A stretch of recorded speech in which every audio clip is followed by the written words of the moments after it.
Hello, ladies and gentlemen. Welcome back to the Wrestling for Life Network. Welcome to another live stream as we got a triple threat marathon brewing today. Happy Sunday to all those out there. Lots going on. We got Slammiversary, we got Great American Bash, and we got Forbidden Door. We got lots to talk about, lots to get into. It's going to be a crazy day. Blow up this chat. We want to see triple digits hanging out with us. But like, share, subscribe, send this link to everyone you know. Let's blow it up and let's go.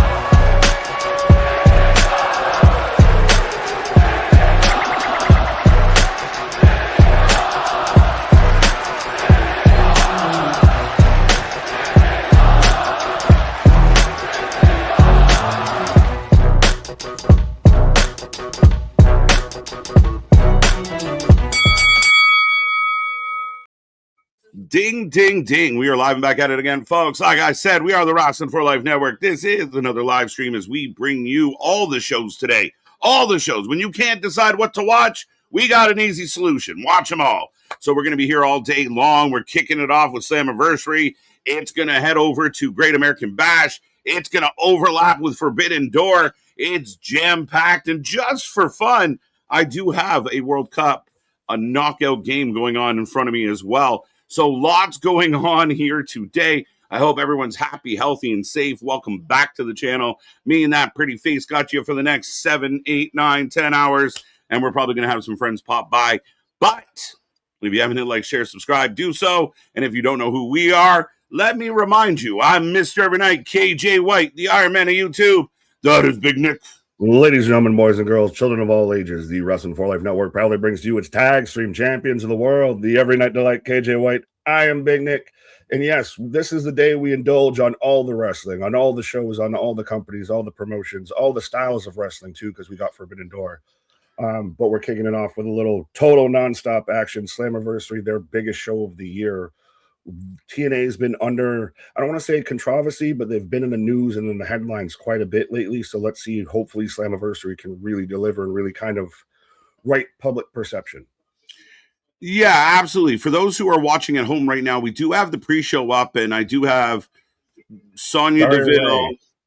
Yeah, Sonya Deville to me, but just coming out for a little mic time.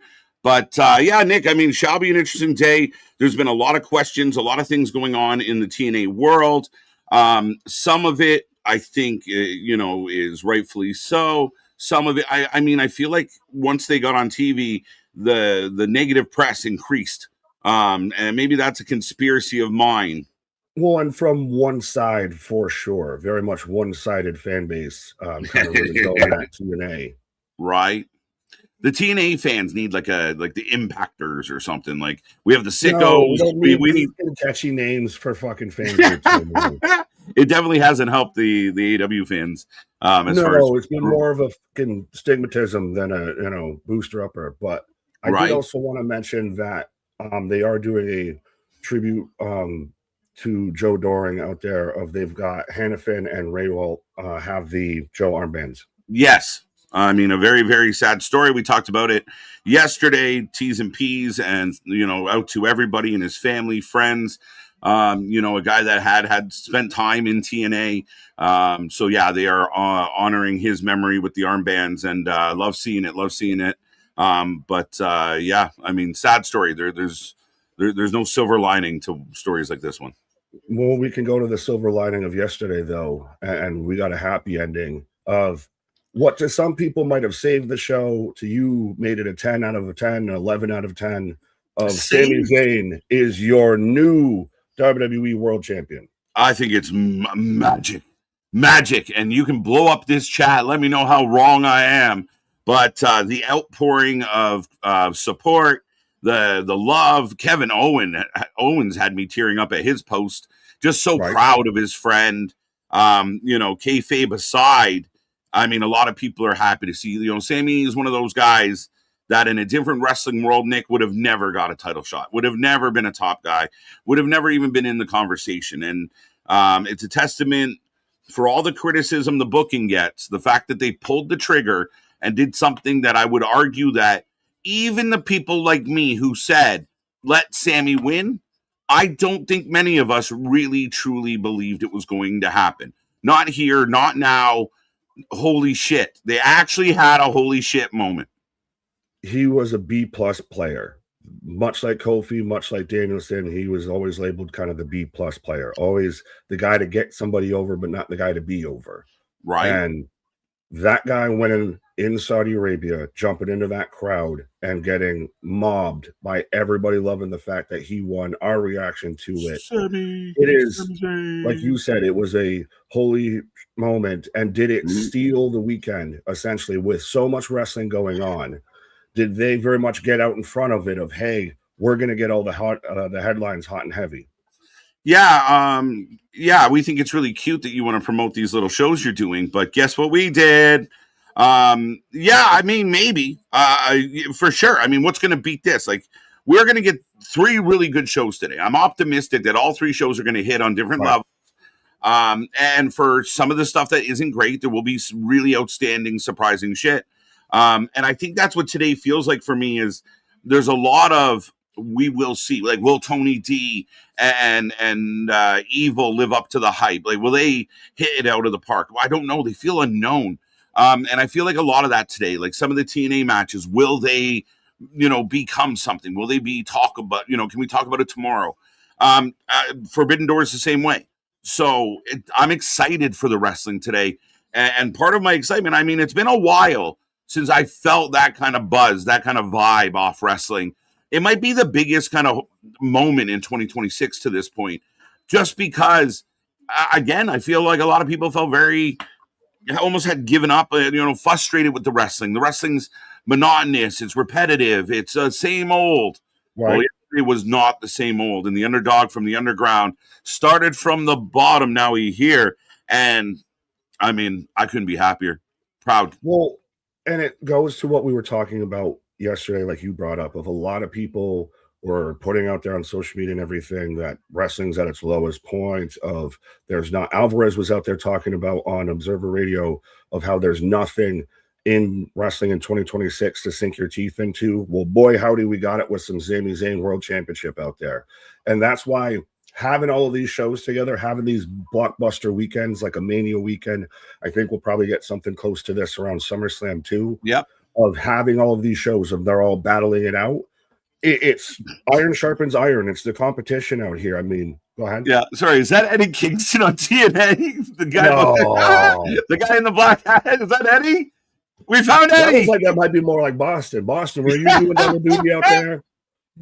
Oh shit! Even tonight, of going back to TNA and everything. Yes, surprises that we could get TNA. It's kind of gotten out there too that there will be a former WWE Intercontinental Champion showing up tonight. Now, has it been specified like down to IC champion? It got specified today. I saw down to IC I did champion. Not. Before it was former WWE champion in some capacity. Then it got specified to IC champ today a little bit, but it could be all hearsay and rumors. Are we starting with matches already? Yeah, let's go. All right, ladies and gentlemen, the first poll will go up on this one. If you're tuning in, let your friends know we are live. And right now, Marisa Day on the way out. I know Nick's a big fan. That's got our music out there, but yeah, Marisa Day out here. Marisa Day. She's done well. What? She's done well. I will say I'm a little surprised she's done as well as she has. I thought she was going to be like another Jasmine Nix of like, this bumping's not for me. Hey, but no, shout out. We're getting Canadian Nick out there. Speaking of a friendly Canadian, but we're getting a raid over on Twitch right now. Let's go, Canada! Yeah, shout out Nick, who's been on the channel before. Did, the TNA recaps before TNA was live with Ringsider Anthony out there. So shout out. Yeah, got everybody rating us on Twitch out there. Reminder, we do not only just have we have a Twitch. We've got the Twitters, we've got the Instagrams, the merch stores, anything and everything out there. All right, here comes Indy Hartwell, ladies and gentlemen. So the first match is getting set up. The poll will go up. If you're new here, we take a poll on every single match. We take a rating out of 10 at the end of every single show. And tonight we are here for all 3 shows. All 3. We're here. We know when we start. We don't know what day we're going to finish, Nick. Probably I pluralized you. Yeah. Well, there's two of us now, but right? we're probably going to end up on Monday. I think a solid 10 hours of wrestling out here. Yeah, I mean, I'm ballparking. I mean, if he's done by 1 a.m., I'll be happily impressed. Fair enough. I'll give you that. 1 a.m. is a nice marker. If he makes it, like, again, we've had some of these conversations, like, especially when they're on the West Coast, you get nervous because they get to go early. So that's just like more slide for Tony. Like, woo! I'm not getting out. Again. Oh, shit. What? I fucked up. What? Ladies and gentlemen, the poll is coming down. I will put a correct poll up. Fair enough, because we got Elena Black out here now. You and I forgot about her. About this. Yeah, but there's been the rumor going around of a TNA title getting built, a new mid-card women's title allegedly happening. And I've seen kind of the early rumors is that Elena Black's going to be the one they put the belt on. I don't know how you feel about adding another belt or if it should go on Elena Black either. I'm not a Cora Jade fan. I mean, as even outside, like, to me, she's like the up and coming Monet. Like, she just rubs me the wrong way. Her attitude, people kind of simp over her, and I don't get it. I don't really see what people might be seeing as far as her appeal in any way, shape, or form. When she talks, I'm not that interested. Looking at her, I'm not that interested. I just, okay, fine. Now, the idea that they're coming up with another belt, I really would like them to get their shit in order on what they currently have before introducing anything new. Yeah, you haven't had a Knockouts tag match in how long? Tag title match, and now we're going to potentially add another belt out here. If you were going to do it, to me, Marasade is the one who should win it. She's been a complete, like, had a resurgence or a revival, dare I say, right? Since she's gone to TNA. Yeah, I mean, you kind of pay, by choice or by force, you pay a little more attention. And I mean, if she's doing her thing and she's a good heel and it's working, I can give her some credit in that regard.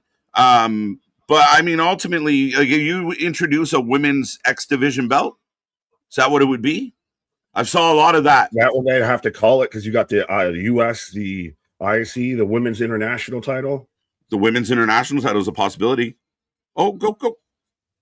I got a backslide, but the poll is up, folks. Let us know who you got. Yeah, I got to write this down. Say hi to the people while the match is going on. Yeah, we haven't said hello to anybody. And if you are hanging out, we will say hello to everybody out there. I did not anticipate that the first match was going to start. That's my bad, yo. That's on me, yo. Well, I mean, how much further did we want to go early before we're going to be here till 1, 2, 3 o'clock, 6 o'clock rock? It's a funny thing. And with some of these shows, like even yesterday, I mean, like, these companies putting on like these 2-hour pre-shows and da-da-da-da. How much can you really say about the shit, folks? Like, really, honestly. As you're about to listen to us for about 10 hours talk about wrestling. So, yeah, at least we have some current events. But right. Big Knee by Indy and Zach is the first one in the chat. National Foodie Day. I think I'm like a semi-foodie, so I'll take that one. You're hearing more just food instead of foodie? Yeah, I just like food. Fuck it. Like, yeah. Eric's back with us. Let's go. Triple marathon of wrestling. KJ's Canada. KJ's Canada. Should be KJ's Canada. Take on South Africa in the World Cup knockout rounds. And today is my 54th birthday. Happy birthday, Eric. I know you've been rocking it this weekend. Hope you're feeling good. Go Canada. And yeah, 3 shows today, and they better be good. Well, I'm hoping that, it's going to be interesting. Is there going to be any show today that beats Night of Champions, do you think? Listen, I mean, obviously for biased reasons, I gave Night of Champions a 10. And I don't give a shit. I'll take all the shade, folks. I've been eating it all day and all day yesterday since Sammy's won. People want to point out like, this is for KJ. I mean, I'm good with it. I like it. It's the bar's eye. I mean, realistically, all 3 shows have potential to deliver overall a better kind of in-ring, kind of high-end, fast-paced, exciting show. So I wouldn't rule it out, but it's going to be really hard to knock me off that Sammy pedestal. I would say, despite with how good the main event was because of the outcome and everything like that, I think we might have a better match today, per se. I don't know if we'll have a better show. That's true. And I know you made the comment about like some people felt like Sammy saved the show, or the main event saved the show, but I thought the show was solid. Well, I agree with that, but I'm saying there's takes out there. There's MDB in the chat that doesn't like Sammy winning it and everything. Like you said, catching all the shade for it.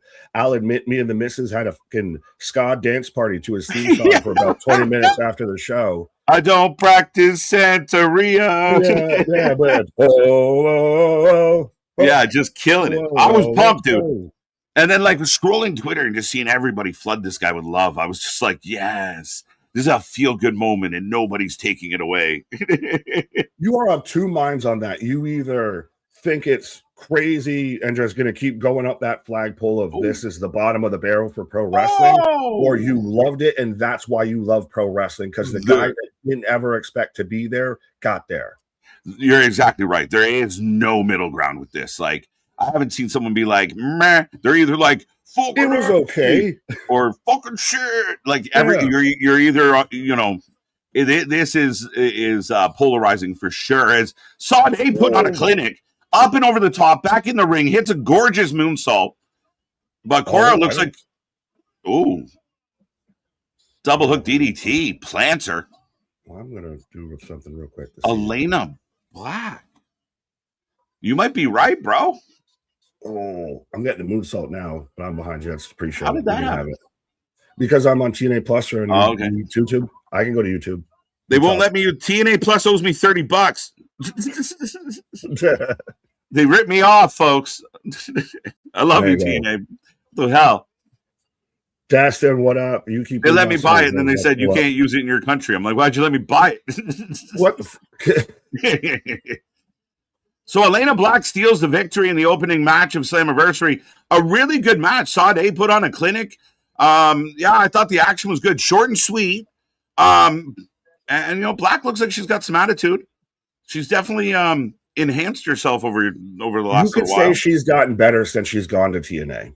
You could say that. I still may not be a fan of her. I don't think that they're between the three of us that either one of us are a fan of her. I think that's maybe why Anthony's, taking a delay to before he gets on stream and everything like that, because he knew this match was going to kick it off. But she, I would say, has at least gotten better from WWE, the NXT. The paper mache skateboard is no more. Right. So Indy's kind of puttered in TNA. Yeah, she's been the big fucking. Wait a minute.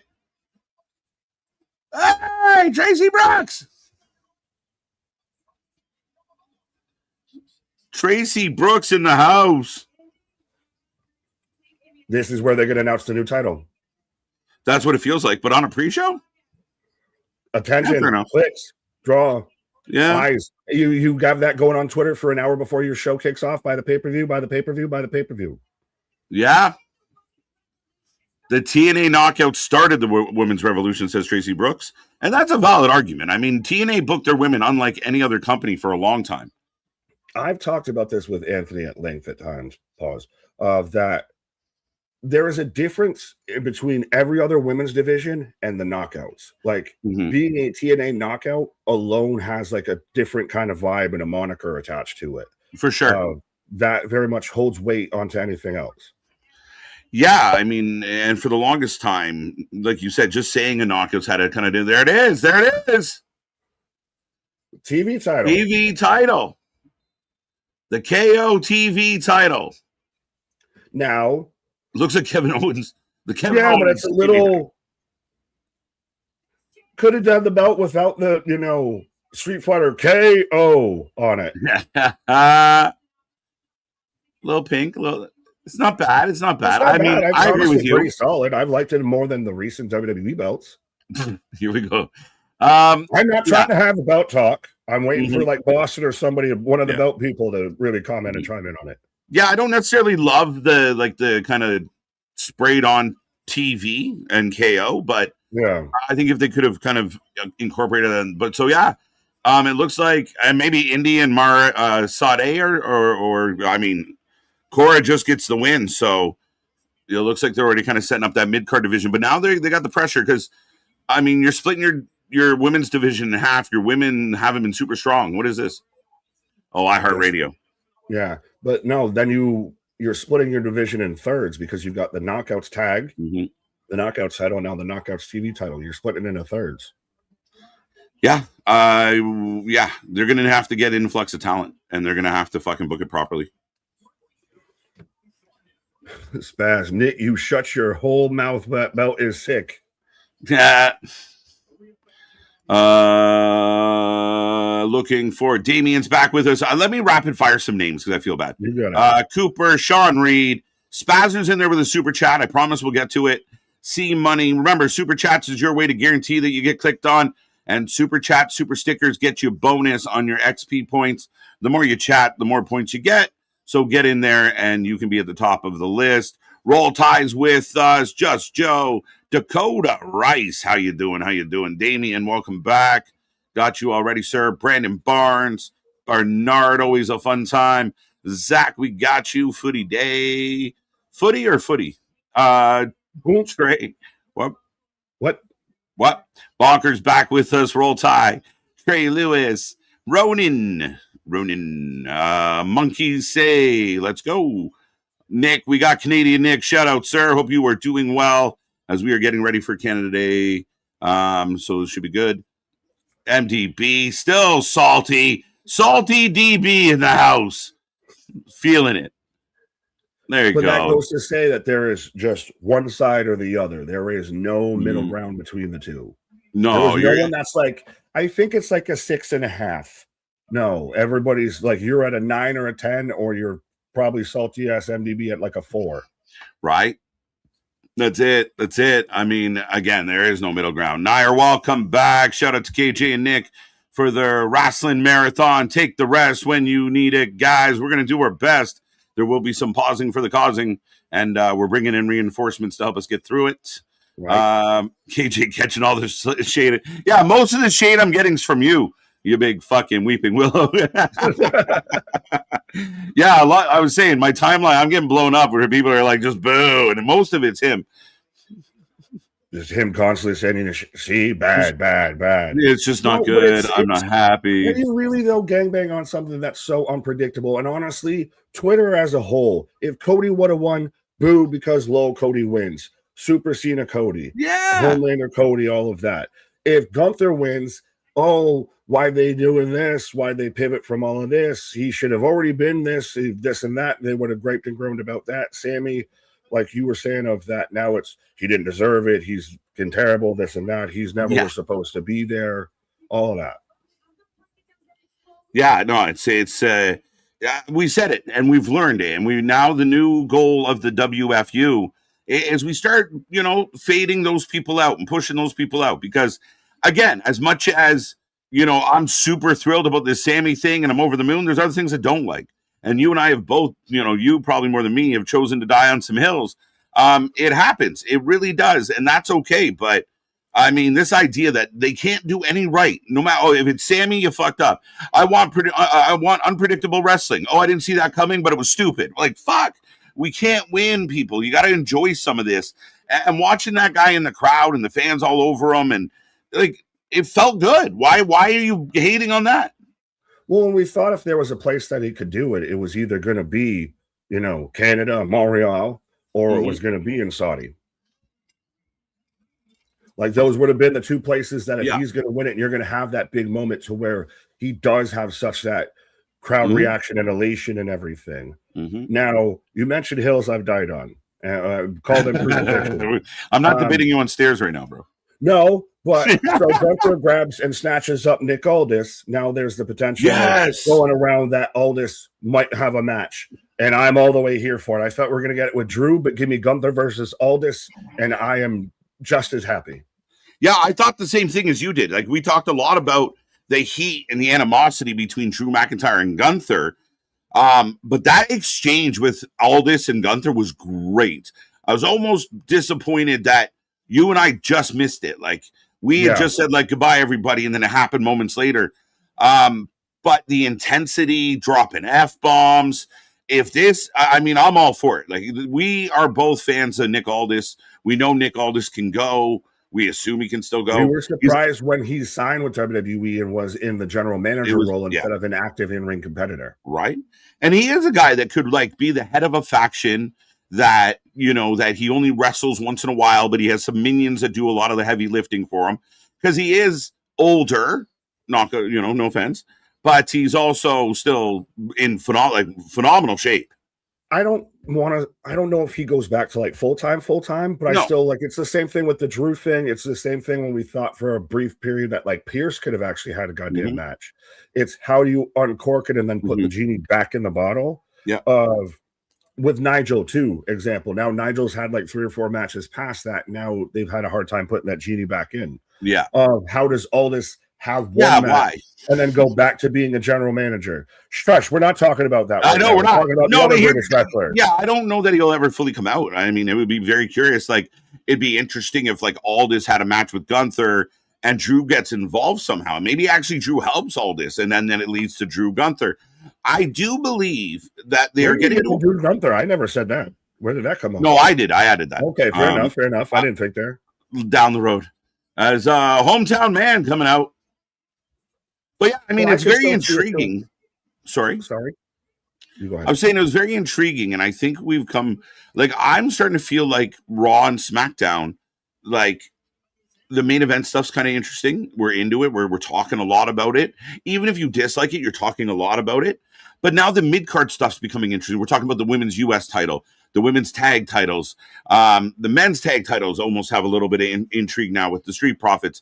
So the good news, and the chat can let me know if I'm making this up, but it does feel like there's more and more things from top to bottom to be intrigued by, interested in. Oba, Brock. The creative is kind of trickling down now. We're now getting it, reaching to the bottom of the roots and everything a little bit. Did you hear the theory that Brock wins the belt off Sami Zayn at Saturday Night Main Event in New York, and then Oba fights Brock for the belt at SummerSlam? Who, where, when, why, how? I'm telling you, no, that's a worse theory than Oba doing double nights. That's definitely worse than my theory. I'm going to be very bummed out, and I know some people are like, "Wait a minute, what?" Saturday Night Main Event coming up. The idea that Brock Lesnar would beat Sammy, and that's how you would get the third Sammy Oba match, and it would make Oba champion by beating Brock Lesnar for the belt.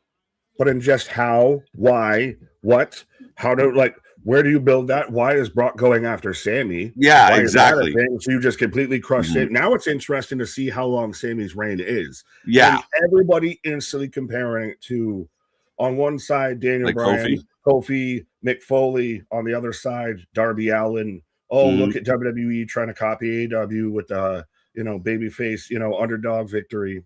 He's a fucking heel.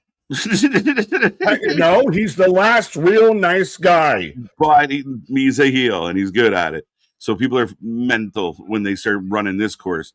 No, I think ultimately, I think my point is there are a lot of question marks. There are a lot of what ifs, what could be, how's this going, where are they going to go with this? And the wrestling fans might not want to admit it, but the idea that, it's just repetitive, and man, I don't know, man. I don't know if I can agree. Well, let's see if we can agree with Spaz here with a $10 super chat. Kay, of course, we got to start with Drama Llamas. Fans on X targeting Piper Niven simply because she pointed out on a spot yesterday where Tiff may have gotten hurt. Be better. I saw this between Piper and Jade. Piper very much pointed out where Jade was taking her move with the black hole slam and everything and didn't do it properly and was unsafe and could have been an issue and everything like that. And then instantly fans just started going at Piper over it. When, to me, I mean, it fits with how she's kind of been on social media. If she's kind of a smart ass most of the time. And it was still, Jade can be good, and she did win the match, but it's still, you got to be safe when you're throwing somebody around like that. Like, that's Jade kind of just does shit. Yeah, I mean, do we really, this idea that we attack people because they gave their 2 cents on something is still crazy, though. I didn't see any of this, thankfully, because who gives a shit?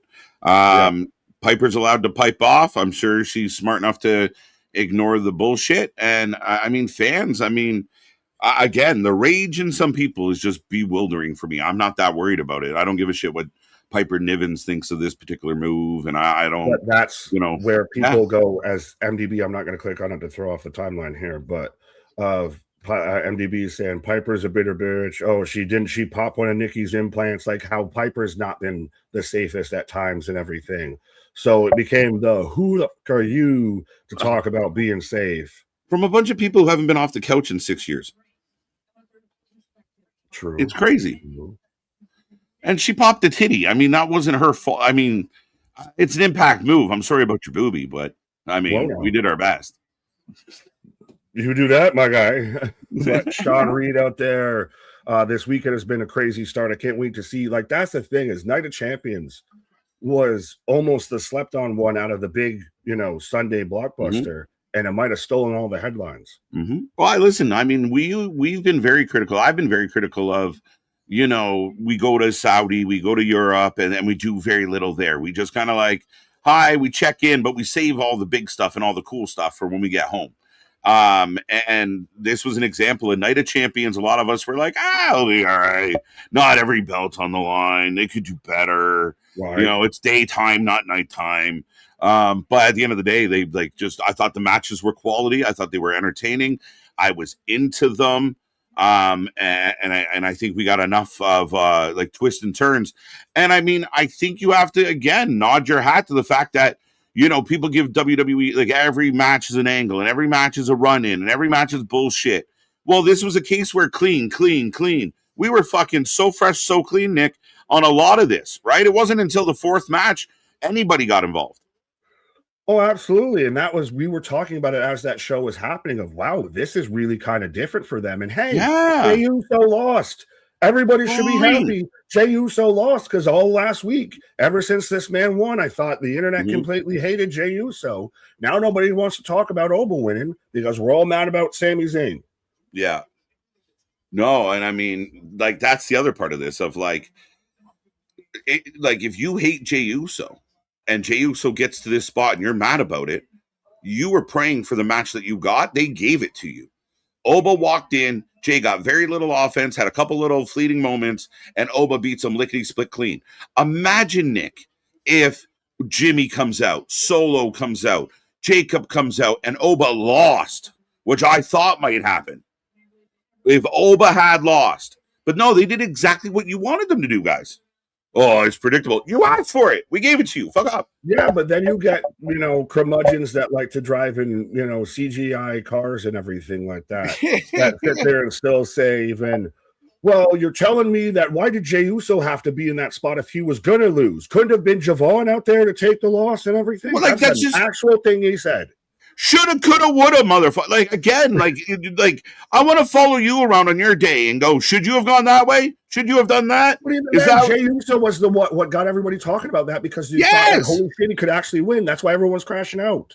The ironic part is a guy that screams and yells like Little Pimple Stillskin to get clicks doesn't understand that the rage and the people freaking out and all the talking about Jey Uso hype that match up even more. And that's the job, guys. That is the job. I'm tired of listening to podcasters, streamers, and former experts or former wrestlers, now experts, that just just don't seem to get that the name of the game is to sell out the fucking building and have the building lose its mind. And if they do that, cha-ching. I don't understand. So we deviate from what we're doing. So we'll do what AEW did. We'll go to 3,000 people crowds. We'll go to smaller venues, but we'll give you better wrestling. The fuck? What are we talking about? Steve's mad about it on Twitter because Steve doesn't like it on Twitter. We got to change it. Did you see this from John? Did you see this from John Jacob Jingleheimer? Bullshit out there. Right. He's mad about Twitter, and he's got 3,000 followers out there. So we give a shit what they think. Right. Like, I got pro wrestling. If that's the Triple H, like, hating wrestling fans thing. It's one of those. It's the paying audience that puts their asses in seats, that buys the merch, that goes to the venues and everything like that. Shit. Is their top priority concern. Yo, dude. Mustafa Ali. The pre-show. No, the pre-show matches are EY and Sosa. So he's just coming out to talk? Oh, yeah, he is coming out to talk. He got a promo before this. I got nervous. Like, holy shit, they're doing this now? Towards the debut. Right. Yeah, that's it for me. I see these I mean, I take in as much content as I can take in, because I want to be aware. I want to see what other people are saying. What do they think? How do we feel? What's the consensus? I want as much. We try and arm I off base ourselves. with my take, even. Yeah, I mean, again, and we don't always get it right. We're not experts. We're just wrestling fans. We're knuckleheads. But at the end of the day, I mean, this constant everything can't suck. Some of it has to be okay. We're all watching. Thousands of people every week are packing buildings, and you're telling me it's just because they're drones? They went to their wallet, they went to their credit card, they went to the computer because they're fucking just robots. What are we? Stepford fans? Like, what the fuck are we talking about? Oh, don't you give them that fucking bait of don't you Stepford give them fans. that fucking bullet. That's a bullet that you just handed over to them. But no, it's like, well, there were actual wrestling fans online that believed Ring of Honor was doing the COVID-19 era of painted fans in the fucking crowd like an MLB game, and actually shared that tweet around like that was an actual thing. Yeah. Santino is here. Is he going to tell him who his opponent is? I don't know, because it's an open challenge for the international title, which Tasha Steelz, how you doing? Yeah, how do you feel? And I know Anthony's going to be here soon. Yeah. How do you feel about the dual manager thing? Is it working, or are they just stepping on each other? No. Is it just too convoluted? We're long enough in the stream now that I can say this. They're stepping on each other's dicks, and I do say that respectfully to Miss Sonia, but I'm sure hers is bigger. It's doing too much. Yeah, it's probably bigger than mine. I'll admit. It's Santino's. But what did you just announce? Oh, you're going to find out. Two opponents later tonight. So it's become a triple threat. See, this is the thing, is it's when you have WWE has managed to get the general manager position right, surprisingly, with Pierce and Aldis, because of they failed on it for so long. TNA, it's too much of the thing. It is very NXT. It is Robert Stone, Ava Rain kind of vibes. It is one can book this thing, but all of a sudden can't book that thing, and that one has this power, and that one has this power. Yeah. So if I heard correctly, the open challenge will now be accepted by two wrestlers. There you go. Would be the other two. All right. Triple threat match. So, yeah, convoluted as F. So, yeah, I mean, I agree with you. And I think at one point, WWE kind of coming out of the Vince McMahon Austin stuff, Stephanie, Triple H, they became too much of the focal point of the show. And that's what this kind of feels. When you spend all this time, why WWE's done well with Aldis and Pierce is they're a part of the show, but they're a supporting cast member. They're in and out. It's rare that the moment is about them. Even Gunther grabbing Aldis was post-show, social media kind of vibe. They have their moments where they matter, but they're not the show. The arc isn't built around them. Yeah, we have Sonya out here the whole time on the pre-show.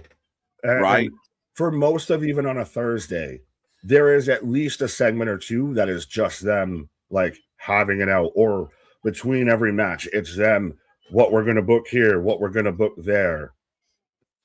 Right.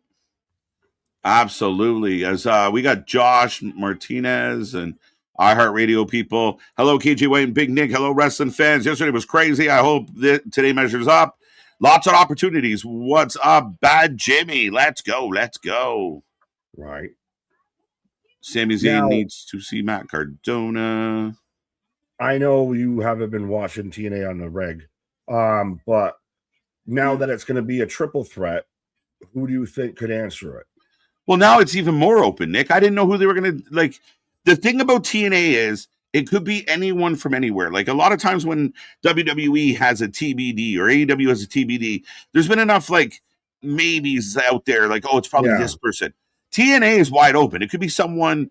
It could be someone prevalent. It could be someone I mean, I don't even know, because it's not even there's a real, as far as I know, somebody really chomping at them. I don't know if they're going to run back where they've already been. So it could be just two random fucking people. Could be Bobby as Fish. much as it surprises me that it just so happens to become a headline or become a story once we mention it, but Apollo Crews was a name I just threw out there. And then now that's been kind of the predominantly talked about name, especially even when they honed in on WWE IC, former IC champion. Paul Walter Walrushausen out there even said that it was going to be Apollo Crews. Yeah. Yeah, it could be. And maybe they had the thought of like, oh shit, Apollo's not enough, guys. We got to come up with something else. Like, that's your former guy. They're like, make it a triple threat. Bring someone else in. Now, do you do two former guys, or do you do like, Apollo's the under guy and you still have even a bigger name that no one guesses? Right. Well, being that one of the under guys is Apollo Crews, yeah, I think you could double up. Because I don't care about stomping on Apollo Crews' hello. Yeah, that would be even better. All right, ladies and gentlemen, speaking of stepping in, stepping up, and making things better, we got company, Nick. We got company. All right. Boom, boom. What is up? How's it going, sir? Nothing much. How you guys doing? I sound okay? Sound good. Ooh, cool. Oh, you say you I didn't even change the background. I'm so out of sorts. That's good. We can still talk while I do that, but give me just a moment. There you go. Anthony's joining us. We missed the Elena Black match and everything like that. Just Thank God, because that was the match that kicked off the pre-show. Thank God, right out of the gate. Shucks. And I heard she won, right? Is that correct? She won. It was a decent match. She gets the W. She kind of steals it from Sade. Okay. And so far, though, the headlines of the pre-show, as we've announced the Knockouts TV title, which is just a really cool looking belt with some purple spray painted KO TV on it. I saw the belt on social media while I was getting ready. I actually kind of like it. Okay. Yeah. And then on top of that, now Mustafa Ali's open challenge is not just a one-on-one match; it's a triple threat. Oh, two surprises. So I'm assuming one, off the top of my head, is definitely somebody from WWE because they mentioned that throughout the week. The other one could be a returning Trey Miguel. Oh, Trey's a good shout. So that's definitely something that could be. And I definitely see it more being Trey Miguel. He's been more active the past couple of weeks on social media saying how much he's missed TNA. So I can definitely see it being Trey Miguel being that other person. Did they say it was going to be two former WWE talents? No, I didn't catch if they specified. Santino came out and added the twist, and then Nick and I kind of got in the conversation about how well Daria and Santino as a unit, because the whole segment was them bickering back and forth, kind of took away from the fact of like, all right, we're going to get a triple threat. All right. But I'm like listening to the bickering instead of, oh shit, triple threat, two surprises. Okay. I would say that out of like the entire time they've been on screen together, that portion may have been the best because we may be getting the best of both worlds with two different opponents. So that might have actually worked in our favor this time. Like, I know Nick hasn't been the fondest of both of them. I've been up and down. Like at the beginning, I was okay with it. But like after Rebellion, it just kind of turned sour. And I don't know if it's just the two of them, or were they being booked that way? So like, and we're talking about Tommy Dreamer. Like, was this Tommy Dreamer's like idea to have them bicker like this on screen, like two high school teenagers? That could be something Tommy Dreamer had input in, which from TNA standpoint, he had a big creative footprint in the creative team. So it seems like it could be that way. Right. Now, I will let everyone know Ricky Sosa, EY have kicked off and rolling. The poll is up for a couple more minutes. Let us know who you're taking on that one, as the action has been hot and heavy already here today on TNA. And yeah, we're heading right into Great American Bash coming up at, it will kick off, or our coverage will kick off around 7. But yeah, I mean, EY, Sosa going one-on-one. Not a bad start to everything, though. No, but I do. Well, I wanted to bring this up while we were talking about, faces colliding and everything like that. Of Almighty Pop, who I think is a bit of a newer name. I was at her saying, "My two worlds collide," as this is my first time.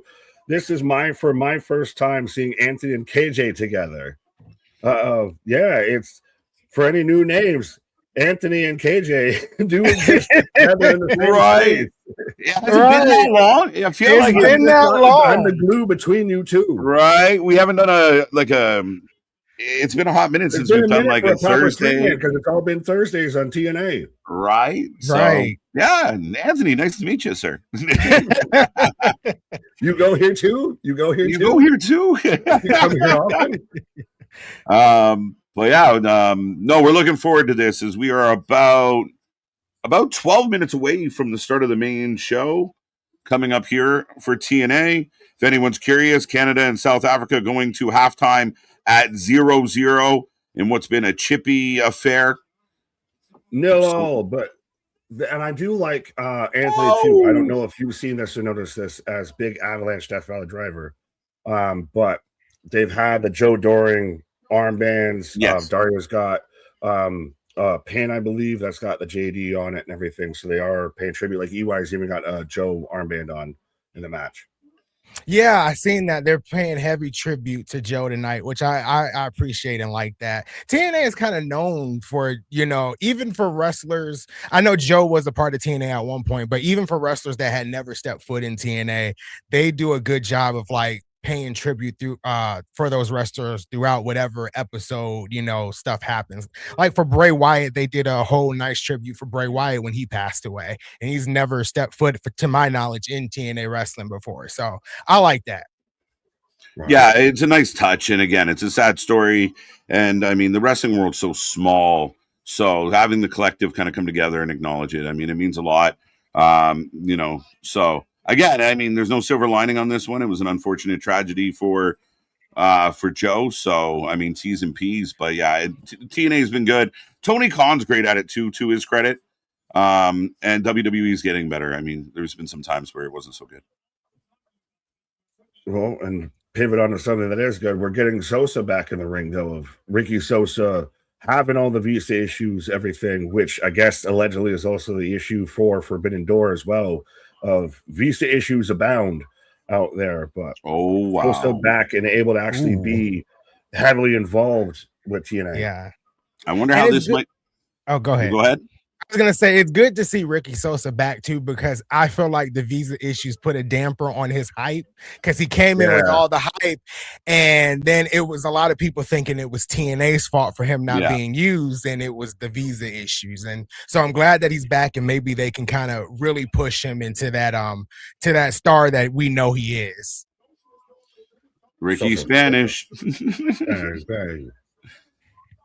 Yeah, it's good. I like that he's bought in the way he does, and I mean, I'm guessing, being this is why EY's the guy, right? Like EY is gonna put him in there, slow him down, coach him through it. EY's the perfect guy to be in there with a guy like Sosa. To take an Adam Copeland line, he's your learning curve. There you go, for sure.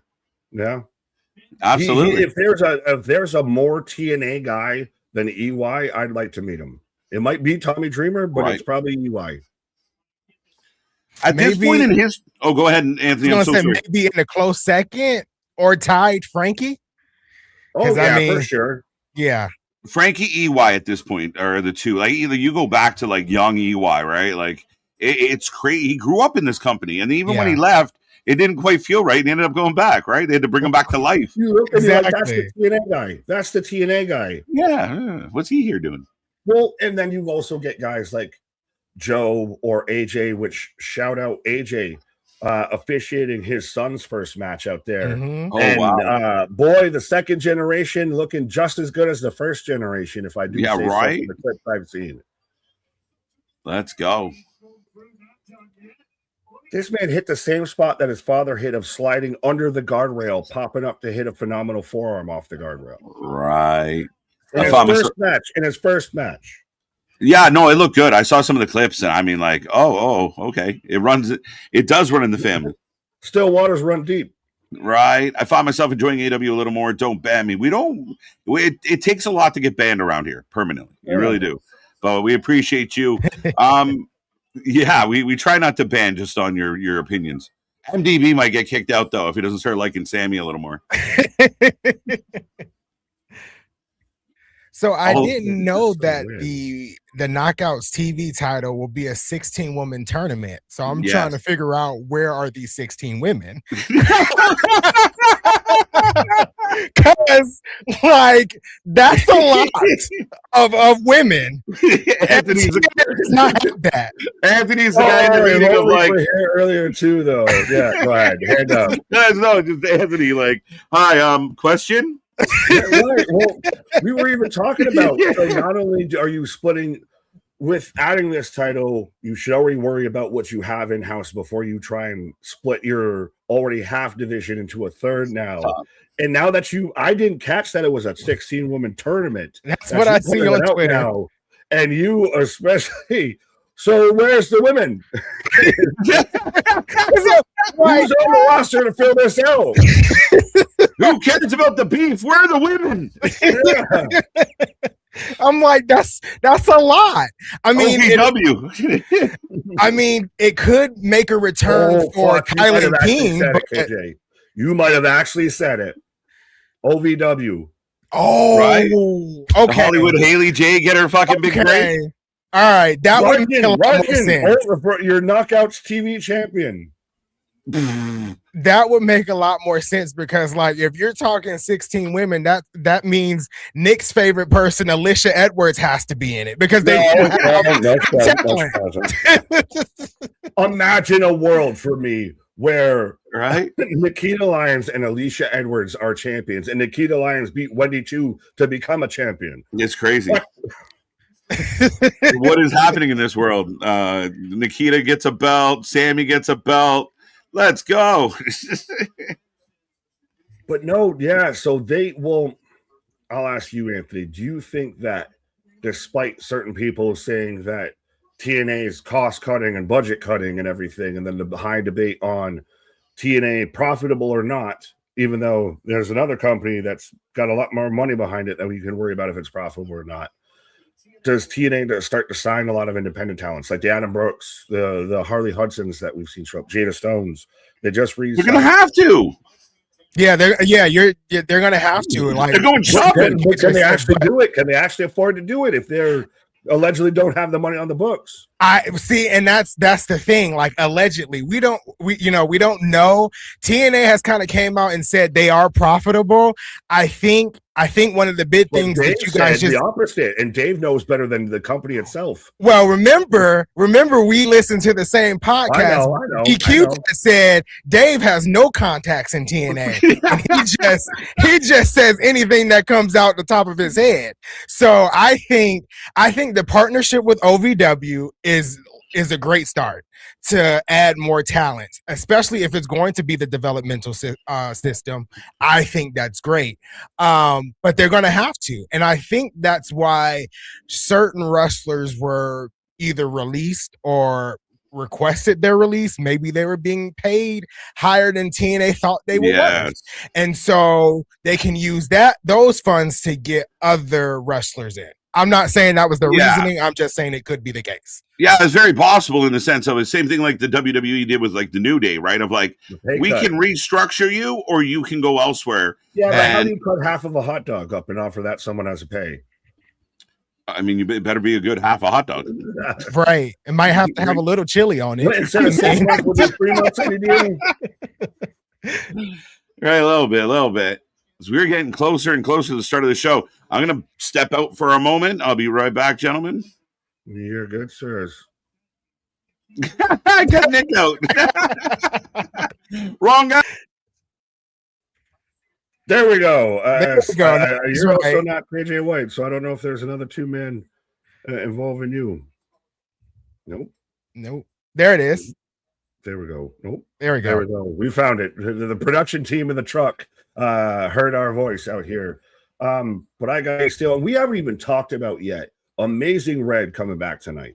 In the Ultimate X, we're getting an Ultimate X match. Like, I asked you this, Anthony, and I don't know how much you saw of Night of Champions, if you want to speak on anything with Sammy winning or anything like that.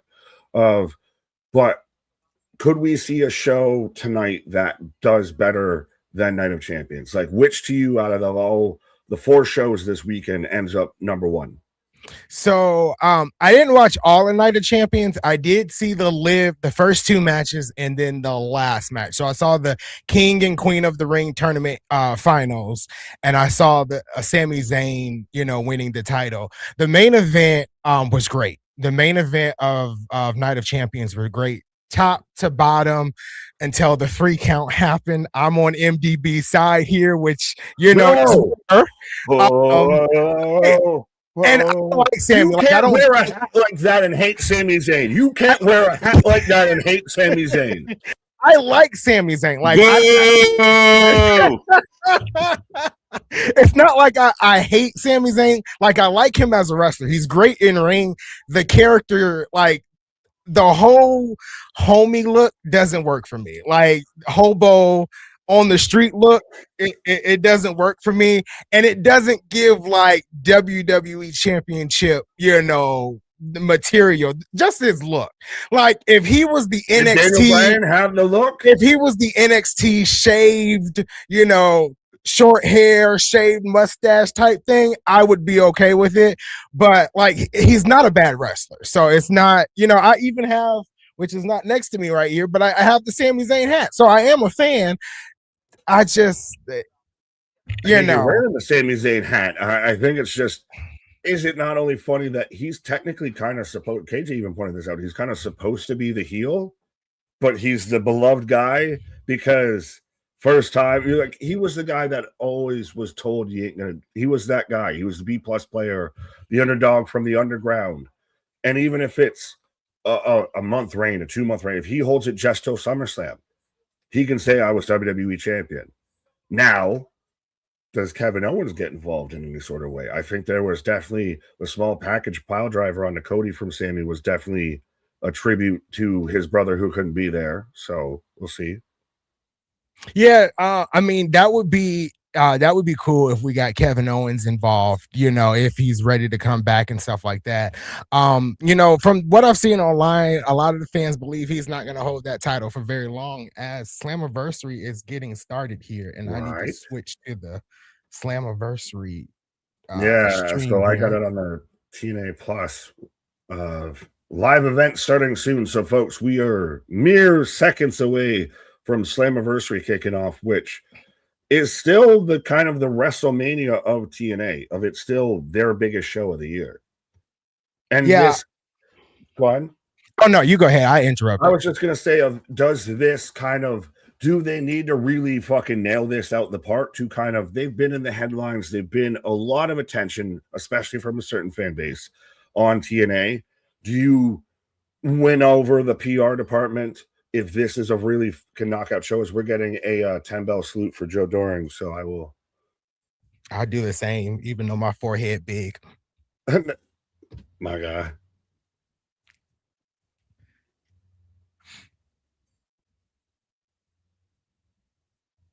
This is the quietest this channel's ever been.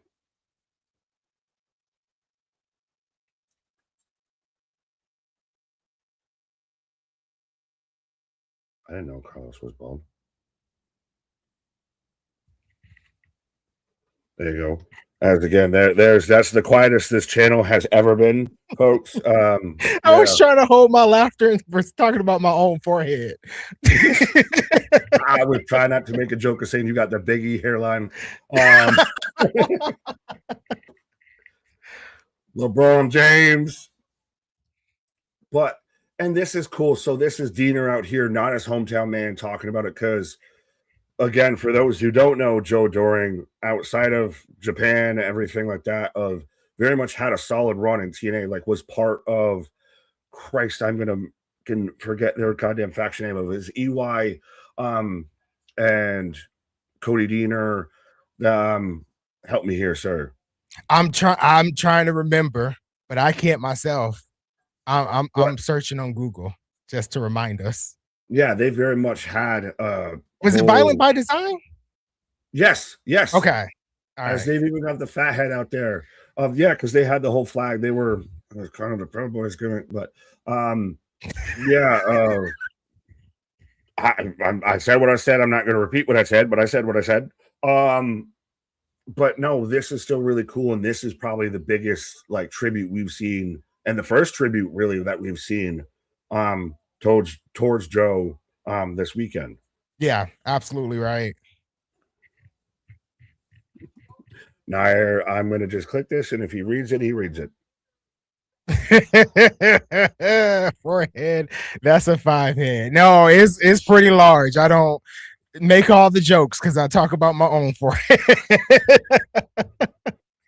My guy, trust me, there's a reason why most of us wear hats on the channel and everything, because that shit falling back like a fucking recliner. That's the first time I shaved my head because I knew that shit was going away. So let me just get ahead of this and see what I look like so I can get used to it. Oh, I don't have to pay for a haircut anymore? Cool. But the whole... I do want to get back to your question after we finish out the tribute here. I didn't forget it. That's good because I did.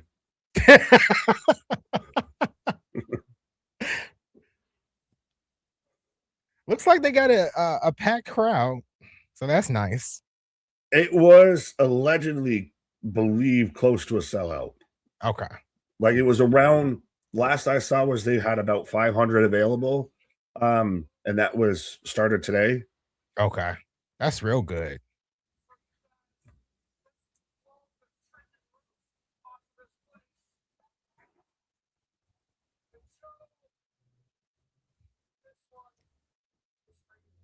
See, I like guys like Diener being an agent and everything. I know he's hometown man and everything, but I think he does much more backstage for TNA than he does. I'd love to see a guy like EY do, and he might even be doing stuff backstage, because these are guys that feel that they're committed to TNA.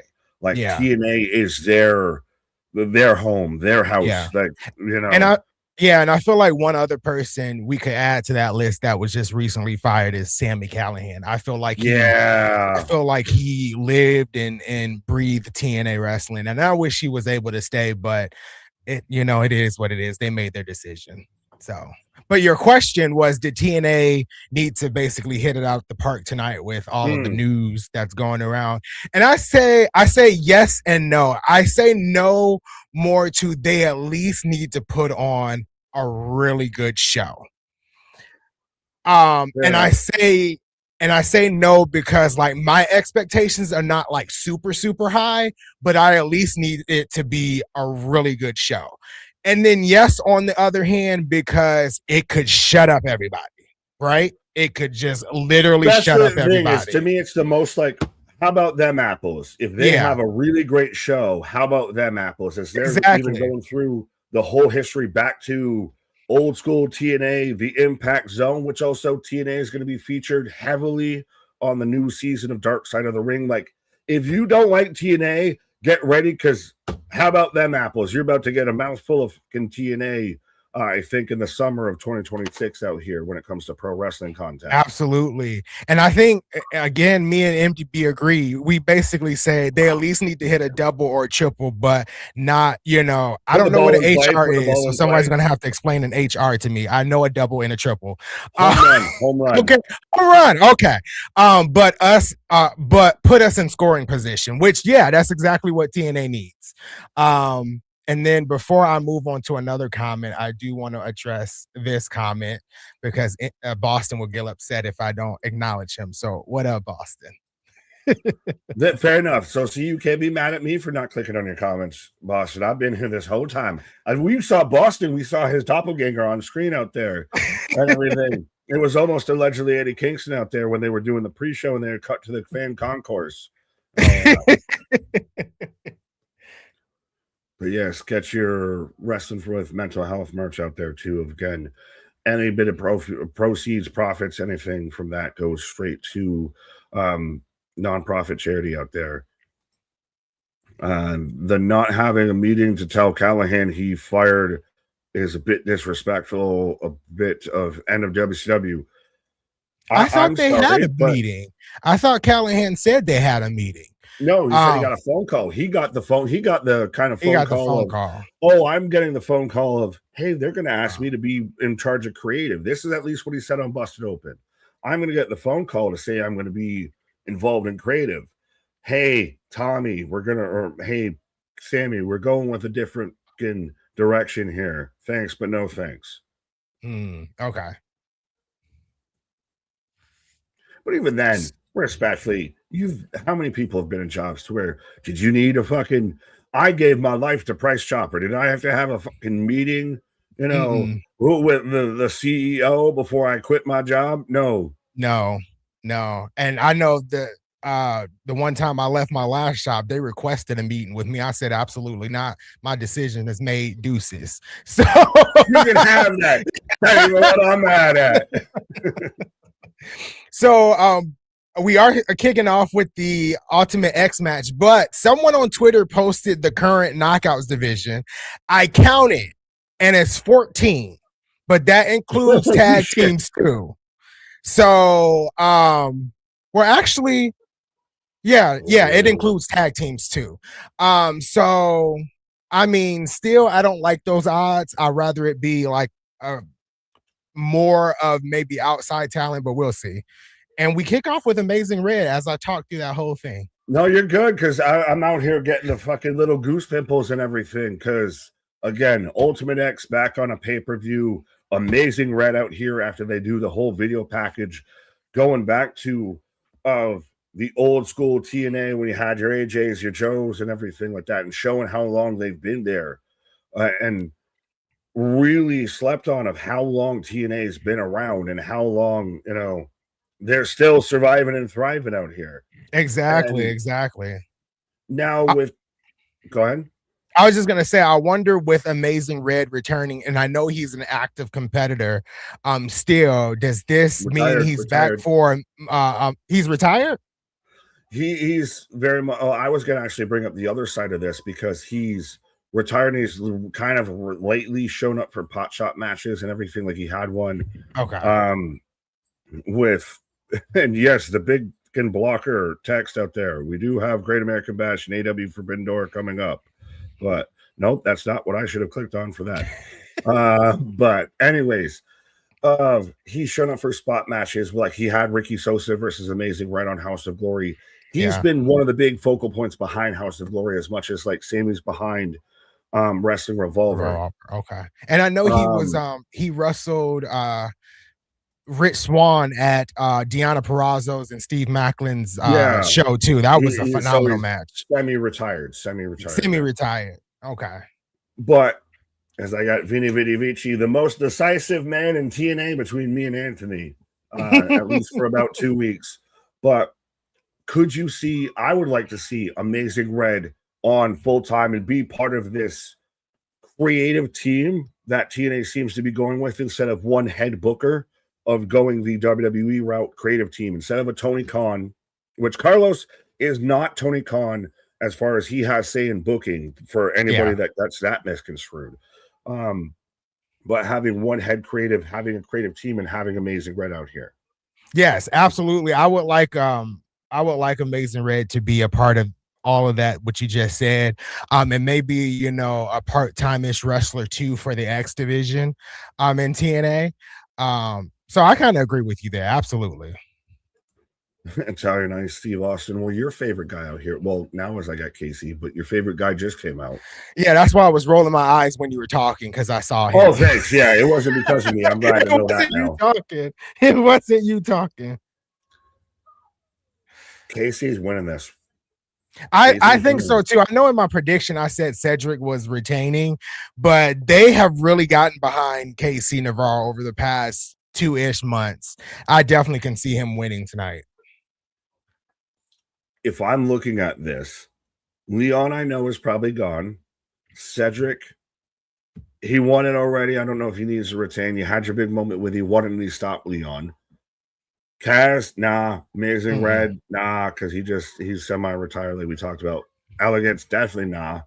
And then Eichner would be the wild card, maybe. Yeah, I could Eichner see could be the where that could wild be a card. thing. Yeah, absolutely. I think if they did a surprise, it would be Amazing Red winning. You know, if they had like a shock factor, they could do something with like, you know, him winning and then right after they announced that he's re-signed with TNA or something to that effect. If they wanted to do some type of surprise, but I'm not saying that's going to happen. But yeah, I can see them more leaning to Casey Navarro winning this. Cedric.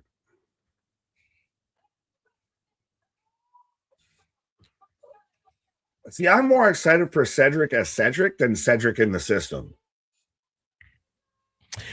I can get with that. I can understand why. He's been doing, I feel like he's been doing great with the system, but him alone, you know, always stands to be good. So I do want the system to be featured less on TV.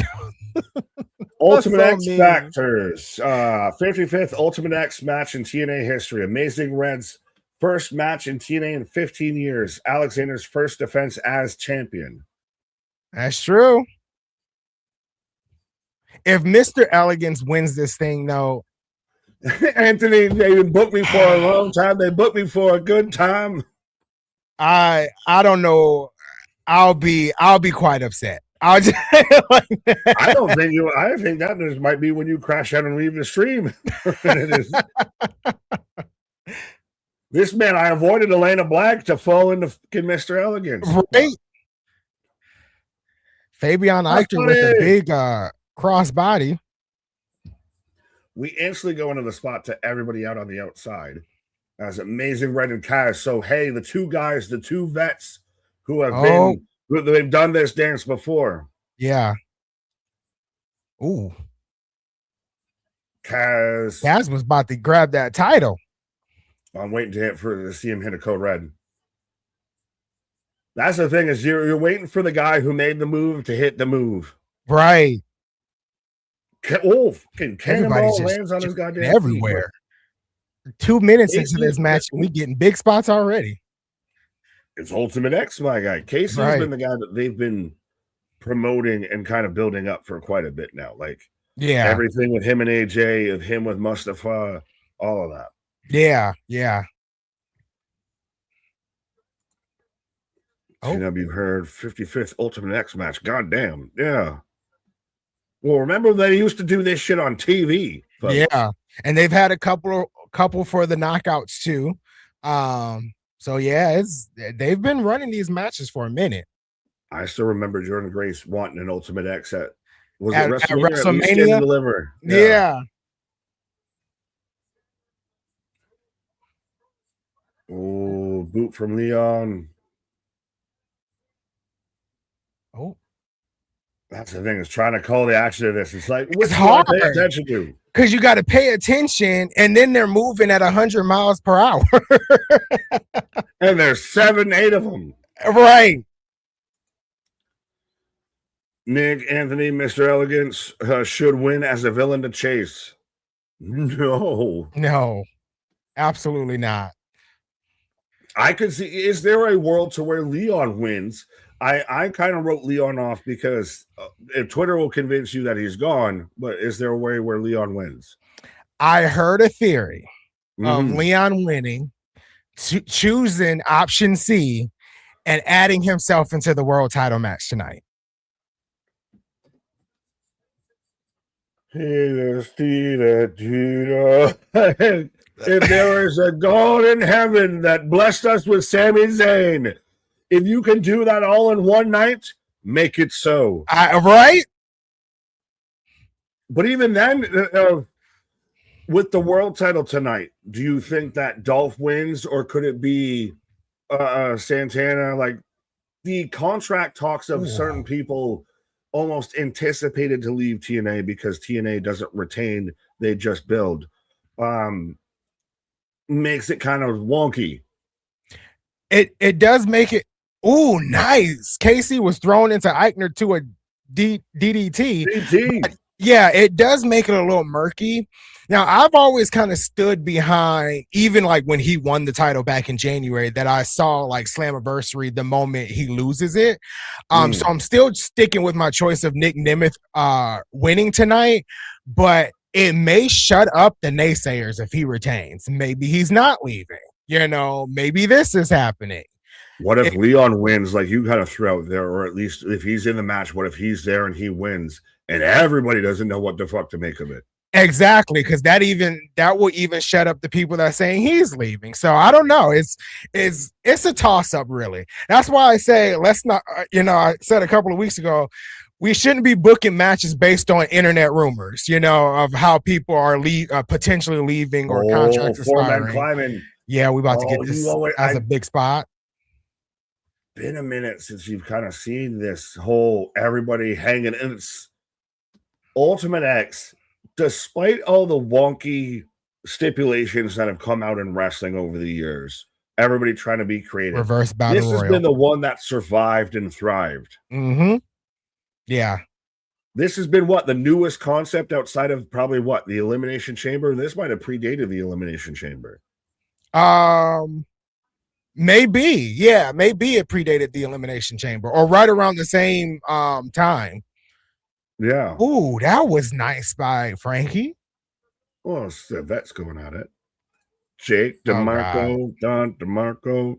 Here goes Mr. What a sequence that was with Slater and KC. Absolutely. Yeah. Just Joe. Still 0-0 between Canada and South Africa in the World Cup. Somebody get Mr. Elegance. Please, somebody get Mr. Elegance. I will sue TNA if he wins. Child. There's a lost child in the produce section. Lost child in the produce section. No way. Okay. All right.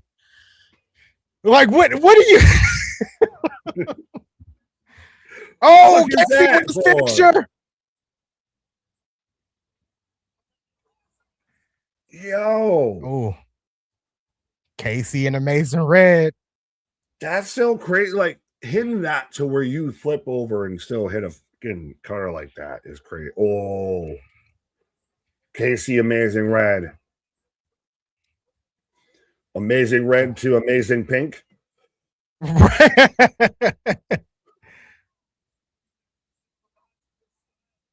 Nice by Amazing Red. Jake, what up, my guy? Man, this is the first time I've seen you, Jake, in a chat there. Jake, if you haven't, tell Cody that he sucks today. Yes, Cody sucks eggs. Pause. Another Cody loading. Oh, why'd you look? Oh, man. Cody. Uh-oh.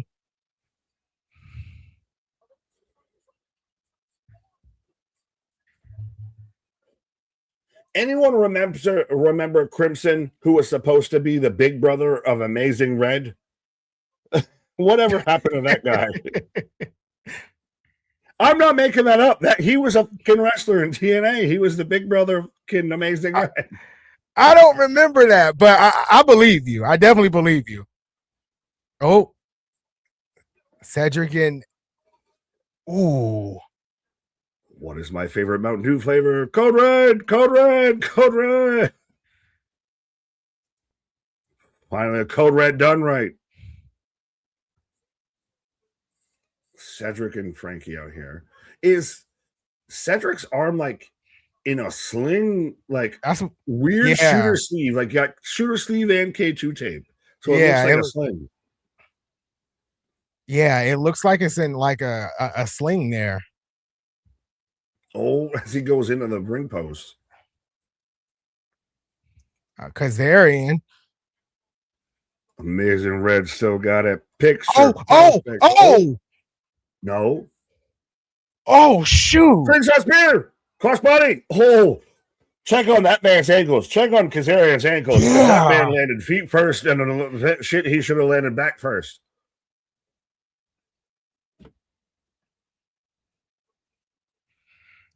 This is a good start to Slammiversary. Pure ankles.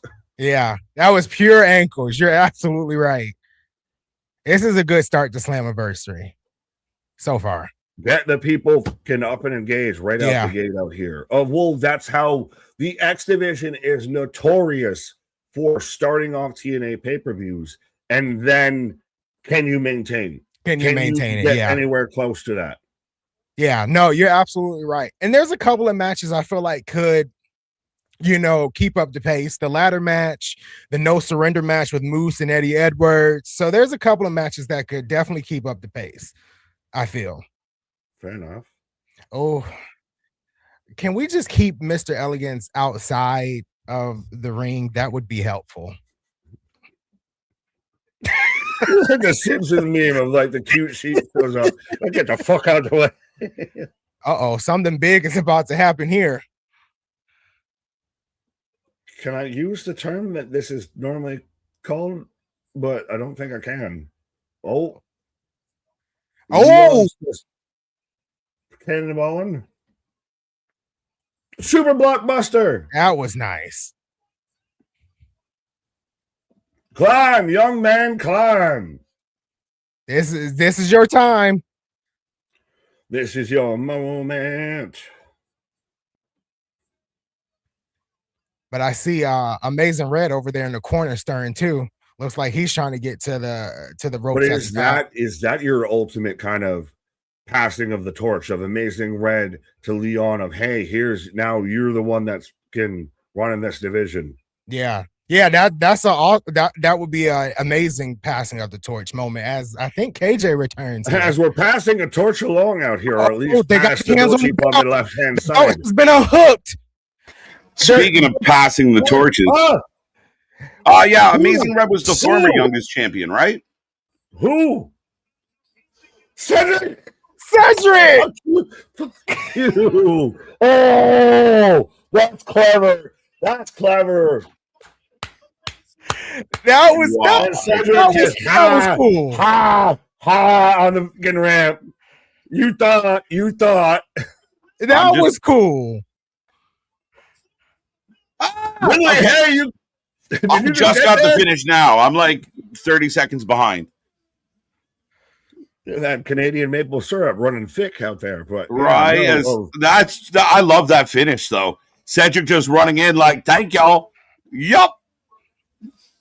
And as soon as Anthony was mentioned, it's unhooked, and I saw they're both fighting over it, and then Cedric, for those who didn't see it, runs in underneath everybody. He's the first one that technically pulls it down because it was unhooked. Exactly. Falls to the ground with it, and he rolls out instantly and is up the ramp. Ha, ha, ha. That was crazy.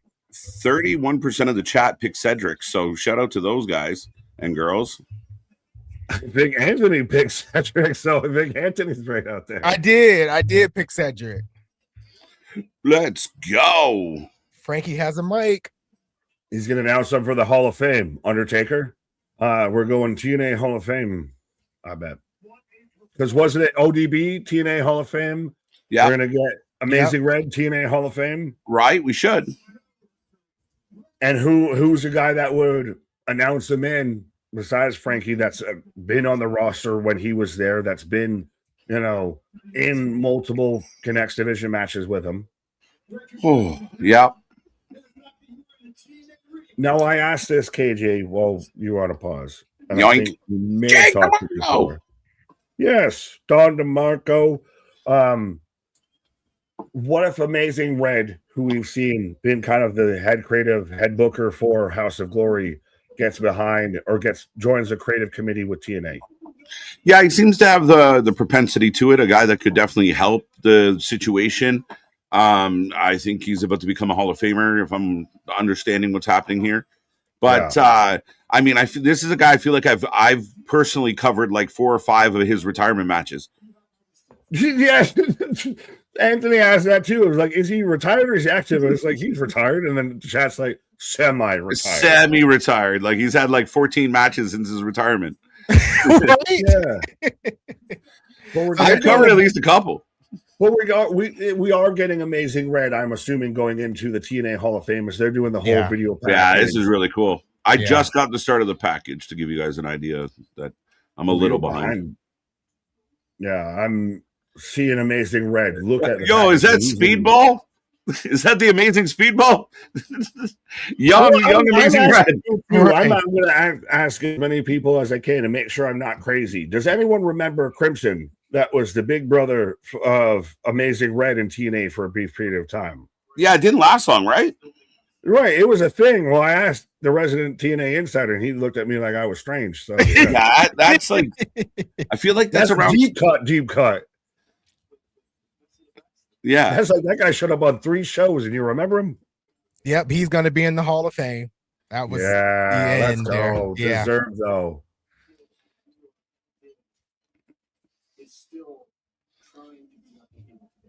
Does the TNA Hall of Fame almost feel like it's more selective than the WWE Hall of Fame, but also less selective at the same time? Cyndi Lauper, right? There you go, Hall of Fame, TNA. That's really cool. Yeah. So if you're just tuning in, folks, Cedric Alexander won the X Division title, and Amazing Red. Like Santana at the top of the ramp with like.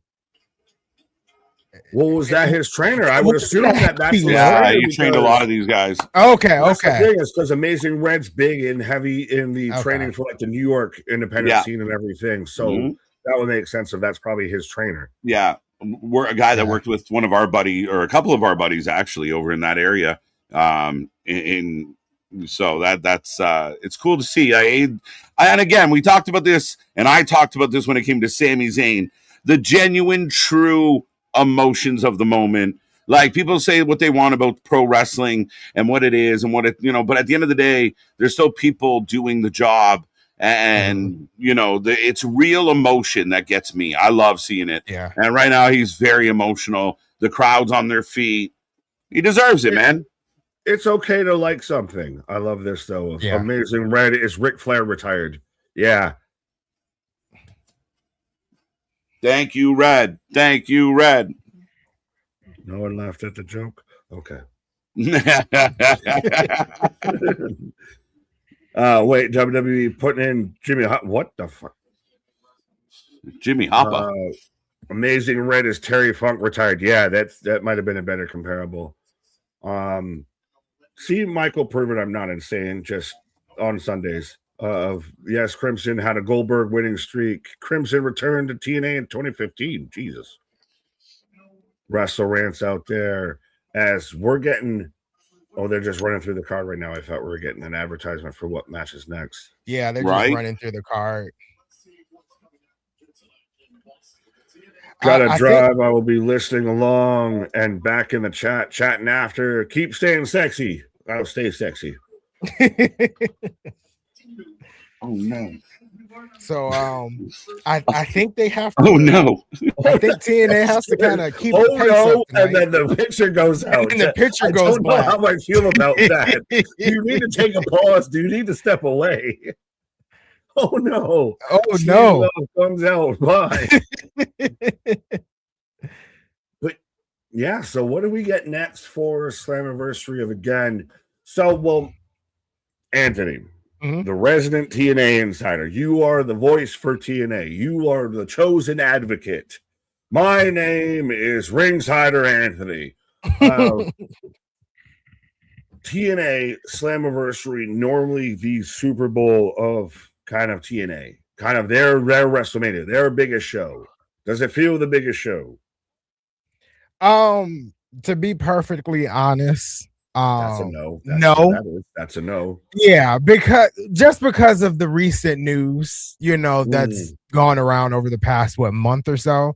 It was a lot more buzz last year when you had Trick Williams being champion, the thought of Mike Santana finally climbing the mountain at Slammiversary. There was the Jordan Grace buzz of if she wins at, I think, Evolution, she could show up and challenge for the Knockouts title against Masha. I mean, there was like a lot of buzz around everything with Slammiversary last year. It was really at its peak last year. And then this year, it's just with all the restructuring and wrestlers leaving and firing, the buzz is different. It's negative. So no, it's not. personally, I'm excited. I've been excited for Slammiversary regardless of what's been talked about. But in the grand scheme of things, the answer is no. TNA with Slammiversary is one of those, if you've been watching the shows, if you're a fan that's been there, you're excited. If you're a fan who feels very with the recent AEW shows a little bit. If you're a fan who hasn't been there, why? It's kind of, this does, I mean, cease and desist orders don't, get you sparkled out there. That doesn't have you fucking, getting all excited for a cease and desist order match between AJ Francis and Elijah. Right? No, I get it. Like, and this may be like one of the best stories they kind of have going right now. That guy. Ooh, Expressions. That's his name, not what I'm invoking. Expressions. Ooh. Expressions. Yes. Emotions. Right now, I just have like a sky view and it's dead quiet. Oh, there. I'm like a solid friends. What are you watching on, KJ? Like what app? It's technically it's very exclusive app. Yeah, it's exclusive. Okay.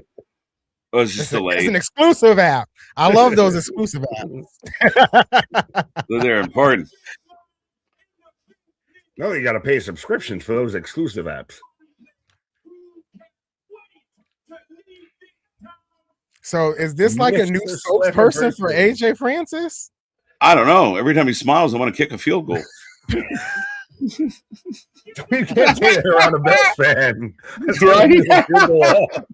You just wait, fuck. Yeah, you just chip a tooth.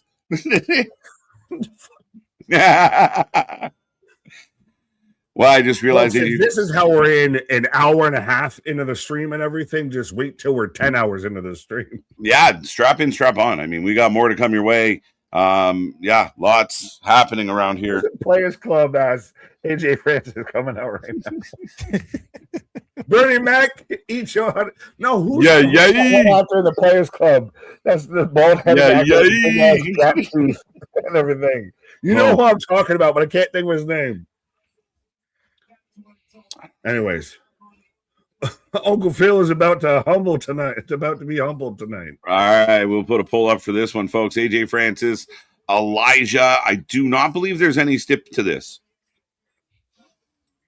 It is a stipulation. Okay. Which it's a stupid stipulation. But if Elijah loses, his name, likeness, and music catalog belongs to AJ Francis. Oh my God. So he is Suge Knighting it. This is the death row gimmick. Outside of a windowsill, Vanilla Ice. Right. No, mine went. It was slightly different. You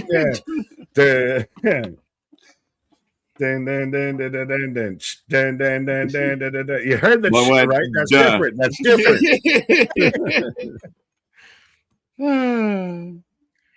But we've talked about this. I know you and Anthony, me and Anthony, all the people, all the voices in my head. I don't even know if any of this is real anymore. Of AJ Francis being a guy that could be a TNA world champion at some point in time, especially if you get a guy like a Santana, what have you, departing. Right. Do we need to kind of move away from this kind of bullshit if we're going to have him be a credible threat as a world champion? Well, but I like him. I mean, I don't mind him. Like, I mean, I'm going to steal your worthless music collection is a little silly, but I still like the attitude. Kevin Owens, Elijah shit. No, that yes. No, he literally owns the names. What are you talking about? He trademarked in perpetuity. Elijah is but he's not pretending to be his shaved down brother. Name. He's not being his shaved down brother, pretending he's not his brother. Like that. I mean, that's a jump. I think if we do push him to the world title picture, he can keep the same character, but he has to be a little bit more serious, just a tad bit more serious. Fair and enough. then I'll be okay with it. Right, well, Dun. at this rate, I think we might get a little bit more serious, and we're going to at least prove that you two are not the same person. I don't think anybody thought that. It's a weird thought. That's a definitely weird thought. Right?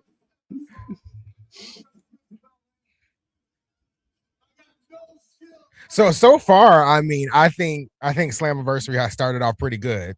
You know, Yeah. that X Division Ultimate X match was really good.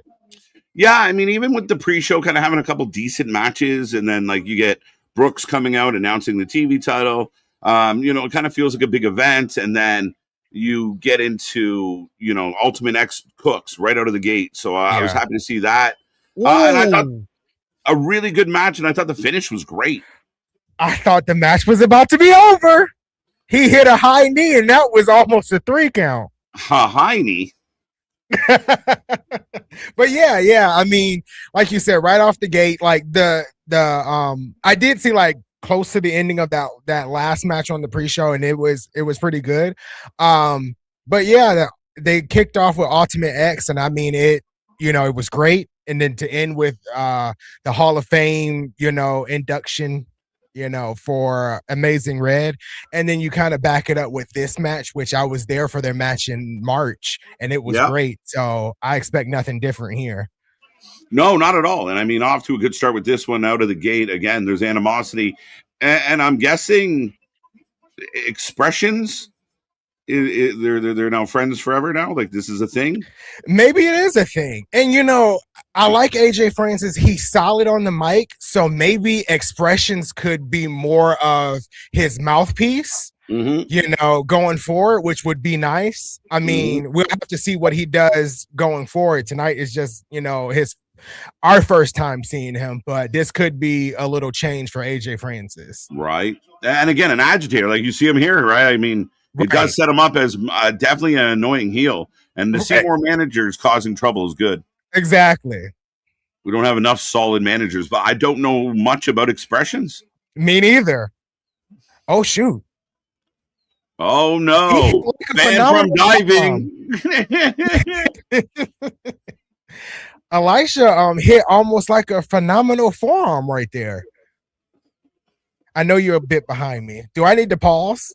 You might have to just I got the forearm now. Let me know when Elijah is on the top rope holding AJ Francis's arm. Yeah, it's coming. Yeah, not that far behind. I'm happy. Sometimes I can be like a minute and a half and it's terrible. Now. Okay.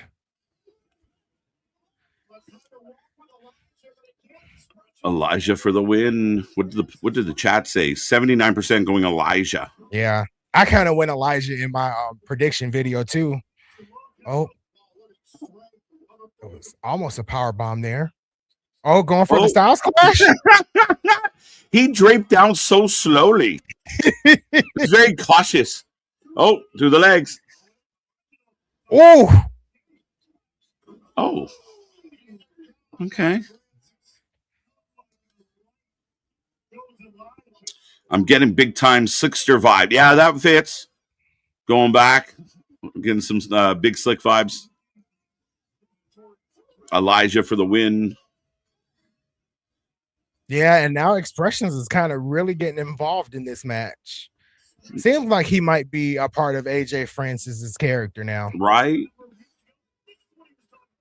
Sampling created great hip hop, then it got stopped. Very deep thoughts. Yeah, for sure. I mean, something else changed though. That the whole thing around, everything as a hip hop head growing up, it just the vibe changed, the message changed. Right. I used to love the storytelling of hip hop, and I just feel like some of that got lost. And I really don't care how drunk you are, how much money you have, or how many hoes you banged. I don't.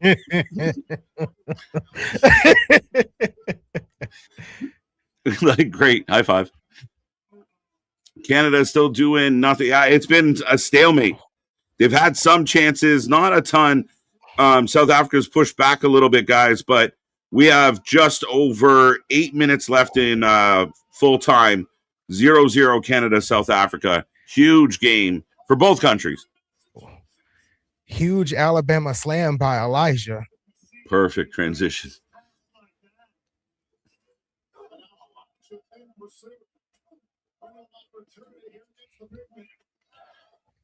Super cautious.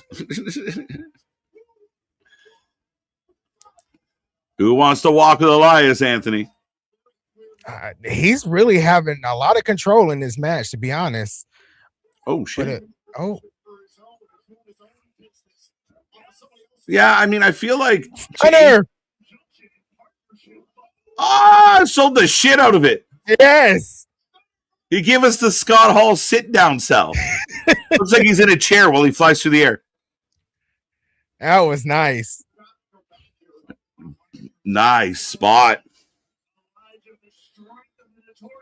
All right. I ain't trying to speak too quickly, but... Oh, spear in midair. TFL out of midair. Good match. Yeah, the TNA is showing up tonight. At least so far, 2 matches. That's why I said I didn't want to speak too quickly. Right. Say it, MDB. That's why you got to get on the Sammy thing. It's a Canadian world, boy. Let's go. Let's go. Come on now. Sports for life. Elijah for the win.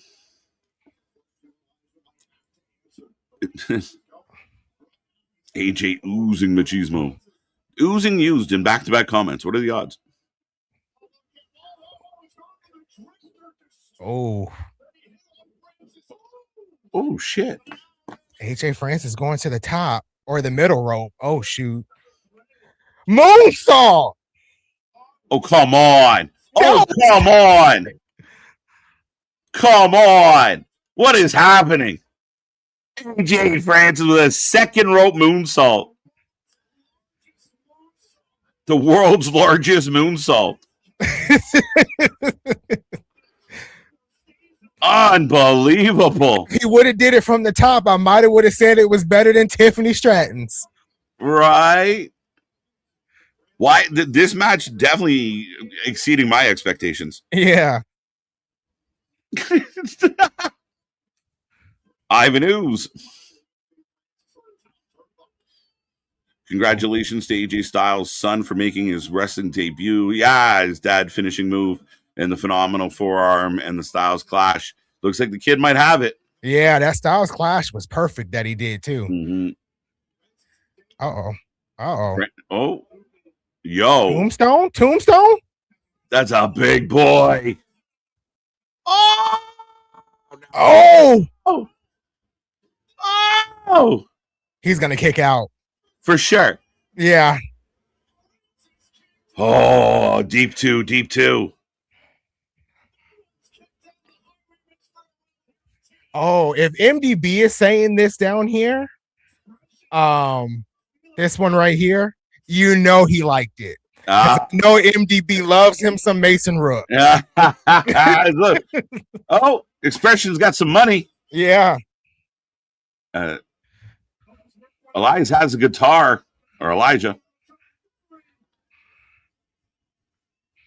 Crowd pops. AJ's down. AJ hasn't moved at all. Why is I hate when the ref does this though.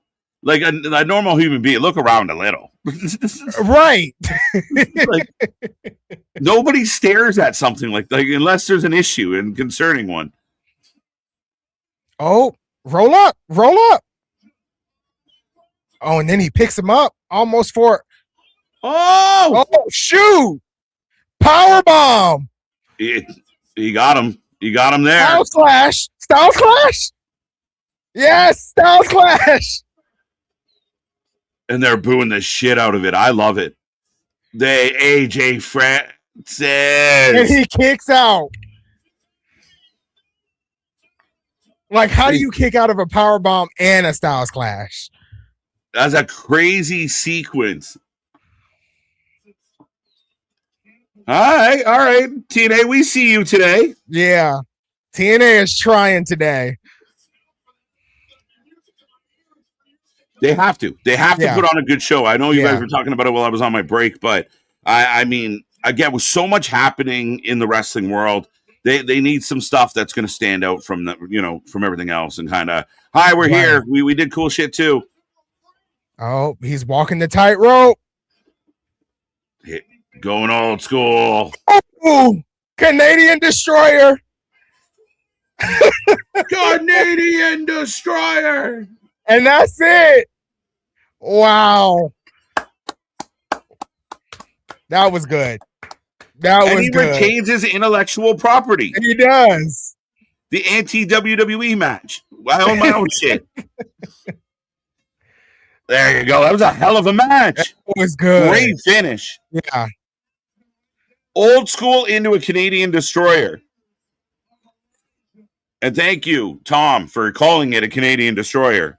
Instead of a Mexican Destroyer. You're right. Next thing you know, when an American does it, it's going to be called an American Destroyer. Like, nope. Can't. Come on now. Mason Rook has a great moonsault off the top. He really does. Oh. We're having like a ceremony for a guitar. He's got a. There you go. That's a gorgeous guitar. Yeah. Amen.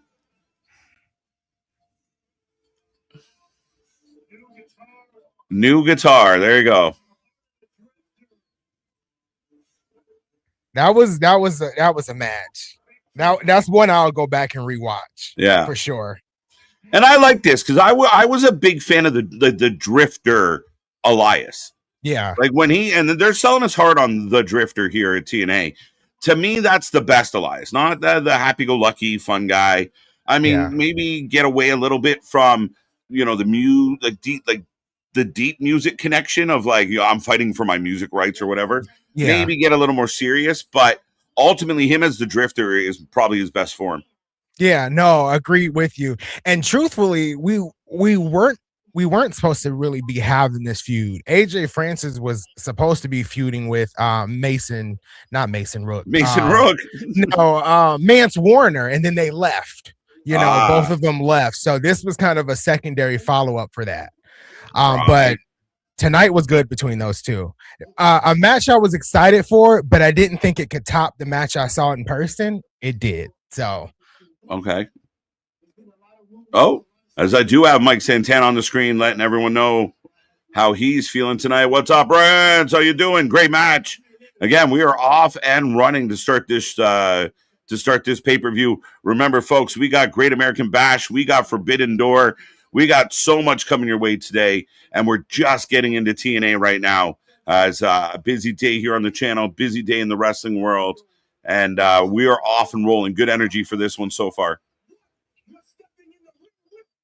Mike Santana says, I've heard all the rumors and the speculations, but I've been living, breathing, and bleeding for TNA since 2017, since the first time I stepped foot in TNA, and tonight will be no different. So him slightly, talking about the rumors, but not going fully there. Okay, hey, Mike, can you let us know who it might be about? This is one of the most vague.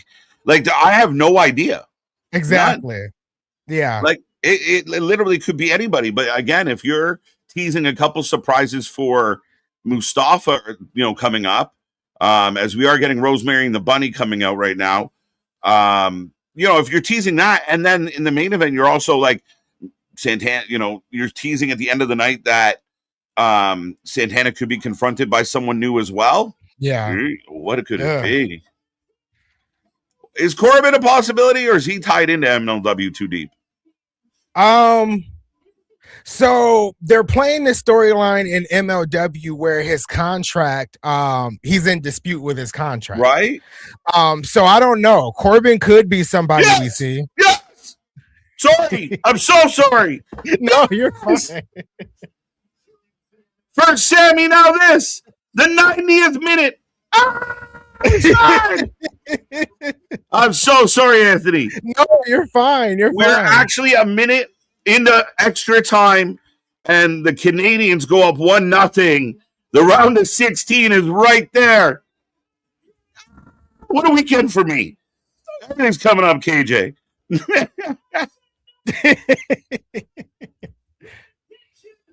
Let's go. Let's go. Oh, we got Iceman. Sorry, I don't know what you were saying, my guy. I'm so sorry. But I lost my train of thought too. So the biggest goal in Canadian soccer history.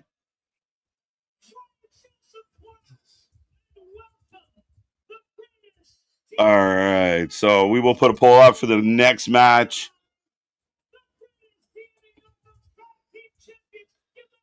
Did you say they only have 14 women? Mm-hmm. They be shopping. They have to be. Exactly. They have to. That's like, so where are these other women coming from? Yeah, right. The math ain't mathing quite yet, folks. Go, go, go, go. Woo! He scored! There's so much happening all at once in this world. Demon Bunny. I'm over here trying to tweet at the same time too, and I can't type fast enough.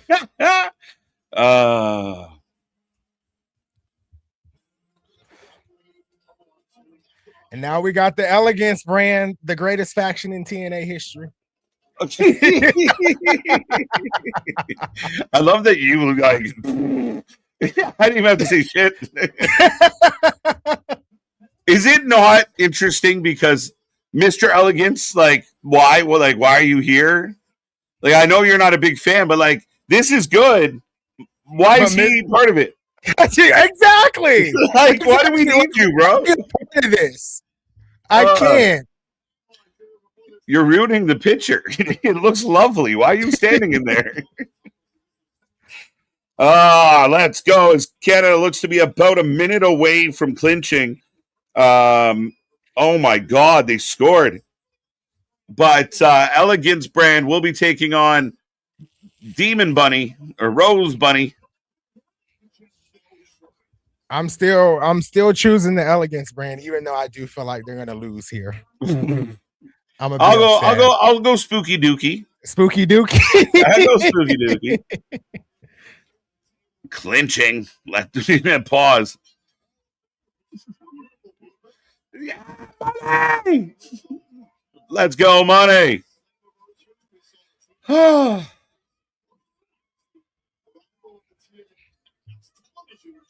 It's football. People think everything nowadays is predetermined. I miss the good old days that even if it was, we didn't care. It's like, it's been scripted for 50 years. I enjoyed it up until you ruined it for me. And even when it comes to wrestling, when they say like it's predetermined, we still don't know it as fans. We don't know the outcome. We can predict it, but we may be wrong. That's why I love when, like, yesterday, one of the things I loved about Sammy pulling it off was just the collective internet had to go, oh, shit, never called it. Right? Right? And the ones out there are like, I knew it. Yeah, you a lie. You a lie. I'm the biggest Sammy defender. And even I was like, Sammy's going to do it. I was like, I don't know, man. But I did see a lot of fans say that they want WWE to do that more. Give us, surprise title changes like they did yesterday. Yeah, and they don't do that often. I can say that. I think WWE, AEW in particular have struggled with just like these long reigns that don't. Well, I want some spontaneity. I want some like, oh fuck, didn't see that coming. Like, wow, they did that. Yeah, like, and there hasn't been enough of that in late 2025, 2026. It's just been like, okay, they did it. We kind of knew. Okay, yeah. You know, Cody wins again. Rhea wins again. True. Right. Yeah. Like, I mean, I feel like the last like really true surprise that we got was like Naomi faking us out and cashing in on the women's world title. We thought she was going for Tiffany Stratton and she didn't. I think that was like the last like true surprise moment we had in a while. Yeah, I mean, epic kind of moments like that are fun, right? But like, I mean, if you can kind of pull the wool over everyone's eyes, and again, that was what was so fun about her, is we'd be like, even as she was running in the ring, we weren't quite right, but it's over. On a quick side note, ladies and gentlemen, congratulations to the men's soccer team. Canada's going to the round of 16. They will play Morocco. Oh, no, they'll play the Netherlands or Morocco. Yeah, maybe. So, yeah, shout out. Woo! Let's go. Just Joe, let's go. Everyone throw a maple leaf or a beaver or a flame in the chat in honor of Canada.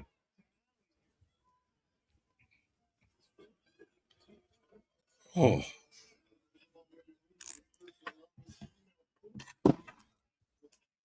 Ooh, nice move by M by Elegance. A lot of people very big on M. Yeah. There was a match she had against Jada Stone on Explosion maybe about 3-4 weeks ago. And that was like the best showing I've seen of M by Elegance. And she's currently in a feud on the indies with her tag team partner there, Heather, and people have been raving about that too. So I think in the near future she will be a breakout star in TNA. Yeah, absolutely.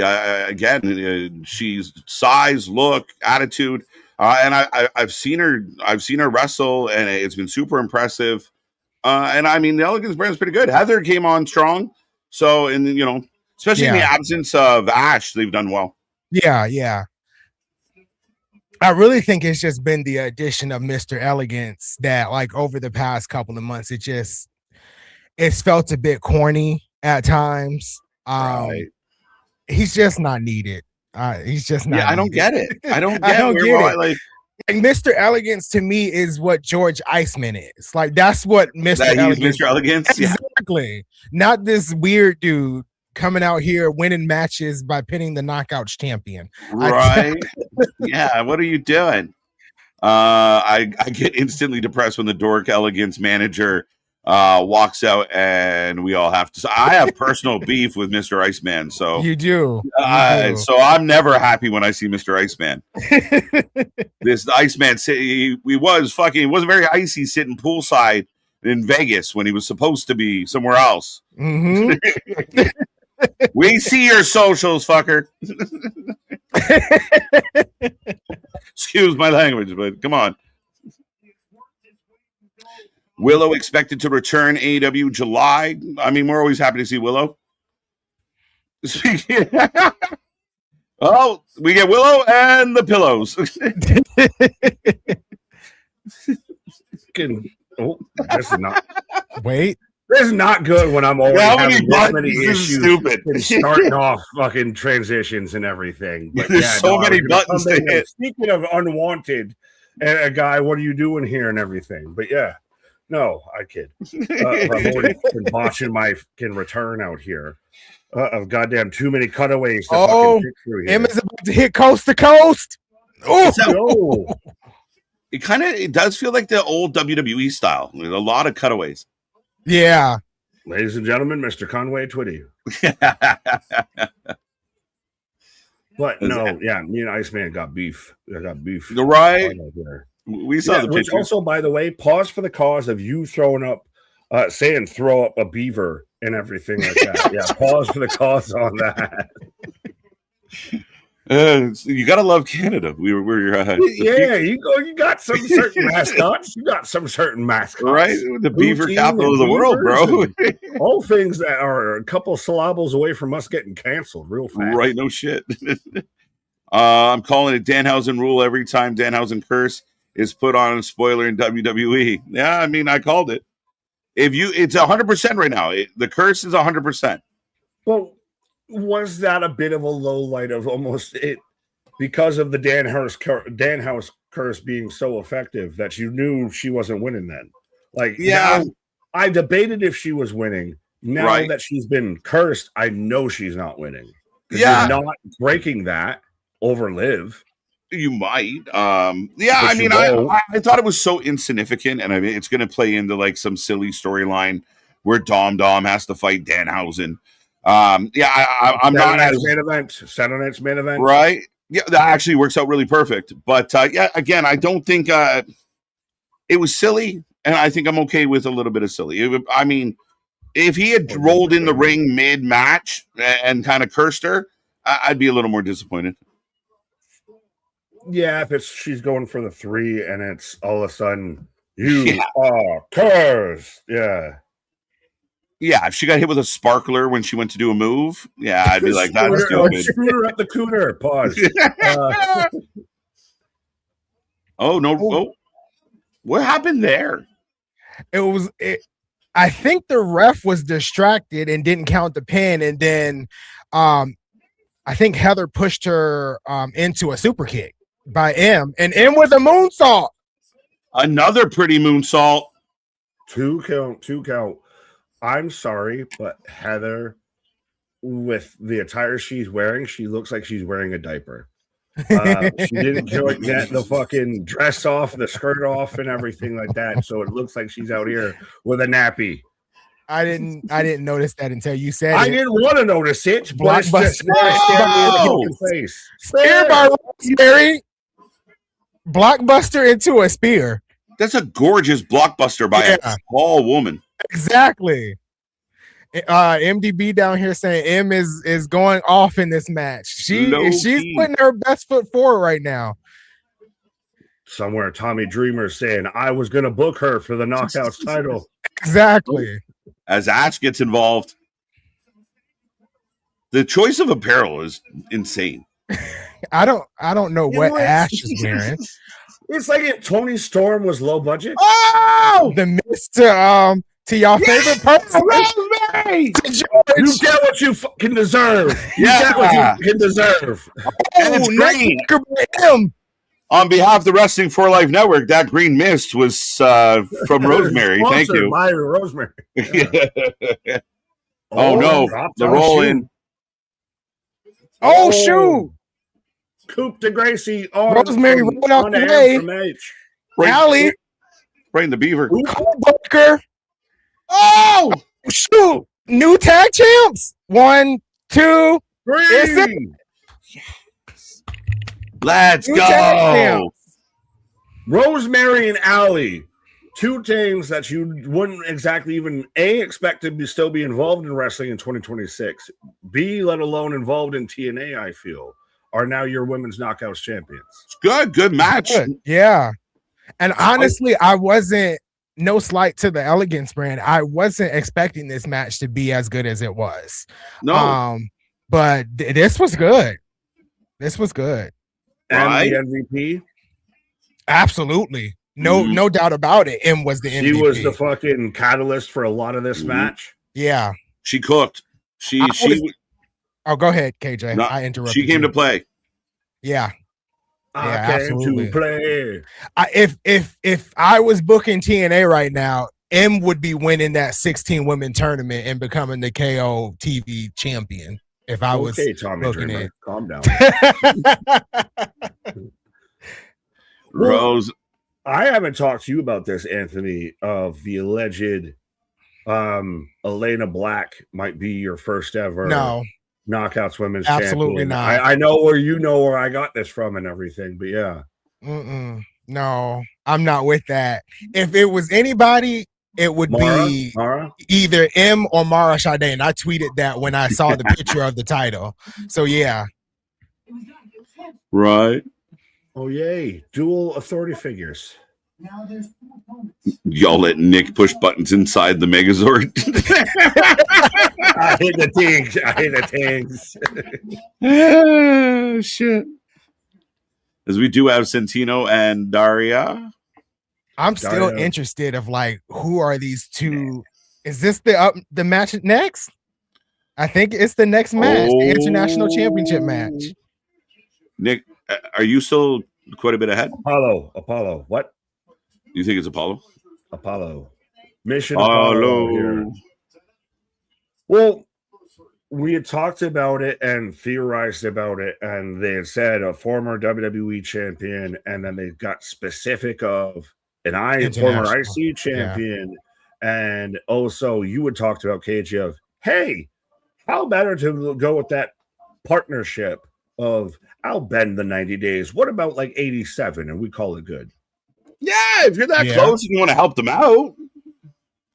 which everybody was running through wildfire of saying that WWE had just left TNA in the fucking lurch. Of we're doing Great American Bash against you because we're fighting a different enemy. You can fucking have that. Then they want to want mad at. And to me, I don't even think like, you know, NXT and TNA are counter booking each other. By the time this is almost over, we will probably be in the main event, right? For Slammiversary. So I've been holding out hope. I saw that fist bump there. Please. Right. I'm right there with you. I think by the time TNA probably did the best thing in jumping ahead of everybody. What we saw too with Night of Champions and why we talked about earlier of Night of Champions might have gotten in front of everybody with the headlines, Sammy wins and everything like that. If you're not first, you're last. So if I'm not going to be the last show of the night, I'm going to be the first show. Rich Swann is one. Okay. Oh. Yeah, here comes Rich Swann. Which we haven't seen him in months.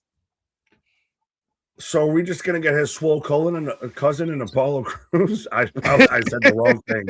Swole cousin. Enunciate.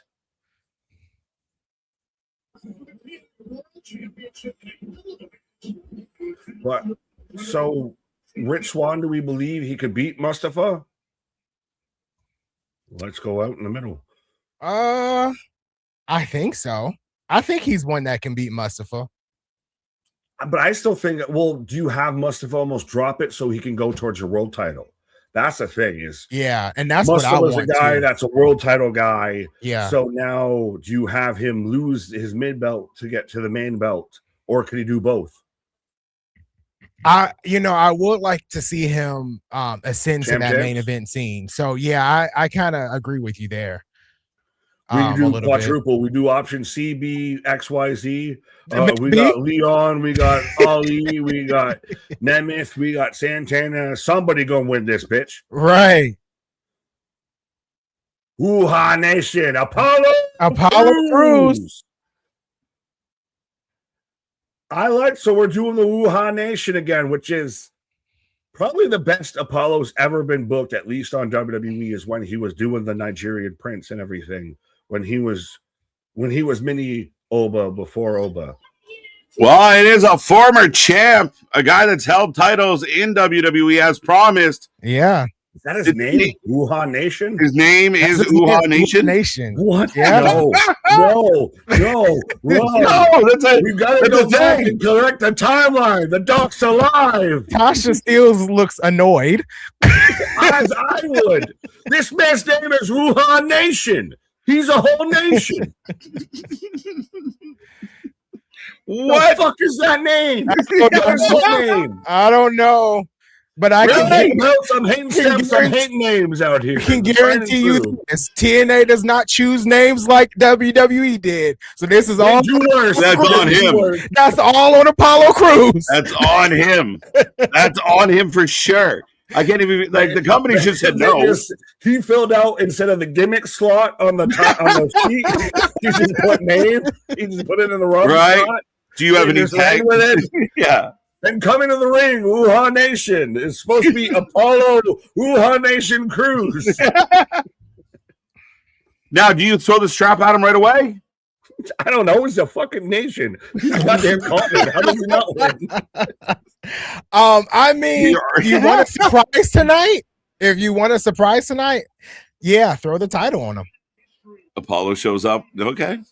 I don't even know. Can we call him Apollo? Just call him Wuha? Sharkbait Wuha. Oh, and they got rid of it. As everyone's chanting Wuha. Wuha. See, I told you. He just filled out the wrong part of the fucking application. They can't seriously be like, and hoo-ha doesn't move. I'm not going to make fun of the first part of his name because that's actually his legal last name. But Nation? Yeah, I don't know. No, Uha is his legal last name. Oh, but Nation, absolutely not. Yeah. I think Uha would have just been better. Just like shorten it. Just leave off the Nation. Come to the ring. Ooh-ah. Ooh-ah. What does Roman Reigns do before a spear or a Superman punch? Ooh-ah. Oh, shit. But the crowd is behind it because they are chanting it. Because they're figuring it out. They got to keep saying it so they can extend. Ooh-ah. Ooh-ah. It's got a kind of hypnotic vibe to it. Ooh-ah. Now, I mean, Rich Swann returning after several months on the shelf is kind of a semi-big deal. And like Anthony said... Is this bending the 90 days? Oh, we've still seen. I've seen Joe Gacy very much teasing showing up in GCW. He hasn't because of the 90 days. So is this the bend of the 90 days? You can have 80. We'll call it good. Was Apollo still in a 90? Yeah, I was gonna. Yeah, he was either in a 90 or he was one of those stars in the massive release who was actually his contract just wasn't renewed. It could have been. Yeah, that's what it was still a. Yeah, if it wasn't renewed versus released, I'll give you that. Because I was going to say they all happen around after WrestleMania. So around like post April. So April 20th, 21st plus. Yeah. So we're close, but we're not there. Mm-hmm. Yeah, I think if there was any like name that was on the list of free agents and they were still under the 90 days. Was it Wuha Nation? Right. Wuha was on the list. But they phone up. They said, Wuha! Like, you would imagine if they asked for somebody with a couple days to go in their and they said no, it's kind of why would you say no? Why would you do that? Why let him call himself the Wuhan Nation. We ain't losing shit on that. Yeah, you can have that. Tell people what I'm mad at.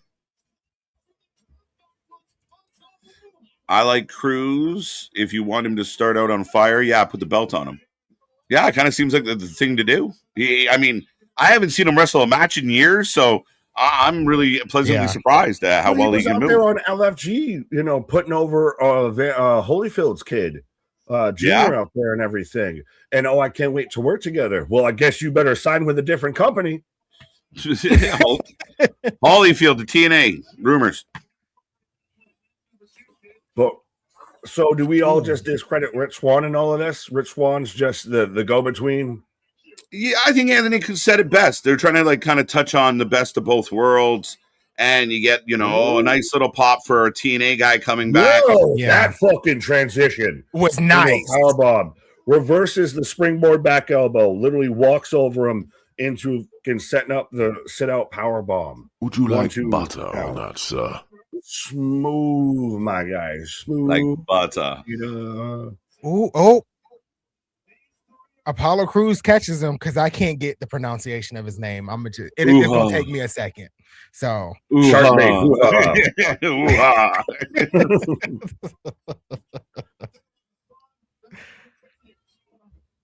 But it's so funny because the Wuhan Nation is the gimmick he was doing on the indies before he was the Nigerian Prince on WWE and everything with Commander Aziz, the sneeze, and all of that. So you had everything you could have done, kind of close to it, but so you're gonna really call him Wuhan Nation? That's his name. That's his name. We already have Moose Nation. What the hell? And apparently, it was his name in the indies, according to Wikipedia. No, he did the gimmick. So, he didn't have it. I didn't think it was his name. Yeah, according to Wikipedia, it was his name. So I don't know. Revisionist history.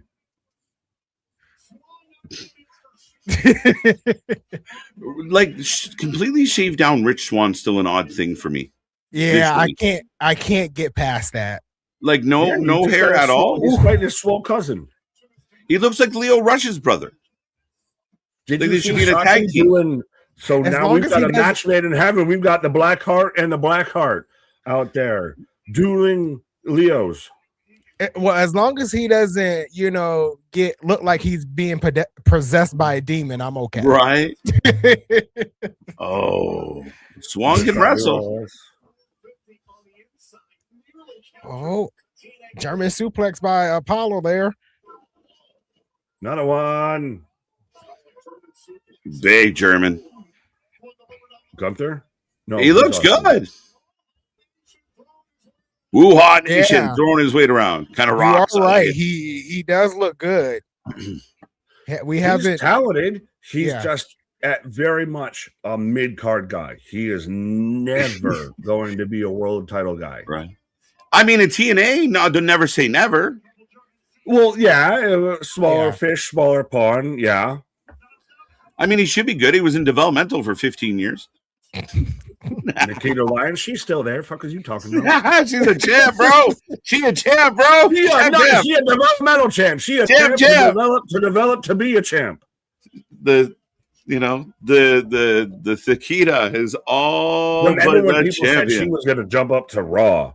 Remember when that was a thing? It's still a thing. People are still talking about it. No, it ain't. They're getting ready. Hold on tight, bro. Right? No. She's going to make it. No. Yep. No. Breaking Muppets. Swerve vs. Ospreay is believed to be the main event at Forbidden Door. Oh, should be best match of the show. I guess. But Isn't the world title on the line though? no, It's not. It's in the cage match, or the title shot is in the cage match, which we saw last week. We're having a cage match eliminator. 12-man match. Is it eliminator? Is it eliminator? Well, only if his team wins, they get a title shot. He gets a title shot. Cage elimination, or is it just like War Games? Oh, it's like just then one they lower fall. the roof and the match beyond starts. Yeah, I think it's one fall.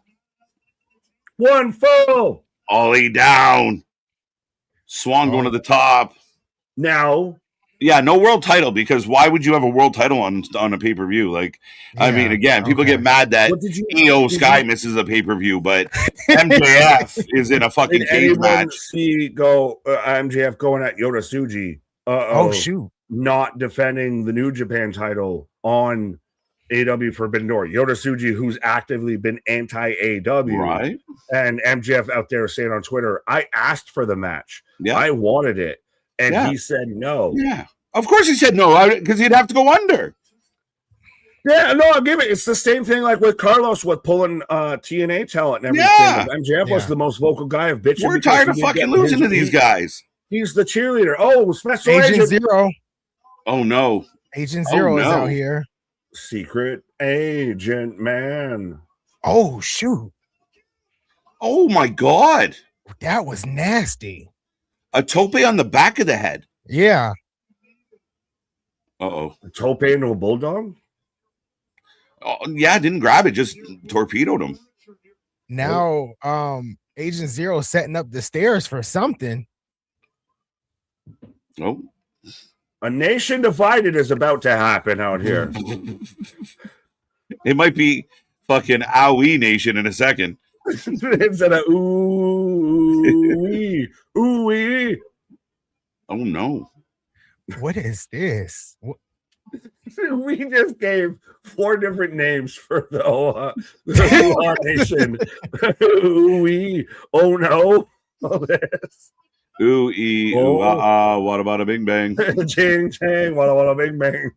Oh, roll through! Well, Discus kick. Oh, what a kick! Oh my God! Is he about to win this title? There is no way. Stop looking at me, Schwan.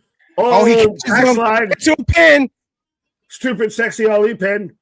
Wicked pin. He retains. Good match. That's some good matches. That was, Nation got pinned by stairs. Those stairs are heavy, Nick. A nation divided by stairs. But Ali retains. Surprising. I didn't have him, even when I thought this was just going to be him versus a mystery opponent open challenge. Didn't expect Ali to retain. No.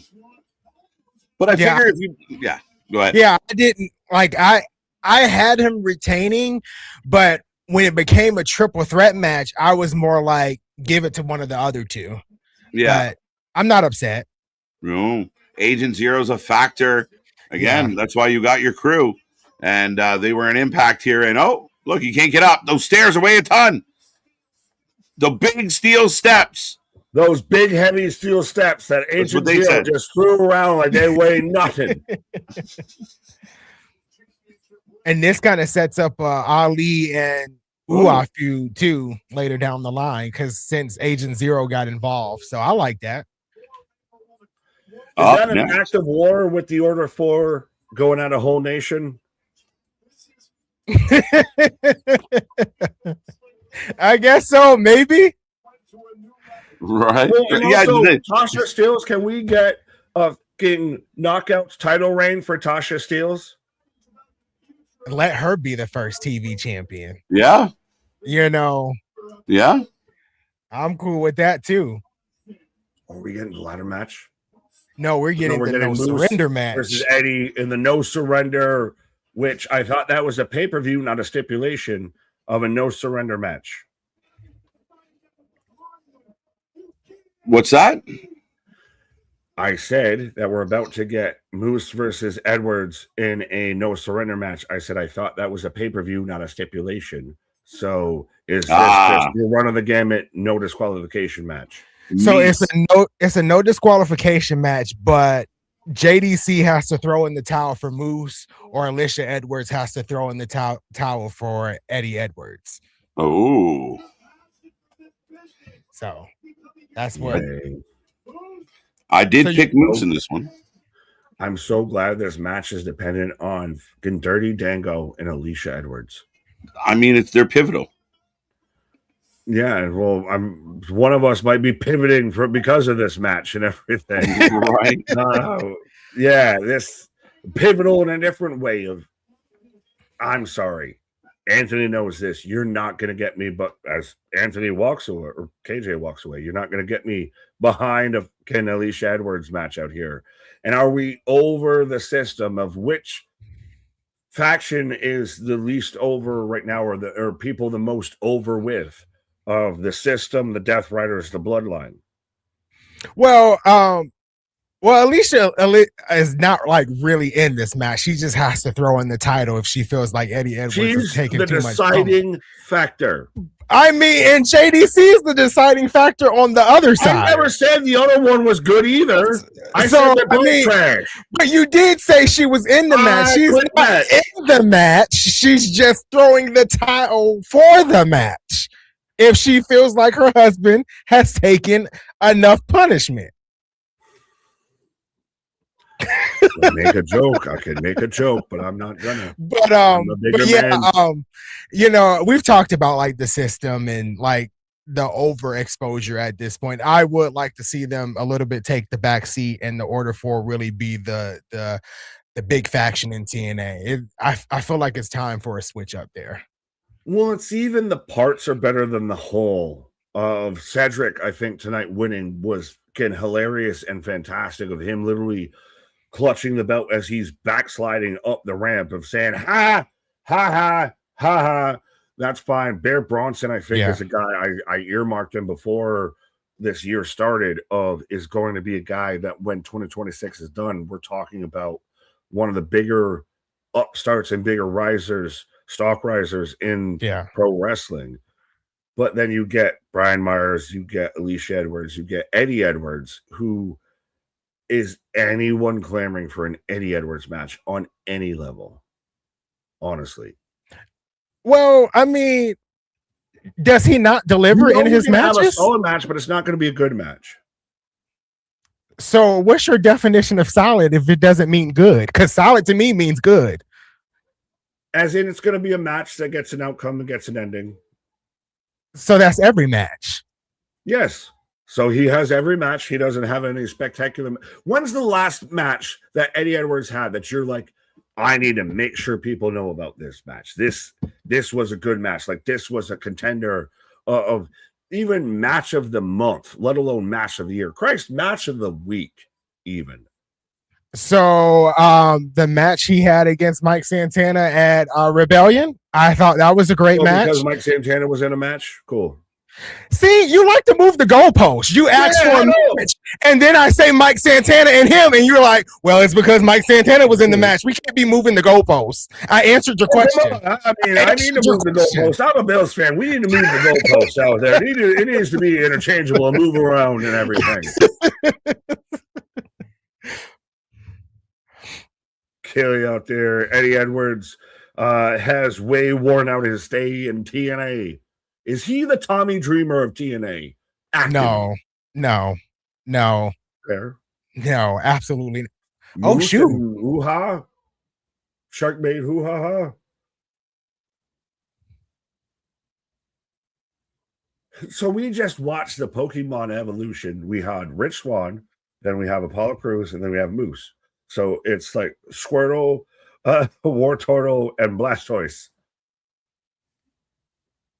As Moose just Moose just running booking through the it to Gorilla. backstage. Stay moving the goalpost. Kick is good. Kick is good. That's but having Uwa and Moose come face to face, that's a match I would like to see. I think that's something they could put together. Ooh. See, well, I mean, he's paying tribute to him. He's got the green and white gear. He's just going, whoo. Now he's just missing the ha, and he's right there. He's halfway there. They're part of a tag team. Yeah, we could have gone instead of the woo-ha, we could have gone Apollo. Right? Yeah, he could have just shortened his name to Apollo. That would have been cool. Yeah, I'm too. just saying with that was his entrance of they just gave him the big and pop there. Instead of because everyone was trying to figure out to an extent who it was. Everyone's like, huh? Right. Oh shoot. Ooh, powerbomb on the apron. That was a tough spot. And this man, even out of his now he's out of his fucking robe. Dirty Dingo brought to you by Dockers. That was a hard spot. Moose wearing trunks tonight. He means business. Right? Moose Ha Nation. Moose Ha Nation. Them as a tag team would be pretty cool too. Ooh. Kick is good. Popped me more than it should have. Yeah, I'm good for that. Eddie is Daddy. Freddie. Oh, the steps getting thrown around. I'm glad that they can move those heavy steps right back in place so they can get thrown around again. But so no stipulation, no DQ. Well, stipulation, no DQ. Yeah. No. Basically anything goes. Doesn't end until someone throws in a towel. Yeah. Oh, Moose on the steps. Same spot the last time that Moose took and he was out. Yeah, that is right. Was that at Bound for Glory when he took that spot? Yep. Yeah. Moose looked hurt too with that spot at Bound for Glory. Because everybody thought he fucking whiplashed his knee and everything. Yeah. See, point ahead, look smart. Well, we remember things. I can pot shot TNA, but I still remember things. Who was that?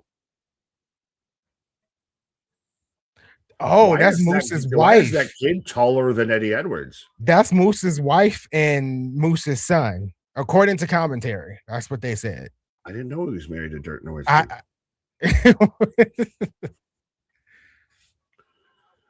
Could we see Eddie go to WWE? God, I hope not. Absolutely not. No, because even in NXT, no. Ooh, Moose with the old elbows. Rock bottom. Backdrop.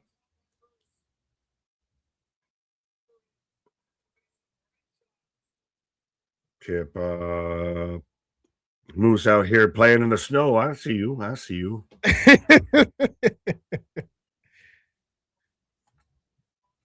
Brother BKL Sports Entertainment Show.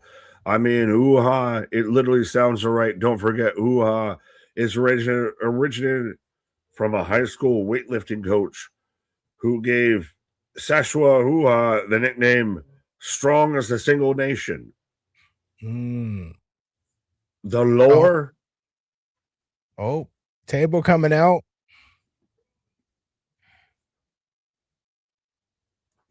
Ooh. Baseball sliding on the table, which actually you missed this though too, because you were late to the party a bit. but your brother from another mother, a Canadian mother, of Nick out there raiding us on Twitch and everything like that. Hey, so the TNA community going strong out there. Is it?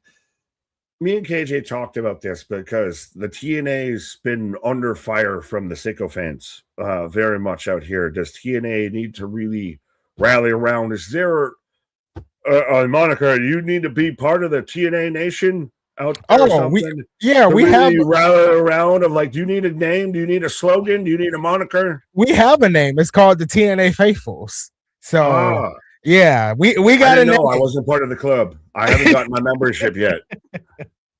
I've been out here every Thursday, still haven't gotten the membership invite yet. But yeah, the Sickles have been like going hard on TNA for a while, but I don't understand why. It's not like their company is doing the best. You know, they're a pay-per-view company at best. Guy dunking on the 5'11" guy when they don't want to challenge the 6'11" guy in a dunking contest. Yeah, right. It's kind of that. Yeah. Chop in the corner from Eddie. Oh my Lord, Uha Nation was big on the Indies for being signed. I still don't believe that was his name on the Indies. I thought that was the gimmick, not the name. There's chops back and forth between Moose and Eddie. Moose proves he played in the NFL. Hell, the White Bunny Queen. Big boot by Moose. Oh, headbutt. Clothesline. American Wolves had one match in NXT Black and Gold back in the day. Did they? Did Davey Richards and Eddie Edwards have it? They're still so underrated. The Wolves are so underrated. And I think I don't want to say annals, the history of pro wrestling, especially recent pro wrestling, of how good they were. I don't remember the Wolves from NXT. They were pretty much a big kind of core piece for the TNA tag division from, I want to say, early 2000s, maybe at least mid 2000s into like the late 2010s and everything like that. You had Davey Richards and Eddie Edwards before Eddie split off. They broke up. I had to Google them because sometimes I just don't remember names. Yeah. You're absolutely right. Oh, the steps being involved again. Now we got a chain. Swerve's pissed right now because they're doing everything he's about to do. I'm supposed to use the chain. I am the one who uses the chain. Moose is a beast. Speed jobs in. Weren't the Wolves in a jobbers match on SmackDown? Were they? These are all one-offs. All first. Eddie is wrapping the chain around his knee, potentially setting up for the Boston knee party. Right.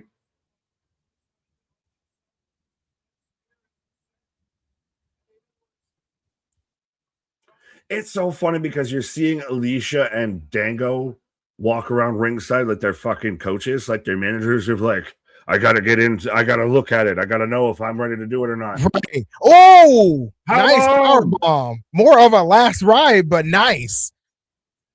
Well, when that guy's that tall, it just helps, you just fall kind of that way. Table in the corner, he who sets it up must go through it, though. Boston knee party into the fucking table. Calling it now. Or is he just going to miss and just miss a spear into the table? One of the two. Yeah. Oh. Hopped into a pedigree? Yeah. Seth Rollins, eat your fucking heart out. A bunch of knees with the chain.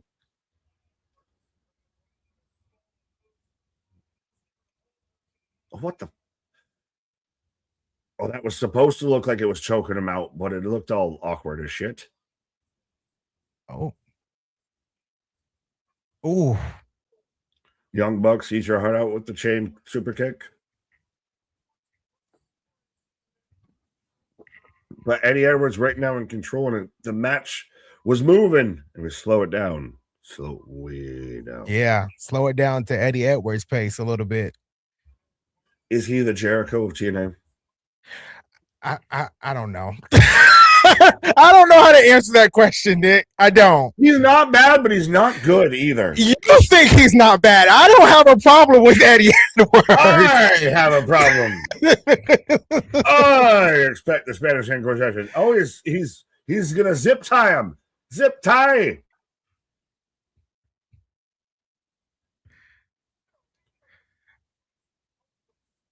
He's gonna render Moose helpless.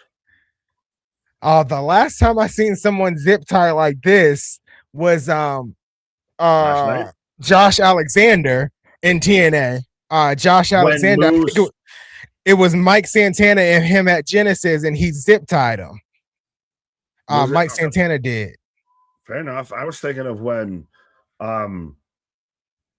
Moose won the world title and everything, was doing it in front of his celebrating in front of his kid and everything. And Josh Alexander was zip tied on the ropes and everything. Kendo stick. So we got batting practice as Moose's wife and kid. I'm waiting for his son to hop the fucking rail. Right? For his son to hop the fucking rail. And Moose's wife is tall. Yeah, I didn't know he was married to Dirt Nowitzki. Right. He hit a mean fucking 3-pointer from outside. She's like M by Elegance tall. WNBA tall. Well, I mean, when you're that tall, when you're a former NFL like defensive lineman, you're not going to have like a 5'6" wife. I don't expect. Right. That's true. That's true. Oh, is Dango? Oh, he spit in his face. And now again, this is all part of the system continuity. This is TNA's bloodline. Oh, she jumped the rail.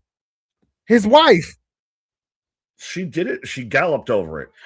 She was trying to throw in the towel. She's going to do it. Oh, not him grabbing. Oh, shoot. Oh, he snatched that woman up. Oh, shoot. Oh. Down. Wife down. Dango down. Everybody down.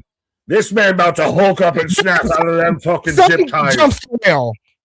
At least I called that man again. They both did it all in one fell swoop. Yeah, that's just called a high hurdle to them. Oh, he's choking out his son. No, don't put him through the table. Oh, I'll do it. Alf can do it. This is insane. Whoa. And he just held that shit. And this is where Moose's Hercules out of them zip ties. This is insane. One of the 5 things to in the face. Holy shit. Moose got hit in a tall drink of milk. Moose trying to get out the zip ties. Moose got the zip ties. Was it my imagination or did it take 2.5 months to get them on? It did take a minute. Oh! Spear! But now the looming table in the corner. Spear number 2. I still don't like Moose's spear because it's the whoopsie spear like Jey Uso. Oh, like let me kind of throw myself at you. JDC throws him the chain. This match has gotten everybody out of their seat. Yep. Holy shit. This might be up there with Grande and Grande. Like, it's cooking. Oh! He spit out the red mist. Internal bleeding. We wanted TNA to hit tonight, and they have been hitting. They've put the ball in play.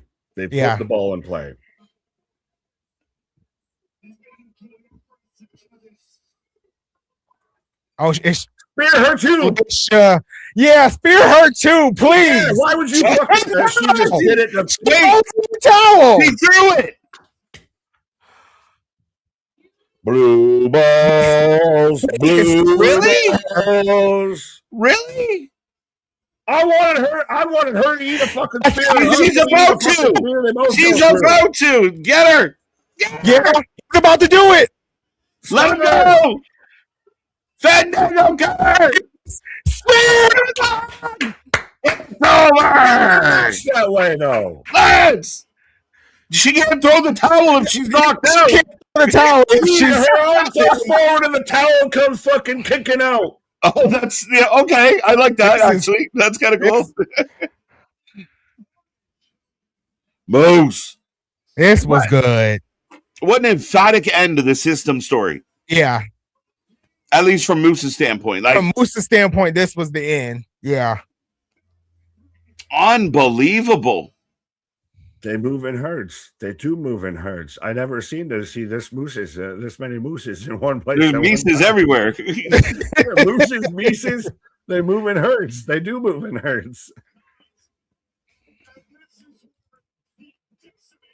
Oh, I didn't see him bleeding from the match. Like I said, if it's just the 1 second when he's like held up and then she throws the towel. Like, no, why would you give a shit about her? Just plow through her too. Pause and just that's when you get the fucking towel comes kicking out of her hand, and that's what ends the match. Right. No, I like how they ended that, man. She had to throw the towel, so I get why. But Eddie and Alicia fall into that hug. It was poetic. It was very well done. Like it was movie-esque of like the villain's hug. Jack. Yeah, right? Yeah. And Moose decimates it. The hero gets the revenge. And now we're getting, we get to go home. About to walk off with his wife on his shoulder, and then he said, "No, fuck that shit." His wife slapped the taste out of Alicia. Words, though. That was a wicked slap. It was a big hand. It's crazy that I think we only have 3 matches left, y'all. I think there's only 3 matches left on this card. They're getting through this quick, and they have, for my money, they haven't missed a match yet. Yeah. Now, I thought the weakest match was going to be that Knockouts Tag Team title match, and it still was really overachieved. Good. Yeah. So, according to Wikipedia, we got 3 matches left. So that's the 2 world title matches and the tag team ladder match. There we go. Now, which one do you do now? What?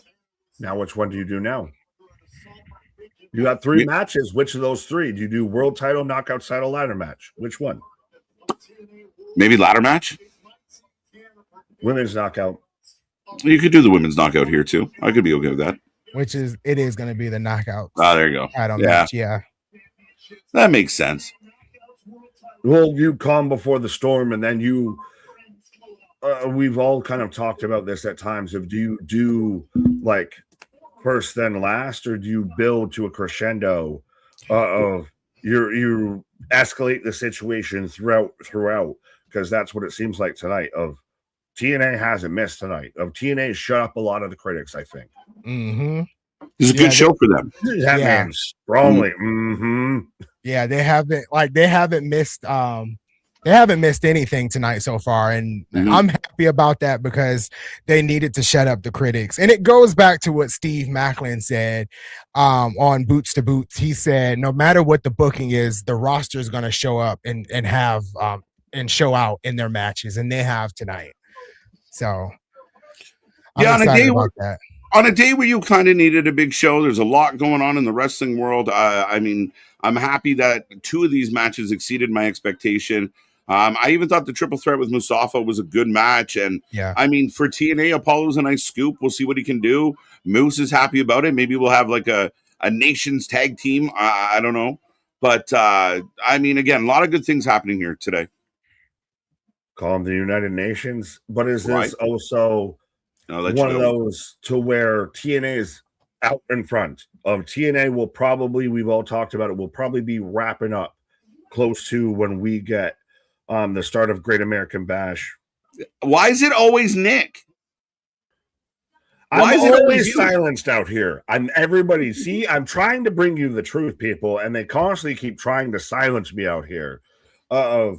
No, you could have it to where this show is wrapping up before we get into Great American Bash and everything. So now already TNA's got every Twitter fucking handle talking about Slammiversary because of this story, because of that title, because of this story, because of that angle and everything before we even get to Great American Bash and Forbidden Door. So now we're flooding the wrestling tropes with all of this.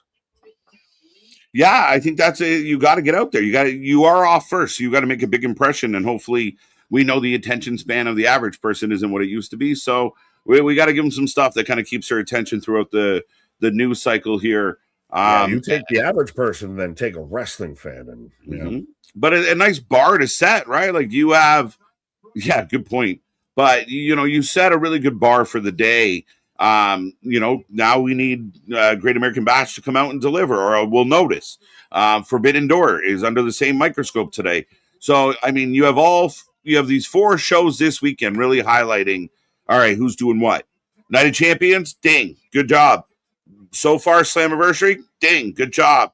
Who's next? Who's up? We've had a 4-course meal this weekend of wrestling, and so far we're about 2 courses through, and I'm pretty cool with it. 100% chocolate, dude, bro. Chocolate. That's stupid but funny. I love it. 7-0. Moose was on the loose. I love how they got the fan. You felt the fans come into that as they told the story. The fans kind of got deeper and deeper into it all. Well, and you had his wife and his son get involved, and that's almost any time you do something like that outside of the Mysterios, people are going to go the way that you want them to go with it. And Xia Li doing the Wu-Tang sword style out here. I was never a fan of that, but hey, it's her thing. She's a Shaolin monk, my guy. Yeah, I just don't need the sword exhibition on the way to the ring. I don't care. I don't need Xia Brookside, so we're okay here. Son of a bitch. Yeah, son of a bitch. Give me a drink. But no, this to me should be a mollywop. I'm taking Xia Li 10 times on a 10 out here.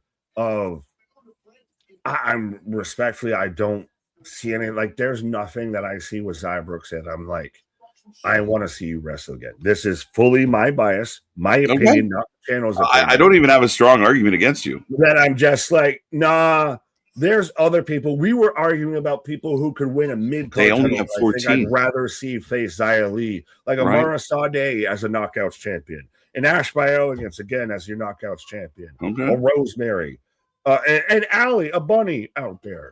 I'd take a cute bunny over fucking Xia Honey Brookside out there. Honey Badger Brookside. Let's go. Honey Boo Boo Brookside out there. But we are getting the introductions. Brookside's already talking shit. We are off and running. There is a poll up. Get your votes in, folks. Yeah, no, so she looks like she's wearing. Does mother know thou weareth her drapes? She fell into a curtain and just walked out like that. Right? So here's a question until tonight's main event for World Championship. Do you think Mike Santana will finish TNA until he's going to WWE? I think as close as possible. They're going to let him ride it out, and they're going to kind of come to a conclusion. So, yeah, I think there will be, I don't know if he gets all the way to the end, but that's what we're talking about. Like, all right, the conclusion. We'll let you have, it could be, right? Like, you talked about them, kind of letting up on some 90 days. Maybe that's the trade-off, right? Like, okay, we'll give you so-and-so, but we want Mike a couple weeks early. Yeah, we want to build Mike into this or whatever. So, again, fair is fair. And this might be a question for a different time and a different place and everything, but this might now be the need to studied at one point. It might have to go to court of the TNA WWE partnership versus the AEW TNA partnership. Because some people view that WWE's left TNA in the lurch post WrestleMania season. Once they got Trick as champion and everything, you can have that. The most they gave him was Ariana Grace and Stax. Is that the best? They're not their babysitters, for Christ's sake. Like, it's not their job to do it forever. It's a partnership, not a babysitting service. Like, again, I mean, I appreciate it, but you've had your interactions with both these companies, and I'd argue that TNA benefited a lot, including landing on AMC because of the relationship with WWE. I'll give you that, as I'm laughing at Boston out here. Boston, just enjoy it. Stop nitpicking. The swords are fine. Don't nitpick. Just enjoy it. It's fun. I'm not mad about the swords. I just think, we could do without them. Come to the show, have a little fun. It's a party, right? Yeah. It just makes you, it is what it is. I don't love the swords. Mackenzie Mitchell is at the ring announcer. I'm sure Anthony's going to crucify me on that. Yes, Zach going over Sami Zayn. You stop that. You know that's not true. Eddie Kingston over Sami Zayn. I'm waiting for the same response. You stop that. You know that's not true. Yeah, if we were having a competition on who can replace a muffler faster. Fuck you. That'd be the funniest. It'd be like the mechanic versus the homeless guy. Sammy Kingston, let's go. What is outside of a fucking Circle K or a 7-Eleven on a fucking Tuesday? If I want to go see Eddie Kingston versus Sami Zayn, I go to my local gas station around 11 o'clock at night, and I bet you just throw a fucking scratch off for a pack of cigarettes on the ground and see who picks it up first. Wheatley's presents bum fights. Brought to you by Barstool and Zuffa Boxing. Zia Brookside for the win. Rant's agreeing with me, though. I'm with Nick. Zia Brookside ain't it. She's missing something. A lot of things. Yeah. I can't. I don't feel strong enough to pick that fight, so I'll let you have that. But it's Xia Li is somebody that even with Anthony, how much he despised the fact that Ariana Grace was their knockout champion for so long.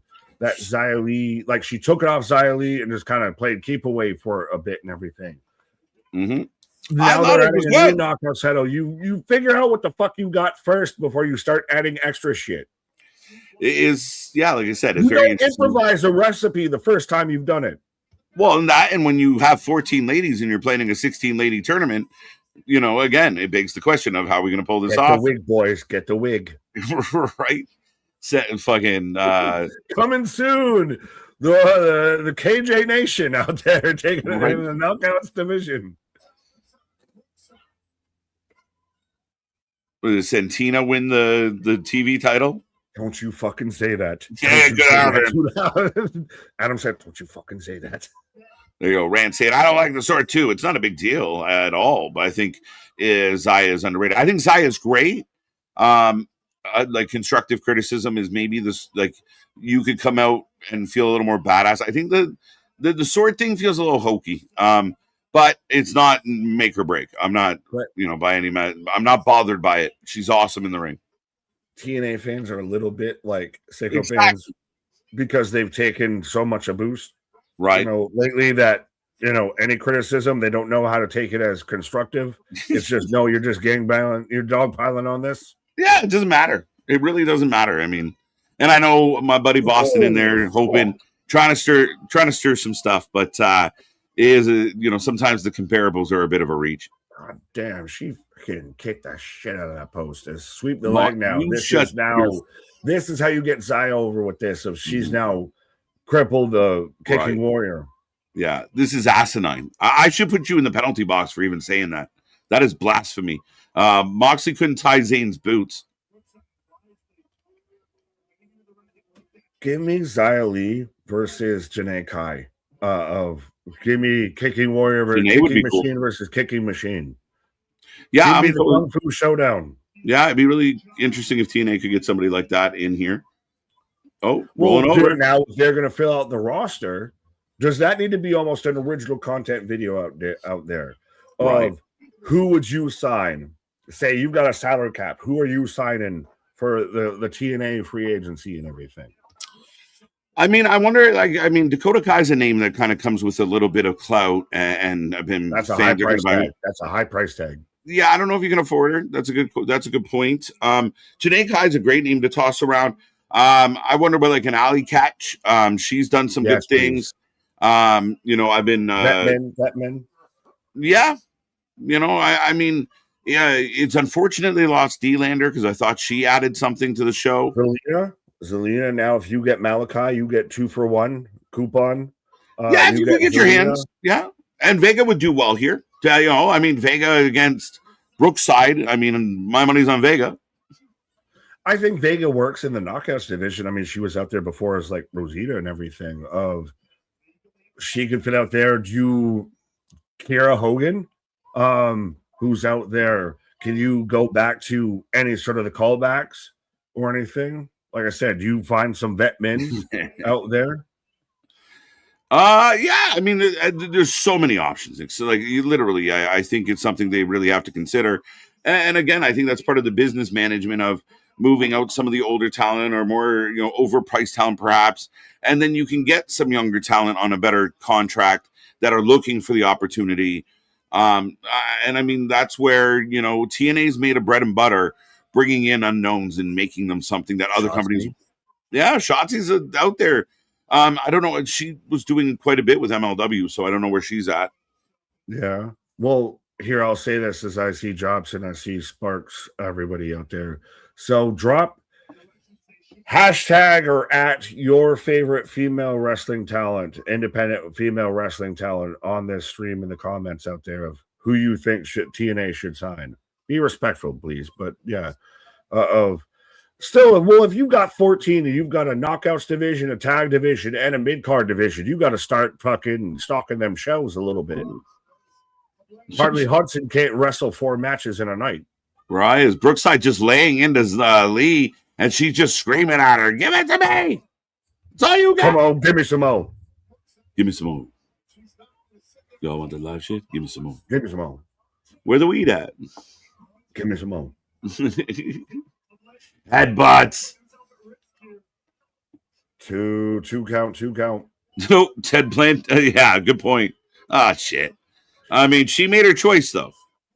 What can you do? So if we're looking at this of, hey, I need to do what I need to do to be what I need to do and everything.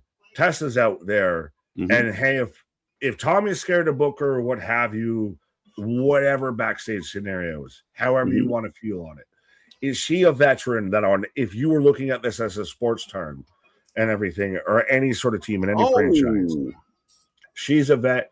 Are you with us or not? Cool. You're a high contract. You know what? If you go away, cool. It frees up some space for some other people. Absolutely. I mean, she's got Mitch family. Marner. She's a Mitch Marner.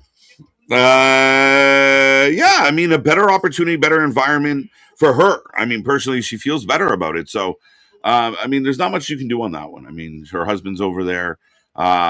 She had to choose between the two. She'll probably be more lucrative that way. So, yeah, I mean, it does open the door. Well, wasn't her hobby just part of the new AAA faction? Or am I misremembering? Yeah, maybe. Could be. TNA should sign. Everybody giving Jeremy Borash credit for that because the true booker of AAA, not this fake Undertaker out there of he's the Dead booker. Man is doing his job, bro. You got to come to terms with this. The Dead Man's killing it. Jeremy Borash is the greatest booker in Borash, Boass, if you ask me. Borash, if you ask me. Carissa Rivera, not bad. Nice shout. Alley Cash, I've been an advocate of Alley Cash for so long. I love seeing her do good things. She came off a broken leg. Which we watched her break live, especially. Yeah. That sounds like a bar, though, and I'm an advocate for Alley Cash out there. Right? Oh. Lee just raining down fists.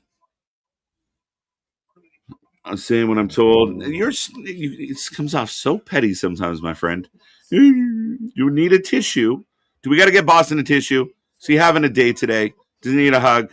What can we do for you? He should be out here celebrating. He told me I was just in his backyard. Someone quick, get him a bottle. But Boras, there you go. You put some respect on Jeremy Borash's name. You put some respect on Taker killing it. Oh, yes, I'm known. Why can't Taker book AAA? Taker hater just because I said he may not be the greatest booker of all time. Why couldn't he be? What? Why is it impossible for this guy? He's so just what? Because Undertaker and Lucha Libre. So what?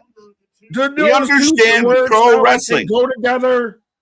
So what? He understands pro wrestling. That's all he's got to understand. they figure out the lucha in the ring. He knows how to tell stories. Who might, well, and again, who knows more about a story or a gimmick than him? All of a sudden understands lucha libre, a whole style he's never wrestled before, gets it over more over than anybody else out there versus Jeremy Borash, a guy who's been involved with all of this, who's been behind creative and everything before. So what? Undertaker hasn't been involved in creative his entire career. I don't think Taker's a savant when it comes to booking. Okay, why not? Because it's not like say that that's highly unlikely. Why? He's been in the business for 40 years. He had one of the longest standing, most successful gimmicks in history, and 90% of his career was based on storytelling. So then why isn't Tom Brady or Michael Jordan the greatest GM or the greatest coach of all time? Really? Okay. Brookside is your new champion. That's what you get. Now. Where's Anthony? You out here making me angry. I need Brookside, the new champion out here. I need Anthony. I just don't know why it's impossible that this guy's actually doing it, but love it or hate it, folks. Xia Brookside. This is the Lord giveth and the Lord taketh away. I guess we got Sami Zayn wins, so Xia Brookside has to win. Oh, I'm shocked. Xia Brookside gets the win. She looks constantly like the most like pissed off preteen of like the fucking Twilight series or like Dune or in the Hunger Games and everything. Like fucking angsty ass teenager face. Where are you? And I'm so sorry. Lucha Libre She's still means fucking angsty teenager. Yeah, she is. You're a new champion. Crazy. She's come a long way. She's still got a long way to go. Yeah. She's the champ. Mm-hmm. Carlos out there, how do you feel Carlos done presentation ceremony duty? It's an interesting thing that he likes to do. So, I mean, I don't hate it. Again, I think it's one of those things of like, it's all right. How much do you think there is the comparable, like how much of the Venn diagram between Carlos Silva and Tony Khan crosses over? Not much. Fair? I don't think so. I think he's a lot quieter, a lot more subtle, a lot more professional, a lot more mature. But he's all up in the videos, all up in the title wins, all up in the production. In his defense, more than Tony, but you know that Tony is more involved. I think in his defense that TNA needed somebody to get out there and beat this drum. Somebody had to. Oh, Billy Corgan, Dixie Carter, Vince Russo, Jim Cornette, Scott D'Amore. Are you going to name somebody good at any point? Are you going to name anybody of worth at any point in that list until you got to they all got Billy Corgan. They're all involved. They were all the they were all the face of TNA. Again, he's not involved in storylines. He's not involved in storylines. He's not involved in angles. He's not involved in anything. He legitimately just puts the belt on people. And again, him going out and putting the TNA, like going through He's a ring girl. He got him on TV. He did the interviews. That's all he's done is his job. It's his job. What the fuck? Oh, we're going crazy. Did that intentionally happen? Because the stream's been fucking up a bit tonight. So did that a couple times. Dexter. Right. Well, we talked about Joe Gacy showing up in JCW. Dexter. The Wyatts now might be free. So True. Index. Right. NXT countdown has started, folks. That is a true story. Shit happening everywhere. Again, congrats to Canada. Woo-hoo. Blame Canada. Destination X, Sunday, November 15th. Okay, so we're just bringing back all the highlights. Oh, wow. Sunday, November 15th, Destination X. Ladder match. Now, who do you have for this? This was initially just a triple threat. They added the great hands. They gave it a golf clap. They added the great hands into it. I'm still finger snapping of the Righteous leave here as tag champs. Yeah, I was leaning towards the Righteous as well. It seems to make the most sense for me right now. I don't really much care for the Good Hands or the system that much in this regard. I don't know that the Hardys get it back. I'm kind of leaning towards the Righteous. Nick is anti-Carlos Silva doing his job. Nick, Right. Are you still really pissed off about Carlos handing out belts? Yes. Right? He's just doing his job. Like, I mean, I got no problem. But I don't know what his job is. He runs the fucking place. Does he? But what do you mean?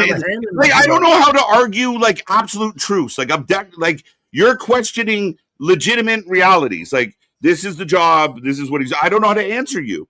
Like, I don't know what to say. I'm in perfect mind to be questioning realities out there. What is reality, man? This is the Matrix, bro. I don't know what to tell you, bro.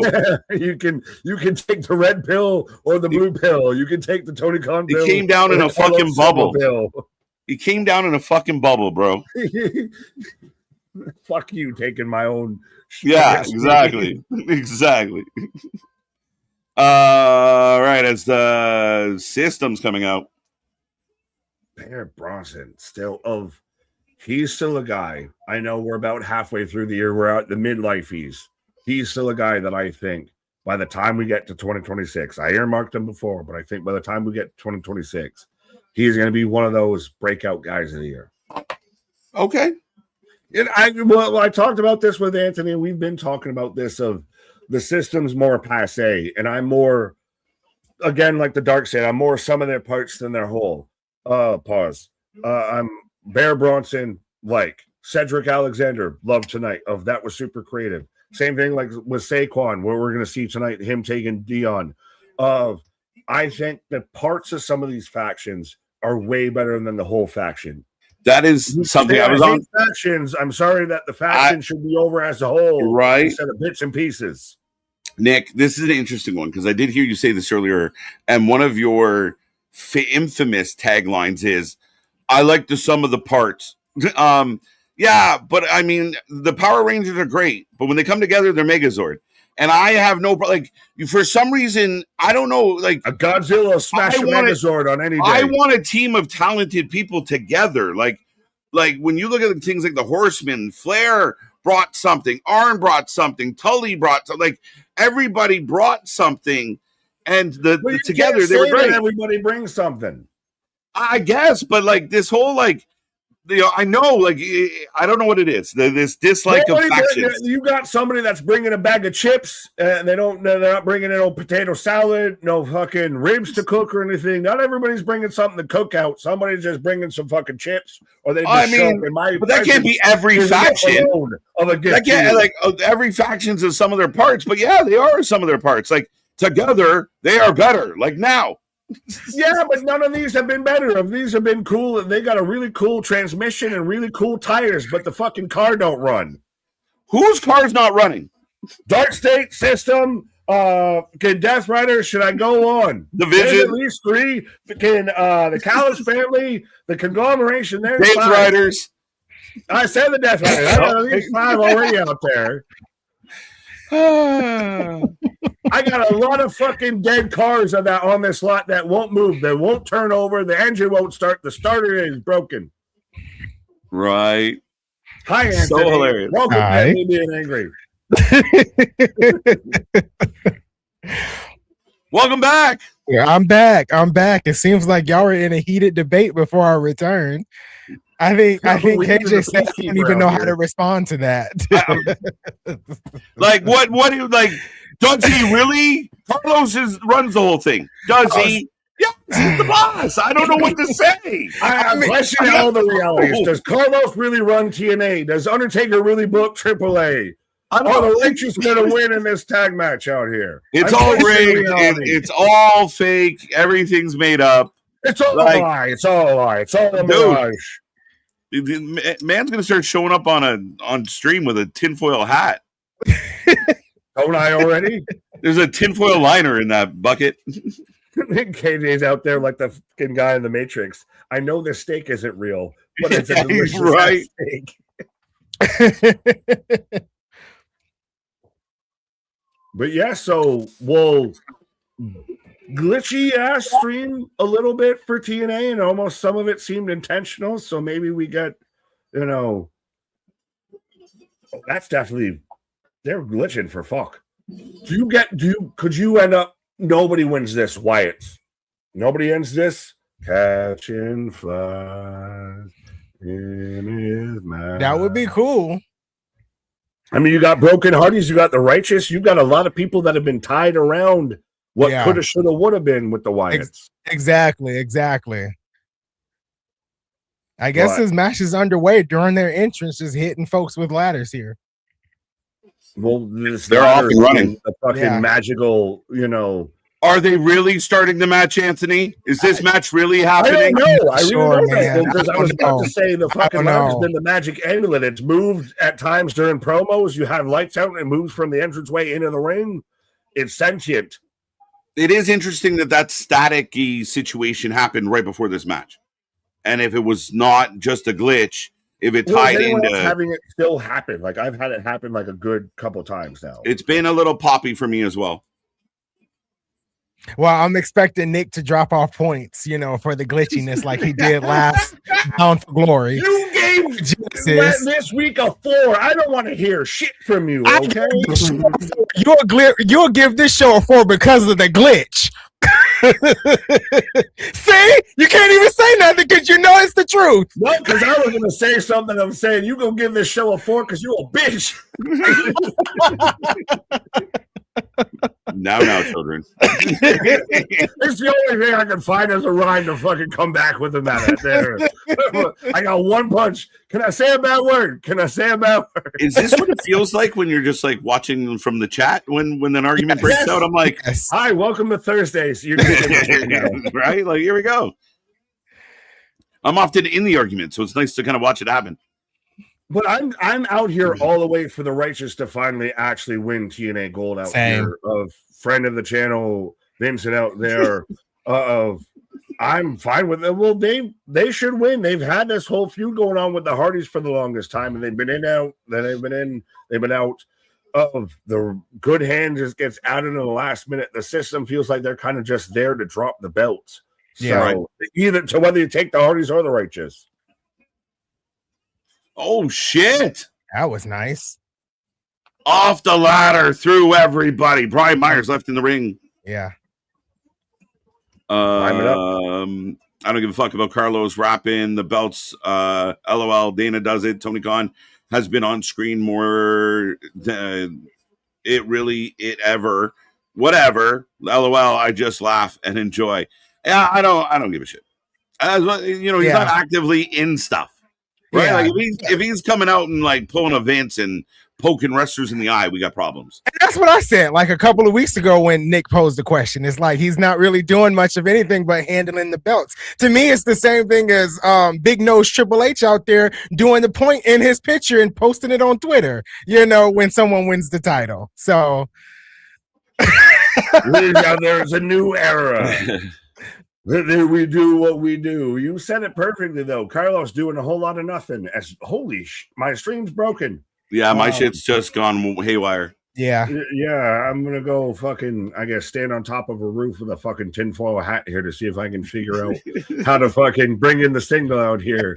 No, you can sit there and yell and be mad at me for fucking being upset about it, but I'm gonna just tell you my opinions. But I'm gonna go climb the roof out here and see if I don't get electrocuted. You try not to. Shake the bunny ears. MDB's comment is golden. I mean, it's so funny. Like, water is good just by itself. You can go on a run. No limits, no ladders. Ultimate X, no limits, all ladders. This is ladder match. No is a ladder war. I see Destination X is coming back and making a return. That's cool. I like that. Right. I think it's smart for them to emphasize Destination X. It's one of the things that are unique to them. Yeah. I think if they can highlight tag team wrestling, which they are, I would argue that TNA's got the best tag team wrestling division in the bigs. Yeah. And I think they have an opportunity to do that. X makes them stand out. Oh yeah, absolutely.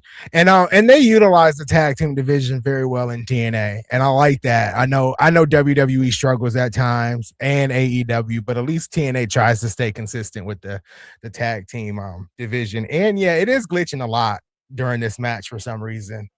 It is unfortunate, and you can hear the toxic typing already of like, look at this Bush, so Bush League.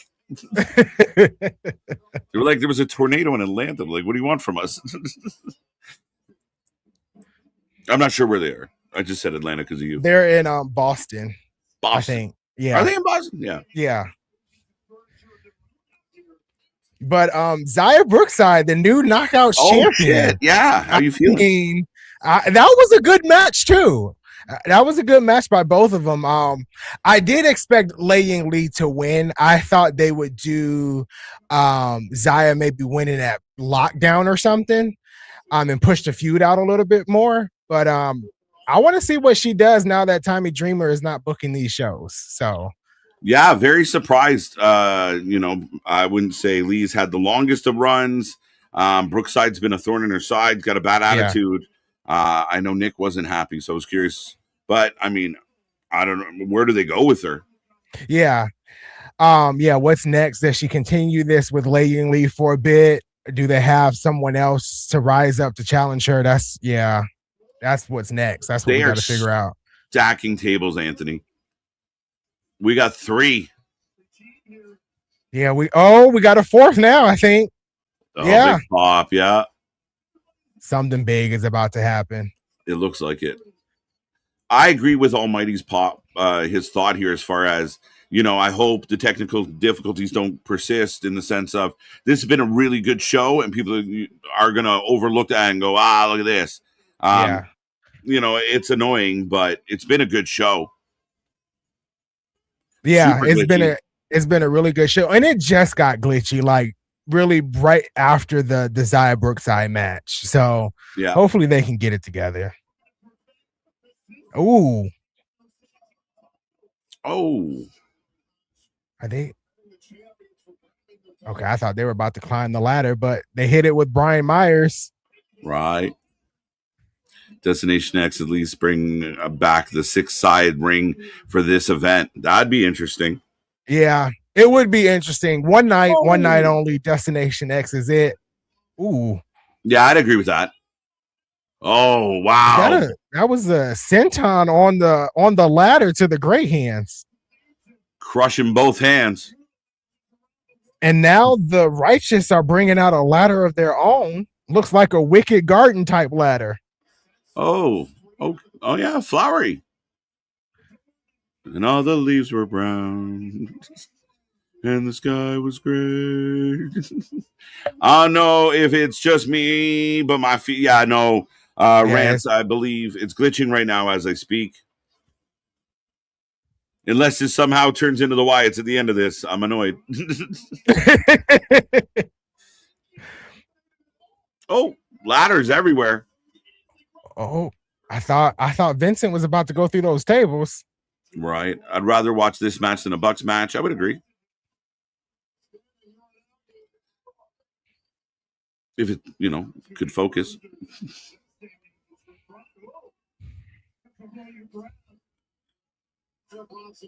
Let's go.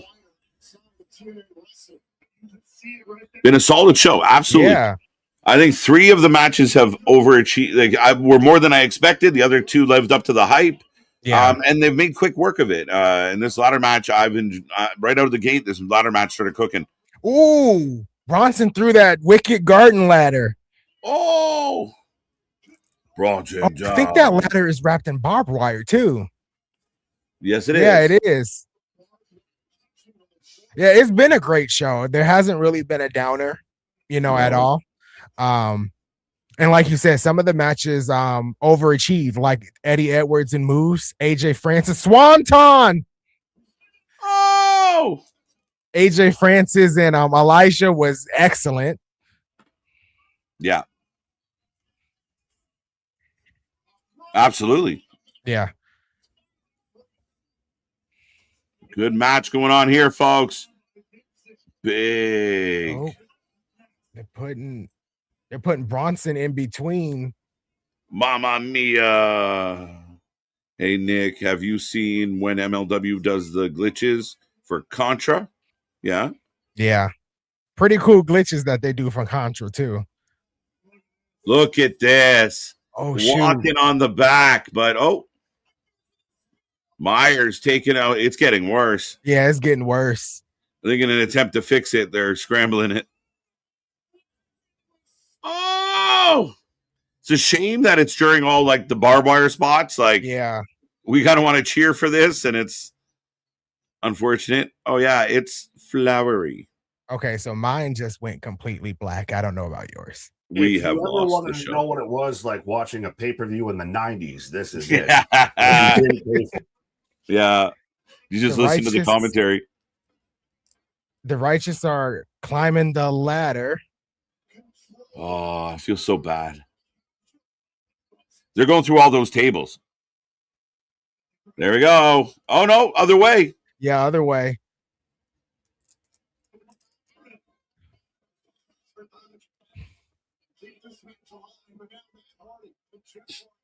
Ooh.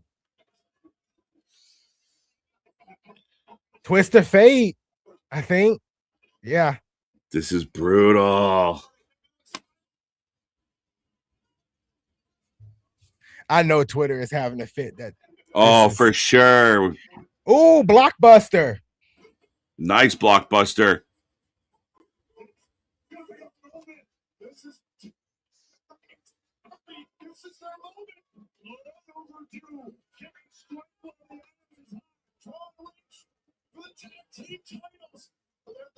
Oh, no, we're back. We were back for a second. Yanked off the ladder, and the righteous now going back up. Oh, no. It's Vince. Is it Vincent Myers? Yeah, it's Vincent and Myers. Everybody else is down. Looks like Jeff may be stirring in the corner over there a little bit.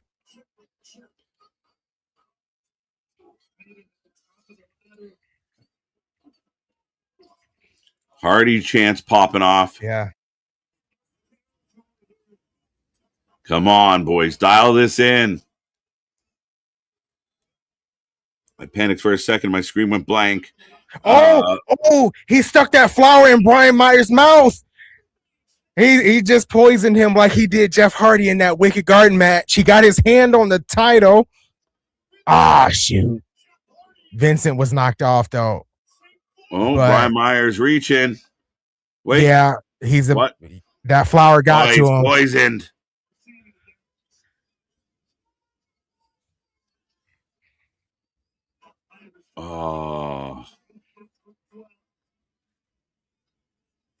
Paxley Rock. I think he's going through those tables.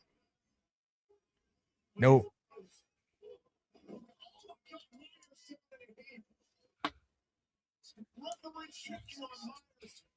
Right, way to go, Carlos Silva.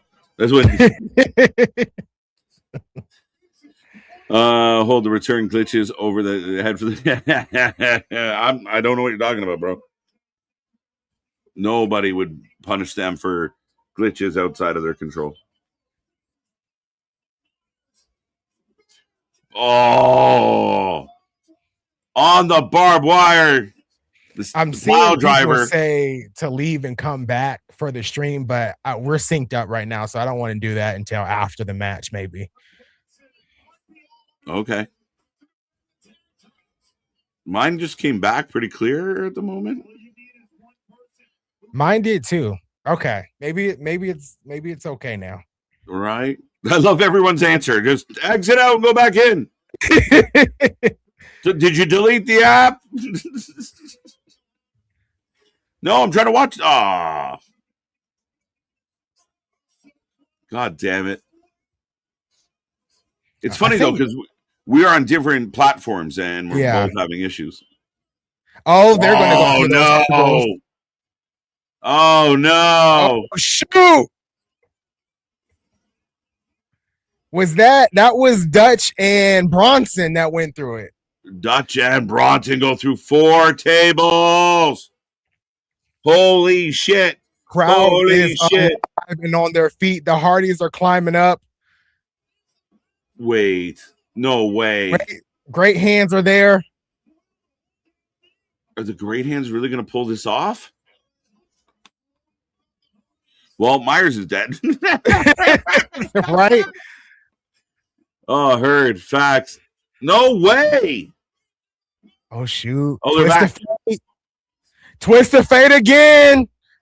The Righteous got to get involved. Well, at least Vincent, because Dutch is out.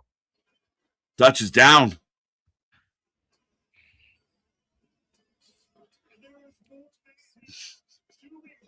Oh, wait. Skyler is laid out on the ladder. I feel like another big spot is coming. Yeah. You first. Twist of Fate. Max. Headroom hack. The feed again. Right? What's up, Will? Oh, shoot. This doesn't look good. Now, I wouldn't be climbing a ladder that has barbed wire on it, but I think that's what Jeff Hardy is about to do. Oh, shit. We know this spot as the, yeah. No way, bro. Jeff makes me nervous every time he goes up now. Yeah. Like, please be safe. He's gotten to that age where you kind of have to cringe a little bit before he like jumps because you just don't know. Jeff Hardy. The Daredevil. Shoot. Some things never change, folks. Oh, my God. Swanton bomb. Through the ladder. And the crowd is losing it again. Yeah. The crowd is alive today. Do we see any movement? It looks like the Hardys are about to steal this. Yeah, I feel I'm looking around. Who's still alive? Who's still alive? Moving. They got it. They got it.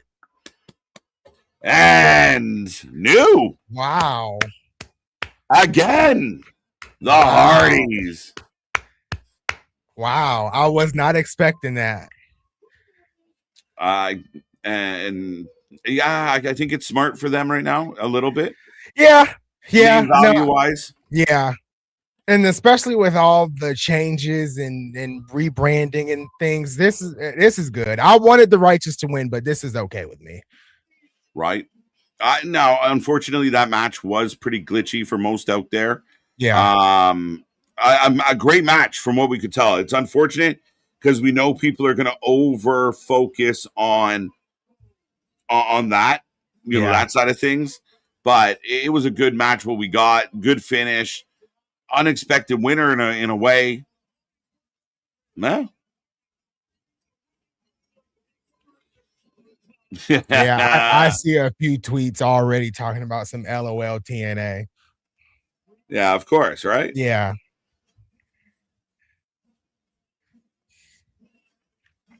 But Jeff and Matt Hardy are your tag team champions again.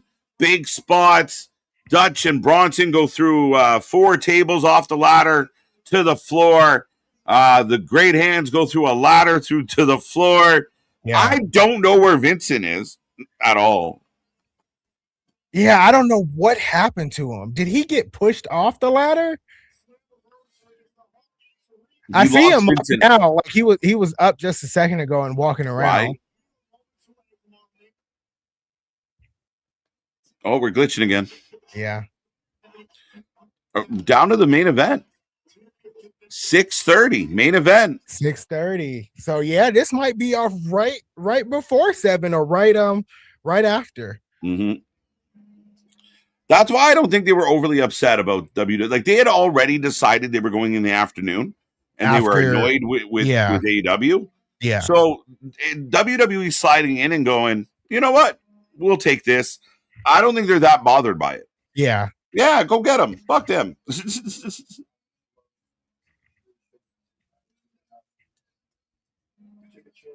Mike and Nick. I could see Nemeth winning this. I definitely have him winning, but if Mike Santana retains, I think that's going to shock a lot of people. For sure. I really think it will.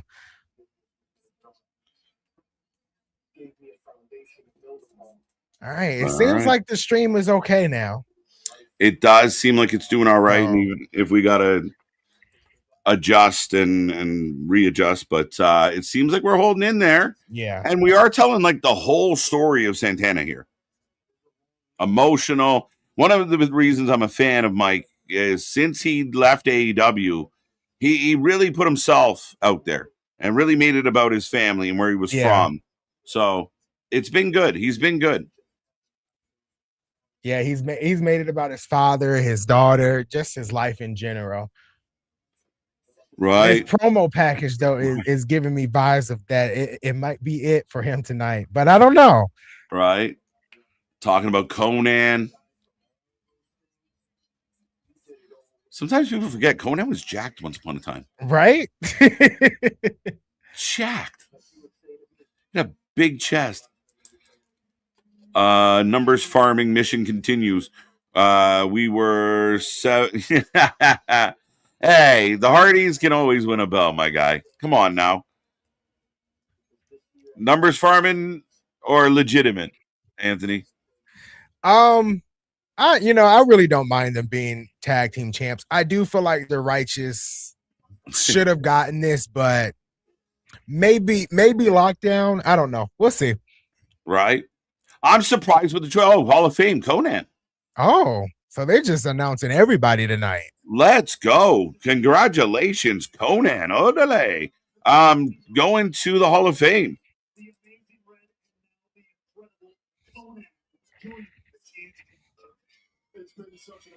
Good job on TNA not pushing young talent, but making old ass men win their titles. Sarcasm. I think if the Hardys sucked, right? Like I bitch about Chris Jericho, but his shit sucks. I think the Hardys have been doing fine with this Righteous storyline, so I'm not that opposed to it. And if anywhere there's going to be like some veteran talent that hang on, it's TNA, and they need some name value. And I know on Thursday I basically said like anybody but the system. And at least got that. The system didn't retain.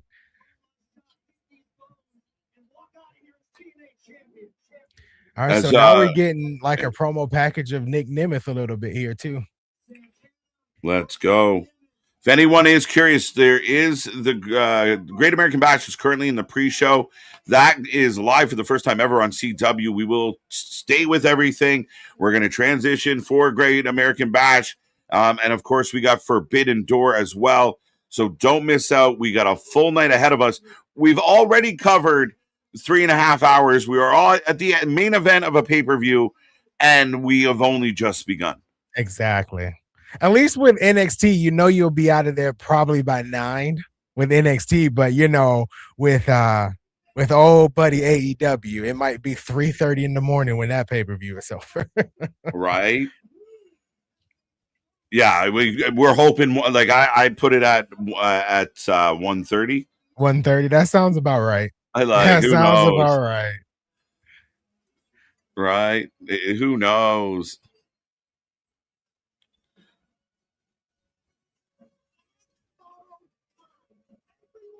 I think the guy who died sending messages that there's an afterlife with this signal. That's why we're glitchy.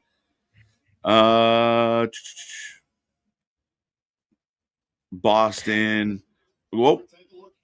I was just gonna say with NXT being on like their premium live events being on CW, I'm assuming they're gonna have some commercials now, right?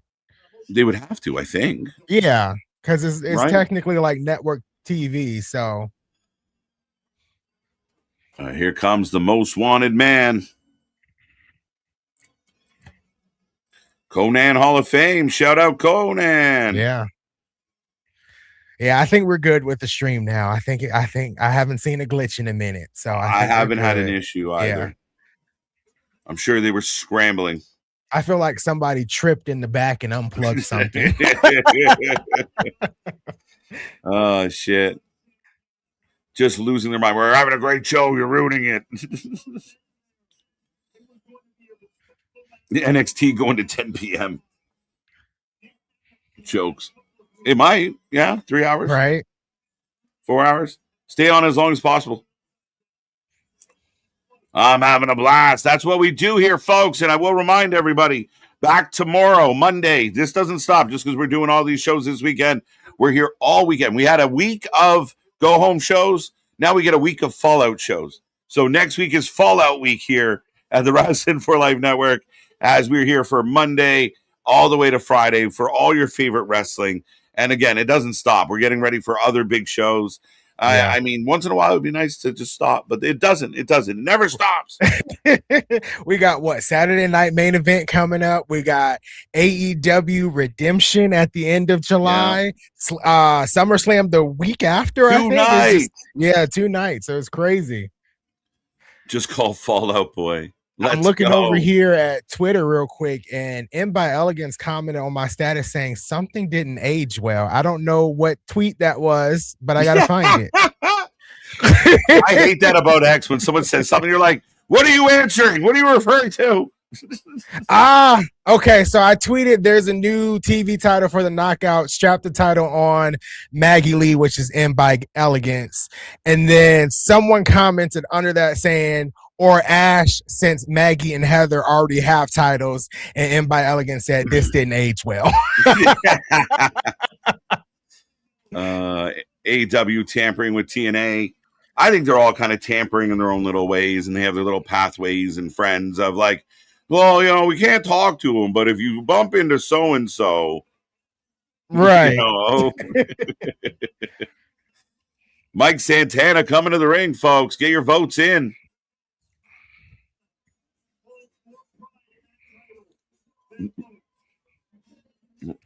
Man, if Santana, I don't think he's retaining, but if he does tonight, I think that's a good sign for TNA. I don't know. Right. Calling Great American Bash a premium live event. CW is comical. It's a TV special at best. Depends on how you define it. I mean, semantics. Hi, speaking of semantics. Speaking of semantics, things that didn't age well, whatever fucking salty acronym you want to put towards this. But right. I still think I'm excited for Great American Bash. It might be the slept-on show of the weekend, but I do think that it has the potential to, as we've seen tonight, outkick its coverage of, I think, tonight, we've talked about it on multiple different forums of, has shut up a lot of the critics, has very much shown, hey, TNA is still great wrestling. Yeah, the matches have been outstanding. Yeah, every match has been good. Definitely got to go back and watch the ladder match again because of all the glitching. But every match has been good. It's been a night where they put their foot after that. So the Wyatt Six. Say it again. Yeah, we were hoping. Notice how the glitching stopped after that. So the Wyatt Six. They ruined the whole match because they fuck it. It was us all along. That's what you do. It really wasn't the Wyatt Six, but they called them because it looked like it. Right. And retroactive. Now, Anthony, who is this ring announcer, and why does she look like we are the It's Kenzie Mitchell? Back when the world was new. Well, down on the luck. Yeah, I didn't know her name, but KJ got her name right. I didn't know that. You know that. The chat said that.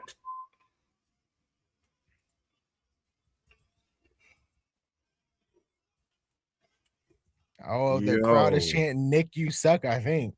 What the fuck did I do to the crowd? Just because I didn't like Carlos Sola and everything like that, the crowd's chanting at me. The live audience hates me. How did we get audio from the chat like that? That's crazy. When is the Great American Bash start? Right after this. We might have moments to breathe between two shows. Like this. Yeah, we're about 20 minutes away from crossover. Right. Speaking of crossing over. It's me and Nick as KJ takes a pause, but we got the main event underway. Why'd you say that so disappointed? I didn't. Why you say? I don't know. You said that in a group chat of I can't wait to be on a stream with KJ, and everybody out there is saying, "Oh, wait a minute! I didn't even know you two existed in the same time and space and everything." But I did say no offense before I said that. Yeah, because bless your heart, that's the same way you said that bullshit. I don't mean to offend you, so let me offend you. But no. How fitting is it, though, that we've been out here every Thursday through all the trials, through all the tribulations out here, and we're finally seeing that cup cashed in, and we're seeing versus Mike Santana. Right, we're finally seeing that. We're getting a payoff, my guy, and you're mad that we got the payoff. We're finally seeing that cup cash in, and it seems like tonight we also saw a little bit of a turnaround for TNA. Because it's been good because we've been out here through some ratings of 4s and 5s, and Thursday almost got a 3 from me, but I gave it a 4. Those are all U's. Don't cross the street. KJ, we missed you already. Well, thank you, curmudgeon. Fitting the name, but yeah, I know of. I don't think you can't give this a 4 or 5 tonight, right? Oh no, no. Yeah, this is this. Are you in the KJ obligatory 10 range, or are you still holding out? I'm not in a 10 range. I'm in an 8. I'm in an 8-ish range right now. Yeah. There were some into a 9. Could be talked into a 10. I probably could be talked into a 9 for sure. Well, we got to see how this main event closes out here. Yeah. I do like that, outside of Rebellion, because Rebellion had a lot of screwy finishes and interruptions tonight. Every match was basically a clean, victory, except no surrender. But you kind of had to have that because it was a no surrender match and had the towel thrown in and stuff like that. But yeah, I just like tonight every match has been a clean ending, a clean finish. Now we got the 4 lifeies, the mid lifeies coming up soon, but also still going throughout the year. This is TNA's WrestleMania. This is their biggest show of the year. Has it fit the bill? Is this right now the best TNA show of the year? Yeah, easily. I feel like it's been the best TNA show of the year. And like I said, every match has hit. Genesis was like that too. I felt like Genesis, they had a really good showing of good matches, but Mike Santana over the top rope. But Genesis was also coming off that very, very first episode of TNA on AMC. So it's hard to kind of push that one as the best pay-per-view of the year. But Slammiversary has, I feel like, over-delivered in certain matches that I didn't think were going to over-deliver, like AJ Francis. And I'm really glad that even though they let him go, they still let Sami Callihan buy a seat in the front row right there on the corner and everything, because that fan that's always popping up clapping, tell me he doesn't look like Sami Callihan. It does look like Sami Callihan. So I'm waiting for him to hop the guardrail like the mooses. The mooses? Are they called mooses? What is the plural for moose? Is it just moose? I think it's just moose. I think the plural for deer is deer. Let me Google it. Chat GPT. What is the plural for mooses? If I can spell plural right, okay, I got it. I'm glad you weren't having an issue spelling moose. Yeah, the plural of moose is moose. You can fuck up in that word, but the plural of moose is moose. Redundancy. Meese. So there's no deers. It's just deer. It's just deer. Yeah. Santana has complete control right now. Is it a little weird that dodges the fucking chop, but is it a little weird that Nemeth has, the braids? Have we seen him with braids before? I don't think so. Not in a hot minute, as the barricade just gets torn down as Nemeth gets thrown through it. Oh, there's Carlos. Oh, there goes Ryan.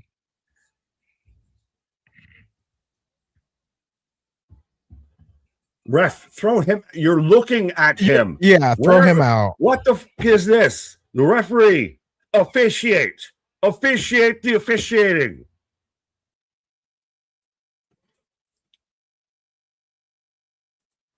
And some of the super chat. Did we miss any? The ref saying, I got it. I got this, but you're not doing anything.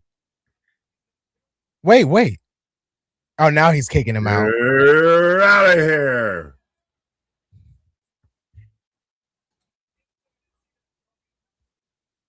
Yeah, now the ref is doing something.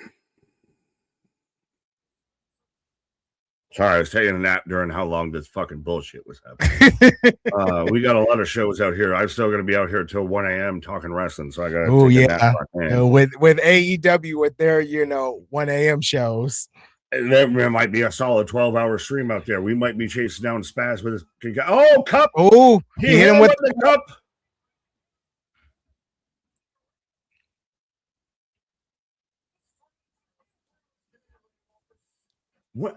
The more I see Nemeth with the braids, the more I'm like, Natty, low-key legend. Rolls in. Natty, low-key legend. I just called Took you a minute. I was like, the joke bomb. The joke failed. That did take me a second. I got that shit you got to go home and think about. Well, you can't win on a count-out. When have you ever seen a title win on a count-out? Come on, Santana. No, but even that, I'm saying when Nemeth, like he should be somehow getting him back in or breaking the count. Throw him in, try and get the fucking 1, 2, 3. Beats the count. Santana's busted open. He gigged it the hard way. Oh, shoot. But respectfully, Nick Nemeth, like TNA, I almost said knockouts, TNA champion in the year of our Lord 2026. Sami Zayn and Dolph Ziggler might be world champions. They might be. Mike is just busted open. Where's KJ with the blood counter out here? Because we've got our first bleeder out here, and I don't think we'll see our last of especially Moxley's wrestling. I said it, and his kid name popped in the background out there. We got a bleeder. Yeah.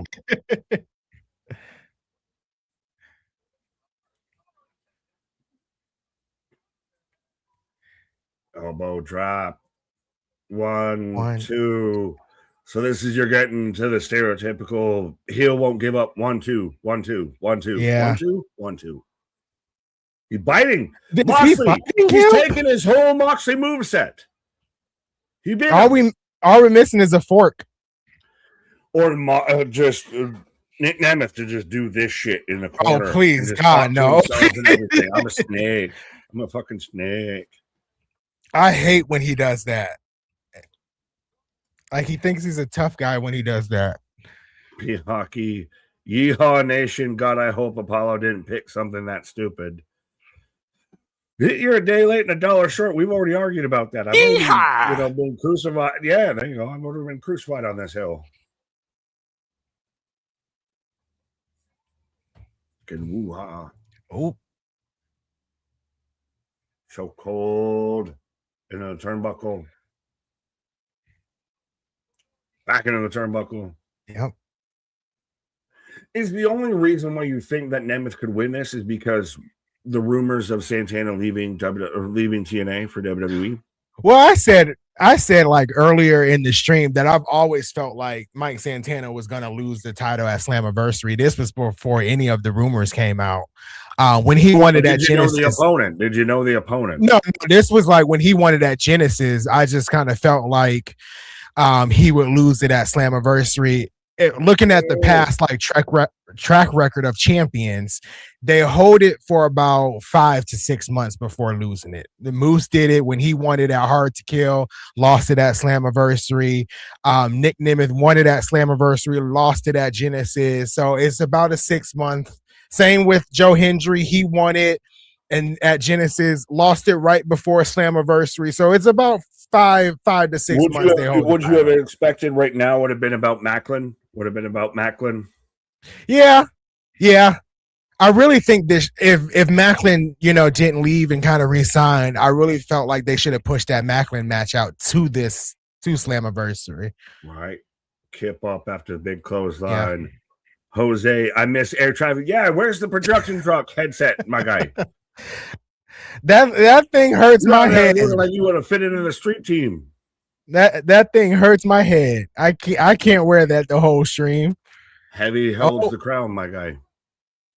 Rolling buck 50. 2 count.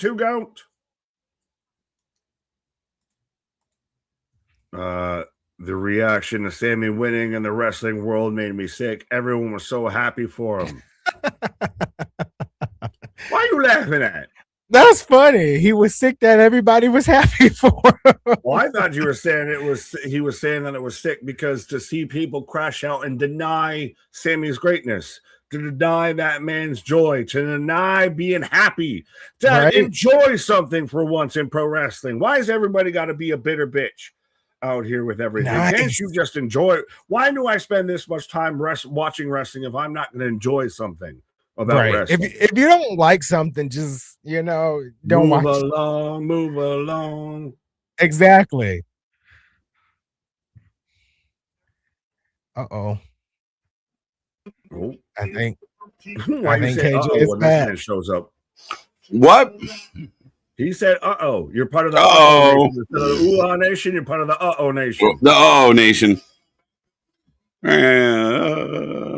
I'm hungry. Oh, super kick. Celebrating hard for the Sammy situation. And what he meant was sick as in bro, like it was good. We had 3 different people read the same comment and have 3 different interpretations. Yeah, he meant sick, like sick, bro. It was cool. Yeah, bro. Totally tubular, bro. Fucking Matt Riddle promo ass. Right. He is, he's a Floridian. Well, true. NXT Championship and kickoff, Great American Bash. That was a sweet kick by Mike Santana. He snapped that bitch like a front kick in MMA. He Anderson Silva, this man. Danger zone. 2. Oh, that was a close 3 count. Or a close 2 count, I should say. Oh. A hair. Like that was there. I'm from Miami, not Florida. We all about to you. It's all about to you. Burt Kreischer ass. Right. He's tuning up the band. Right. Do you mean Cuba Minor? Miami. Yeah, no, I got you. It took me a minute. Hashtag sick. In the block. 1, 2, 2 count. What a match. Taking us on a ride, folks. This is vet talent having a vet talent match. This is a match that no one expected to be this good, but goddamn it isn't good. This is why I think that people who are kind of naysaying the idea that Dolph could get this TNA title back. They can't undervalue what he does in the ring. Like 20 years of killing Miz? To a higher degree, because I think in ring he's a better wrestler than Miz. Better wrestler than Miz. Like Dolph gets a good match out of everybody. Oh, super kick to like the knee. Super kick. Oh, sweet chin music. Oh, shoot. 1 count. Get off me. He kicks. You do like a bitch. Come on. Dolph is do it. And me super kick. Super kick. Spin the block. Yeah, for sure. Spin the block. Dolph's noodles. Low nut. Does he duck? Okay. Oh, it's over. Oh, shoot. Fumbles. He made himself dizzy. Holding each other up. You can't spin too much when you're losing blood. Danger zone. Whatever you call it. That's it. Santana's done. Way.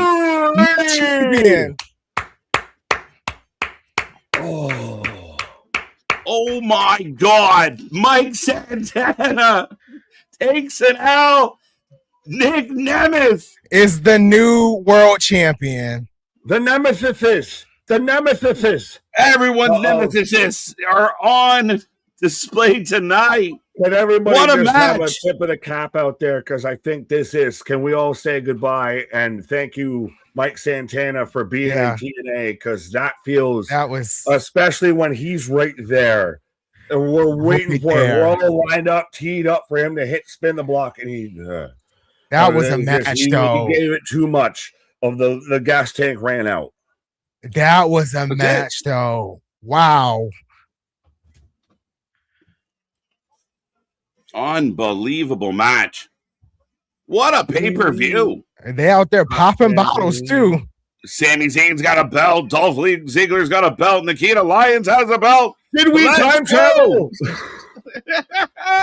I hope in a I don't way know what universe I'm in, but I don't know if I like it. Sorry, Emily. Right. I was just gonna say, I hope they replicate like his last title reign, because he like ran through everybody in the main event scene before he got to Joe Hendry. Mm-hmm. It was like Josh Alexander, AJ Francis, Moose. I think he fought Mustafa Ali. It was a really good reign. But I still think that's crazy to me. Of when's the last time, if ever, that I can think of that you've seen that spot to where set up going for the finisher, has the guy teed up to, you think he's going to hit it, wins, and that's when the gas tank fails. That's when, you know, the carburetor, the starter goes down, and now you're just mushing each other in the face and both literally just keeping each other upright. Yeah, like a great deal of suspense, a great deal of storytelling in this one. I thought they had us on the ropes. I went for a ride with it. I thought it was good. It was up and down. Any one of those two could have took it at that moment. That was good. That was good. Ladies and gentlemen, we do take a rating out of 10, and this one's going to be a little bit different as far as, I mean, we can't do a whole deep dive into the post-show because Great American Bash is coming up right now. So don't go anywhere. Coming up soon. Coming up now. Kudos to TNA for finishing basically right at 7:00. So a basic 3-hour show for TNA Slammiversary. Right? Just get out the blocks quick. Exactly. But hey, they got out of the blocks good. They got a fucking good ass 40 time out there. They very much. They got a good lead. If this is a fucking relay race, they got a good jump start. Yeah. Yeah, as a wrestling fan, I'm begging for the next two shows to beat that show. Exactly. And on top of that, you know, speaking like not comparing like the shows tonight, this was a good reset for TNA. This is what they needed with all of the mess that's been going on the past couple of weeks. Yeah, to feel good and feel like, we've had some bad things happen. We've changed some things. Yeah. But here we can still bang out a good show. That's important for people to realize. And again, I think enough happened here that we will get a good amount of buzz. As my timer says, 30 seconds to Great American Bash.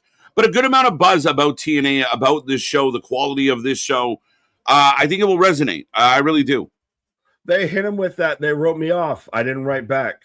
TNA has very much been under the gunfire, under the scope right now for everything going on. But I think tonight proved it quieted a lot of the noise. We're not profitable. We don't have talent. We don't sign this. We don't do that. We can't have good shows. We're firing everybody in creative. They dominated tonight of that show. I know we're still kind of going through ratings as we're going into the other shows, but that's at least an 8. Is that an 8? I'm 8, solid 8, 8.5. I could get away with, but I'm a solid 8 at least. Nick asked me if I could push it to a 9. I really want to. I really want to push it to a 9. You missed a fucking 4 and the 5, and then I have it out there. To be generous, I'll at least say 8.5. That was miles better than what they have put on between Rebellion and today. That was miles better than anything they have done.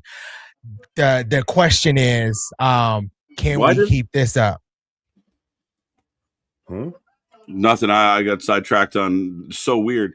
I'll tell you after. I realize now I'm getting together.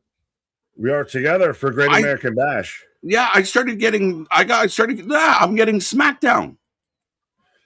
Netflix. I'm getting a Ferris wheel. I am getting a Ferris wheel too. What is happening?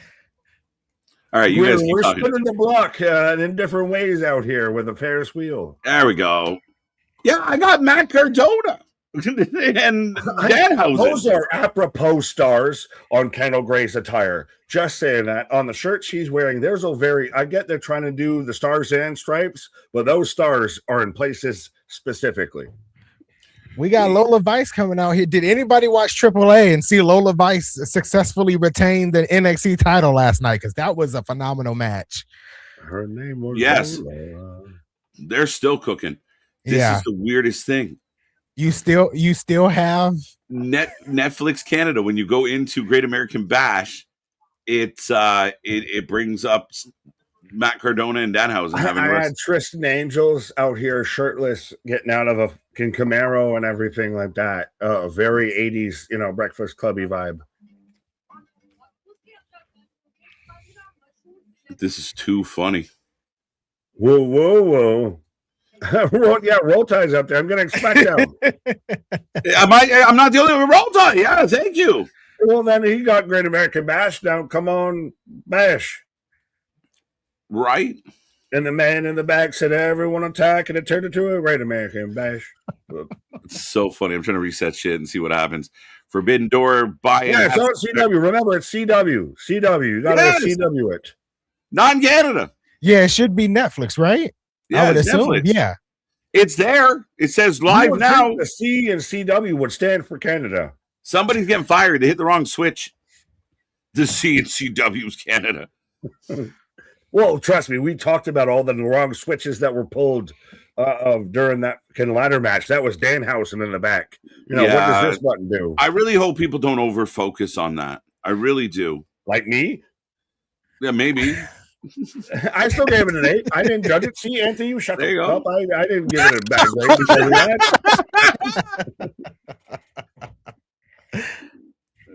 Do you still have SmackDown, KJ? Yeah, I'm just rebooting now. It's crazy.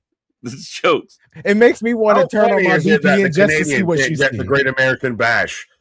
Trump just said, you can't have that. No, great. You're out there. You're Canadian. You're not American. You don't I'm in get the it. screen. It says watch live. I click watch live. I got Shiloh Hill. There you go. I had Shiloh Hill. There you go. I got the bash has started. Yeah, well, Lola, it's kind of with the straps down. Is she more Kurt Angle than Chad Gable? Who? What? You heard me. Is Kendall Gray more Kurt Angle than Chad Gable? No, but she's up there. She's good. I mean, straps are down. Chad's like mini Angle, like so. Go in and out against his spaz. Hey, look at this guy on here talking dirty. What are you doing? Knock it off. Out and in and out and take in. A few super chats for that kind of treatment. That's at least $5 make you as Tony. Are we kicking off for the world title match? We are kicking off for the world title match. Whoa! Circular cage. Kick down, buy-in also happening for Forbidden Door. Circular cage. Round is the shape. Circular cage for Forbidden Door. They're going to use a circular cage? In circular cage. I'm in shape. Round is a shape. Round is a shape. Why? What are we doing? What do you mean? Why? Miracle. What are we doing? As we got the burnt up Tony D coming out. Yeah, did we have to start the show with this match because he's only got one eye? It's making me think that this match, either is a dusty finish or, a kind of straightforward situation. And dusty then finish is a dusty start. He's got one eye. He's got one eye. It's a dusty start. I've never heard anyone drop that. That's a joke. Out here.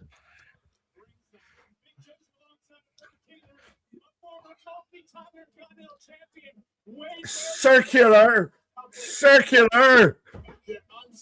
They got a literal bull ring out there. Why? There's I don't get why. Why are we starting off with the world title? What are these questions? I don't know. I do believe Anthony is going to get some grub. final number, final rating, final thoughts on this show as our TNA expert, the Nth by Elegance. They had a good night tonight, I think. Yeah, no, they didn't. No, no, they didn't. 8.5 for Slammiversary. A good start to what we probably should call like a new era with all the changes. No, you can't say that. Triple H gimmicked that. But yeah, solid show tonight. I'm excited for Thursday to see how things switch up and change. Really good. I enjoyed Slammiversary. I enjoyed the stream. No offense, Nick. I enjoyed being on stream with KJ tonight because we have Thursday. Offense. We have Thursday, right? Every Thursday. But tonight was good. I had fun. What is Jim the Tool Man? Offense. Well, I mean, a good time anytime, Anthony. We appreciate you and enjoy getting some grub after 4 hours live. All right. You guys have a good one. Later, buddy. All right. It's always Nick. It's always Nick. I didn't even watch it. Like, what the fuck? All right. Here, let's do this right. There we go. We got Nick. Do you really have me? Pause. There we go. Yeah, no. But yeah, shout out Anthony very much. Always good to, even if he didn't want to be with me, I wanted to be with him. Pause on all of this and everything, talking all that TNA out there, and really good so far. We're 2 for 2 on good shows. I think so. 2 out of 4. We're at least 50%. I've enjoyed both shows, yeah. So I think we're on par right now. Again, we're looking good, and this one's kicking off with a world title match. Naoki taking on Tony D. I'm intrigued to see if this match. I mean, the story for me of Slammiversary is a lot of the matches that I didn't expect much out of gave me a lot.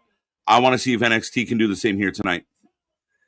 Yeah, well, another company's not giving us much, as I've got Daniel Garcia coming out on Forbidden Door, out there doing push-ups with Marina Shafir. So the Lord giveth and the Lord taketh away. So quick. Why so quick? World title match after a great show, after 2 great shows, after Anthony out here gracing us with his presence. And now we've got the world title kicking off this show, and I've got Driller Maloney Forbidden Door taking on Daniel Garcia in an unannounced match. Yo, what the whoa! Okay, match over? We just busted through walls. They were right out the gate. Tony goes through the wall with Evil. Perfectly cut out section of the wall, mind you. Perfectly cut out. Right. Wow, the AEW chat is obnoxious. Shit. Tony D for the win. Yeah, I have Driller out there. Driller Maloney. Pomp and circumstance. But Maloney. What? Why is Driller Maloney on my screen? I wish I had an answer. I'm literally searching for words. I was expecting to talk about Tony and Nakura Evil out there, which I was expecting to be closer towards down the road and not kick it off your show. Right. Was this even advertised? Danny Garcia versus Driller Maloney? That's not, guys, this is a bonus. This is not something that was advertised. It was supposed to be starting right now. Right? But on one screen, ladies and gentlemen, if you are tuning in, we are watching Forbidden Door, the pre-show, and we are watching NXT. We will be watching both shows momentarily at the top of the hour. So stay with us. We're going to do our best to keep you up to date. Chat, don't take it personal if we don't get to you. Just remember, super chat, super stickers are a guaranteed click. Yeah, we'll keep an eye on the back door of Forbidden Door as we're watching Great American Bash out here. And right. Tony D still winning, eye patch and all. Snake Plissken. He's down with the ref right now. I think the ref's going to call it. Oh, no. Oh, the ref almost called it off. Tony, apparently, you can just threaten the ref and he won't do his job. Well, I mean, we've seen that before, wasn't it? Right. Where did we just see that to where someone beat up the ref, and that's how the match continued and everything?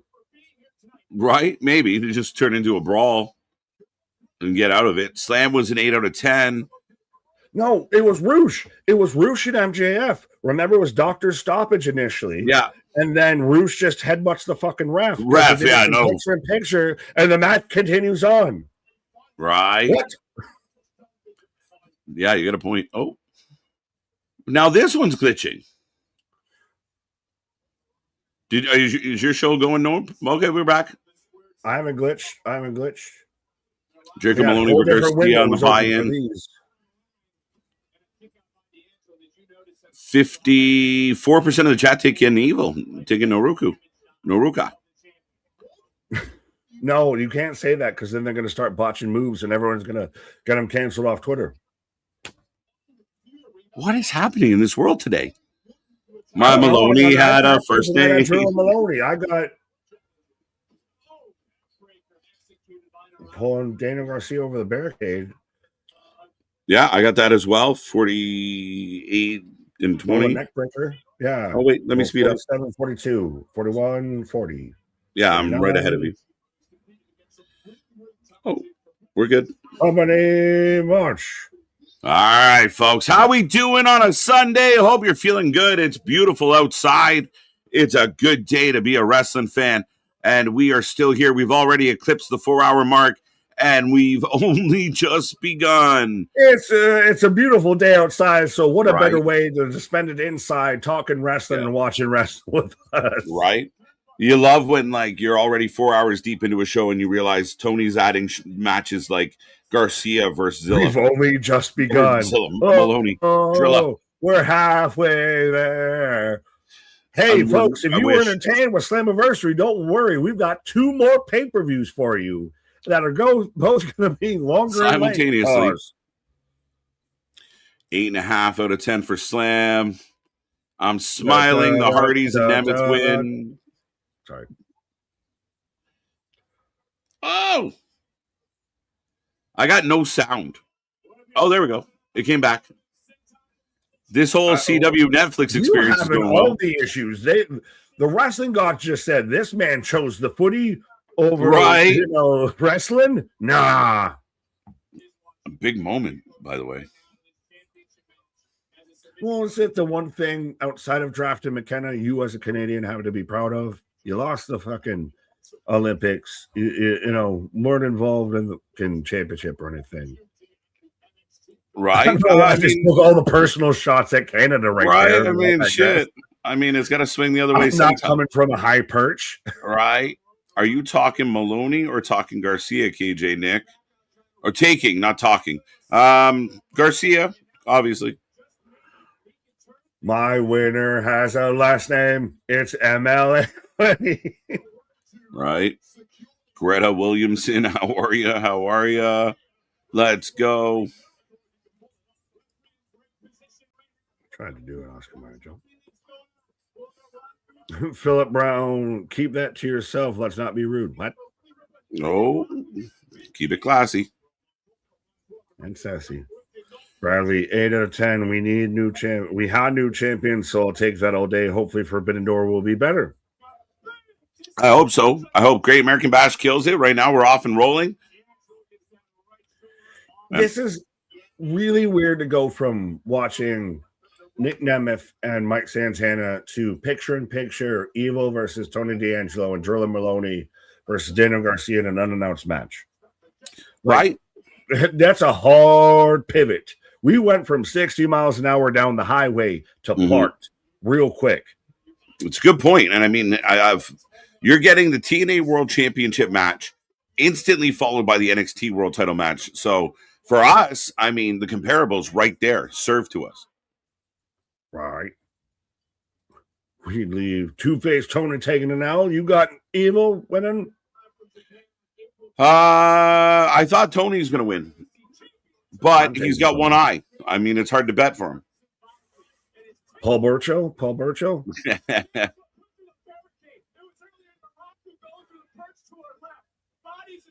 Rolls him in the ring. You Death Valley drop. 2 count, 2 count.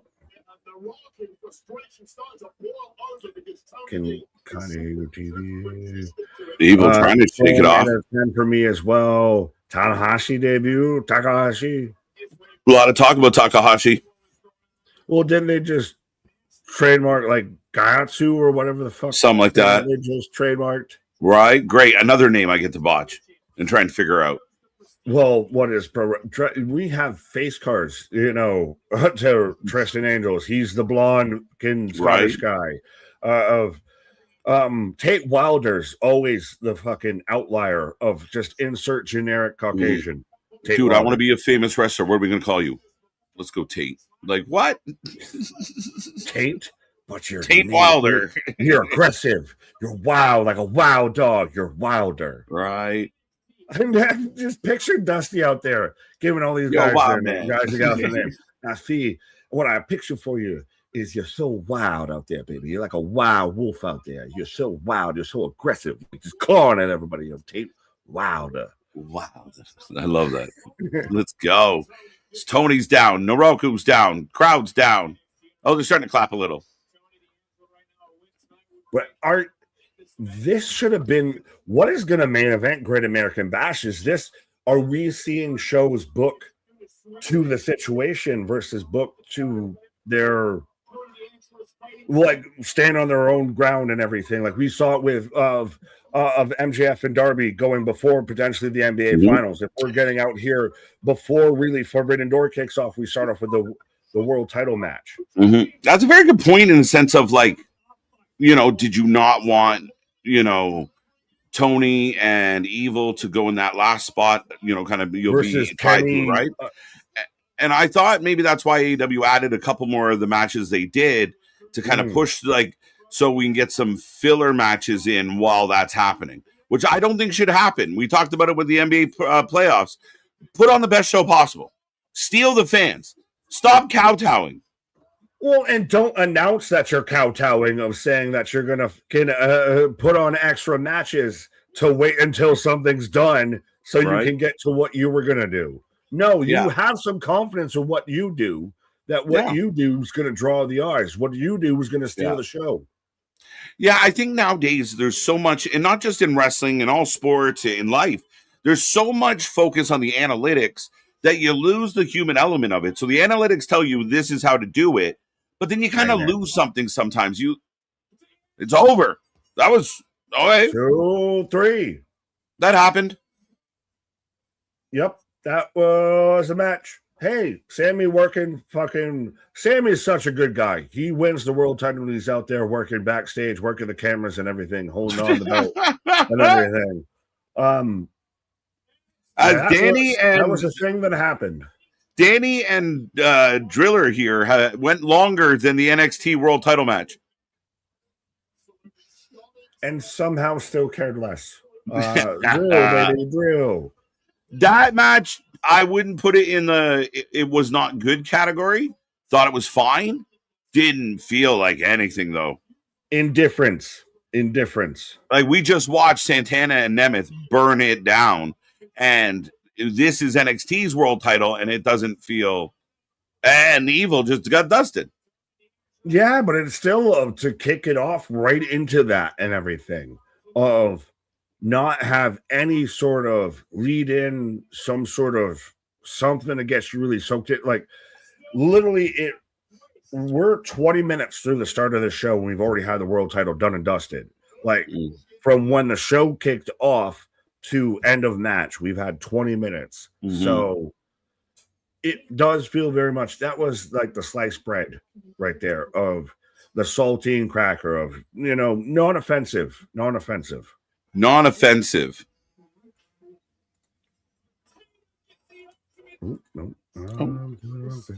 I'll do it. Oh, you don't have to do that. Well, it works. That was the plan. Just go with the plan. Just go with the plan. The other one's so pretty. I'm getting a Zarya video package. Yeah, so I guess we're jumping right into that picture. Well, it's crazy. So again, is this TNA of we're going to get through everything we got to get through before you get a Kenny, Zack Sabre Jr., a Will Ospreay, Swerve Strickland versus a Tony D'Angelo, Nakura match? I think I know where my tension might lie. Yeah. I mean, that is a valid point. Well, because what are we? So are we main eventing Forbidden Door still with the circular cage? I'm guessing. Yeah. I mean, if maybe if no, well, they're saying that that Will Ospreay is going to be the main event. Who said that? The chat. I'm blaming them. Jeff Jarrett on the complete.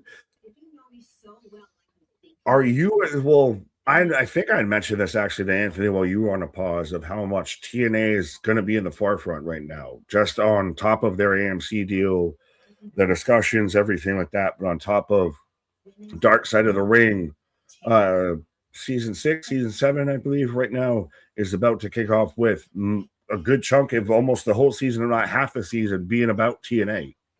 Yeah, I mean, it's good for TNA getting exposure, and I mean, more and more. And I'm actually really looking forward to the Dark Side, how they cover it, what it looks like. I love, though, everyone, it stood for total nonstop action. Vince Russo, what are you talking about, bro? It's an ass. Fucking high class. Right? So I am in a commercial. So this is one of the things. So we talked about it earlier. The first ever show on CW. So we're going to get these commercials. I didn't even thought about this, but this is, I mean, I guess if this is your little, all right, everybody, we had the first thing. No one really expected that. We just got punched in the face with the first match. Throwing things. You get punched in the face with the first match, and now slow down. Let's all fucking collectively, let's now get into where we're going. Which I do think we're getting Zarya and Tatum up next. And right now I'm still getting the pre-show for Forbidden Door. I'm in commercial right now for so they kind of takes the like right away. I'm kind of like my energy that I had coming out of TNA, not taking long for the WWE to put that to bed. Now, granted, though, how do you maintain energy for 10 hours? We've even asked ourselves this and everything because we're going to be out here dealing with it. So is this one of those?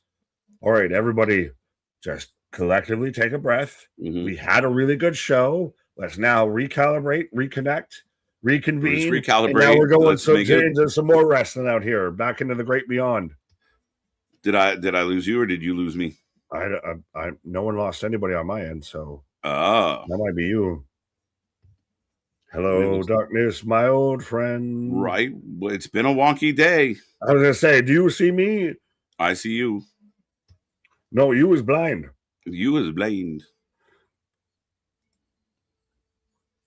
Dun, dun, let's all go to court. But right now, I do have the next match coming out. Is it weird that you have like a Forbidden Door pay-per-view and like 75% of the people you bring in from other companies are all on the pre-show? As Taru Okada, Stardom owner, is here. Yeah, Stardom. Not the only Okada we'll see on the show tonight. But I'm still on a forward commercial as, pre-show match, Sky Blue. The skies are bluer, taking on Maki. M-A-I-K. I don't know. You can't read it not sounding like that way. M-A-I-K. M-A-I. Yeah, why'd you do it like that? She's out there. We got her in. So good, so great. Gonna have a good match. Sky blue. I painted the reflective pool blue. They cut it with a knife. Algae. I don't like algae. I can't believe. I mean, internationally, hearing what is my fucking country? We're like, what's going on in America? They're fighting over a pool now. Fuck. It's not getting any better. It used to be a movie. I didn't know it would become a documentary. Right. So right now I'm flipping back through old Great American Bashes. Yeah, as I got Sky Blue and Julia Hart holding hands. Right? Sky Blue looking like $1,005,000 here today. Well, got a little bit of her and Kyle Fletcher have some athleticness. Yeah. Right? What match? So right now, yeah, here comes Tatum Paxley. We got a poll up for one of the matches. I'm not sure which one anymore. This is still crazy. So everything that I thought that they'd be doing later in the show, they're doing at the start of the show. Right? Yeah, they're kind of reverse engineering it. Twitter is going to be running wild with this. See, look, they're scared. They're running scared. Well, I don't think so what are you saying? The women's world title match? I mean, this is a company that puts their women in main event spots a lot. But so what we have, so Miles Bourne, Tavion, Ren Ariana, speed title. That could have probably happened. Dion, Shiloh, Tristan, Lola Kendall. Lola Kendall's your main event. It's the only thing I think that could be close to it. Right? Because you're burning through what I thought would have been the top of your card pretty quick. I would say so. You're reverse engineering your fucking show. New Japan 1-0 so far.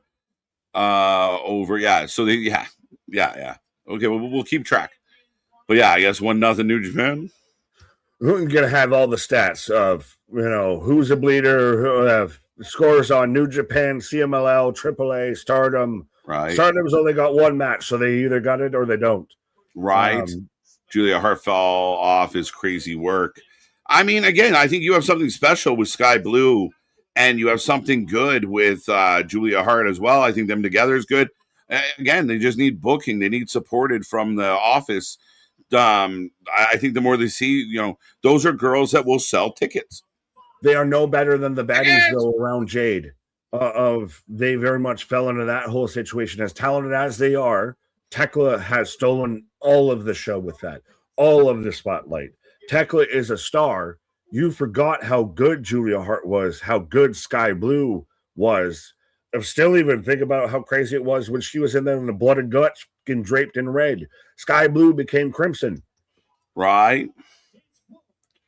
Sky Blue, a heavy favorite in her match, which is rolling. Going to put a poll up for Tatum and Zarya. Should be a good match here. Absolutely. Well, and again, we're getting the cosplay, I feel, with Tatum. Oh, she's getting all the red eyes, the Scroll Girl outfit. All the weeboos are all just excited. Just, tube socks being filled everywhere right now, folks. Maya World wins it all. Could happen, Frankie.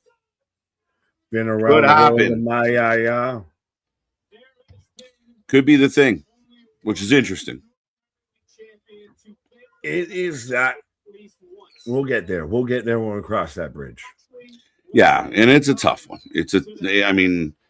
Certain people just, you have Athena lose to her, you have Monet lose to her potentially. So I'm sure she'll get over for that week, and then what? Like by the time we actually get to her having that title match, it's not going to hit the same. I tell you that. I don't disagree. And I mean, some people position it of, if you say anything negative about the situation, then you're heartless and you're cold and you're foo-fooing a situation. How dare you? I get it. I'm sympathetic. T's and P's by all means, but I just don't know if you completely kind of turn over everything you're doing for sentimental reasons. How could you be so heartless? Zarya retains and Sky Blue wins. That's who I got.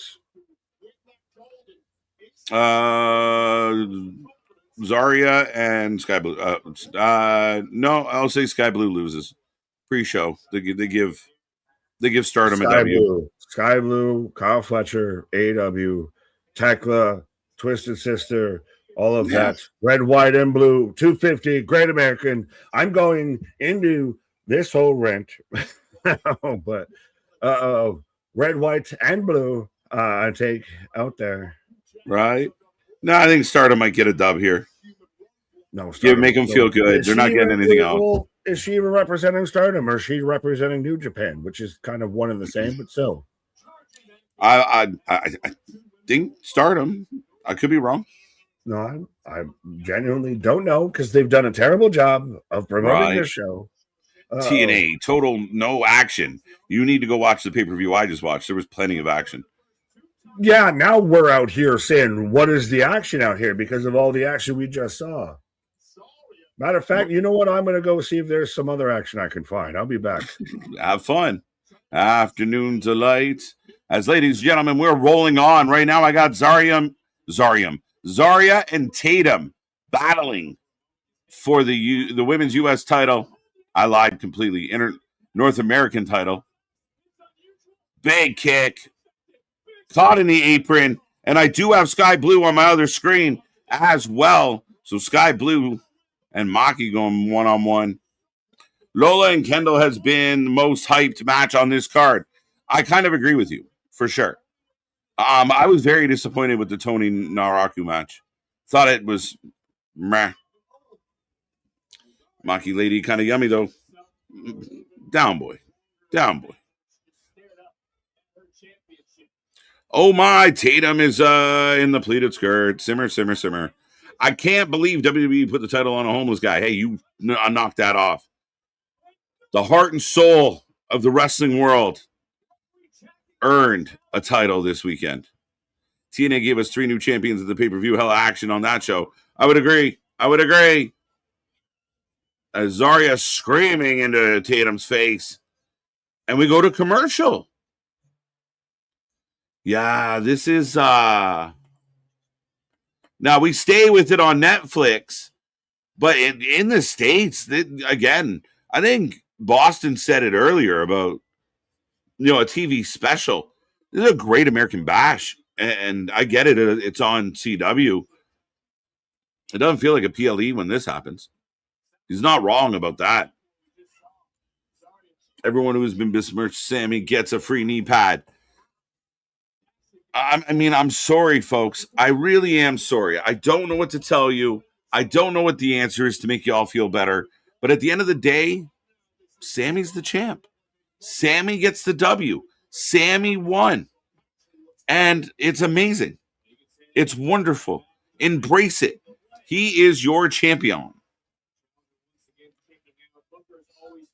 That's bad. What's bad? Yes, Willow's apparently getting close to returning. Big slam by Maki. Sky Blue down. Tatum with an Irish gets shot into the corner by an Irish whip. Champion. Let's go. Prediction. Who do you think is your new TBS champion July 1st will be in the survival of fittest? Do they put Willow in that situation? Does she get back in? It's a good question. Who's left? There's one spot left. I'd chat, let them know. At the end of the day, Moxley is your dad. Moxley sucks. John Moxley can't wrestle. That's the difference. Not my champion. Should be. It's unfortunate for you. At the end of the day, the bell rang and the ref counted 3. Sammy is your champion, and you're going to have to deal with it. Now you're going to have to suck it up, boo-boo. It's a tough show. But Zarya all over Paxley right now. Again, this match still going on AEW. Big suplex on the apron. Sky Blue down hard. SmackDown. Having a commercial for the Great American Bash. Yeah, right now I got the action. I'll keep you guys posted on exactly what is happening. But I could imagine if you're sitting in, there you go. Maki gets the win. There's your Stardom W. There you go. We played night. We let you have a pre-show match. Nick versus Mox at SummerSlam. I'm in to watch that. Let's go. Put my money on Nick. That actually made me laugh. Let's go. Let's go. Sammy is women's match on AEW qualifying match for yes. No. Yes. No. Looks like it's what? Sheeta, Harley, Maki. Yeah, it was. Yes, it was. Yes, it was. Now that I can confirm. Wow, Sky lost. I called it. 2-0. And now you got a lady who's in this survival of the fittest for no reason. WCW, Great American Bash. Let's go. You don't have ad breaks. I don't have ad breaks. Thank God for us. Tekla about to break out the whip on Sky Blue. Right? Not going to be happy. People talk about all these wins, and you hyper focus on wins and losses, and we hyper focus on, when an athlete loses, and to me, it's how they lose. And I don't know how Maki coming in and beating Sky Blue and going on to the survival of the fittest for the title. I don't know how that helps your business. I don't know how that helps Sky Blue. I don't know how that helps Thekla's faction. If I was booking it, I'd get the other members of her crew involved to help distract. But again, it's their choice. But you'll notice the trend. Pre-show, the other companies get W's. Tony always throws in obligatory 1 or 2 matches on these shows so that, CMLL or somebody can get an important, they got to win.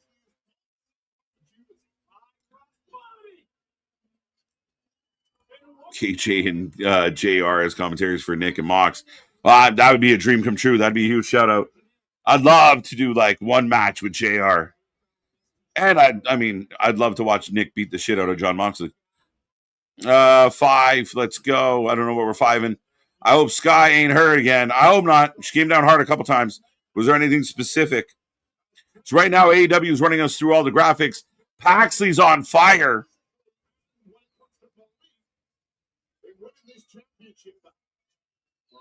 Zarya boots her off. A super kick, a good amount of air on it. Picture in picture during a PLE is diabolical. This is not a PLE. I kind of agree with you. It takes the mood out of it. And when you start the show and you get a title match, the world title match goes real short. Like I said, the NXT world title match went shorter than Garcia and Drilla. That's crazy. And then you go right into okay, what's next? Especially coming right out of Slammiversary, you notice okay, we just wait. We do nothing. This is fun. When do they come back? A few minutes? Okay. Again, for a Great American Bash, for Great American Bash used to be your big show once upon a time. And here we are.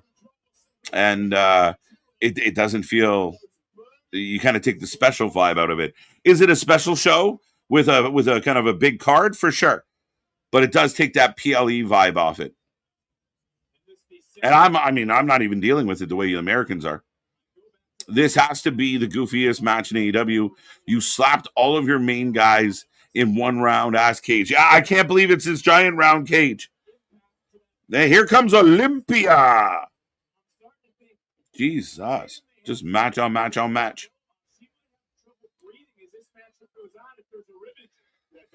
Let me click this right now.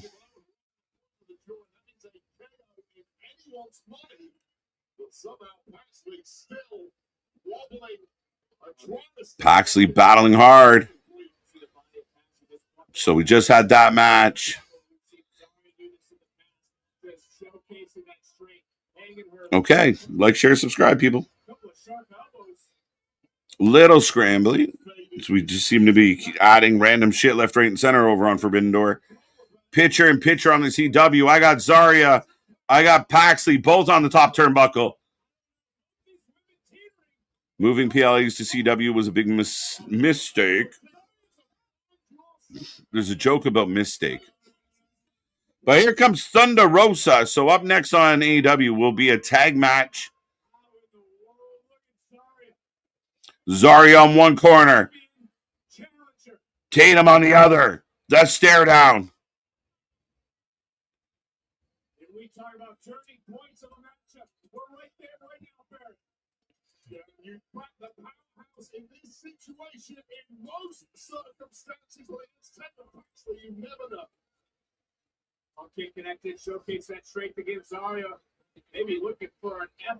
Up on the shoulders, slide down. Nice power bomb on the floor.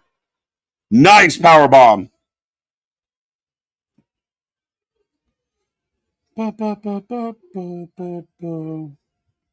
Big NXT chance breakout.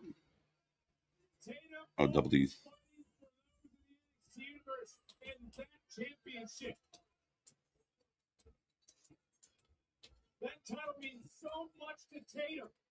All right, we got a tag match happening on the pre-show for Forbidden Door. Zarya and Paxley fighting over the belt, and the Divine Dominion, the Double D's, taking on Thunder Rosa and Olympia, folks. And again, we are rolling. Window lickers, that's hilarious. I feel like that's someone I know. Sammy will not keep it long.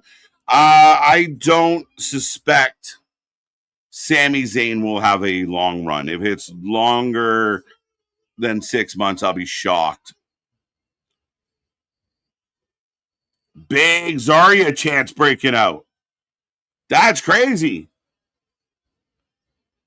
We've gotten the fans in behind Zarya. AEW, yeah, they got a big old cheese grater. Round cage. Great match. What won? The match picked up, I will admit.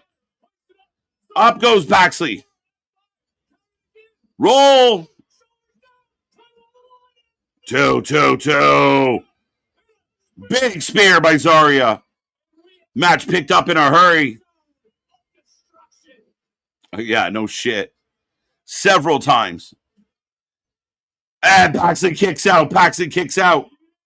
This match is picked up in a hurry. Let's go.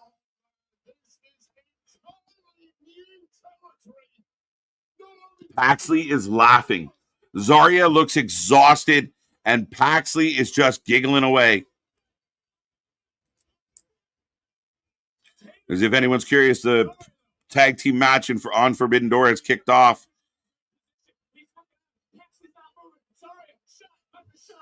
Speaking of kicked off, but Zarya's losing this match and she's laughing.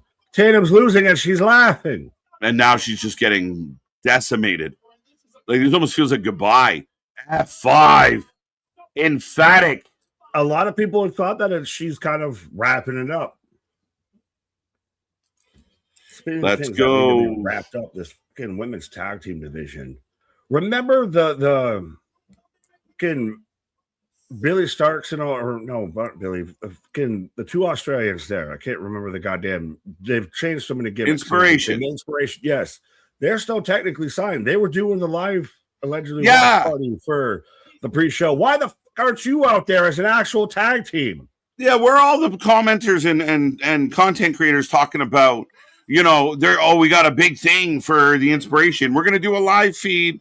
Really? I mean, I guess bank for that, but I mean, where's the rage of them not being booked? Right. Thunder going up top. 2 count. Twisting crossbody.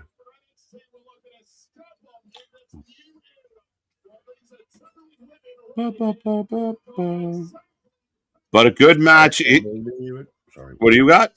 I was just saying, sorry, I couldn't believe it. Now she's got her back up. Is this a replay or another? The replay. She won. Oh, she won? Yeah, with the F5. Okay. Big win. I couldn't tell if that was like her dad, a fan, or whatever, the one that they showed out there that was like losing his mind by himself. But so is Tatum done in NXT? Is she moving on up to the east side? She got literally stomped out. As we go to the back.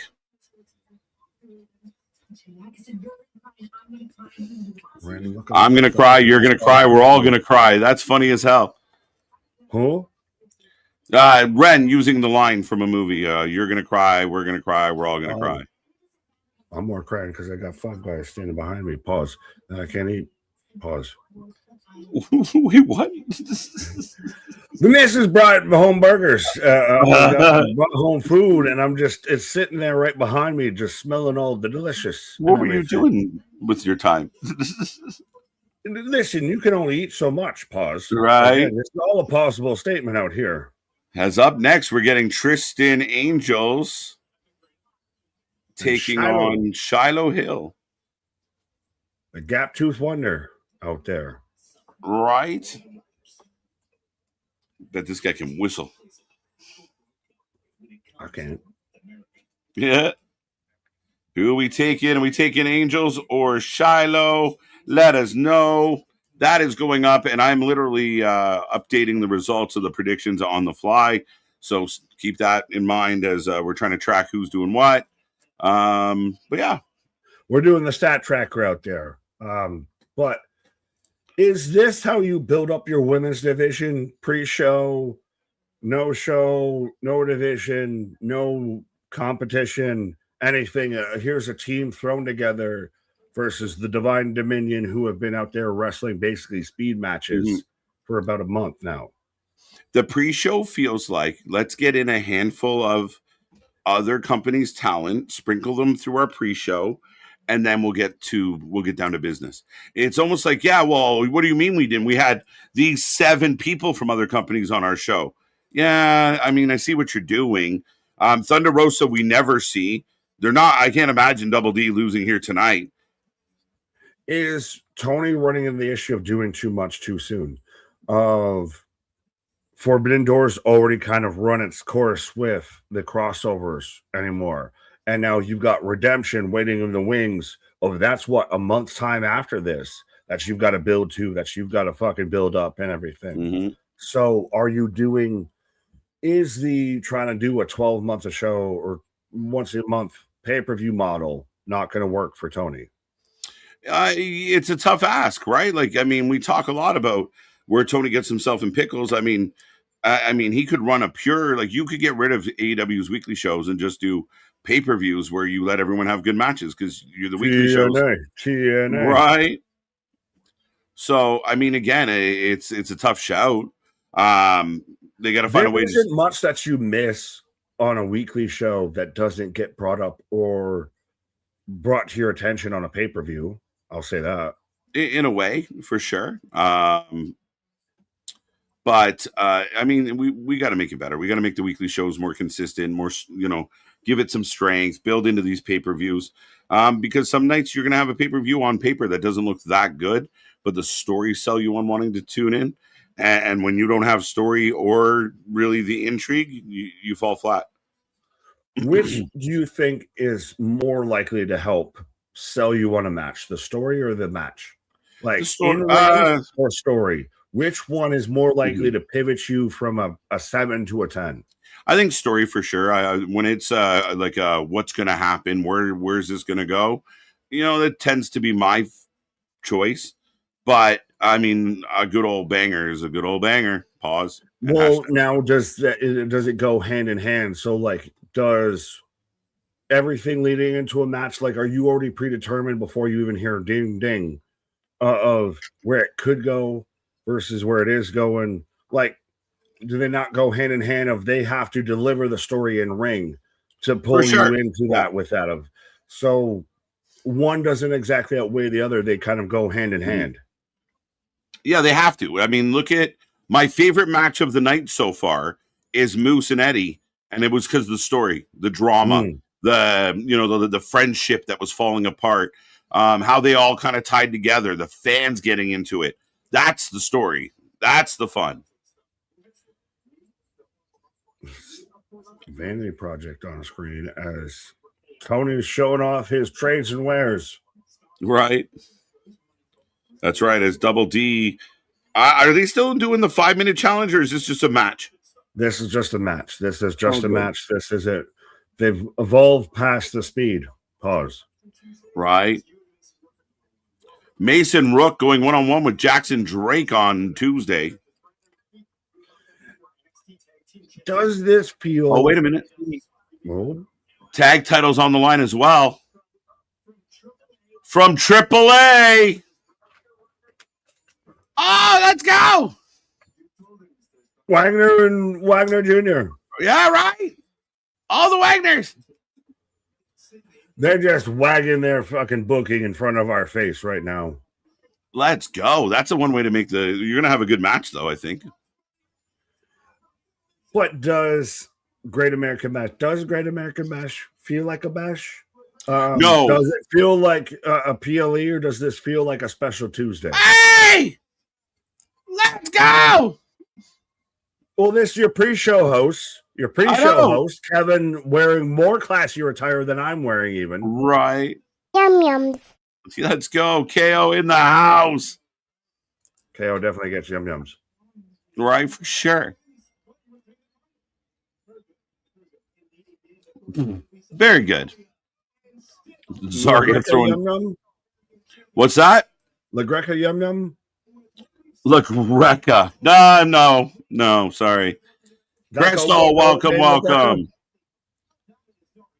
She's killing her. She beat the shit out of her. Let's go. Taters is good, so damn good. She may be on her way up. She emphatically got beat. But I still don't know where you would bring someone up now and not feel like they're going to get lost. Like we just saw Blake Monroe just show up, and she got called up how many moons ago? And what's the problem? So if Tatum gets called up now, when is she actually going to show up and debut and be in ring? I don't know. When they're ready, when they feel like she's TV ready, and that they got her in a position. That could be 6 months from now. Yeah, but it might not hurt her. But what also wouldn't hurt her still being on TV. Maybe. Unless she could go after the world title, the NXT world title. Right.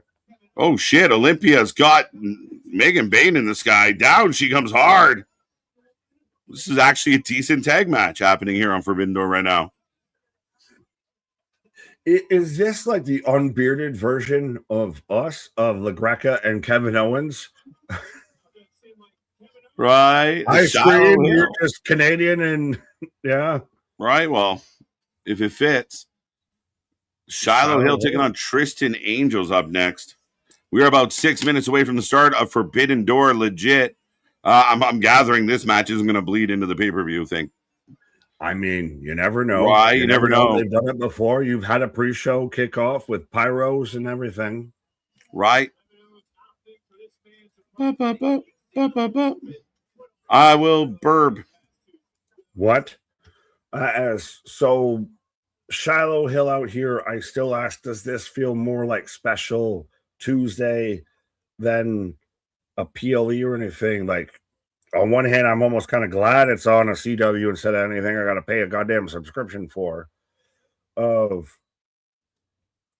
They've already burned through probably their two biggest matches as Divine Dominion picks up the win.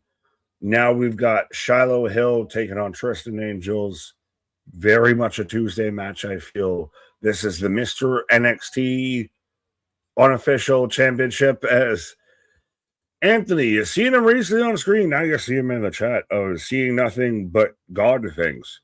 Good things for TNA on socials. That's a breath of fresh air. Absolutely. Right now, TNA is holding dominion, holding court of it's WWE with Sami Zayn winning, and TNA with everything after Slammiversary, with everything through Slammiversary, that right now are the best things coming out of this weekend.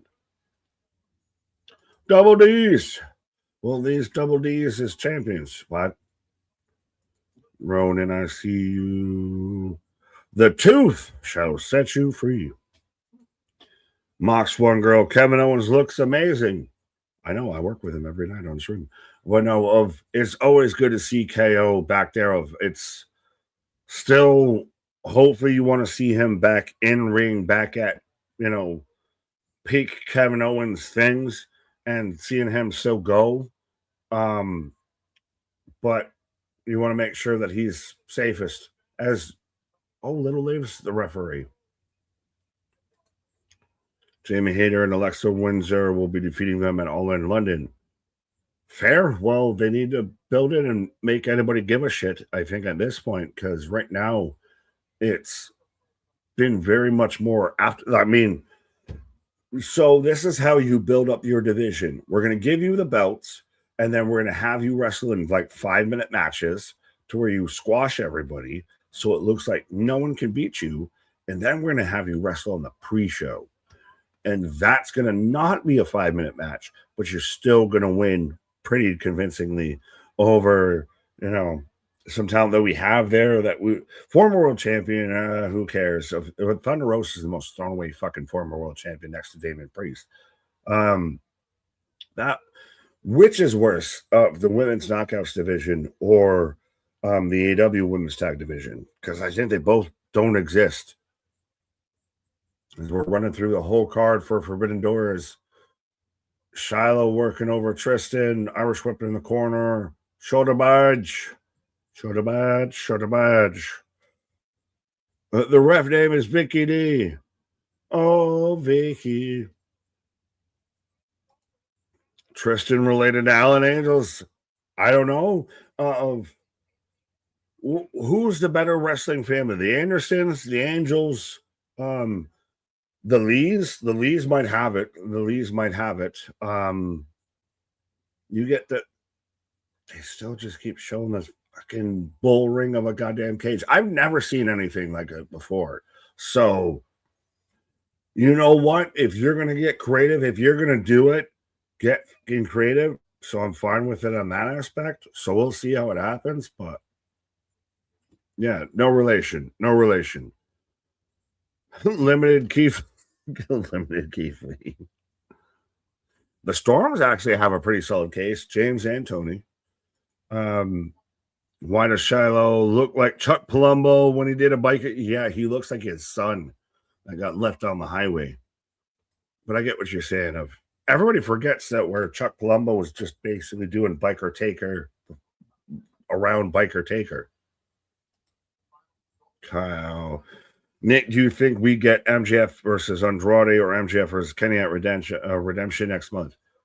The sooner rather than the latter. I think you get Andrade. I wanted to where this is where you could have gotten Kenny versus MJF, and you could have still tied it into the New Japan and made good rights on everybody. Right now, I think it's setting up that it's going to be Andrade versus MJF. If we don't get Briscoe versus MJF then, and they just completely kick shit down the road, they completely kick the can. I still think we might get MJF versus Briscoe on a random ass Dynamite. So stay tuned for that because that could show up at any moment. They're hyping up the main event, but I could see Andrade versus MJF Redemption because that's honestly, I think Briscoe wins tonight because Andrade screws MJF. That's where I think this goes. I'm almost excited to see the 3-way tag match Unbound Co. and now Sky Team B cooking. But unless you know, they haven't done any bit of a job to tell you to know. It's the same thing with the Tekla starter matches. Darkness imprisoning me for Forbidden Door. Literally just everything lights out, everything go. What happened? Why are all the streams crashing? But they have done nothing to build to any of the crossover talent, I feel, on Forbidden Door. They are very much any sort of story that is a crossover story with Forbidden Door, you either know or you don't know. And there is no in between. There is no way that even on this getting dark out here. Oh, because we're getting into the pay-per-view. We're crossing over. So now we're about to get Forbidden Door. I forgot that, they had the pre-show going. So we're waiting for the main show of Forbidden Door to kick off. As there we go with the FBI anti-piracy warning for AEW as I'm in picture with Shiloh Hill and Tristan Angels. So we're on show number 4 of the 2-day extravaganza out here. Forbidden Door. So make sure you slide in through that doggy door. Pause. Out here. How is this going to all show up and show out here? Is Forbidden Door going to continue on with the really good AEW pay-per-views despite anything else? Or is this going to show that they need to end and dead this gimmick of that much like AEW or much like WWE used to have so many shows that were stipulation heavy. Hell in a Cell, the whole pay-per-view was built on a match that they had to build before they had the show and everything. Of does the gimmick pay-per-view die tonight? Is there what the alarm on the weird dark robot thing from Shadow? What is fucking pro wrestling? He's under the ring, but we have the camera down there showing him answering the phone like it's fucking Jigsaw. And we're starting with the young buck. Hey, no. We're under the ring. I wish I was under something else. As the Young Bucks starting off as Tristan Angels getting mollywopped under the ring out there. Yes, I'm trying to see if I can find if there's a thing. There might be the thing. No, there's not. There's the thing. As we're getting the triple threat tag match to start off Forbidden Door. But we've also still got Shiloh Hill taking on Tristan Angels, and I don't know who to root for and who to boo against, as who we've got cameras under the ring and we've got marks in the ring with the Bucks out here. But yes, we are getting the Young Bucks taking on the El Sky team on Mystico and Mascara Dorada and Unbound Co., which was the dissolution, the disevolving of the Bullet Club, and was the other faction Chaos, or it was the disavowed of two factions in New Japan. That's now you got Shingo Takagi and Titan. So there is talent in the ring out here with Mystico and Shingo, but I think the rest of it's got to go. I don't know. New Japan ring announcer will forever be goated. What kind of cage is that? Bull ring. Circular. It's spherical.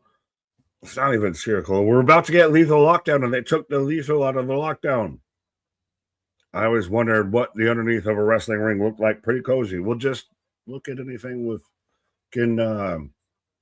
Hornswoggle. Who and who? Who be you? Scooby-Doo? No, you is blind. No, I've got one half of New Japan's commentary team, Nigel and Excalibur.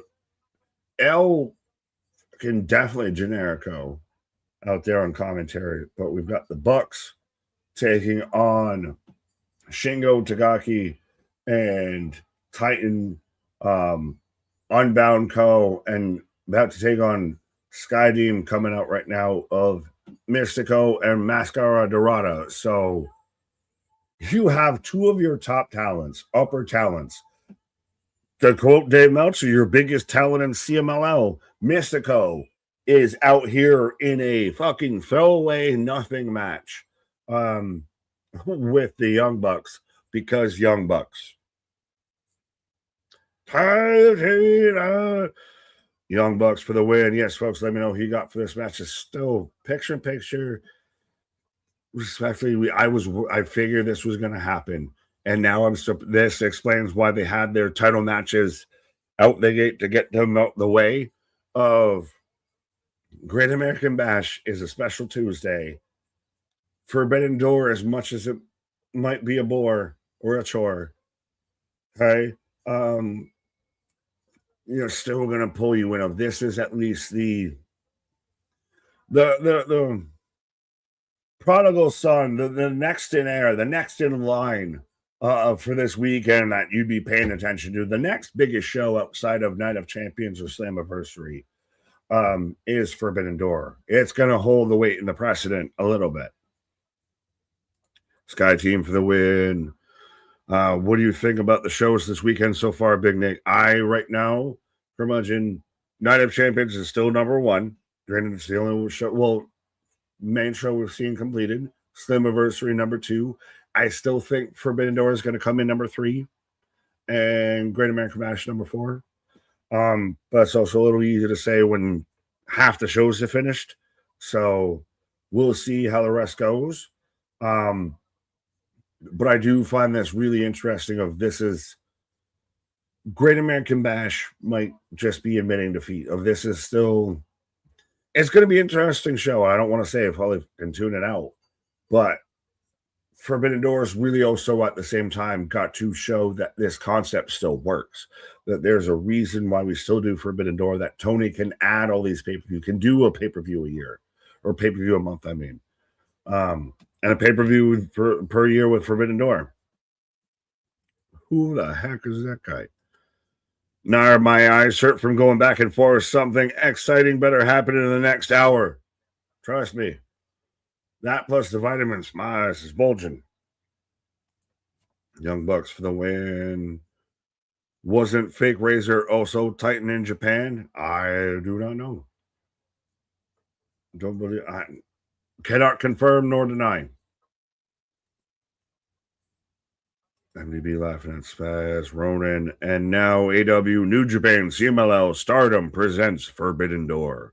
This will probably be the last one involving New Japan Pro Wrestling. I think this should honestly be the last Forbidden Door, period. At this point, the crossover has worn itself out. Outside of, yes, I get visa issues. But at the same time, to me, this is just shown. Do Redemption. Don't do Forbidden Door. Do one or the other, not both. It's like all in, all out. Do one, not the other. But on this channel, you can do both. You can do one or the other. Pause. You can do both on this channel. Yeah. You gotta flip it and reverse it. There you go. Looking good. Yeah, but so we're out here still with Shiloh Hill taking on Tristan Andrews. You took match going forever and still got a whole match going on. Shiloh just got the win. Lil Liv counts it.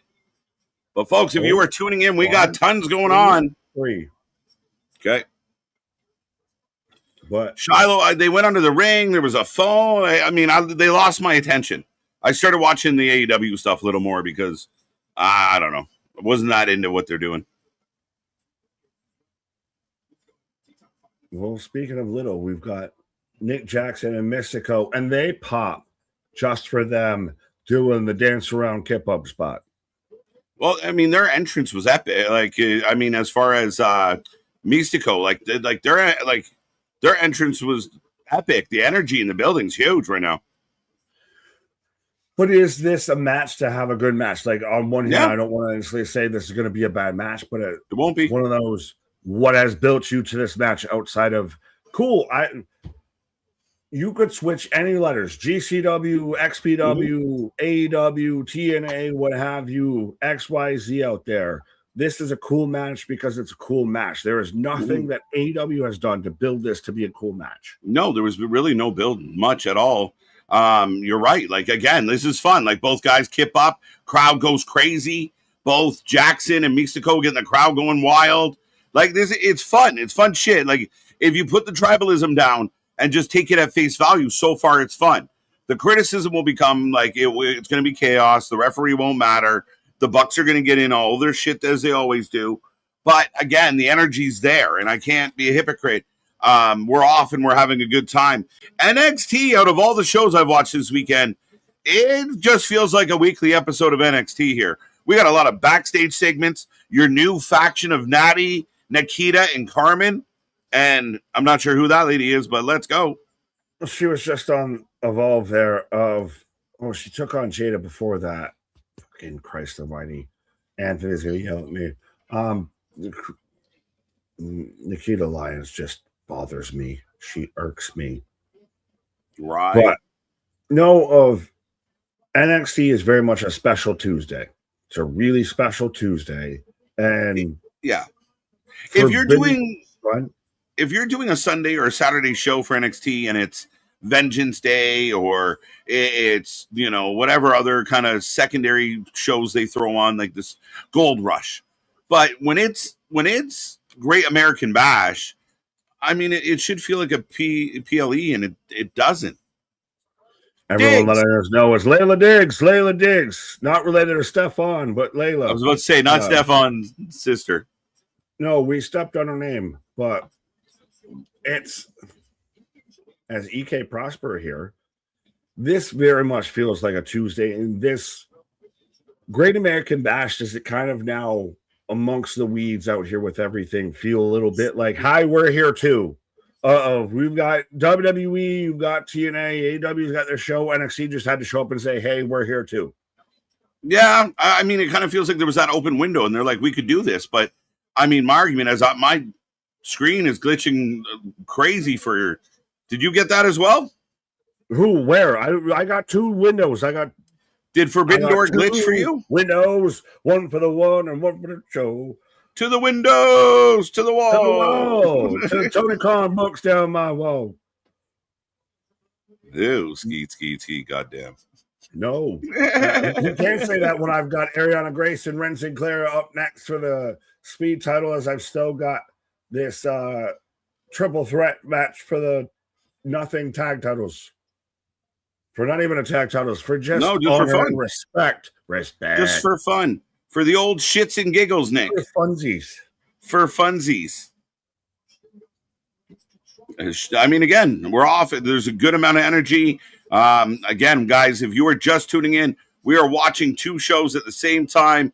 We're about to get, where is it? Ariana taking on Ren St. Clair. We're currently getting the Young Bucks against El Sky and the other team. Unbroken. Do they have a name? Oh, yeah, that's right. My bad. It is Unbound. Unbound Co.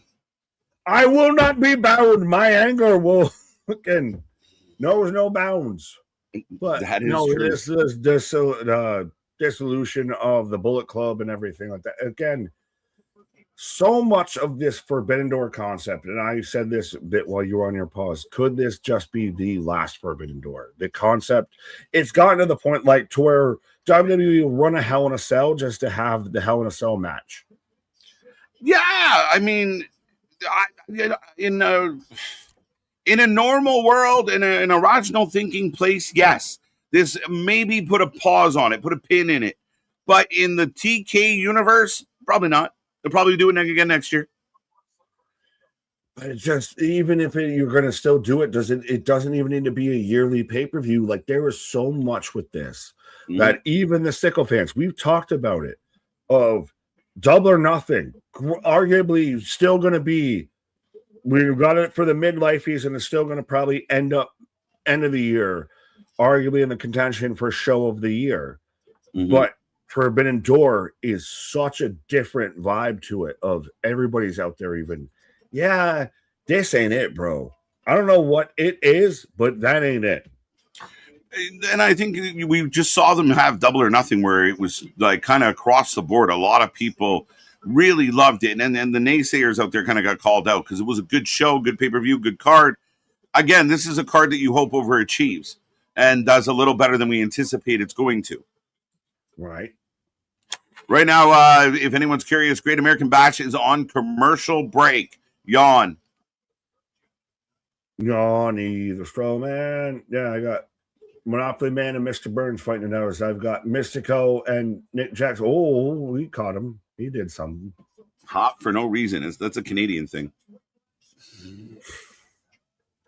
Don't you just claim Carmen just because? Yeah. She's from Toronto. Cool. So that I can claim Lola, Jada, so many people. Rhea. Well, no, Rhea's Australian. I think Lola is not from your country. I mean, you guys have issues with that kind of situation. But I don't know. We're going to take it over. So great. So good. We're going to remember one. Actually, she is. On the inside of the regardless. Natty kind of looks like George Washington. 4 score and 7 years ago. In the Delaware. Right. 4 score and sharpshooters before. Oh, suplex, Northern Lights. By the way, 4 scores, Abe Lincoln. So you get a pass because you're Canadian. I just suck as an American, especially around the 4th of July. Right. That American club, here I come. Right. Mox Girl going for Ariana for the win. Let's go. 2 bad shows at the same damn time. Damn it. At the same damn time. At the same damn time. Well, I like this, though, too, from Nair of Gotta Love This Chat. You get some wrestling, some sports updates, pop culture updates, and music. What more can you ask for? Love it. We're the variety show that you didn't ask for. Right. Again, sometimes it absolutely amazes me what we talk about, what we touch on, what we quote. I mean, it's hold on. I'm very aware. Wait. What did you say in the middle there? I don't know about you. I'm very aware of what the fuck I touched on. Roll that back. Yeah. Roll that beautiful bean footage. No, I'm very aware of what I touch on. My guy. Pause. I almost said so do I. Just a thought. Don't kill. Don't kill, go in on me, LOL. I think Forbidden Door is a matter of perspective. If only watch AEW, it's probably lackluster, but it's the payoff of superfans. Yes and no, but I think they're out of the superfan matches. Like, yes, once upon a time you could say, oh, this is a super match, but we're getting down to this is a match. I don't know how super it is. I was out here arguing of how I'm excited for Kenny Omega versus Zack Sabre Jr. and you've been out here watching. No, let me finish my point. You've been out here more regularly watching AEW on stream than I have, and even you kind of shot me down of like, yeah, I can see that on a Wednesday or a Saturday. Like I've seen this dance before. Mm-hmm. It's not just only the AEW fans. It's not wrestling fans as a whole at this point. Like now they're so insider baseball that Meltzer doesn't even know what they're referencing in promos. Technically, you've got to know what she's talking about with Stardom and her issues. You've got to been on message boards. You've got to been in Twitter. You've been all deep up inside, the IWC to get a lot of Tony's booking right now. Yeah, no. As everyone's getting kicked, we got everyone on the floor. The birthright's coming out. We got Lexus King looking like a soccer mom on 4th of July. Yeah, well, I got Ariana Grace, almost called her Ava Ray, and Ariana Grace out here looking like fucking olive oil. She really. I eats all me spinach. I have to watch NXT tomorrow. Well, spring, I bet it's. Hopefully you enjoy it. I hate commercials. I'm hating these ones. They stand out because we just watched Slam. We watched Night of Champions. We're watching Forbidden Door. So these big gaps in the production stand out. We've been kind of energized. So if we're holding this to the same measurement stick of the other shows, it falls in comparison. Is Ren Sinclair so Ring of Honor coded and she's stuck in NXT? Maddie Rinkowski used to do the whole main event, Maddie, and everything.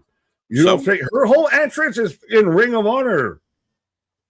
So I'm confused. What's the question? She's so like Ring of Honor coded that she's like her character, her gimmick, and everything like that. Like it's just not going to click in NXT. It's been there, it's been tried, and I love her. I think she just needs a change. I think it is clicking though. I think that's why she's getting. She just Kendall's happy-go-lucky friend. That's part of it, but I mean, I think I would argue she's kind of surprised me in 2026 because she's actually going to, as everyone sets up, super kick for everybody. Oh, clotheslines, everybody's down, and the crowd cheers. Everybody's up, and nobody talks. It's great when you can watch an AEW match and you know who the rest going to be just on who's in the match of Rick Knox out here. And we were just getting like, just move. Tagaki! Just clotheslining everybody. I say this all the time. To me, this is the equivalent of a theater show, like a Vegas pirate ship show, like outside of the Bellagio. I am the very modern Major General. I know the categories and the categories. Pirates of Penzance. Right. As everybody's down, the crowd pops and gets to their feet. Let's go. Fly, Mystico, Tagaki. 1, 2. Jackson with a late elbow. Oh, for fuck's sake. Titan and stomping through. Definitely puts you ahead. Splash. As I got Ariana Grace up and over, as I got 351, 50 in the speed. Mystico with a splash. Or no, that was Mascara, not Mystico. They're the gold and white versions of each other. Like, which Ranger are you? What range? Yeah, for sure. 100%. Yeah, the Rangers get a yum yum. There you go. Fucking Megazord. I love Lexus yum, yum. King. Let's go.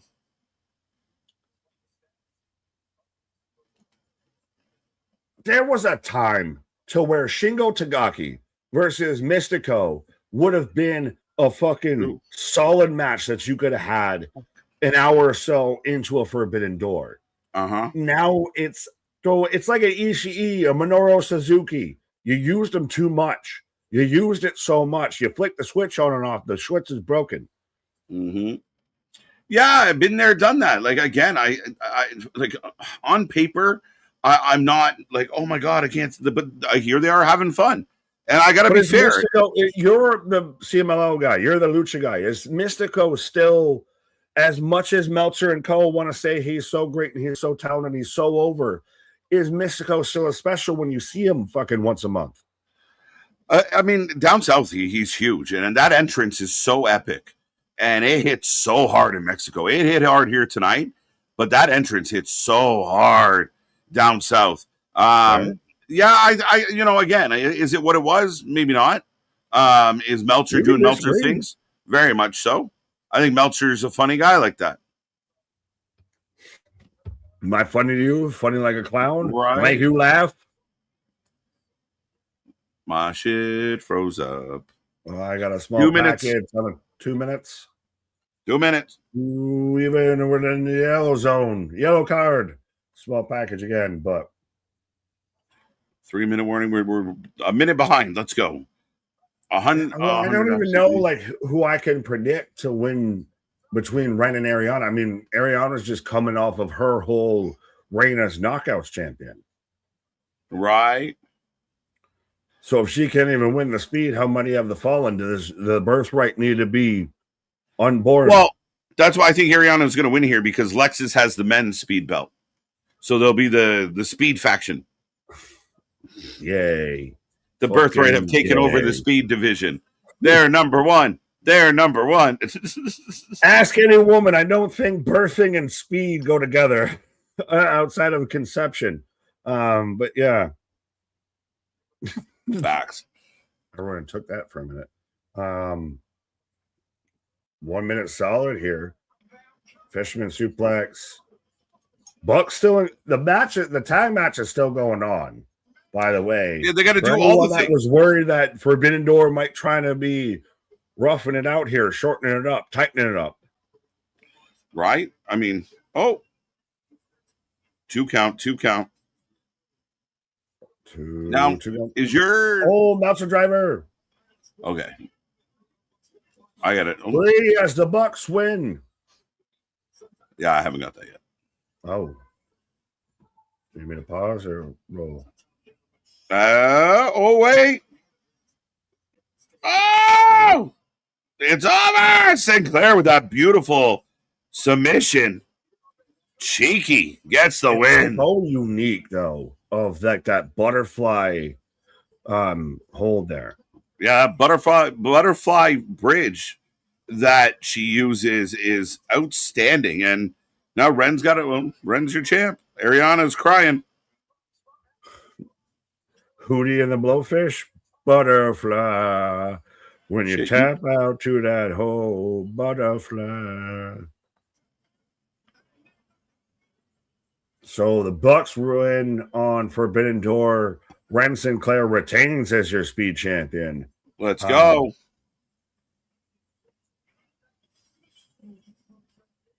What are they? Are the Bucks cooked in AEW? Like, what do you do now with the Bucks anymore? Respectfully, being honest, I'm just asking. I don't know because they haven't. They're in and out of relevancy. They're in and out of things that matter. Like, you know what I mean? It's not consistent with them. So they are like. I mean, that was a fun match. But imagine if they were in something good, structured, written well, executed well. But they're just an indie group. They're an indie tag team that do indie things. They're a really good indie band that, like, Hasn't released a single in a minute, but you should still like them because they were cool a couple of years ago. Right. So we're going to get Sugar versus Dion and Kenny versus Zack Sabre Jr. at the same damn time. Is that where they're setting up on the other one? Yeah, Jokes. I got the video package for Kenny Zack, and I'm getting the video package for Dion Sugar, which Sugar sold anybody that doubted how good Saquon Sugars was. His promo this Tuesday solidified everybody of why he's going to be a future NXT champion. Yeah, I mean, I think the guy can go. I think we've been a big fan and hoping for him to come out and pull something off. So this is his chance to look good. I like Dion. I think Dion's got upside. So we'll see how this one looks. On the other side of the docket, we got Zack Sabre taking on Kenny. Okay. Been here, done this. Okay. Best bout machine versus the best technical wrestler. 5 years ago. Of 5 years ago. Of 5 years ago. Of 5 years ago. Zack Sabre Jr. used to be cool. WWE knew that could have been cool 5 years ago. Zack Sabre Jr. could have been cool once upon a time. But Ziggler was cool 5 years ago, and he just won the world title out there. Just an indie guy goes around having boring matches. Great. Yeah, the second coming, the British Bryan Danielson out there just having boring matches. Yeah, what has he done? The god of wrestling. He hasn't done shit. He hasn't done shit of any relevance. Name the last fucking Zack Sabre Jr. match. You were like, oh man, you got to see this match. It's been a fucking minute. Jack Perry on Dynamite this week. Oh, come on. That match sucked. That whole show sucked. I named a match. You asked me. A good one. The one that you have to see. Yeah, I can't think of one either. Zack Sabre Jr. and AJ Styles in 2017. That was a great match. Right? AJ Styles ran with it. And Zack Sabre Jr. is still doing indie shit. So good. So great. But Saquon Dion? I'm Saquon. I'm with Sugars. Sugar, how you get so fly? I'm hoping. What the Omega coming out right now as I'm in picture. So again, we went so long, so good with no commercials. NXT said, hold my beer. Here's your commercials. Yeah, I don't get it. Like it's taken me completely out of Great American Bash. Like I'm very much changes the whole pace up. I don't know why. Yeah, I knew it was going to be on CW, so I knew there was going to be commercials, but I don't know if this is best for business.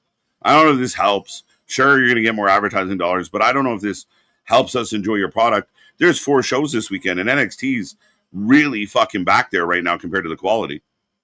Well, I'm doing what I can to help you enjoy this match. If even anonymous saying Nick Glazing, Zack Sabre Jr., Almighty Pop, they did have a match in their prime, KJ, and it was great. Yeah, in their prime. In their prime. I agree. Years ago. Listen, I'm always in my prime. I don't know about you. I ain't as good as I once was. Off yet. But I'm as good once as I ever was. Kenny Omega. But again, a nothing match, an exhibition, no story, match. No angle. Match. No reason for it. No purpose for doing it. It's not going to sell more tickets. No extra people are watching because Zack Sabre Jr. in the seat, okay? Right? Kenny, you thought Kenny was going to be taking, going after MJF and maybe getting the belt, but no, we got to fight the Q-tip. Now this looks like a job for me, so everybody just follow me. Yeah, he very much is abracadabra. Well, I'm curious. We'll see what happens. If they can put on a good match, I'll be. Could you? Well, because is there still surprised. the outside theory that you could get somehow, some way, a Kenny Omega Will Ospreay all-in world title match? That's what a lot of people were thinking. But I mean, this route to me feels like all right. So Briscoe, we're gonna just get rid of on a Dynamite. Then Kenny swoops in, and then Kenny fights in Montreal, wins the belt in Montreal. Like I'd be pissed if I was MJF. Oh, yeah. Well, now it's even what the case is with Andrade or anything like that. because I feel Andrade is going to cost MJF tonight. I'm already predicting Briscoe is going to win because Andrade screws over MJF. Okay. Very possible. Then it comes the question, do you get Briscoe at Redemption, or do you do a world title match with Briscoe after the build-up for Forbidden Door? The payoff is a random title match on a Dynamite, and Andrade takes the title match at Redemption. And then MJF beats Andrade and goes on. I mean, that makes sense. But it's a good way to get there. Well, how do you know? I don't know. Nobody knows. I was trying to do the Andrade pun. How do you know? Yeah. Got you. Hachu, God bless you. Right. That's my name, man. I wish you were still on YouTube, but this is just, it's still crazy. Slammiversary, $39.99 pay-per-view. Yeah, it's crazy. Carlos, can we talk about that price? Oh, this man it cost him his light bill. But can we work on this price? Drop it down a little? It's a lot. I mean, if you look at a wrestling fan today, $39.99 for Slammiversary. In my neck of the woods, it's $59.99 for Forbidden Door. It's crazy. It's crazy. And as you know, if you have Netflix, you get to watch NXT. Or no, depending on where you are. Yeah, but the only way you have to pay for it is because I got the cable and everything. But yeah. So it's interesting times in that regard, Nick. Yeah, well, we're digging in the pockets. Any Hurricane Runner. As I got Dion coming out right now, so we are going to get Dion versus Saquon in the middle of Kenny and Zack Sabre. Right, and Kenny and Zack Sabre. Your favorite match and my favorite match and said, duel it out. What's that? I said they took your match and my match and said, duel it out. Fair enough. Well, I'm saying you're the Dark State guy, and I'm the Kenny Zack Sabre guy. Makes sense. Zack, Kenny. Oh, did I double up? I did double up. Saquon and Mara need to be a tag team now at this point because, goddamn it, do they like a lollipop? Pause. Did we not just want Saquon to get alone? Who's what now? Don't put him with somebody. He's out here playing the Batman, though. He looks good. I said the beans don't burn on the This is interesting. Battle roll. All right, this one should be interesting. Action happening in both directions, folks. We got two shows. It's rolling. Ooh. And is this kind of the first real solo singles entrance we've seen for Saquon, because they're out here, all the neon signs and everything. They really played in the Saquon sugars of this man's, gumdrops and rainbows and lollipops. That was late. I mean, it's the first time I think we're getting a kind of, he was in Dark State wearing kind of the overalls. So a little bit of a different vibe here tonight, and we're off and running. And I got a feeling that Saquon and Dion are going to be way better than Kenny and Zach as they are on the outside of the ring walking around. See, and this is why, like I said, this is your match versus my match. We're going to duel out here. I still think Saquon's a guy who's probably going to be the best to come out of the Dark State. He's going to be a guy that by the time he gets called up has a run as an NXT champion. I don't know if I can say that for anybody else. In that, I could say it for Dion. I mean, Osiris maybe not. Cutler, we got to learn a lot about, but Dion for sure. Dion's a guy that's going to get a lot of love. Athletically, he's got a look. He's come a long way. I mean, will he get there as fast as Sugars? Maybe not. But Dion's a guy that's got a lot of upside. We're going to see him on the main roster one day doing big things. Austin Theory. Austin Theory? Yeah, who's doing great right now. Yeah, so great. So good. So great. Lots of tag matches. I'd rather be, I'll tell you what. Chat, who would you rather be right now? Austin Theory in his booking or MJF in his booking? Yeehaw! I'll take MJF. No way. No way. I'll take MJF. Austin's booked like a badass. World champ. World champ. In bullshit. In bullshit. Doing nothing important. In an eliminator cage match. Austin Theory, yeah, he just lost his tag belts, but he's been in the spotlight. He gets booked like a badass. And say Austin MJF Theory gets booked like he's dumb. He's always getting punked out. The devil with no horns. Austin Theory is Daniel Garcia with some fucking muscles. Yeah, MJF is the Miz without a crowd. And not getting electrocuted playing a fucking zombie, so I'll take that. I'd rather do that. It's over. Nobody knows MJF cuts good promos. Every day. Yeah, Let's go zombies. As Kenny and Zach are still on the outside on a table. They've kind of fallen off the table. Was trying to go for an octopus hold, but fell off the table. Weird.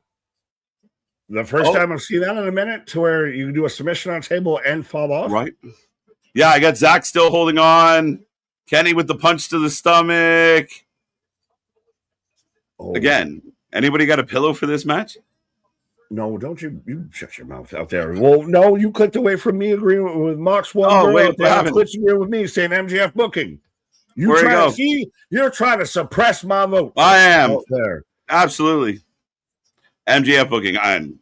He hasn't been booked well. He doesn't get booked good. He's a world champion. He had to just put his fucking hair on the line. He just had to put his hair on the line. Better than a mid-card faction guy. He barely beat Darby. But he still won. He still won. And now he's in a chicken coop match. You see that cage? What the fuck? Why did they call it that? That's amazing. That's what they should have called that. A fucking chicken coop.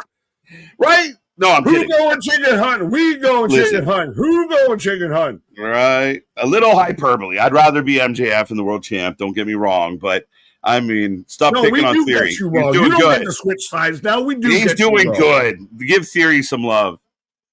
No, Kenny's kind of reminds me of old Comfort I had in the 2000s. There you go. Right.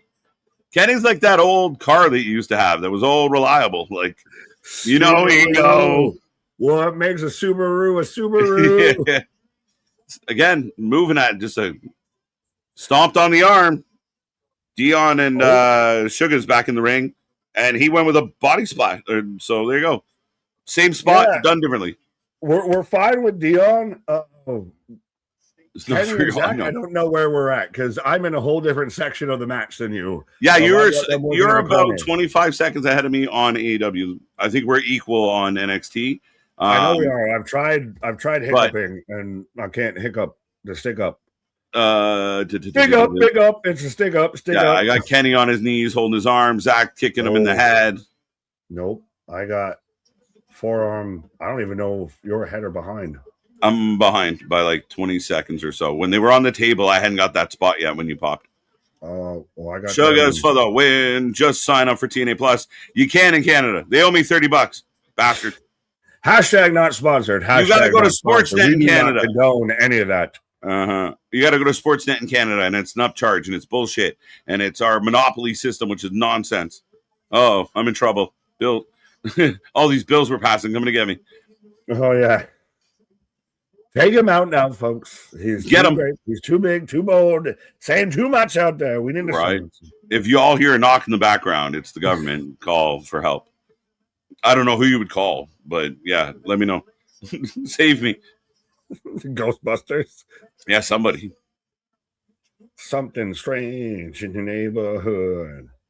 Now, in truthfulness, being 100% honest with you, my friend, Kenny and Zach is boring the fuck out of me right now. You can't even tell me where you are in the match. How are you saying it's boring the fuck out of you? You don't even know Big boot by Zach.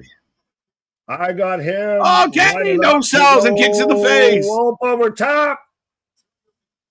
Oh, Kenny. Oh. But picture in picture, super exciting. I just saw Kenny Omega go flying up over top on Zack Sabre Jr., but you're going to sell me on picture in pictures more exciting? Well, I mean, again, they need a downtime too. This match has been in downtime since it started. Big kick to the gut is what I got. Been in stoppage time since we're going World Cup times. World Cup terms have been in stoppage time. Right, we're in stoppage time. As Saquon gets lifted and wow, Exploder shocked by Dion. Oh, he grabbed him by the loins. Gird your loins. Now I'm getting Kenny setting up for the jump. Oh, Oh, Dark State's here. Osiris, Cutler have arrived. Did you miss that? They've been there. Let me know when you get Kenny on a turnbuckle. Kenny flies. Let me know when you get Kenny on a turnbuckle. Kenny down on the outside. Zach holding his kidneys. Kenny going to the apron. Oh, no. Picks up Zach. Yeah, he throws Zach in, and Zach's backing up into Kenny on the top rope out here. Right. How does one get a CW app? I don't know. Like who got it's a golden ticket? All right. Same means, MDB. Same means. Arr, har, har. Yeah. Austin Theory. Turnbuckle. Swashbuckler turnbuckle. Austin Theory beat John Cena at WrestleMania. MJF ain't did shit.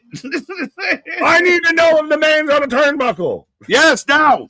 Just got there. Fair enough. Coming off with a kick on Zack Sabre Jr. out there. No, to hell with you. MDB, you can't be gangbanging on like in favor of Austin Theory and hating on Sami Zayn. Those two things can't be the same thing. Theory, you got to pick a battle. You got to give Theory some love. Are winning battles for you. Dude's killing it. He's got so much upside. How much time do TK give Ospreay and Swerve tonight? 40 minutes.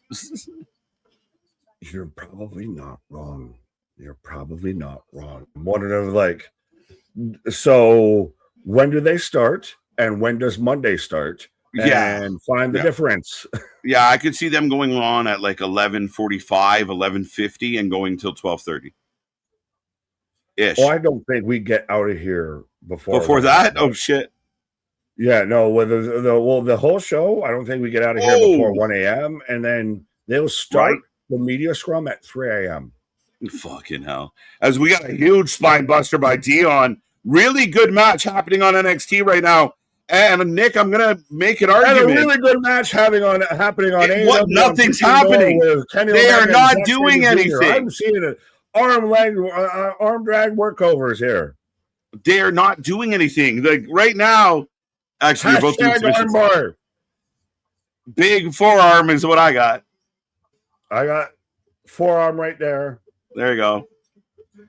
Yay boo. Yay boo. Yeah, we're doing the yay boo chop trade spot. Dion and Saquon's been a really good match. No bullshit. As the kids would say, no cap. Uh-huh. Hello, my fellow youth. Right? Out goes Dion. Oh.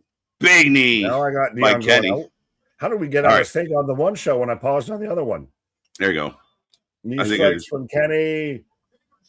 Oh, one of the 5 fingers hit in the face. Slap. Oh, backdoor Snapdragon and drop kick. I love this. My brain is scrambled right now. There's shit happening everywhere. I think I saw synchronicity and Snapdragons. I just double Snapdragon. Right. What? I agree with KJ. This match is a bit boring. On which of his 57 points do you agree with him on? Calls capping. Let's go. Snapdragon. So a couple people have said they are like, I'm just reading. I'm not saying anything, but a couple people said this match is a little slow. They said it, not me. They said it. Right. Now, Mox is bored by Great American Bash. So that's fair. Difference of opinion. Mm-hmm. We appreciate the Mox fan. Mm-hmm. The one and only. Oh, my brother. Sorry. Mark Carney on the phone. Oh, shit. Ah! You said his name. Mike, the algorithm's ruined. Who? RP. Saquon popped up and Kenny getting to his feet as Zach's grabbing the ropes. Grinning and bearing. My brain shut up on jokes about that.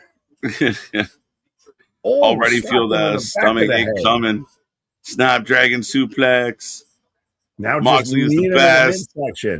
Not having it. Kenny Omega treating Zack Sabre like how you test if a watermelon's good or not. You just whack it upside the fucking shit. Welcome to the dark side. Dick the Boozer is awful. Springwood. I'm with you, buddy. I'm with you. You can tell you listen to Cornette when you use those terms. They're outers. I like it. We recognize. Whoa. I'm much more of an innie than an outer. I don't know about you. I like an innie. Armbar. Kenny trying to get an armbar. Oh. Again, Saquon riveting. Saquon. Oh, hung up. If you are just tuning in, we are watching two shows at the same time, folks. Be a friend, tell a friend. Get in that chat, blow it up. Ain't nothing to it but to do it. Sack with a kick to the chest. Oh, fucking hell. Smash that man on the ring post with, I didn't even catch that Saquon's already got the tape and everything on his back already. Got the lower back issue. Oh. Big kick out, big kick out. Two count. It's a good match, Nick. Holy shit.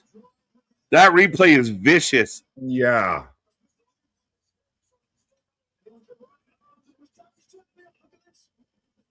Zack Sabre stretching out Kenny right now.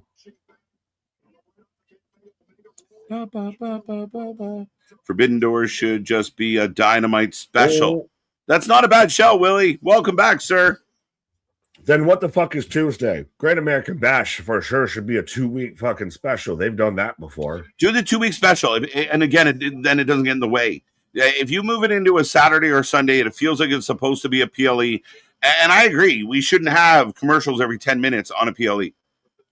And I'm not even getting them. Could WWE have done anything with knowing that Night of Champions was on in the afternoon everywhere else? Folks, stay tuned. Take a hiatus, take a pause for the cause, and come back later tonight for Great American Bash on Saturday night. Right before then, you just let TNA Slammiversary has the first couple hours, and Forbidden Door has it. We're all spread out nice and equal. Everybody got room to stretch out. Yeah, not terrible idea. TNA I'm not opposed to it. That called shotgun and didn't want to move out of the front seat. Mm-hmm. Or sorry, NXT. Sorry. Sugar's to the top. Whoa, a reverse frog splash? Whoa. And he wins. Sugar with a W, and he gets jumped. Right away gets jumped by the Dark Side. Dark State. Yeah, what the fuck were you waiting on? The match no, that was cool as shit though. I've never that was so weird. Do something like that of jump backwards into a frog splash. Like you've seen 50,000 splashes and frog splashes and everything else like that. That was somebody jump backwards. Oh shit! The spinning shield powerbomb vibe. No, that's been a really cool take to see if Osiris and Cutler are going to stay a tag team. Have that be their fucking tag team finisher. Oh, yeah. Right there. They're two big, powerful dudes, man. Like, I know you and I have debated, but all four of these guys bring something. And I agree with you. Cutler and Osiris together as a tag team work. But Dark State takes out Sugar. So Dion lost the battle. Maybe didn't lose the war unless the war is not over. It's my Freddy cat. I read that. I couldn't make that up. Oh, fair enough. Oh, gee, Dallas. Kenny and Zack Sabre Jr. are still going on. Yeah, it is. Fuck you. It is. Miles Bourne and Tavion to entertain us while this match is happening. We're going to get through 2 matches while this match happens. Yeah, for sure. Nick, focus on the Zack Sabre Jr. You goddamn right. It's just slow. That was a really good match, and I've still Saquon to me as a guy that by the end of 2027 will be an NXT World Champion at some point. Yeah, I'm with you. I think a lot of upside, and again, I see upside in Dion maybe more than you do, and that's fair. But yeah, Sugar's got something, and he wins the match tonight. Such a unique frog splash. I don't know. I want to see him a couple more times before really kind of giving an opinion on how it happens. But it was different. It was unique. And they're still beating the shit out of them when we go to commercial. And Kenny and Zach are laying down in the ring again. Still, I don't know. There are a lot of laying around, bro. From what? A lot of laying around here in this match. Is this New Japan style? I'm going to fucking lay out here for a minute, but I'm going to say in the voice of Phoebe out there, you know, if I can invoke her from Friends, Freddy Cat. How about Smelly Cat? What happened to Smelly Cat? That's the joke. Is that Freddy? Is that what we're doing? Okay. I said Phoebe Smelly from Cat. Friends. I think it's Freddy a thing. I don't watch that show, but I know Smelly. Thank you. No, you read. I got you. In the comments saying Freddy Cat. That's Freddy Cat. Whatever. Listen, you got all I'm with you. bothered by Zack Sabre Jr. and Kenny because it's tearing the fucking paint still not doing shit. How hard it is, and you don't know how to handle it. It's just going slow. I want it to pick up. I'd rather watch the commercials on NXT. Well, you can do that. Leave me to watch my good wrestling match, okay? You have that. I'll be over here watching my good wrestling match. Anybody got toothpicks? Jesus. Fuck you. Gotta keep my eyes open. Sugar. Hey, don't you start saying this now because we got another 5 hours to go. I know, right? Yeah. Strap on and strap in. We're just getting started. We're 2 matches in. This Kenny and Sabre Jr. match picked up a bit. I'm kind of into the match at the right now. They're still not moving from that man. There's no action. It's so slow. No, you just don't pick up on the action. I was like, again, yay. Another awkward ankle lock. Kick him. Kick him. Up kick. There he goes. Up kick. Missing all the up kicks. Kicks him off. No sell. Big knee. No sell. Knee trigger. V trigger. Oh, there it is. That looked like shit. You shut up. Right in the middle of the bed. You just hate the hate. Poison Rana look good. Subtle ass action. Big Poison Rana though. That was pretty. That was pretty. But everything's done at such a stall. Like nothing is done in flow. Yes, thank you. That would help, JB or BJ. Whoa. There's action on my screen. Change channel. What channel you on? What channel you on? I want to watch too. We're watching this match. I don't know what you watching out here, my guy, but I got eyes. And we're watching Kenny this. Pointing at the sky again for some reason. I don't know. Does he got friends up there? What is happening? Oh, roll up. Yeah, I got friends up there too. Do you got friends up there? Big pin. No way he wins on that. Okay, thank God. Hey.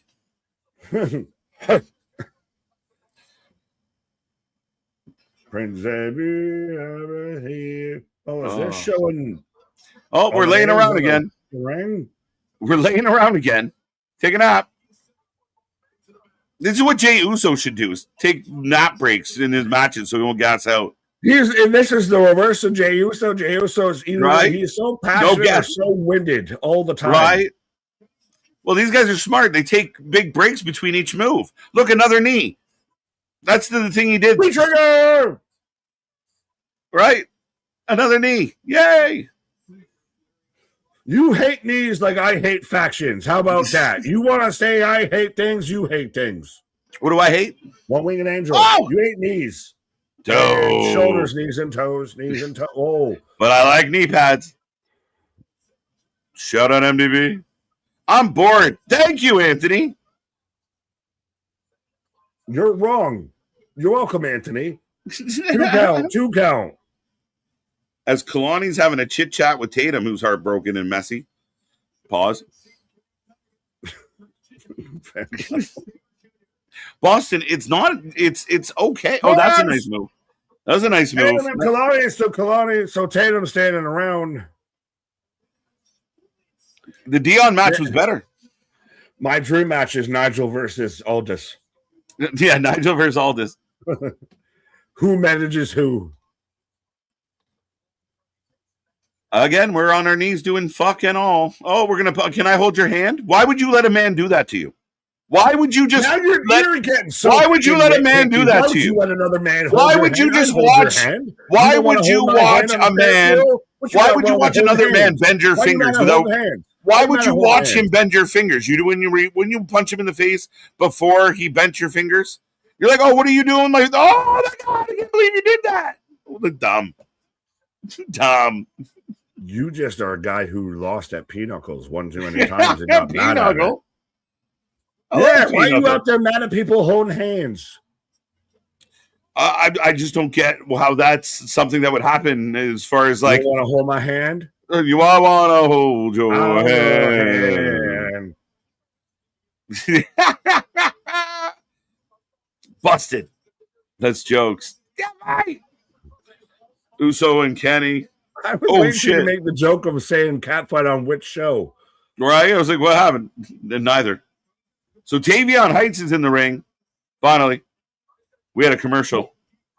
No, we NXT. Had Tatum and Kalani going at it. Now we got Kenny picking up. Right. Powerbomb. I don't. I know you don't get it. It's okay. It's too good for you to comprehend. It's too good. Yeah. Oh, you just slipped into sicko status with that one. You knew it too. You smiled right away. Oh shit! What did I just say? Fuck. You just don't get it. Where's that sicko veil? What? No, Kenny gets the win. Don't get it as one-winged angel for the 1, 2, 3. Shocked. Kenny won. Surprise. Shocked. Kenny won. Like. Lol, Kenny wins. Lol, Kenny wins. It's a great match, and we're about to even get it to continue on into another great match with Miles Bourne taking on Tavion Heights. You shut up and just enjoy good wrestling, okay? That was not good. It was slow. It was good. It wasn't good. It was great. It was not. It would have been the worst match on Slammiversary. I can't even stop laughing anymore. Not a fade. Not a fade, Mom. Right. Get out of my room. I like Kenny. I just think the match is slow. You're a fucking liar saying you like Kenny. You're a fucking liar. Except when he talks. Other than that, anytime when he's in the ring, when he's on screen, I like Kenny. When he does this, I like the concept of Kenny, just not Kenny being Kenny. Kenny in good matches with good opponents, Kenny can kill. Kenny Ospreay. And he did. That didn't kill. That was boring as shit. It killed your motivation. Bro, it was so slow. I watched two rookies on NXT have a much better match that didn't take as long. Both can that was be a good. Great match. Come on. You didn't even get me slipping in the joke of it killed your motivation. I know. It's a match that killed, but no. You can have two things be good at the same time. I know, but that's not why I dislike it. I thought the match was boring. And I'm not the only one. I think others felt that way. It was boring. As we're going to... Oh, my God. Fuck. All right. That note, I'm going to take a pause for the cause out here of and just let this man soak this in. You can have this. This is what I'm mad at. Well played. Well played. That's all I'm saying. Well played. I might disagree with you, but that was well played. Folks, we're getting John Moxley against Bandito. Again, we can debate the merits of this one coming up. And we got Miles and Tavion fighting for the North American title in a bit of, it's starting off very grapply. Very Roman Greco. But get your votes in, and why is Moxley winning?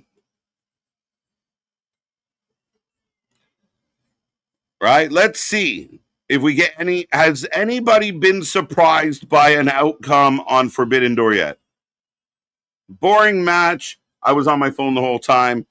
Listen, I know y'all think I might be just messing with Nick, and part of me is, but honestly, I didn't find the match super captivating. There's no story with it. They had some high spots, but a lot of slow down, like a lot of rest spots, a lot of doing nothing. A lot of staring at each other, a lot of posing and posturing. I didn't find it overly great. If that's a great match, Mike Santana and Nick Nemeth is an all-timer. Like that, to me, there was nothing. It was okay. I get that some people love Kenny Omega and some people love Zack Sabre Jr. The match was slow. The match was boring. In my opinion. Could be wrong. But we got Bandito and Moxley to save the day. Oh, shit. Listen, if Bandito can win this would be like an all-time weekend for me. We would be on another level if Bandito could pull this one off. But right now, I got Tavian down. I got Miles down. Both guys clawing back up. And I got Mystico in the ring. AEW talent goes over. Yep. Pre-show is when, what's up, George? Or Jorge? That's, they use the pre-show to give the wins. Other than Pac's probably going to lose. Moxley for the win. Moxley retains. Boring match. I'm still hilarious. Probably a little bit at times. Both men nose to nose on NXT, but we go to commercial, which kills the mood over there. But speaking of killing the mood, John Moxley, I know we got Moxley's number one fan here, and I don't want to upset her, but I feel that way, KJ. Honestly, I don't like Omega and never have. I like Omega in ring. He's had some really epic matches over the last decade. You can, he's had a really stellar career in that regard. I don't think he's a great promo. I think him with a heater is always best. But I just, again, it's great that you can do a Poison Rana. It's not great that you have to stop everything and do it standing still. I think there's better examples out there of better lucha, better, big spots. I think Kenny's got a lot of upside. I think a guy, if he was like a little more directed and produced, I think he could be even better. But ultimately, I found the pace of the match a little lackluster. Did I think it was terrible? No, it wasn't terrible. Yes, you are. We know you are. Moxley won. Let's go. Worst wrestler of all time. Bandito, it's true. He drives me nuts. Moxley girl, is he not on TV too much? As much as you like him, is it too much? Maybe I'm wrong.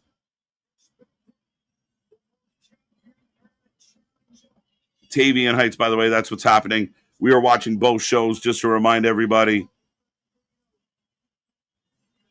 Nope. Nope, I'm not surprised. Any surprising outcomes yet? Remember, the other company's the predictable one. But I still, like Miles Moore, it's funny. This match should have went up against the Nigel match, or the Zack Sabre Jr. match. Nick, I feel bad. They're doing a grappling match on this show. You're going to love it. Tavion and Miles, a lot of wrestling. And I believe both guys, I know Tavion for sure, but both guys with an amateur wrestling background. As Tavion just jacks Miles into the corner. You know who's captivating? John Mock, you stop it. I'm not playing with you. You've knocked that off. That's silly shit. You know it. I'm not falling for it, MDB. Mox wishes he could actually wrestle like exactly. I want this match to be good, so I'm going to be positive. John Moxley's going to surprise me and have the best match he's had of the year tonight. Right? No, maybe. My shit's flickering again. Everyone is here for Ospreay Swerve, and that's it. I mean, again, if you get a bunch of bad matches and that match is really good, was it a good pay-per-view? I don't know. That's it right there, KJ. It's because the match had no meaning. If that was the pace of Roman and Punk at Mania, which it was, yes, you could be cool because of the story and the meaning. So that's the reason. I think that's fair. It wasn't that. And again, I got no problem with storytelling, a methodical pace. I got no issue with that in a wrestling match. But maybe that was it, is I'm not that invested. Maybe that's also, I mean, I felt that way kind of with Tony D's match tonight. It wasn't really that. I don't care. That's a problem. So that's a valid argument. A little more story, a little more angle, maybe you're more into it. And that is the way it is. We talk about the importance of it all the time. And certain podcasters or certain people will try and make you believe it's not relevant. It doesn't really matter, but it's everything. Buy-in is everything. Yeah, Philip. Killing me, Smalls. I can't name a show without Moxley. I can't. It's fucking nuts. If you're a Moxley fan, you've been spoiled. You're getting tons. Not even on his best day. Not even on his best day, bro. And we know that you know that I know that you know. I love seeing Moxley on TV. That's allowed. I don't get it, but I don't understand. Like, I feel like he's just struggling. Like, he doesn't do a good job. Like, this, to me, I don't care. Oh, you get the bird. You get the bird. Everybody gets the bird. Bird. Bird's the word. What are we doing? Can't wait for Santana and WWE. Yeah, well, I mean, we high speculation for a long time now. If Kendo wins, is it a shock? I think it's I don't know if a shock is the right word, BJ. I think it's like, holy shit, she actually did it. But a shock, no, I kind of picking her to win. Bandito wins or we riot. But I would argue that's definitely up in the air. And we're back to slow stuff in the ring. My ADD needs more. Did we not just go from slow shit to more slow shit? And they're all like, okay, we're going to draw a line in the sand. Chop. Where's the action? Benito, good. I'm not sure what that was. It's going to make the good. Maybe. I'm here for Kendall. Mox wins and buries more talent. That's my guess. My THC needs more. Yeah, in fact, I need a re-up at this pace. It's harsh in my mellow. Big slam on the replay. Tavion's in a choke. Bandito and Moxley are just... Moxley throws those body punches like shit. You shut up. You know you don't mean it. Pick someone else. I can't go there with you. Oh, Bandito to the outside. Here comes Moxley. Tope. All right. I really didn't care for Sammy and Gunther, but it pulled me in because the good match was. Absolutely. Pay it off in the ring. Tell a good story, pay it off in the ring. You have a problem in real life, pay it off in the ring. There's an issue back in the locker room, pay it off in the ring. And I think that's just tell good stories, get a spot in, and here we go. And I still think Grande versus Grande is the perfect example. As, oh shit, down goes Mox. Right, but Grande versus Grande proves when there's good storytelling, a clear villain, a clear good guy, that it sells, it gets over, and it works. Almost universally, the top match of the year so far. Almost.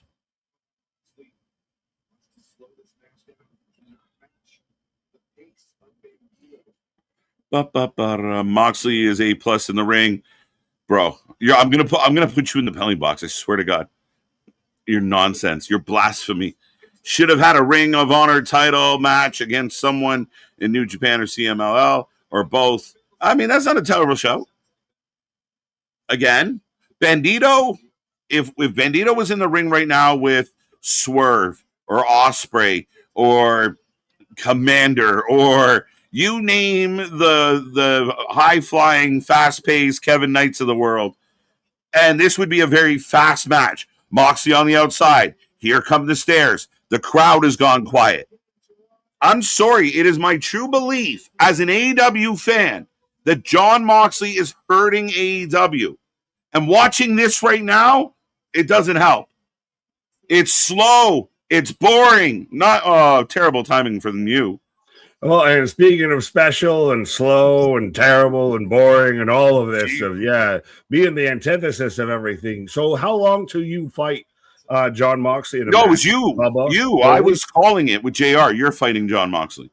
Oh, why am I having to fucking fight? I don't know. You're the one that has an issue with it. I don't have an issue with him. I'm not bully out here trying to take an issue with him. You fight him. I mean, why you signing me up for a fight? I agree. I agreed to call the action with JR. I thought it was a dream come true. Get your ass in the ring. You're the big one. You're the enforcer. You're the one talking shit. Well, fuck, he sucks. This is boring. Hockey pucks. He sucks. How crazy is it? It's a Sunday night and I'm wishing TNA was still on. Oh, Bandito busted? Bandito bleeding? Oh, and of course, wearing all the white here we gear go for the with all mask. the white mask so you can show. He's biting him. We've got our second bleeder and our second biter of the evening. This match doesn't need blood. This match doesn't need, like, it's not, like, it's a fucking another shit Moxley match. Well, no, you can just He has say had this so many bad matches. This match doesn't need to be. What? I said you can just say this match doesn't need to be. Oh, I'm with you, bro. Like, this match does not need to be on this card. There is no need for it. Oh, he's licking. He's licking. So I got him in the ring. Oh, there you go. Rips the mask open. Well, I got him covered in blood. Grabbing at the mask now. He pulls it open. Like, this looks like a big grudge match. Like, you what? Like, this is what Swerve and Bandito should have been, because hey, wait, whoa, what? Hey, what were you selling on the whole issue, the whole back and forth was Bandito and Swerve. That's the story you've been building. That's the issue you've been selling. Not Moxley, who comes randomly out of having a tag match versus Brodito, who randomly got reunited, and then say, hey, me and you should have a match for the belt. Mm-hmm. Yeah. As Miles and Tavion are putting on a clinic right now. Being honest, no one's paying attention. What? No one's paying attention? To them? Yes. Yes? Hello? No. No. What are we doing? Yes, no. You was blind. What? You was blind. I completely agree with a lot of what you're saying here, Boston, for sure. As we are on commercial break. Oh, that's why. But yeah, a really good match between Tavion and Miles. Kind of my favorite match of the NXT pay-per-view right now. It could have been any match. It could have been fucking Robert Stone talking backstage to Tristan Andrews and Shiloh Hill. And you said, this is my favorite moment because it's going against Moxley. No, I mean, this is the best match on NXT so far. NXT's not been good. NXT's been all right. That's bold strategy. Okay. These two shows have taken my energy. I mean, the commercials here, I think that Dion and Sugar had a good match. It was pretty good. I don't think this feels very bashy to me. And John Moxley's boring the fuck out of me as always. Walks around constantly.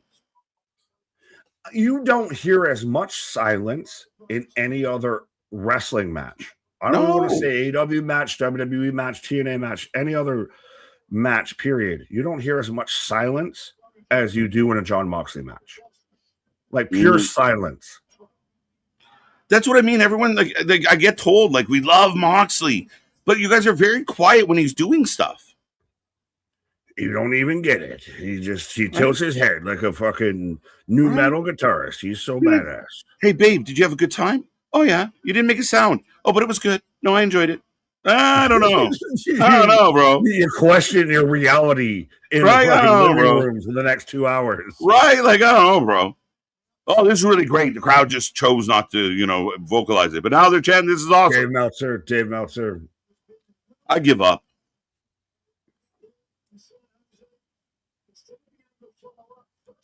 Bandito, though, just covered in blood. Like, this is, again, Tony relies so much on whether you want to look like, if you were to just drop these two guys into a match, it's a good match. It could be a good match if it's Ospreay, Swerve, if it's Kenny, Zack Sabre Jr., all of this. If I was to just drop you in and watch this match, it would be a good match. But there's nothing week to week, show to show. There's no connective tissue on anything. Bandito's on fire. Oh, fire! Is Bandito's title on the line? No, Moxley's title's on the line. That's what I thought. Bandito don't have no title. He used to be Ring of Honor, but not anymore. I thought he had a CMLL title. Oh, for crying out loud. Trying to keep track of too many titles. We already got now new titles added. Right. I'm still trying to download files. Right. A grandma knitting a hat is more entertaining than Moxley match. Every Moxley match is boring because it doesn't involve Hangman or Omega and weapons. Meanwhile, on NXT, Great American Bash, these guys are putting on a clinic right now. Meanwhile, at the Legion of Doom, but the first one out there of, you know, a grandmama knitting mittens sounded poetic of how it's, you know, grandmama knitting mittens better than a Moxley match. Right. Yeah, of course it needs blood. Wins. Born identity. We're back to doing the head forts, another match with the forehead spot, and we're gonna punch each other. Like, it's so boring. Ow! Down goes Davion. The replay. Saborn gets the win. Born identity. Yes. Good match. Oh! Ole. Cha-cha-cha. Frog splash, knees up, of course. Oh, you're ahead. Cha-cha, frog splash, knees up. So that's awesome. Did you just say that was awesome? I think that was very much. It was so easy to figure. Yeah. We were so close. So it was like, that's awesome. I thought you were saying that was awesome, talking about this match. See, he let it slip out. The truth revealed itself. Right. We're awesome. I'm not sure about what's going on in front of me right now, but we're working on it. No, you are awesome. Hit those like buttons, folks. Hit all the reaction buttons. Get those little hearts popping up in the corner. If you're having a good time here at the Wrestling for Life Network, lots of people hanging around. We want to see triple digits. Be a friend. Tell a friend. Right. So Miles Bourne having a little powwow post-match. Oh, Moxley with a boot to the gut. Boot to the face. These long ass boot to the face. Matches. Boot to the face. I swear they're not just spamming the same moves, but they're spamming the same moves. They're training, instead of training forearms, they're training boots to the face. Yeah. Oh, nice suplex. Oh. The crowd kind of whistles, kind of claps. Again, these are long, boring fucking matches. Tap, tap. Bandito. There's your water shot. Pow. Oh, clothesline turns him inside out. Business is picking up as I got Lola Vice on my screen. Yeah. There can't be much left to that now. Oh, I can't knock Lola wearing pinstripes. Can't knock it. How could you? How could you? No. That's one of those. If I was the younger man that's ending up on my wall, and Mom, I'm vacuuming. Mom, I'm vacuuming. I'm vacuuming my room.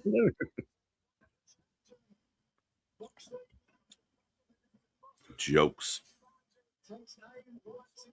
Moxley. Wow, Warner's now. Death Rider's heavy influence tonight. Moxley's got a match. Pac's got a match. Ospreay's got a match. You can't get away from them.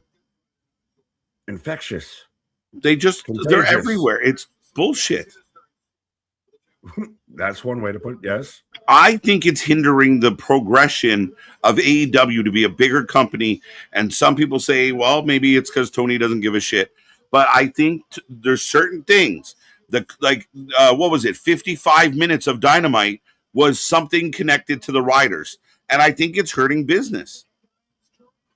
It's been hurting business. But again, this is the weird part. Both are true at the same time. Tony doesn't give a shit, and they're hurting business. Both can be true at the same time, and that's really kind of what it is.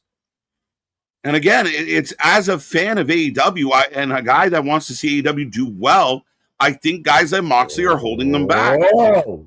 That was huge. Moxley out of nowhere. 1, 2, 2 count, 2 count.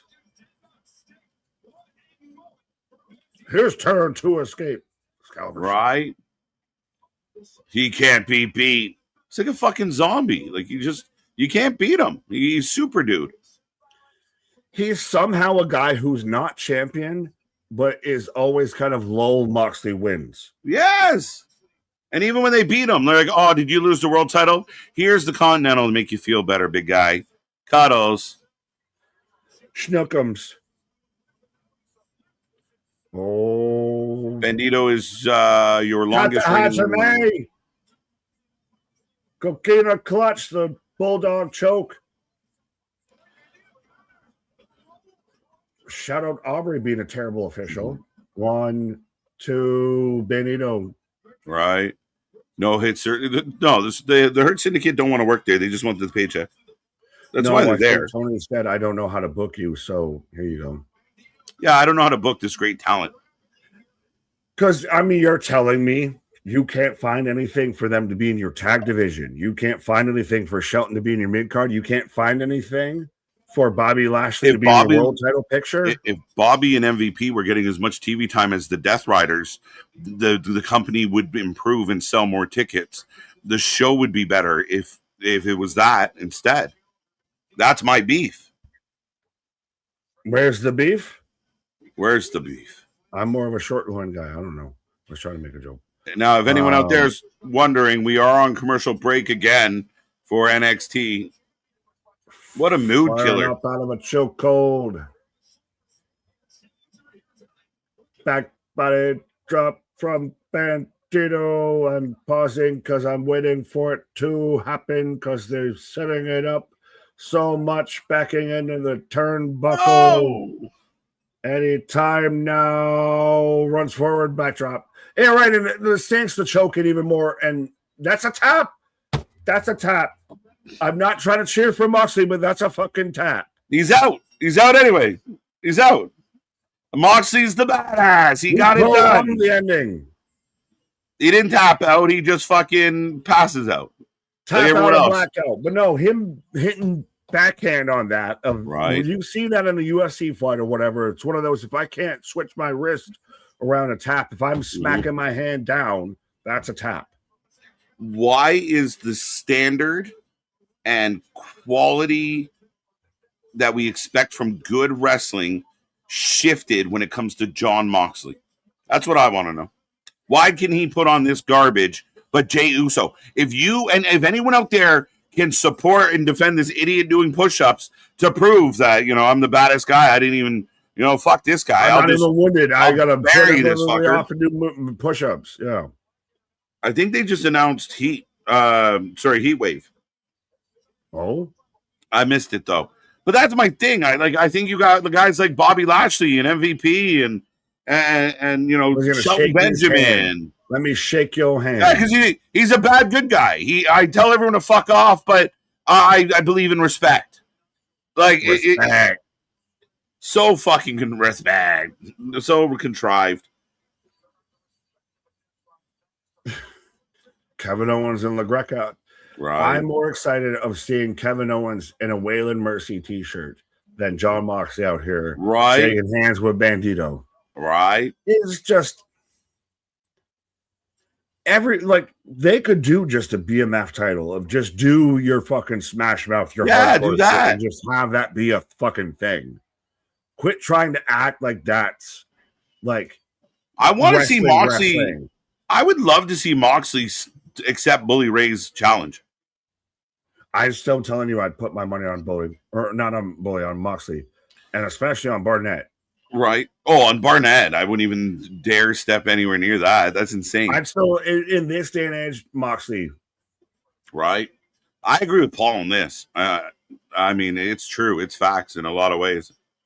You guys wanted it. Sports entertainment is dead because all you wanted was fucking work rate wrestling. This is what you deserve. But this isn't the end all be all. That's the thing.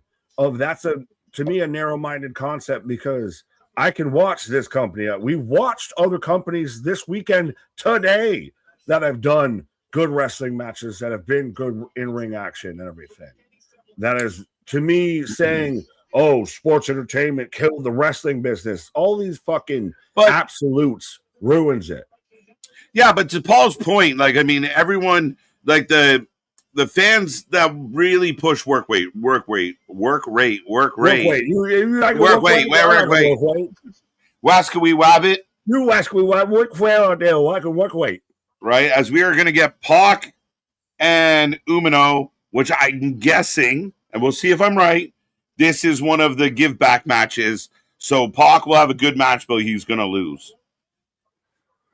I'm just incredibly surprised by this match. Of this, as much as this is a New Japan AEW crossover, this doesn't feel like it needs to be like. It's not a Any pay-per-view match. crossover doesn't feel like it needs to be here anymore. If it's just like, yeah, cool, and like, there's nothing that's selling me on this. There's no animosity. There's no even, oh my God, I believe these guys are going to have such a great match, unless you're like even the work ratest.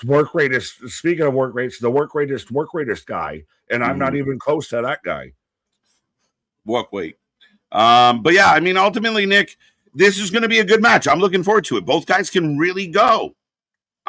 There's not a lot of investment in it, like you said, but I mean, I think it's going to be fun. But I do think that this is one of those, like the match, Forbidden Door, super predictable. AEW in the last 3 months, same thing. Zack Sabre Jr. and Kenny Omega. Yeah. Yes.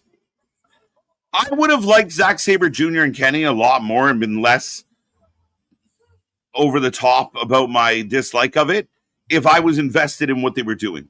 But it was just something I'd seen before. It meant nothing. And what? Tony Khan gets, a high five for being a great booker because he put two guys that have fought a bunch of times together. Undertaker, you got two guys that are in masks that both trying to play the same gimmick. He just threw them in a match together and he gets all the credit. I think what you were trying to say there is that somehow that compares to The Undertaker, yes. Except we all saw the beauty in the artwork there. So, yeah, I think you reached and missed. Well, it was beautiful. It was so... Keanu attacking Hank and Tank out here. Keanu Carver chucking people through tables. Who's this fucking security guard that he's fucking... going toe-to-toe with, like, that guy, sign that guy for a fucking left tackle position right now. Right. Hank's been tanked. All we got left is the main event. Right? Let's go. Through half of Forbidden Door. Yeah, we got a little more runway for Forbidden Door here. So, Pac is in the ring. We are a match... I don't know, 5? Is this match? Well, don't count the pre-shows. Match 4? Kenny, Moxley, Young Bucks. This is match 4. Yeah. Not kind of the pre-show. I think it's 4. Match 3. Match 3. Not. Sorry. No, Zach, 4. Kenny. So match 4, not including the pre-show. Match 4. Out of 12 total. Out of 12. Including the pre-show. Right now, the vote is 44% for each guy. That's how we're going on this Pac match for the voting. 1 Pac, 2 Pac, no Pac, none. So you're taking Shota? I'll take Pac. I am. I think it's the same thing as the pre-show. You can kind of predict who's going to win based on Tony trying to make it quote unquote fair. So I think they need a win on the main show. This is it. This is the only win they're going to get on the main show. But I also think that this could be Tony views it of, well, Pac wins and that's going to get headlines because every wrestling fan's captivated on the IWGP Global Championship right now. Listen, I'm not saying what he said is sensible. I'm just saying what I think he might do. It's much like how I predicted Cody would win over Sammy. I'm not saying what I want them to do. I'm just going by what I think they'll do. What they might do. Okay, I hear you. All right. As we're getting the contract signing, as bell ring, I'm Pac off and running. You're like 3 seconds ahead. I heard the ding on your end. As we're getting the video package of Ren and Lola. So, Lola Ren, who wins? Lola Ren, Kendall. Whatever. We're losing you. Kendall. You lost me. But I pick Kendall. I feel bad. I love you, Lola. Going against the Lola. I think it's Kendall's time. I think Lola's going to do other stuff, and I think Lola's past NXT now. I love Lola. Big shout out. We'll throw up all the yum-yums all day long. Lola's a great talent. I think she's had a great year. I think it's Kendall. I could be wrong. Oh, yeah. I can't say it like that. Yeah. It sounds a different way when you're saying it and you're not Paul Bearer. But Kendall's very much been Kendall's been very much the holy shit, like, kind of biggest like new resurgence, the new injection of talent into NXT. So her winning this, but now if Lola loses, does she jump up immediately, or is she in that Tatum of kind of floats for a bit? She goes back and does some stuff with AAA as well. She stays busy that way. I don't know that she's just instantaneously going to be like, poof, she's here. But I wonder how much they pull her away, let someone else be the champion, set up some stuff for Kendall. Kendall just got there, and I think Lola's at a point now where she can kind of bigger and better things. It's true. Hawk out here wrestling like Why a does he look sickly? Villain. Huh? Boston said Kevin Owens looks sickly. And a lot of people have been saying how good he looks. So I'm confused. Fair enough. I was talking about how Pac and how he looks like a goddamn vaudevillain out here with his fucking attire of I lift the triangular weights. Where's Gotch when we need him? Yeah, he's out there just lifting fucking cylindrical dumbbells and triangular weights. Just big old chunky ones. Pause. I like them big. I like them chunky. Anyone who's watched not Zootopia, Madagascar. I had to remember my animal movies. Pause. I like to move it. I like to. Hello, Maurice. Hank and Tank got beat up. Wank and Crank. Oof. Oh. Hank and Tank. My morning routine. What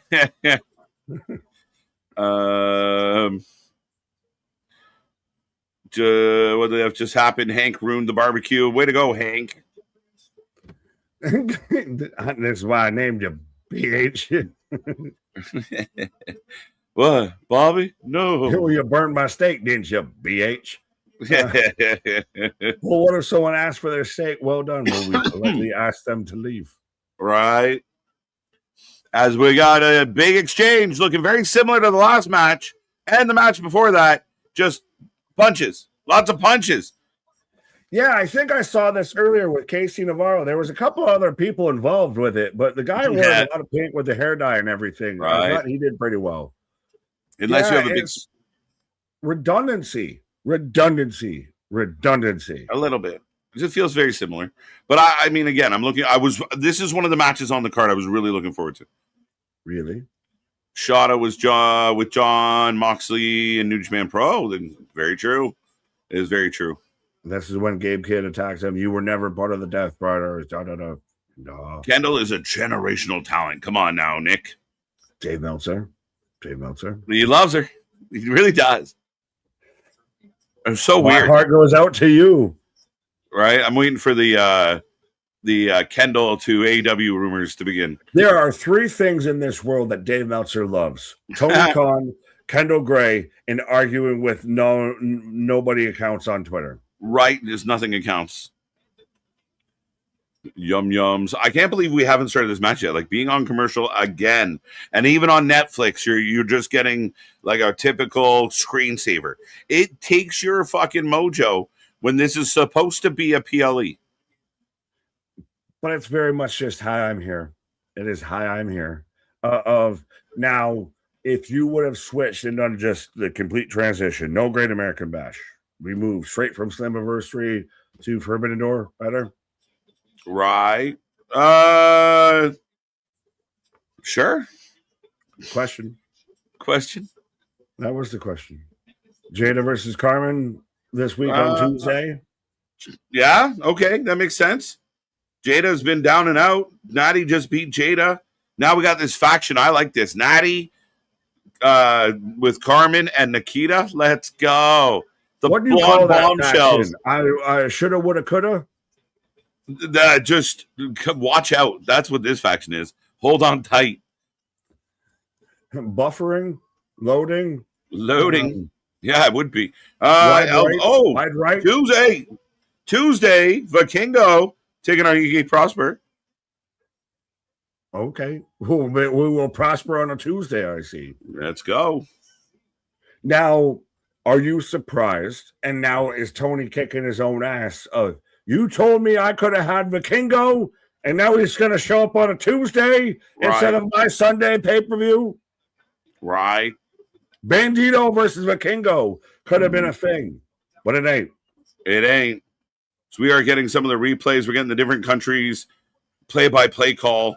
Can we just get to the fucking match? Like, am I asking too much here? Yes. You asked, I answered. Okay. What? Watch it. I don't know. Paul, I saw a comment from Paul, and I kind of. I'm like, well, I didn't know if you were responding to me or them. But yeah, they will not honor the juice. Okay. In other news that's expected, the sun will rise tomorrow and it will set if it hasn't already. Right. I don't know. Well, I'm guessing they paid homage to him in the previous stadium, like he had his jersey up, or did they take that shit down, or was that still up? Hi, Bill Spain here. I don't care. How about that? I mean, you can have that and put the fucking Bronco in the stadium for all I give a shit. And what are we talking about? I mean, he ran around the field for years for Buffalo he's a good runner in more ways than one. Right? Thought he would have played in Denver. And the beat. Yeah. KJ is my Shoto. I don't even know what that means. You're his young boy? What? Who? Mooney? Mooney. Canada won their match. Yes, they did. We were here live when it happened. Anthony and I. The team angle fucking attire. Let's go, folks. Main event at Great American Bash. They're in and out. We're at 20-10, and they're already like, we're done in 20 minutes. We're still about to get the whole other half. We got 2 hours. Part 2 coming soon. Yeah, we got a 2-hour post show tonight. Yeah. I don't think so. She's out here. You remember when Kurt was out there with Shelton Benjamin and Charlie Haas, the team angle with the red fucking sweaters and everything. That's what she's got it. Right? She's into the lore. She's ready to win, man. Champion. Is she more angle than Gable Angle? What's that? Instead of she more angle than Gable Angle? I think she would be like the lineage, almost like Pokemon. Well, what about Jason Jordan? Doesn't he have lineage? Depends on who you ask. Maury said no. He said, you are not the mama. Paul, watching NXT as well. Gabe Kidd is stuck in... several people have mentioned that Gabe Kidd's stuck in Japan. I also thought, yes, he might be stuck in Japan, but was he not also injured? Didn't Gabe Kidd get hurt? He just came back, though, at... okay, he's feeling better? Dominion Doku, the last New Japan show, and very much, trust me, I am trying not to hit a fucking foul ball off a Lola voice out here right now. I am standing in this batter's box out here. Pause on all of that. But no, Gabe Kidd just came back, but that was kind of the rumor of why Forbidden Door may not be so forbidden, is the visas were forbidden. Yeah, I heard that rumor. Bro, Damian Priest, you may suck as a world champ, but goddamn, do you know how to pick them? Right? Hey, if we ever get sponsored by Prize Picks, #not sponsored, can I just cheat off a Damian Priest fucking scorecard? Because I think he knows how to pick them. As Kendall Gray out here is the challenger, but yeah, batter up with Lola out here. And she's 100% somebody that I think wants the logjam. Like, we still haven't seen a Stephanie Vacour come back on the main roster.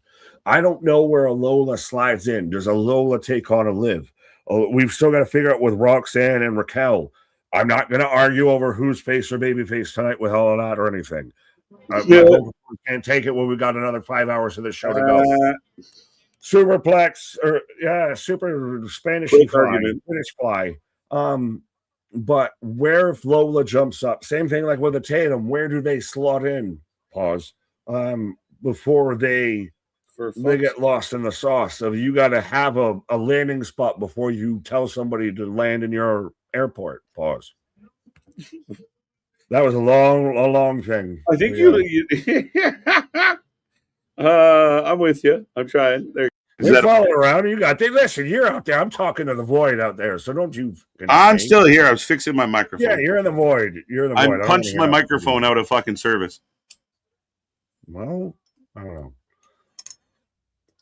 People out here just angle slamming, just slamming this man or this woman, slamming this man all the way around. Off to a good start. Mooney and Muno and Pac still going one-on-one. Pac's fucking huge. Canadian as you of a Mooney and a Toonie. A Mooney and a Toonie. The Mooney and the Mooney and the Toonie. It shows. Don't look back in anger. I heard you say, let's go. I think Lola should be a guest on the show one day in the future. We would love to make that work. Now, the WWE makes it very difficult to get at their people. In more ways than one.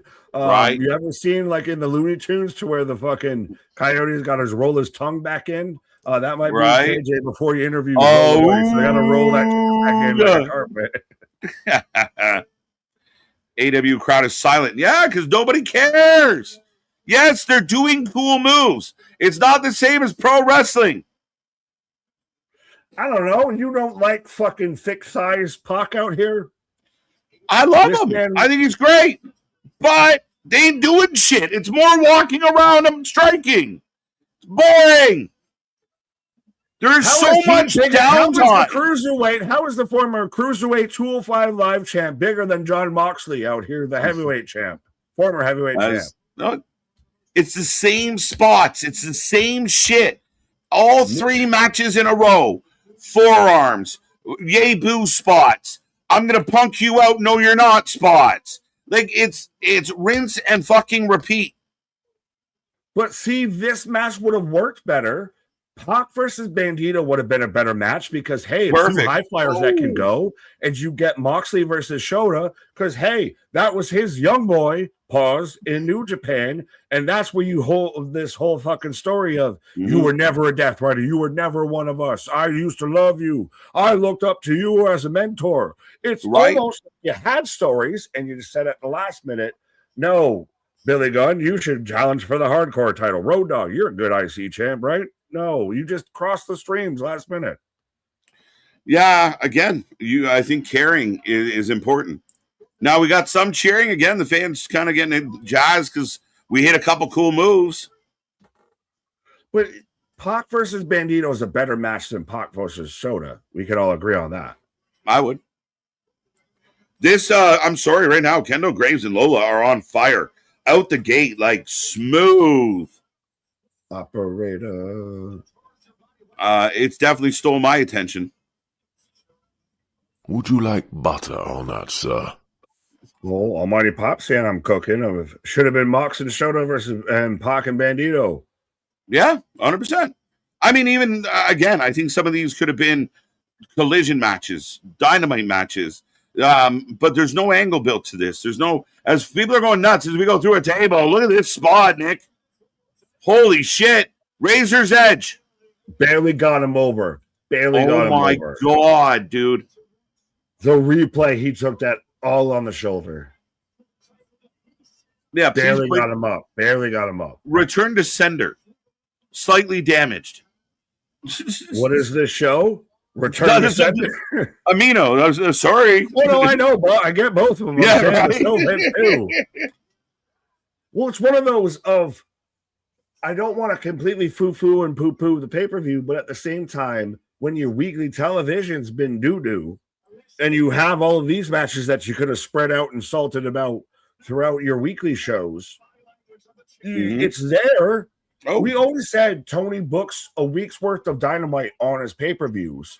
It's shit. unfortunate now that he has a month of Dynamite that he doesn't book, period. He just kind of throws shit and it happens. As Ren St. Clair runs out to take out. Oh, kick to the midsection. Yeah, but we just had them fight off as Kalani was getting involved, which it will be Kalani Kendo probably. But we go to commercial break. Lola standing over her. Oh, Jesus. Good Lord. Good Lord. I got the vapors. Coming down with the vapors out there, like I said. But yeah, too many K's out there. Kendo, Kalani. I stopped myself. Anybody know if NXT will replay on Peacock? I have no idea. I would assume so. I don't work there. Oh, roll through, nobody home. What are you talking about? They are silent. Who's silent? The crowd, the AEW crowd is cheering. Are they cheering right now? They're clapping. I hear that. Oh. They're cheering now, yes. I mean, I don't know when we said this compared to when you reacted. They were quiet whenever we said it. No, but wait, now I'll be quiet when you hear. When you leave, I'll be talking again. I'll be talking again. Oh, you know, go cry in the car. Nice suplex. Some people out there on commercial break for NXT. Again, good LA match. Knight picture-in-picture ad. So I'm getting LA Knight on my Great American Bash right now. And Ric Flair. Woo! Kalani also having beef with Tatum and Ren. She got beef all the way around. Pause. Right, Kalani's a problem. This Amuno Pac match still going. A little long note for this match. Like, am I wrong? It feels like never ending.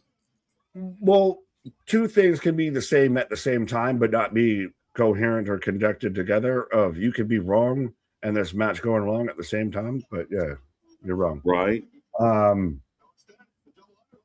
It is kind of what it is with this. I mean, we've still got Tekla, Starlight Kid, Monet versus Maya World, Ospreay versus Swerve, Cope and Cage, taking on the Dogs, Euthanasia at its finest, and then the Chicken Coop match.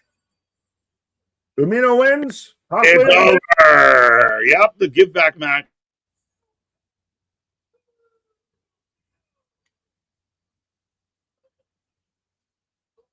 Shota got a shot. But is that if this is your give back match, like you were saying and everything, then is this one of those that makes sense as to why it's a longer match and everything? This is one of those of do right by New Japan of, hey, not only did we have you get a win, we gave you a prominent match. We gave you minutes. We did it so great. We did it bigly. Yeah, we give you some time. Your guy wins. He gets to hold up the belt to the camera. But it's so predictable. It's very, very predictable. And if anyone thinks it was anyone shocked yet, anyone out there go, wow, I didn't see that coming. Moxley wins, duh. Kenny wins, duh. Bucks win, duh. What is the Triple H promo? When I beat you at Backlash, I'm going to win the world title. The Young Bucks, I never want to see them. It's all right. The hips don't lie, and they're definitely hypnotizing. Oh. Lola doubling down. Thrust. Beep, beep. Another thrust slingshot. Oh, good. Mox in the ring now. Pac, let me show you how it's done. I used to love you. Just Mox everywhere. Just Moxley's on the run. John Moxley's the guy that if you saw him on the street, you would run the other direction because you would think he'd smell like hot dogs. And he's the hot dog flavored water and the chocolate starfish of a human being. We got company. Okay. And the ace is here. Let's go. What? New Japan influence Tanahashi. Okay, we were going to get Moxley Tanahashi? Holy fuck. But he's retired. I know, but it's wrestling. Terry Funk, fuck you. Back elbow by Kendall. Lola. Nice. It's so weird seeing Tanahashi without the fucking boy band hair. Like the high and tight Tanahashi. I don't like it. Right. And the rinse and repeat. Moxley saunters off out the corner like a million times before. I can't believe we got the bloodline again. I can't believe we're still doing this shit. I get it, Dad. You said I couldn't have cookies till after we had dinner, so I'll leave. Oh. And, well, the Shafir even, has she been kind of cut short, too? Because she just lost the fucking Harley Cameron! Supergirl! Tanahashi's putting the belt on Umino. Pushing my leg. Hey! I bitched about Carlos. Do I bitch about I was just about to call it out. Hey! All the Carlos haters. I love a Hashi.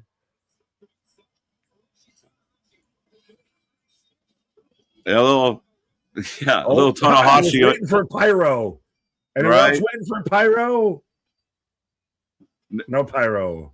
Right. We love a little Tanahashi on our bowls, but Kendall going up to the top of the apron. Oh my God. Oof. Kendall hit her head hard. Oh, fuck. Nice clothesline, spear almost, as Kendall comes off the guardrail, but she went, she hit hard. She's the first one up, though. She is. Is there TNA? Oh, Christ. Let's go. I got all my wires crossed. So we go from the New Japan show to the Stardom show of Starlight Kid taking on Tekla, which... yeah. Well, I was just going to ask, have you ever heard of anyone that's been called a kid that was a woman? No, that's any sort of moniker or anything like that, like Billy the Kid, the Dynamite Kid, anything like that. Oh, two. Oh, and a lot. Sorry, I'll answer that in a second. But the women are going back and forth as we are in the main event. Dude, it's funny because I was like, I've never thought of that. That's like right up there with like, okay, that's a couch. That's a couch. No, I can't. Someone smart ass is going to be out there Googling shit. I can't think of one. Yeah, but no, even then, Tekla, the fucking psycho fan out here, like, I love me some Tekla, but this all feels forced and shoehorned. Like, I mean, she's more fighting a promotion than a person out here. So it's one of those, does she just sit there and, like, fight the whole organization? She just fights someone. She fights the logo. Well, you don't really have to because you left. You're gone. You're good. They move on. You got told to leave. You got told to fired. leave. Yeah. Now she did get fired for like kicking her boss's ass, which I mean, some of us have always dreamed of. Which is all story, by the way. Is the whole kayfabe. Yeah. But again, you have to be a detective on a detective on a detective. You have to be the smartest of smarts to fully get to the Stardom Tekla Connect. No wonder she got fired. Yeah. Not gonna lie, Thekla's annoying. I love Thekla. Come on now. That's me around collecting all the annoying wrestlers. You stupid bitch. Yeah, right? That's all she says in her promos. I'm just repeating what she says, YouTube. Kendall and Lola Vice are putting on the match of the show by a mile right now. They are putting on a clinic. This is fun to watch. I know we got so much going on. Which is the best women's division? Tekla or Kendall? Where does Meltzer's heart lie? Tekla or Kendall? The matches on NXT with the women are much better. But they're pitting each other. They both kicked down. Oh, she's gonna plop. Now Keith. They're right there. Just Keith. Just one time. Just please. Kendall versus Lola might be the match of the night. The men's title match was a letdown. The men's title match 100% a letdown. This is actually like saving the show for me in a big way. Like this match is killing. And this is and I want to be a Yankees fan all of a sudden. That's making me glad I watched the show. I suddenly want to be a Yankees fan. I don't know why. I got these weird desires. Yeah. Combo breaker. Oh, they did it again. Oh, she got her again. And then I'll miss. No. Oh, wait, hold. What? 1, 2, 3. No. She doesn't it. She doesn't picks up the dub. The straps are down and the straps are off. Yeah. To me, that legitimately the best match of the show. Oh, for sure. With that, I will with respectfully, Great American Bash probably right now sliding into that 4th slot. Right. Pretty easily. Still, this might be one of the better matches of the weekend. Overall show, not great, but this was fantastic. Like this is one of those, much like with Sammy, Cody, Gunther, it traded enough back and forth, and you could believe anybody won it at any moment, that it sold you the whole way through. Really, like again, I think when we talk sometimes about technical wrestling, and I get a little bogged down by some of the pace, but watching like Lola and Kendall here tonight, a lot of technical wrestling, a lot of transitions, a lot of really tricky moves. But it looked good. It had a pace to it. As here's Ren. Ren. Takes a chainsaw with the brains off. Let's go. Oh, I listened to that whole album, but I got Champ. Is Ren gonna turn on fucking Kendall? Lola, we got nothing but love. You killed it. Lola's got a bright future. Oh, yeah. Hide outside. Didn't want to take a fucking strike on her. Mr. Stardom, not happy to see Thekla. Oh, you had bad day, but did you die? Did you die today? Cow out there in the fucking front row. You had bad day, but did you die? Cancel me, not him. Lola Kendall, Match of the Year nominee. Really? Okay. I liked it. I mean, I love hearing the feedback, but I really like the match. I just don't. I'm worried at sarcasm. Like, yeah, it's great, and she's like, ha. No, it's one of those. I love the praise. I don't want to. Like, I hate to say that might be too high of a praise. Ends it for Great American Bash. Yes, but really good match. Arguably match of the weekend. I wouldn't say match of the year. No, I wouldn't say in the top. No, I'm not going. I mean, I could see it being in a maybe a top 10 of matches of the first half. Could we get a match of the year candidate out of tonight? Swerve Ospreay. We hope so. Well, even could you say Sammy Gunther Cody? Does that get into there because of the moment?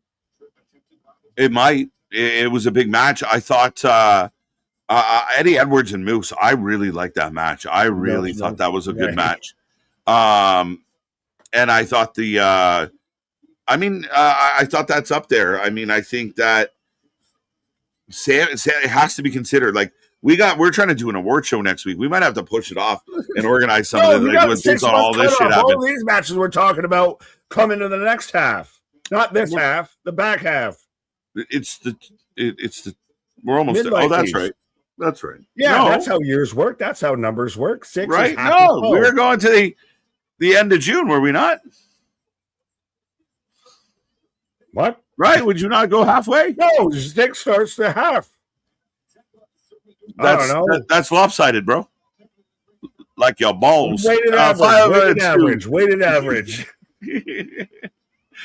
Kendall, KJ, they have cures for that. I get you in touch with yeah, right? I don't know, man. I might be permanently scarred. Yeah, no, there's the only cure that ails you out there. Facts. Boo. Match of the night for sure. It was such a good match.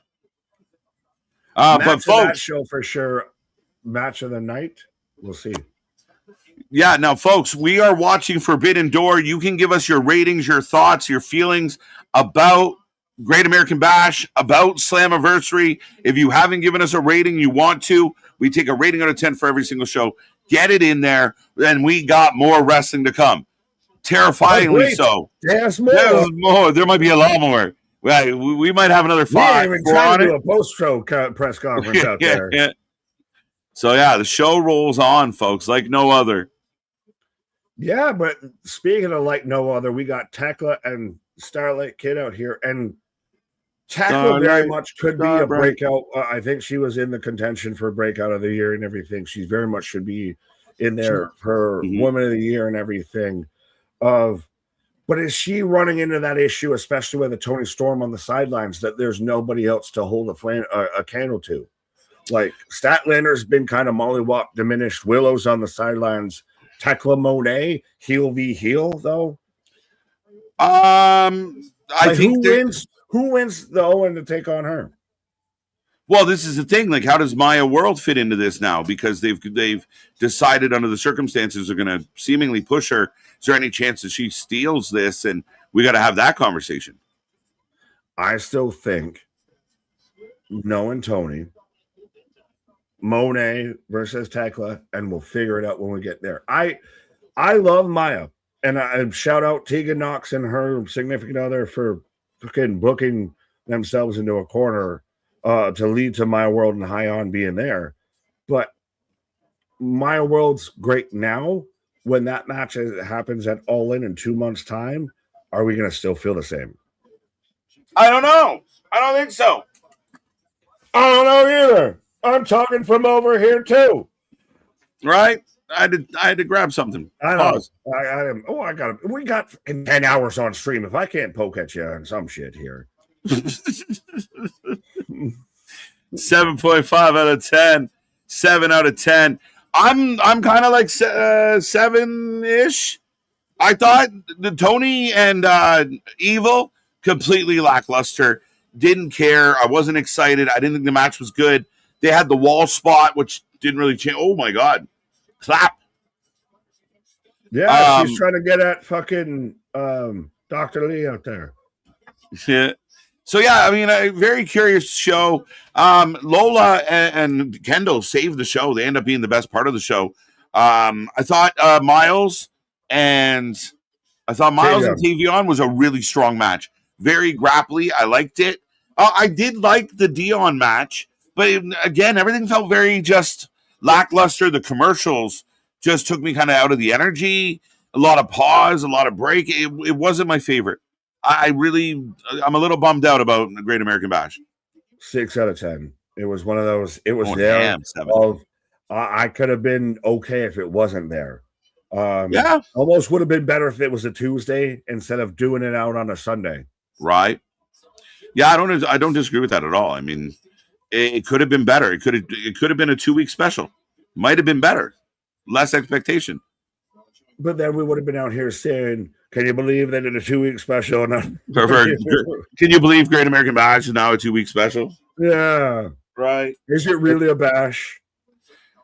But tonight felt funny. And I mean, again, I think because we're watching other pay-per-views at the same time, and they're going in from match to match, and we're going match, commercial, long bullshit, sponsor, more commercial, entrance, commercial, match. You pick up on it. It becomes blatantly obvious. So, and especially though when you have others that are doing the same thing, other promotions that are doing the same thing that you're competing with. You might have thought Kenny versus Zack Sabre was slow, but it didn't have many commercials now between it, did it? It's one of those. It felt, especially coming off of Slammiversary after watching Night of Champions last night, it felt like so far the biggest whiff of the weekend. Yeah, I mean, and again, not in a sense of like this was so bad. It just was very didn't live up to the hype. Yeah, it's not. It didn't. Great. Didn't live up. Yeah, a lot of it was good. Like I said, if it wasn't for that main event, if that main event didn't cook the way it did, I mean, we're talking. Yeah, I would have been down at a 6, 5, 5.5. I'm giving them a bit of extra love because Lola and Kendall, I thought, stole the show. Not a Leonard Skinner, more of a Kid Rock, Great American Bash. Fuck that guy. Well, yeah, that too, but I was just trying to think of patriotic and rock songs. Dun, Trust me, I ain't no dun, ball with the ball. dun, dun, dun. Was the cut into a Frank Sinatra song? Right, maybe by accident. Dun, dun, dun. Start spreading the The news. news. Hey, that's with Lola. She's leaving today. Right. Please, I want to be a part of it. In New York. New York. Yeah, Vince. So we get a little bit of a muffler going. I'd make it up. I know, but it's some things with wrestling you can only say to other wrestling fans outside of it, you look like a fucking fool. Like, muffler stretch. What did you just call me? It's that sharp transition. Yeah. Right, I'll be right back, Nick. As Tekla trying to wind up out here. Oh, Toxic Spider. Draping Starlight Kid over the top rope in this fucking spot out here. Tekla is talented as shit. And again, think about that crop that came out of, all due respect with everything with Starlight. Stardom. Think about the fucking crop that came out of there of Tekla, Julia, Io and Co. And Kyrie was there. Arm drag. Like, Stardom really kind of, as of late, has been the house to, if you're going to pull some women's talent out of, that's the way to look. As Starlight going up top. Tonight has been boring for AEW. It's just getting started. I think they very much knew, hey, sits down, odd, forearm. But I think that they very much knew, hey, we're going to have this go out here that's competing with them. It do what it do.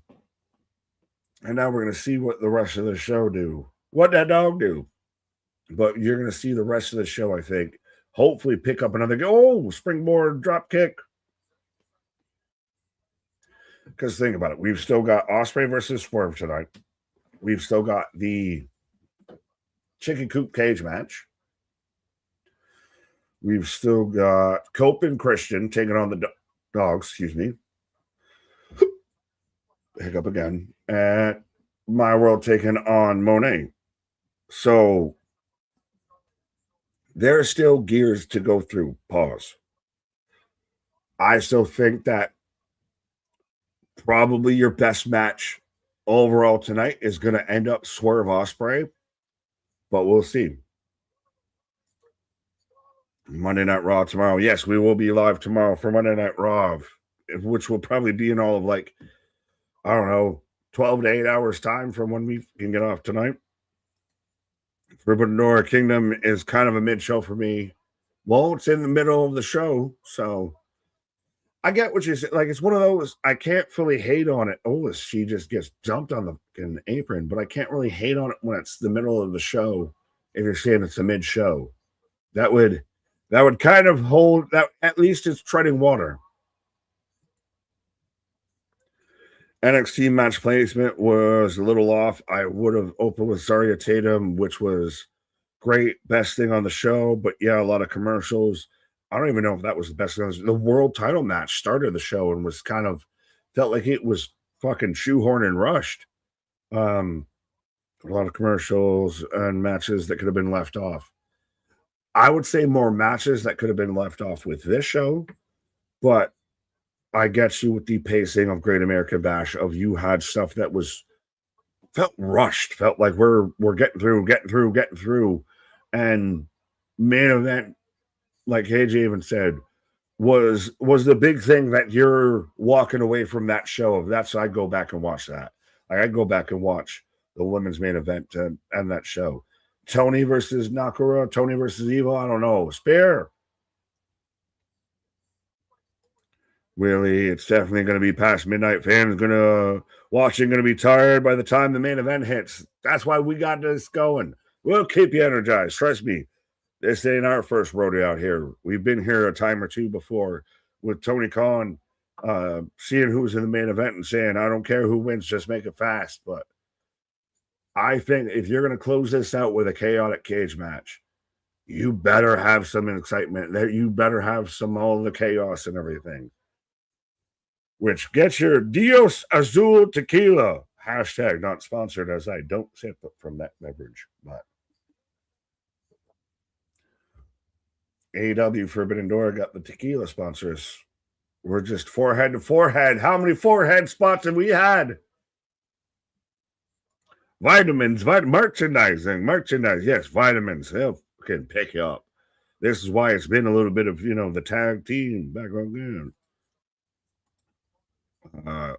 See, money, I got you. I don't know if any AEW pay-per-view can beat Double or Nothing this year. Valid, but also that shouldn't be just let them pack it in. If I have a good night at batting practice, I expect to can bat like that a couple times or two. Yeah, lots and lots and lots of vitamins. Hashtag not sponsored. Any vitamin company out there that would want to sponsor us would be phenomenal. If you find a vitamin company, I'm not encouraging you to harass people, but at least say, maybe you might want to take a look over here. We had a vitamin sponsor. Imagine a Wrestling for Life Network strain out there, or even a couple. We could have a whole line, a vitamin pack, smoking on that KJ White pack. Pause. I hate UFC. That okay, spring aggressive out of nowhere. All in London might beat that. We'll see. We'll see. Right now, what are they're pulling building out there? We're hoping still that they get MJF and Ospreay, but we'll see. Ricky, please bring back Battle of the Belts. No, they didn't work before. They didn't work when you were doing them before. It's like bring back Rampage. Bring back AEW Dark. Everybody wants to bring back something just so they can say they brought it back, but no one's going to watch that shit. Being honest. That 9 times out of 10 started at 11 o'clock on a Friday after a fucking Rampage. Nobody was watching Battle of the Belts. I love you, Ricky, but no one was watching Battle of the Belts. We were watching Battle of the Belts. Very few others were watching Battle of the Belts. Tekla doing our toxic Spider Wyatts. And they want to control this match right now. Pretty fair trade. And low bridge going at the knee of Tekla. Michael, you can't name me one female wrestler better than Mercedes Monet right now. Toni Storm, Tekla, Athena, Liv Morgan, Rhea Ripley, Naomi, Bianca Belair. Should I keep going? Io Sky. Roxanne Perez, Kendall Gray, even. Should I keep going? Yeah, everybody. Kendall Gray, yeah. Tekla, Io. Should I keep going? Yeah, no, I can name you a lot of better wrestlers better than Monet right now.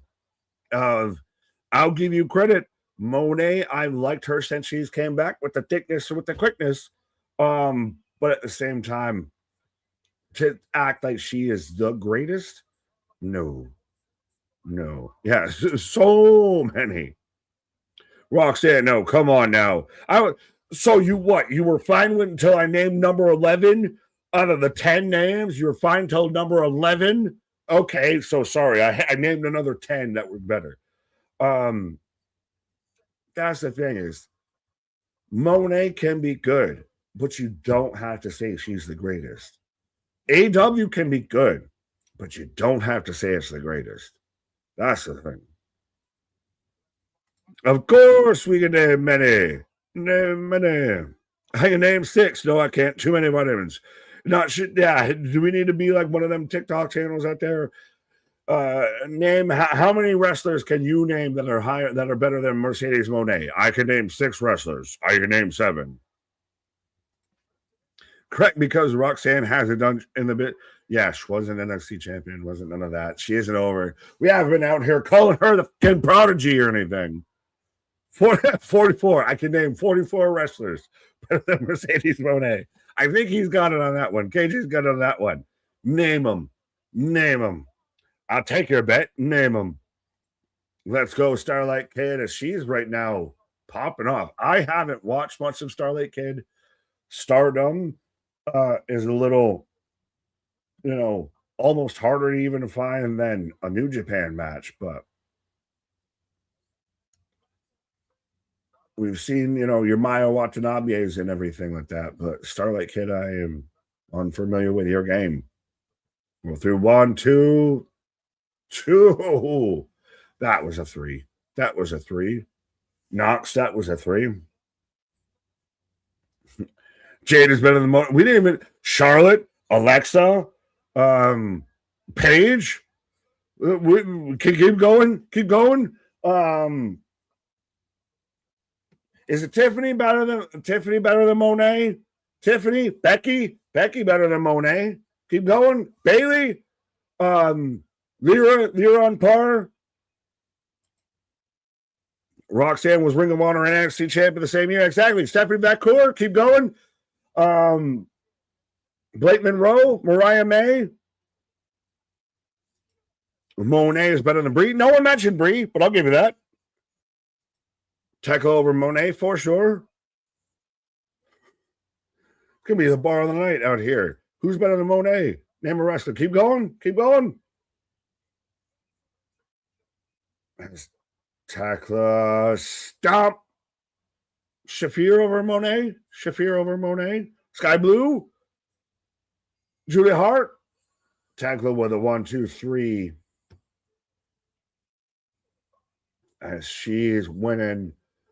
Retains as the AEW Women's Champion. So now, who wins to take on a shot at her? You had that day, but did you die? You had that day, but did you die? Stardom's only looks like he's about to lose everything because Tekla won. But now who wins the Owen? Who wins between Maya World and Monet to take on her at All In? It would have made sense if it was Toni Storm at one point in time. And could we, when, if ever, do we see Toni Storm again? The case has gone cold with what happened to Toni Storm. When do we ever see her back again? As Sky Blue and Julia Hart in the ring, as they're about to, they got scissors. What's it with AEW wrestlers and scissors? Ricochet couldn't get this over. Why are we doing it again? They're going to cut the mask. This is your second mask tearing spot. She's cutting it up. Never start with the mouth. Never start with the head. It gets the fucking witness all blurry and everything. So they tear off her mask. They cut it off, which was so hard to do. Go at the owner's right there. Show her going at the fucking owner instead of the goddamn camera. But I digress. Not the mask. The cakestress. Now she's going. He sold that mask like he just got fucking pepper sprayed. That lead-weighted mask. Lead-weighted mask. So Tekla walking out of here, not just as champion, but carrying the mask of Starlight Kid out there. And I get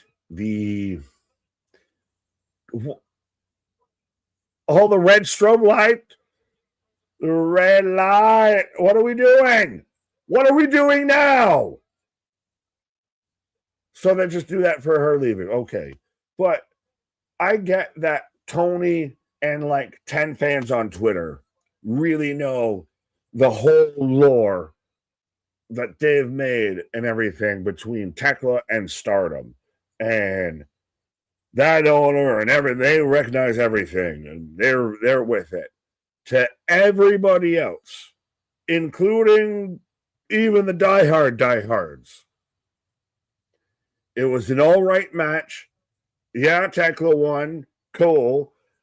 But everything with the owner and everything beyond that just feels fabricated and forced. It just, she's out there walking around with a mask and just, was that the heaviest mask you've ever seen someone hit with?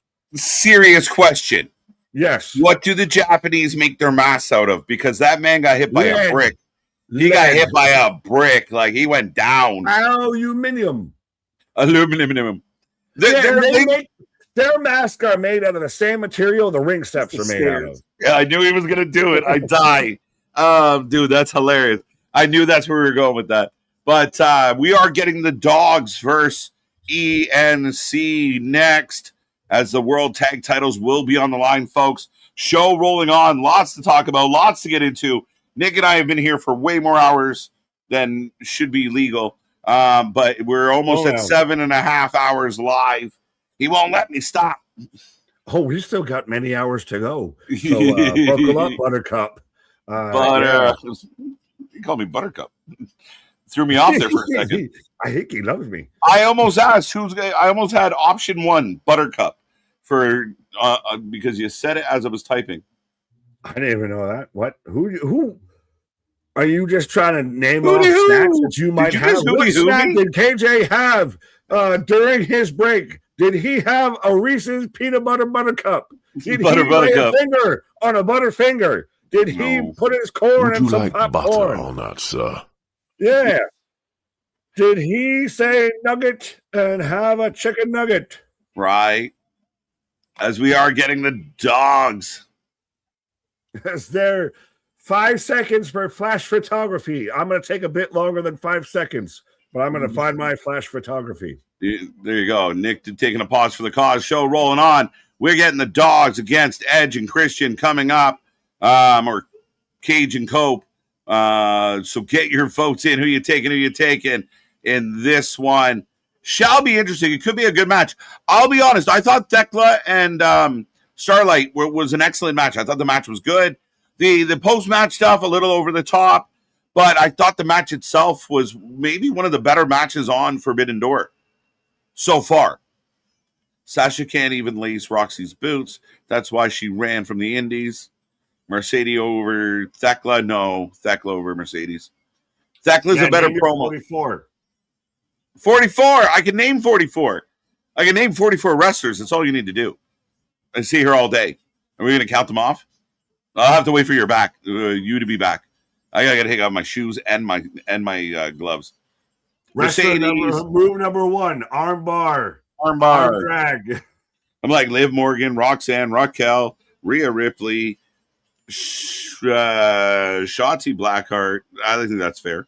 Paige, Trish Stratus still, Stephanie Vacour, as here comes Edge on this day. What are we at? Am I at 9 yet? 10?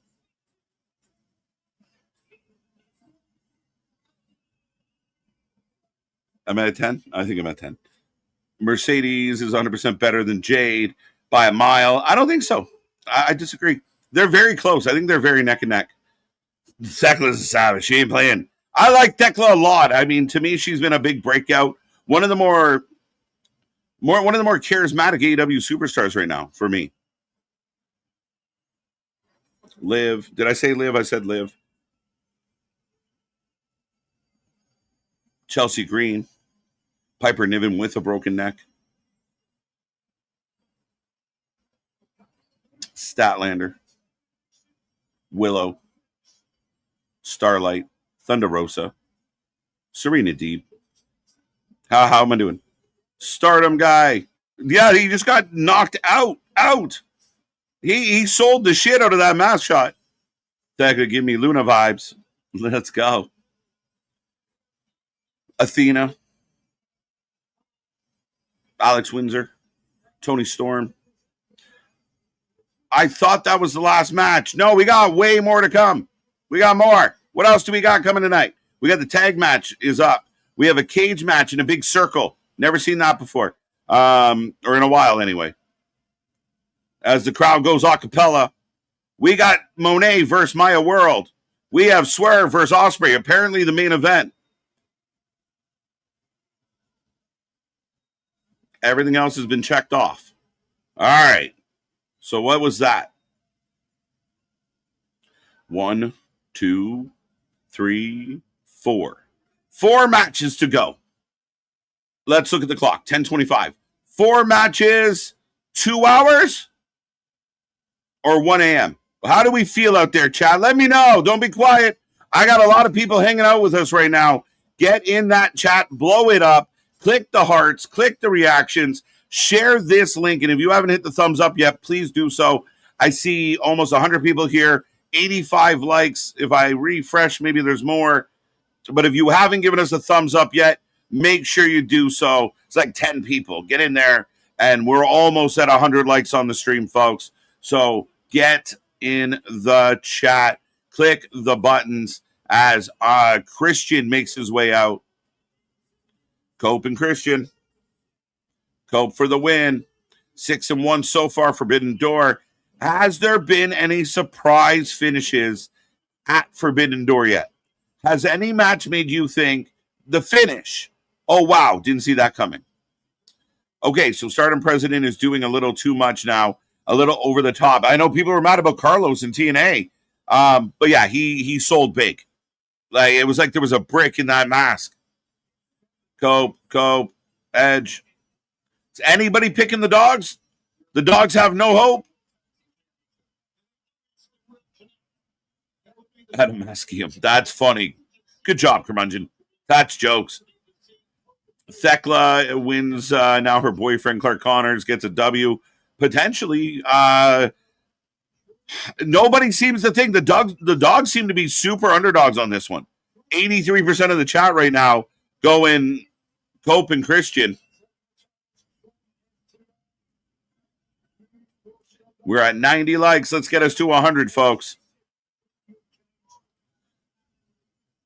Cage and Cope, I thought, was your guys' nicknames. Harley and Cameron. Harley Cameron, maybe not. Natty. Jada Parker. Lola Vice. Nikita Lyons. I can do this all day. What are we at? Have I hit 25 yet? I think we will be out of here by 12:30. So 2 hours, 4 matches, half an hour each, give or take. You know what I mean? All right. What did Rant say? Thekla is the one small, and I mean small, part of AEW that Tony Khan has gotten right so far. He's allowed her to be herself. He's allowed her to kind of run with it, and she's paying it off in a good way. I know we talk a lot. I mean, I feel like Moxley gets the same kind of, you can run with this, Mox, but Mox runs it into the ground. Thekla feels cool. I'm a big fan of Thekla.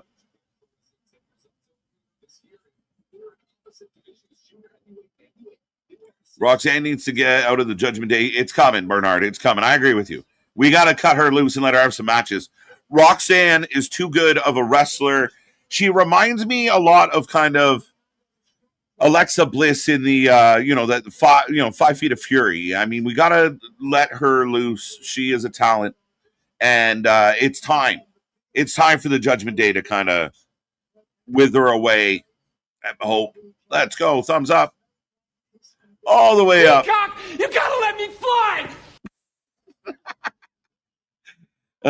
I think I jump scared a little, bastard. That's jokes. You gotta let me fly. I would say no.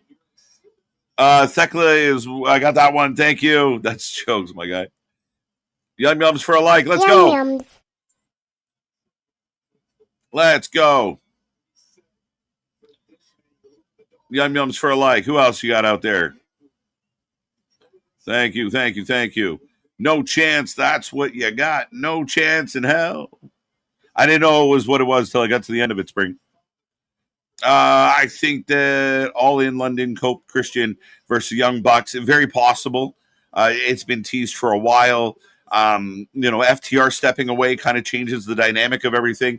I thought it might be a triple threat at some point, but there's a good chance it will be the Bucks, Edge, and Christian. It makes sense, right? And I'm sure they'll get an extra bonus for, picking the Bucks, just like Sting. KJ, the Super Show, NXT AAA are doing against All In. Oh, let's go, Spazzer. You know I like the chaos, Spazzer. You know I like when we play a little tit for tat. So, very interesting. And that will make for a busy weekend that weekend. It's crazy the dogs abandoned Unbound Co.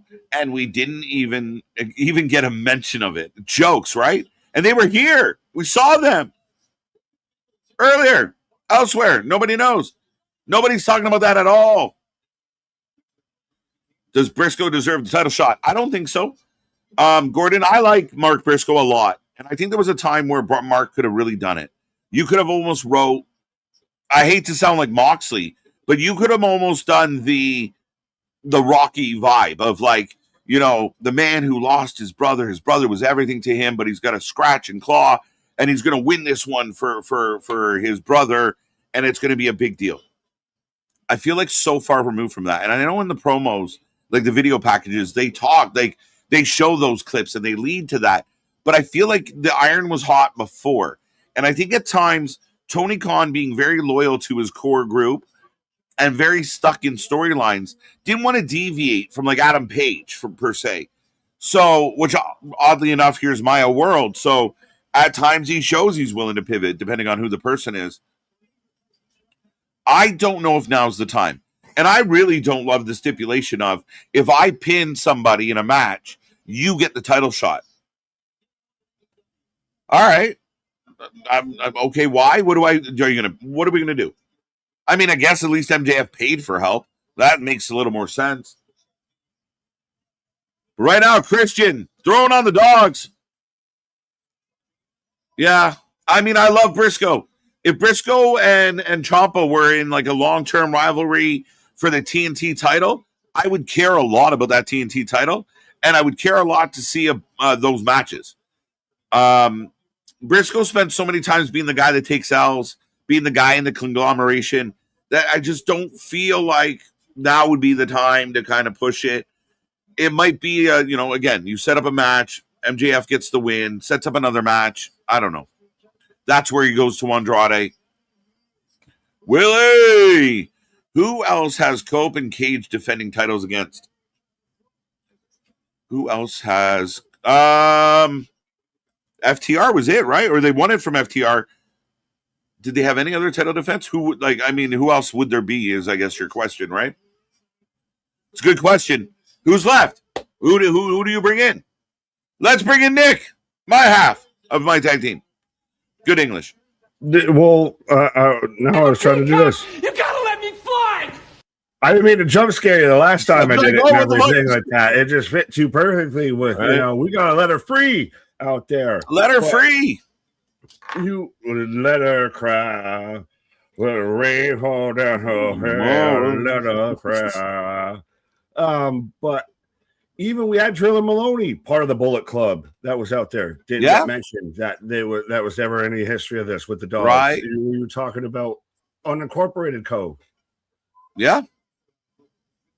Yeah, I'm very, very surprised. I mean, again, you think that would be part of the storytelling of everything. So, but the dogs are in control. Cross-promotional pay-per-view, you would think you would be cross-promotional. Huh? Right. Yeah, you think a little more or dig into the fact that at least there's some connection to the there was a history. Right. Once upon a time, not long ago. West Philadelphia, born and raised. On the playground is where I spent most of my days. Right. Briscoe deserves a dentist. Briscoe looks like he played hockey. Yeah, he's a Brett Burns, very much. Right. Guy. Right. Facts. We still got Ospreay and Swerve, KJ. I mean, that match is going to go 40 minutes. Nick, I said to the chat. Match is going to go an hour. Fuck is we talking about? The chicken coop match is going to go a minute. Get out of here in 2 hours. Ha! 2 hours.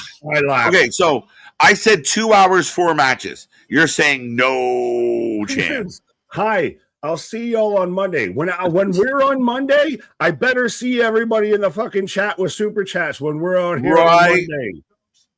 Yeah, when we hit midnight, everyone has to give us a super chat. Yeah, everybody out there telling us what you're having for breakfast when you get off stream out here, because I'm planning on some breakfast sausage and some French toast. Pause. Bro, that sounds fucking phenomenal. I'm coming over. I'm Let's double go. smoked bacon, my guy. I'm about to Dude, talk fucking dirty chef to me. up We're shit live. out What of are you some doing? breakfast out here? Talking to me like that? Look at you, provocative. Look at you, emotional. Right? Fucking hell. Did you say 2? Like, did you say double smoke? National Foodie Day. We're just food. Right? Did you say double smoke? Good Lord. Oh, yeah. KJ just sneaking up behind me like Moxley back in the scrap and shaking up behind me and everything. Oh, yeah. Right? Folks, we're going off the rails and we've still got 3 matches to go. We definitely do. But the dogs are still in control of this one. Crowd's a little quieter. I mean, again, the dogs are in control, so I'd expect them to be quiet. So don't read too far into that yet. Not a bad little tag team match. Good pace so far. Dogs being dogs. And what the fuck? Why? He stuck a match to his head. He lit a match as a distraction spot. That's a first. I'm not saying that wouldn't hurt, but by the time you get it to his forehead, it's probably out, right? So you just stuck an unburnt piece of wood up against his head. Yeah, maybe a little burn. Ooh, that's it. I mean, I'm not saying Brogan Finley, Uriah Connors is being booked much better, but is David Finley fumbly wumbly? I'm not trying to do the 6-7 pose, but is he kind of up and down? Yeah, the dogs have been interesting because I feel like we all kind of feel like they could have been booked better. They could have been more prominent. And then now the argument, I get back when I say that is, well, they're fighting for the world title. I'm like, shit, you're right. Like, they haven't been booked great, but here we are. Right. Well, speaking of here we are, I'm pretty sure I'll end up having couch pizza for breakfast. Couch pizza. Let's go. I hope that's not pizza that you found in your couch. It's definitely that. Hopefully just pizza. No. What the fuck is that? Did you just eat couch pizza? No, you eat pizza on your couch. That you don't find pizza in your couch. If you find any food in your couch, that's not very sanitary. No. Very true. Don't eat that. No, you shouldn't. Everyone's parent. Don't stop it. Don't do that. Right. Don't eat that. Right. I would agree. I was more don't eat couch pizza, folks. Don't eat couch pizza. More lessons with the IWC. Wash your ass, take care, brush your hair, and don't eat couch pizza. I would not advise it. I was simply quoting the movie, and I think that's what Curmudgeon was going for. I don't even know what. But Nick just dog walked in like, no, I don't know what movie we're quoting. That's gross. You're right. It's gross. It's gross. What movie are we quoting? Well, here comes. I still want to know the joke. I think it's. I think it's Hangover. Did you just eat couch pizza? It's something and someone's going to correct me. But did you just eat couch pizzas? I'm out here thinking we're more Dante and make monkey drive. Oh, fuck it. We'll go to the Looney Bin together, bro. I think Roxy is only a mid-carder A. She can go though, Rance. She can really go. I agree. She's definitely world champ at some. Oh, okay. I should have read the full thing. Great, and you gotta remember she's hella young still. Facts. Well, it's even the whole conversation of you got mad when I named number 11 out of 10 people I named over Monet. You got mad at number 11. Not saying that specifically, but it's one of those. There's a list. There's clearly a list out there of above Monet. Right. A letter cry. Yeah, everybody though dying of me just taking shit way too seriously. Call me a sicko out here. I'm taking shit way too seriously. It's all good. Letter cry. Yeah, right. I feel like that's accurate. You weren't here. You were on your pause, but I feel like Tony has let Thekla loose a little, and you made the Peacock comment. But she's made it cool and done well, where Moxley made it not great, not as cool. Thekla, Moxley wants to be Thekla, bro. He wants to be in her so bad. He wants to be her. I heard you. Okay, I was making sure. No, I heard you. It's high-low. 1, 2. It's very much that it's with anything. It's anytime you've seen it on teams even before. Sometimes you can let star players just be fucking star players, and hey, guess what? They're going to be star players. Sometimes you let that star player go up there and they're throwing the ball all over the place. They're fucking turnovers. They're, losing everything in transition, and they need coaching. Sometimes star players need coaching. Moxley's a fucker who needs coaching. Yeah. Like, I mean, how do you have a guy that doesn't wrestle well teach other people? And that's supposed to make everything better? With no ring. There's a reason why he doesn't train in the ring, because he doesn't know how to fucking use it. And too much of the stuff that Moxley's doing doesn't involve Ospreay. They're not connected. They're not intertwined. We don't see them together enough. And if you need, like, look over at the other stories, like the other company see that them also too much together. We see them not enough together, and also too much at the same time. Oh, spear! I would have just done none of the Moxley Ospreay stuff. No, it should have been. Kenny You were right, Kenny. Kenny Ospreay. You were right. If anybody, Kenny helps him like regain his confidence. Right? You're the best around. That kind of vibe. It's 100%. He fucking Apollo Rockies that. You want to keep doing all these Rocky references, Moxley, Tony. You out there, they're running through the fucking. You gotta be down because you're the best around. Oh, Cope encounters. Yeah, dude. Boston's had a few comments. I know we haven't read a couple out loud, but Boston is actually on a little bit of a roll right now. And I mean, these comments are like, I think he's on point with a lot of what he's saying.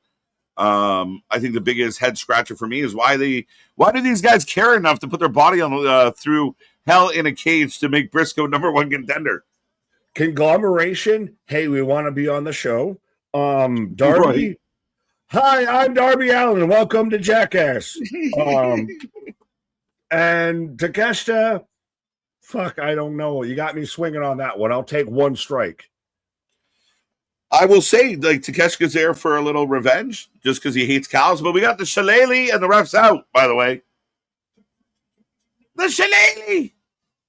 Deedly-dee. Black shillelagh. Deedly-dee. Oh, lights out, lights out, lights out! Who is it? Who is it? What the hell is going on? I don't know, Tony Schiavone. Oh, look who's back. Bang. And they brought the crew. Big Pop. Yeah, but why? But why? When you do this on, Big Pop. Many men with that upon me. Lord, I mean, they're one of the best things you have. Entrance in wrestling. Hey! He's back! White's alive! He's James! Let's go! The Duck's alive! He's back! I am not gang. I do not gang bang. And drills him. I will pull up and bang bang. The boys are back in town, folks.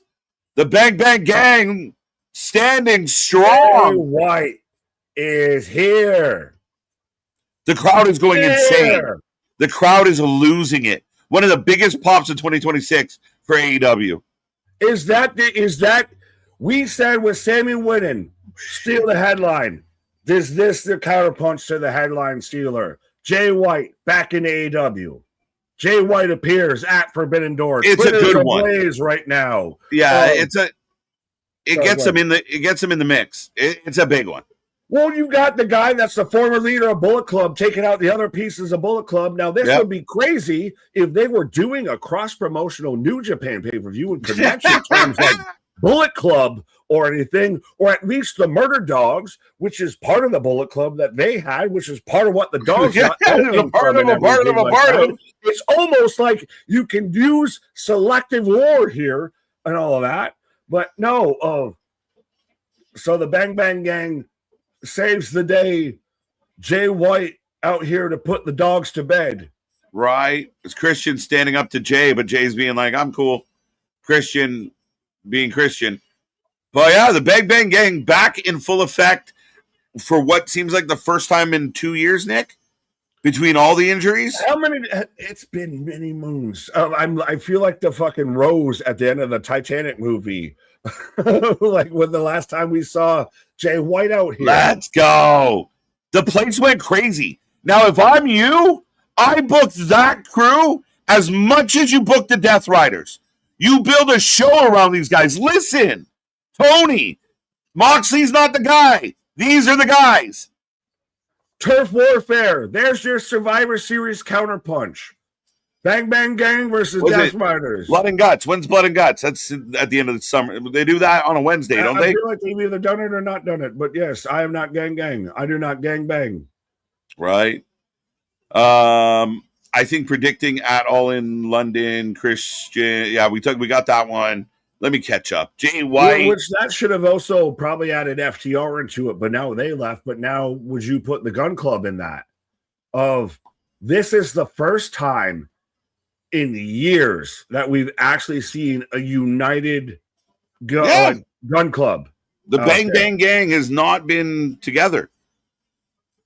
They still, I was putting over their past entrance of Many Men, and then Jay White just pops out of nowhere. Nobody had that on their bingo card, I think.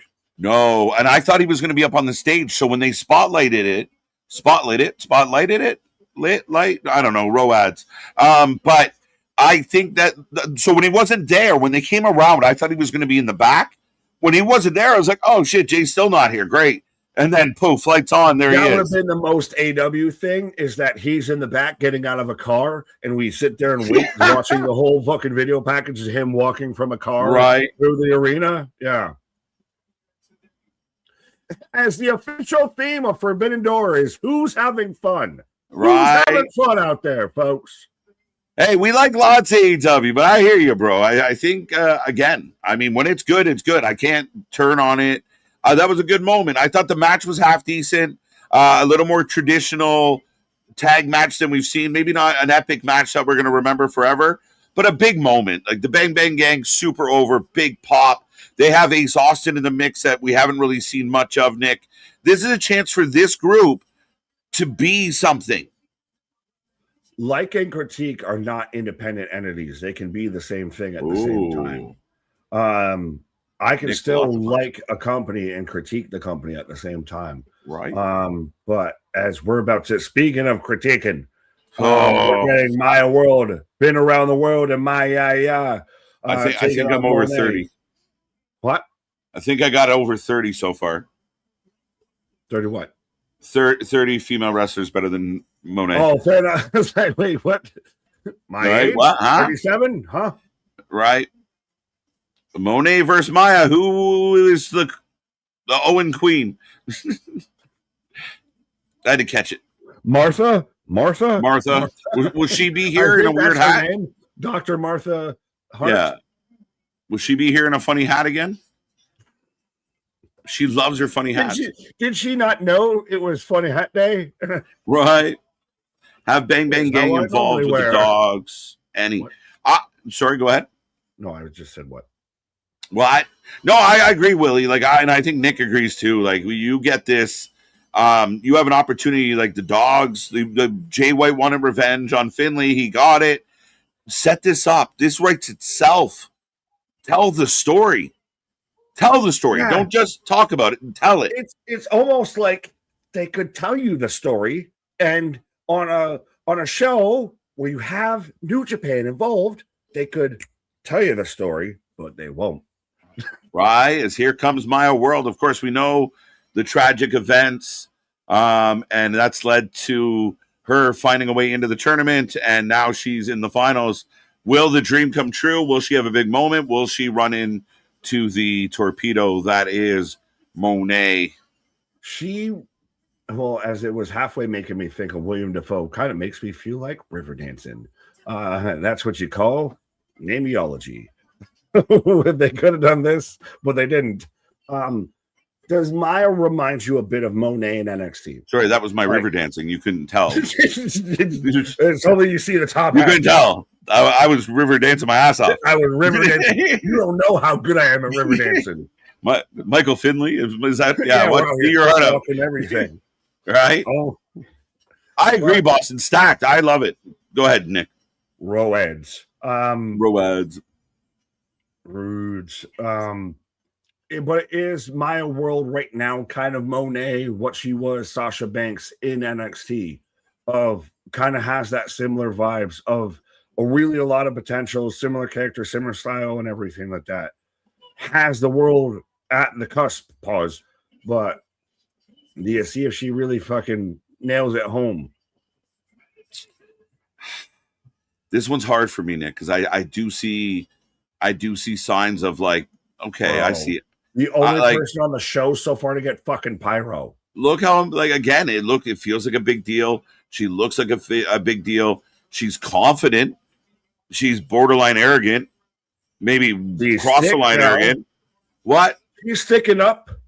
She's sticking up. That is a fact. We see all these people out here dropping. She finding. Yeah, she's like a good old gravy out there. She's sticking up. Pause.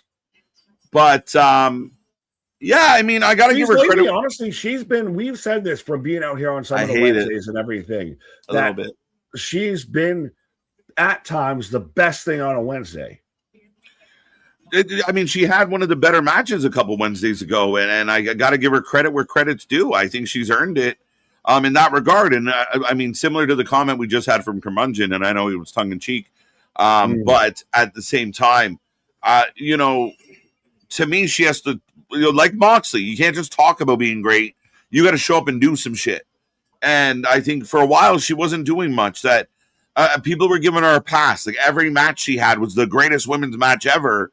And it makes it really hard to get behind that. What is AEW Dynamite? Facts. Nick has me cracking up. Of every Dynamite was the greatest Dynamite you ever see. It's the greatest wrestling show since the last week's wrestling show. Right. Best pay-per-view ever, best show ever, always. Best wrestler ever, best signing ever, best fucking ever, best booker ever, best commentary ever, like ever. From now into infinity, in perpetuity. Right. It's Maya starting off in control here, giving Mercedes the old heave-ho. So are you taking Maya or are you taking Monet? Which one are you taking? I know I'm going to go Monet. Shit. I was going to really? Okay. I thought she was earmarked to win this, and there was going to be Monet versus Athena. This is the match we were having. So now that we got this, is this just a sympathy? Is this your, like with the Shota match? Wow. Is this your give back? Is this your get back? Is this sorry about your loss? Here's some booking. Because I'm saying when we get to All In, are we going to feel as sympathetic if Maya wins? Right, as she gives us a little Mercedes of her own taste of her own medicine. I mean, and again, if you take this opportunity to do well, I mean, good for her. That's a great chance. Is it all for naught if she wins 2 matches and then loses here tonight? No. Or is it like she got to fight on a pay-per-view? You got to the dance. You got to live a dream. If you're, UMBC, if you're, Eastern, Southern, Midwestern Kentucky, and you make it to, the Final Four, you made it to the Final Four, you still made it a bit to the dance. Cannonball. Down goes Mercedes. Deal with that one. No. That's not no. That's a no. No, those are nays instead of yums. Nays. Anybody got a few sugar cubes? Carrot? Anyone got a carrot? Where's the Wilbur? Right. Peanut butter? Sorry. She's on the ban list. There's this very small list. And it's only her. It's only her.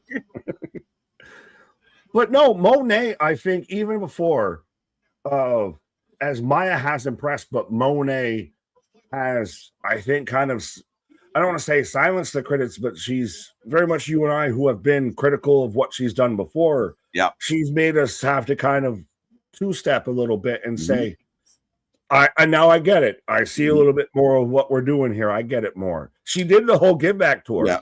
She did Well, the whole give back tour. That's It wasn't publicized, but she still did it. Okay, I mean, maybe. I mean, she might have dropped off a couple like Santa in the midst of the night, but I'll give you that. Oh, ho, ho. She gave back more than I thought she would either way. I'll give her credit there. But I think that, I think that she is somebody you can build around in the sense of she is a name. She has a value. There is a lot of her fans, even though I kind of go at them sometimes about why I don't get it. But there's two easy ways to turn that is one, have good matches, B, get over with the audience. And right now she feels like the last couple matches were better and the crowd's kind of feeling it. And I'm feeling she gets, she definitely, I was admiring the bakery while you were talking. But it will, especially if you don't have Tony, you don't have this Windsor's, getting told, clean yourself up. Jamie Hayter's, doing what she do. Yum yums. Monet, somebody that you can build a vision around, of that you can build as a highlight of. You are going to get your best return on investment right now, I think, with Monet on the comeback. Yeah. But you have to deliver good shit. And I think that's where some people get bogged down. I think she has. Yeah. And she needs a booker to help her. Like she can't, she's got it, her versus Riho ain't cutting it, brother. Booker don't live here no more. Right. I think this will be a good match. That'll really, I think Monet will win and both sides will come out of here better out of it. I'm giving this a lot of faith. Right. Well, I feel like they're putting a lot of effort into this match. Well, I would believe, if I'm being honest, I believe that Mercedes would want, Maya to have a good showing and want this to go well. There's emotion attached to this match. So, yeah, I give them credit there. And, I don't have a whole lot of major complaints yet on this match. I think it's been decent, back and forth. I feel like more and more I'm getting very slow-paced AEW matches, and I'm not used to that.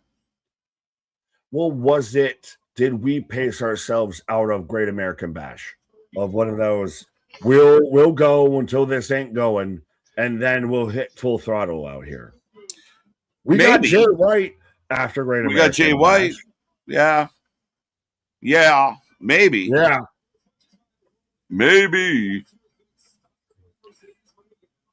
Monet looking out here like she's either wig versus wig back. She's just looking like all the bad decisions that I've ever made in my life, and I want to make them again. What?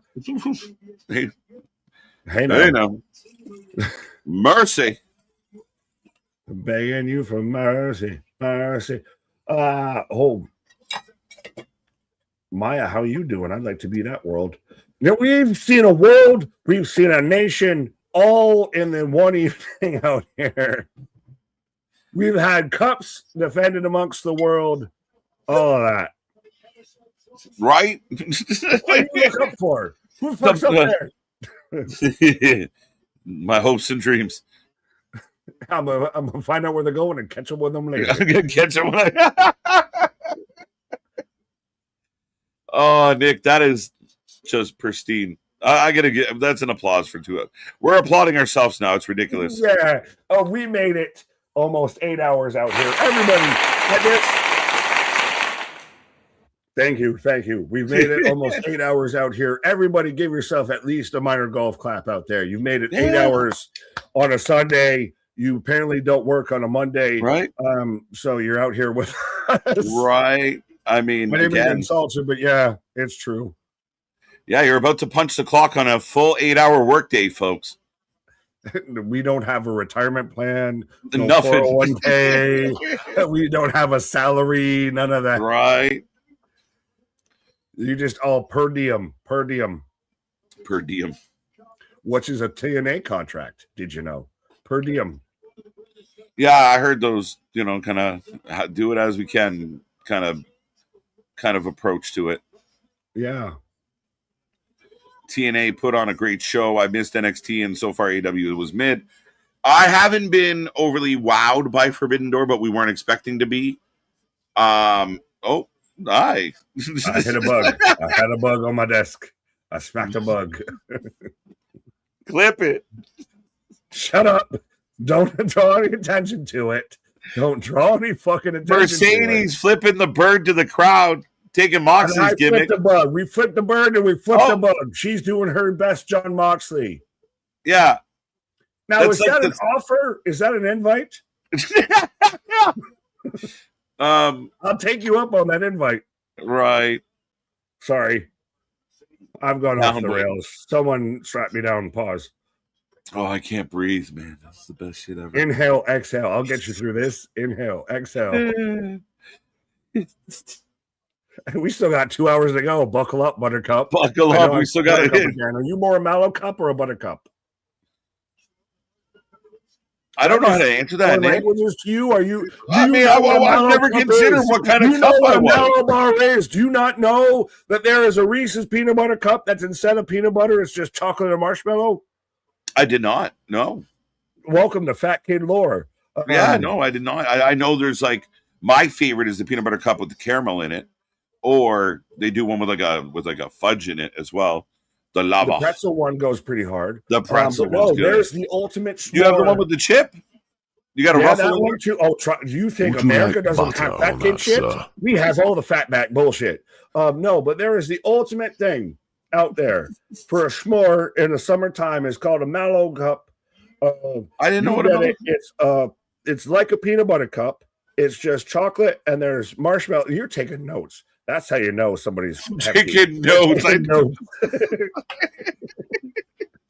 This guy's taking notes. Mallow cup. I know. Mallow cups. You do that, and that's instead of your Hershey bar, you got your Hershey bar and your marshmallow all one little go around. Right. I'm putting you up on fatback theology out here. I'm Mallow cup. Movie cups. What? When it comes to a movie cup, yeah, right. This is the first match tonight. I actually care about the outcome. Fair enough. I get that.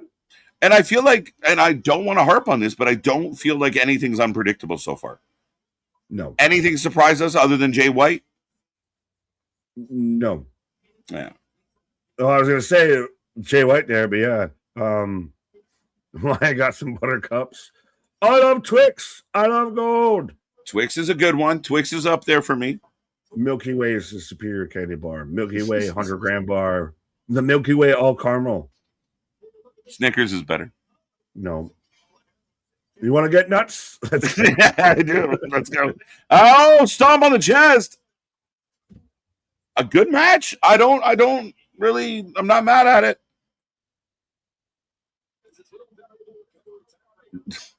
My favorite comment ever. I like off-brand peanut butter cups. Okay. Those, the great value peanut butters. You like a fucking. Do you have a specific peanut butter brand? Are you a grocery store brand? Are you a Jif or Skippy? We're going tangents now. Are you a Jif or a Skippy? We have, I think I'm a Kraft guy. We have a brand here called Kraft. The fuck? With a K. Cheese? Kraft American cheese? Yeah, Kraft, same company. Yeah, no shit. Yeah, I heard you. I just never seen it before. Okay, yeah, Kraft peanut butter. I mean, I mean, Skippy's good. Oh, it's crunchy or smooth that becomes the question. Smooth, crunchy, smooth operator. See that tells us half count was that from Aubrey. I saw her arm go up and down more than a fucking pelican. Just tapping that hoof. I said, nay. I made you accidentally make a horse sound. That's the best part. Well, doing the CM Punk, the Terry Funk reference. Did you see him out there? My horse is sick. That's why, the MMA promotion, he's got to come to him. My horse is sick. My horse is sick. Interesting, though. I'm going to send you that the next time. I don't want to be on stream. My horse is sick. My horse is sick. We've had a couple there you go. There you go. Fell into her. Back up. Mercedes grabbing Maya World in her hands. I grabbed Maya World in my hands. She's got my whole world. What titles Jay White go for? Go to the top. Go to the top. Like, I mean, they're going to hold him back because everything that's happening with Ospreay and stuff. But I think I would love for Jay White to go after Ospreay once Ospreay has the belt. I think their goal right now, Nick, is you make the Bang Bang Gang the baddest, coolest group in the fucking company. You book them a lot. You make them do cool shit. You don't make it stupid, but you make them actually chaos. And they run amok and they get over because they're badasses legitimately. And then we see where they go. Give them all the gold for all I care. Flintstones, Bam Bam. Book Bam Bam. Bam.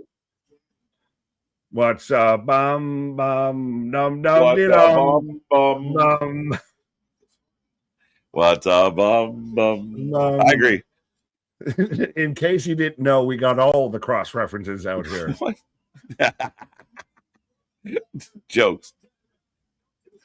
You can Mercedes have that. up. I'll take that. I like my women. I don't need nuts. Pause. 2-2 on the roll up. We're still on mellow cups, mellow bars. You get She's got her. She's got her. She's got her. She's got that crossface on tight. 2 matches after this one. And it just happens to be a Swerve Ospreay match and a cage match. Yeah. Oh, all right. So that was amazing. Wait a minute. It's like, hold on, math. The math is mathing now. All right. So 1, 2, 3. Oh, we didn't know we actually doing it. I didn't know what you did. Did you do it? You cursed. Bailey. You're rooting for a couple quickies, are you? Out of context now. Just giggle with the people. Yeah, but you just kind of said, "Oh, Bailey." Oh, bite. The universe chose me, and this man chose me. The universe chose me if I was supposed to go first. But my award, hype it up. Can she do it? Can she finish the gambit? Can she collect the Infinity Stones? Dumps Monet onto the outside. I'll eat Zach Nut because Beetlejuice. Now, are you talking Beetlejuice Tim Burton or Beetlejuice David Stern? Because different jokes that I can make, but appreciate both. Melted Milky Way. No love though for a 100-gram bar. I still 100-gram bar, and then honestly, as I've gotten older, and I got the fucking bunch of crunch out there, Nestle Crunch bar, a solid fucking Nestle Crunch bar will do you right. We'll fucking fix what else, yeah. Tope!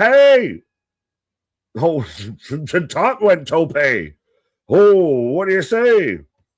Does Canadian peanut butter come with bacon in it? I don't know, but I've had some bacon whiskeys. I've had all of this of, your chocolate covered bacons. Senton, Swanton, Bomb, 2 count.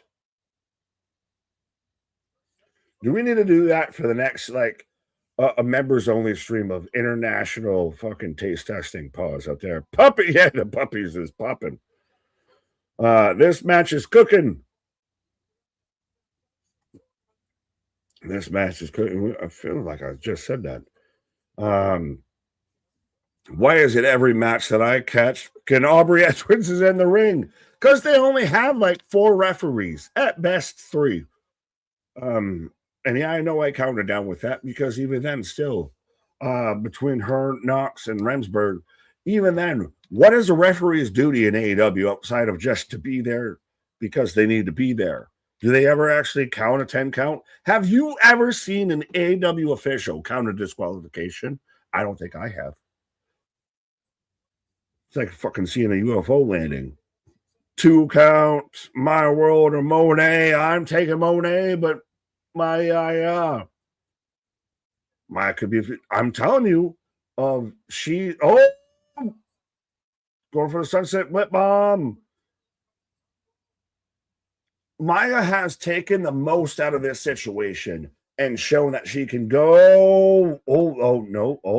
That was no, whatever the fuck that was. It ain't it. At least I like that they still can't do it. Now I don't, throws from the repost. I'm glad if that was supposed to be something and they realized it wasn't going to work and they walked away and they tried it again. Yeah. Tried it, went to the well and then went a well again. That's what I thought they could have been doing, and it was perfect Meteora. Monet, 1, 2 count. This woman will not go down. Maya World got the fucking whole nation behind her. Got that one already. I can't remember the last time I saw a DQ or count on an AEW because the refs just stand there oblivious. Yes, there are no rules. There are no rules. But this is, again, first half of the show, one thing. Second half of the show, entirely different. Second half of the show, we're starting at a 6 and going towards an 8, 9, 10. First half of the show, you can have that. That ain't what I'm mad at. Tombstone, kneeing her in the head the whole way through. Reverse through. This has been that was wonk. Nope. What? All right. For every time I'm about to say they do good, they do fucking bad. I should just shut up. This sucks. 1, 2 count. Even on a Monet's finisher. 2 count. Monet, even with her bedazzled fucking forehead and her pink and black hair. 2 count. Maybe a hot take, but I'll take ref over. No, 100% not a hot take. And absolutely, ref Jess over Aubrey any fucking day. Yeah. And twice on Sunday, especially on a Sunday. Minoru Suzuki was counted out against Jungle Boy, and that's the only one I remember. When did that happen? Fucking 2019? Maya definitely winning. I don't know anymore. Boston 2 count. The Boston 2 count party out here. But no, going through it again. And this way, are we going to get it to where Maya? 1, 2. I was going to say, is Maya going to find a way? Did I just see a punt kick in a punt place? What? Backstabber. Maya outside again. Yeah, we're at 11-13. We're fucking high Monday. Rolls through powerbomb. The little can roll off the apron powerbomb on the outside. Now as that fucking thing is thinging. If you're watching on the pay-per-view, you got a whole frontal view of something. No, come on, sweetheart. I love you. Moonsault.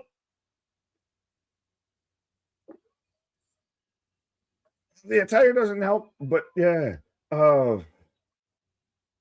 She's going to try and get it. And is she going to get a 2 count? Maya right now is in control. Is she going to hit a moonsault or something? Is she going to do this? And she's going to get a 2 count, though. Moonsault. She kind of rolled through. Delay. 1, 2. 2 count. Monet S. Everybody, you hear the collective oof out of the building. I still want to see, could it be? And I think you're going to sell it every way. Every way. You're going to bring them all the way up to the biggest crescendo of, oh my God, there's no way she doesn't win. And then she doesn't win. Big Nick, what the likelihood Test goes to AEW with a slim to none? Roll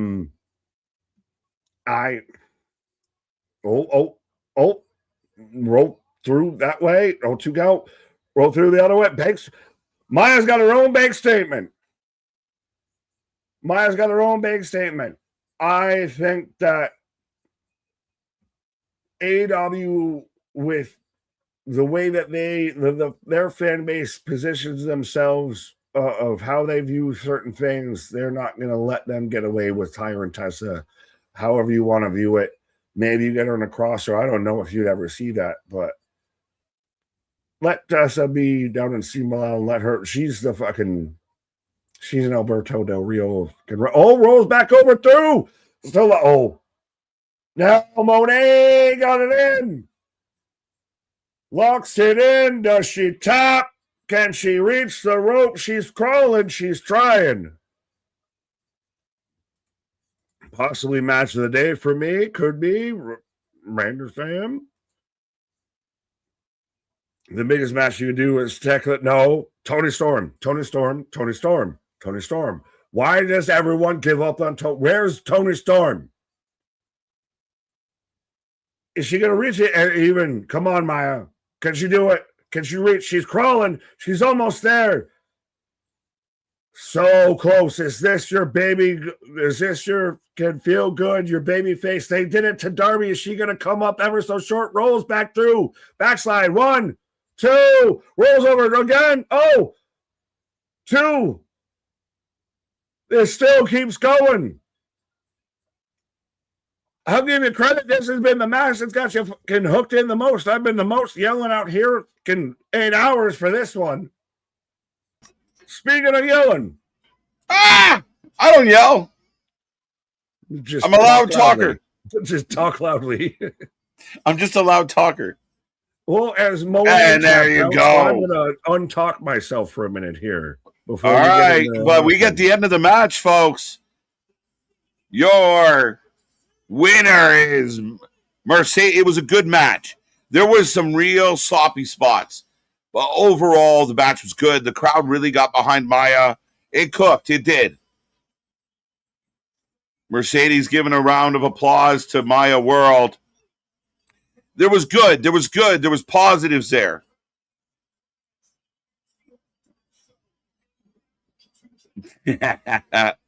Nick gonna sound like, yeah, exactly, right?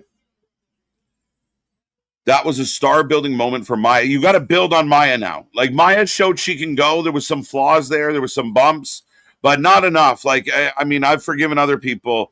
I don't think the botches defined the whole match. But you got to build on this. More pyro for the CEO as she wins the Owen Classic. Great match. Not perfect, but great. Match of the year, match of the show so far. Yes. Match of Forbidden Door so far. In my humble opinion, that was the best match of Forbidden Door to this point.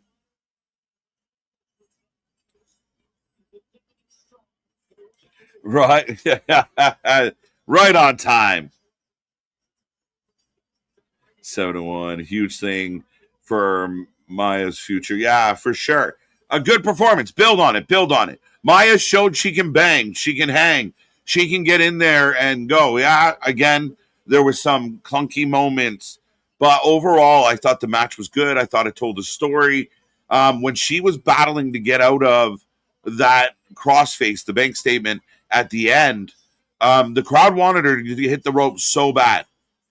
Could they have kind of rode that wave into the W? Maybe. I don't understand why we didn't get Monet and Athena. I think they made a pivot. If I'm being 100% honest with you, Kyle, I think it was a slight pivot to, because of the Maya circumstance. And it's a good story, right? There's Athena in the back. Wow. Great match. Yeah. Sasha Banks winning is like Sky winning. Nobody needed it. Yeah, Paul, I'm not. Like, I understand.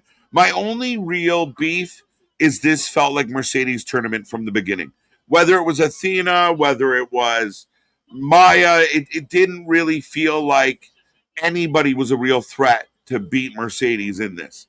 I kind of wish there was a couple of situations, and maybe the closest we got was tonight in the match, where there was moments where they were like, oh, maybe Maya actually does this. But ultimately, I think that Io winning was great. I explained why. And I think Sasha being in the top of your division is what you should want if she's delivering. Tony Storm is not coming back this year.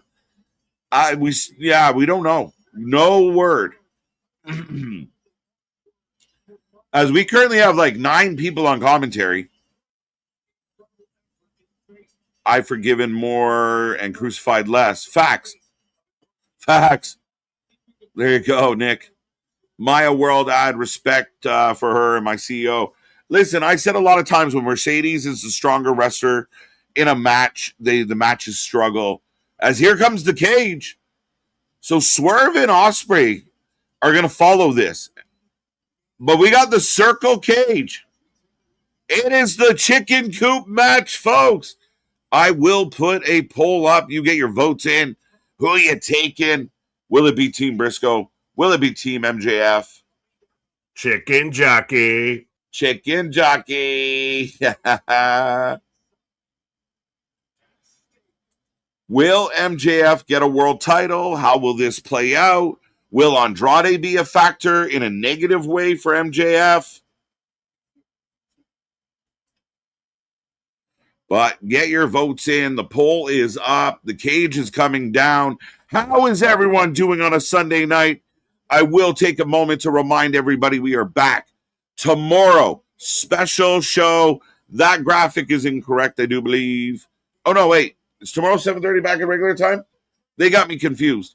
But yes, I do believe tomorrow is back to... Now I question myself on my own promo. Tomorrow we're live at 5:30. That's right. The graphic is wrong. 6 o'clock Raw. 6 o'clock, 7 o'clock, 8 o'clock Raw. I doubted myself. The slide is the old slide. I didn't update it. But yeah, we are here live for a special Raw. It's going live at 6. We will be live at 5:30. We will be here all week long for all the Fallout shows. The fallout from Great American Bash. The fallout from Night of Champions. The fallout from Forbidden Door and Slammiversary. All week long. Nothing but Fallout shows. Our award shows coming up. Check the community section of the channel to vote for your picks. More nominees will be out this week. We might have to adjust some, but ultimately we are ready to go, folks. We got lots coming your way. Like, share, subscribe, be a part of the family, be a part of all the shows. And next, who's going to win the cage match? Maya has the fans behind her, and she's not bad in the ring. Some things to iron out, but she has real potential. So here is my question. You hear that crowd going ballistic. Do you say, hey, we got to give it to her? Mix it up? You know, Mercedes could always work her way into a triple threat. Mercedes could beat her up after she loses. Athena's so annoying. That's jokes. She really does grind. Mercedes 1,000 times better than Mox. Yes. And I wouldn't always say that, but yes. Here comes MJF. Now, that's how you build somebody. It was organic, and I was critical. Boo. There you go. Mox fan saying boo Mercedes. I felt like they had an opportunity to do something. Even though I wasn't a fan of, I was worried what they would do with Maya now. And I think that match exceeded expectation. The first ever 2-time, true. Thekla Monet at All In. Do you make Monet a babyface? Will it work? As now MJF waving for...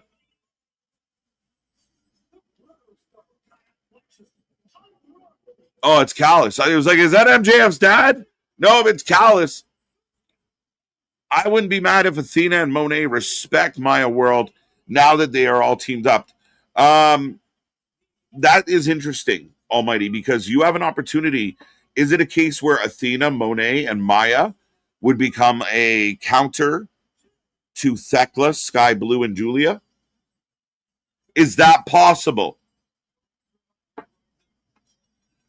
Maya World, respect for that woman and Mercedes. Great women's match. Bravo. A match that I did not anticipate doing what it did. But here comes all the folks, by the way. It looks like all 44 members of the Callis family have come out.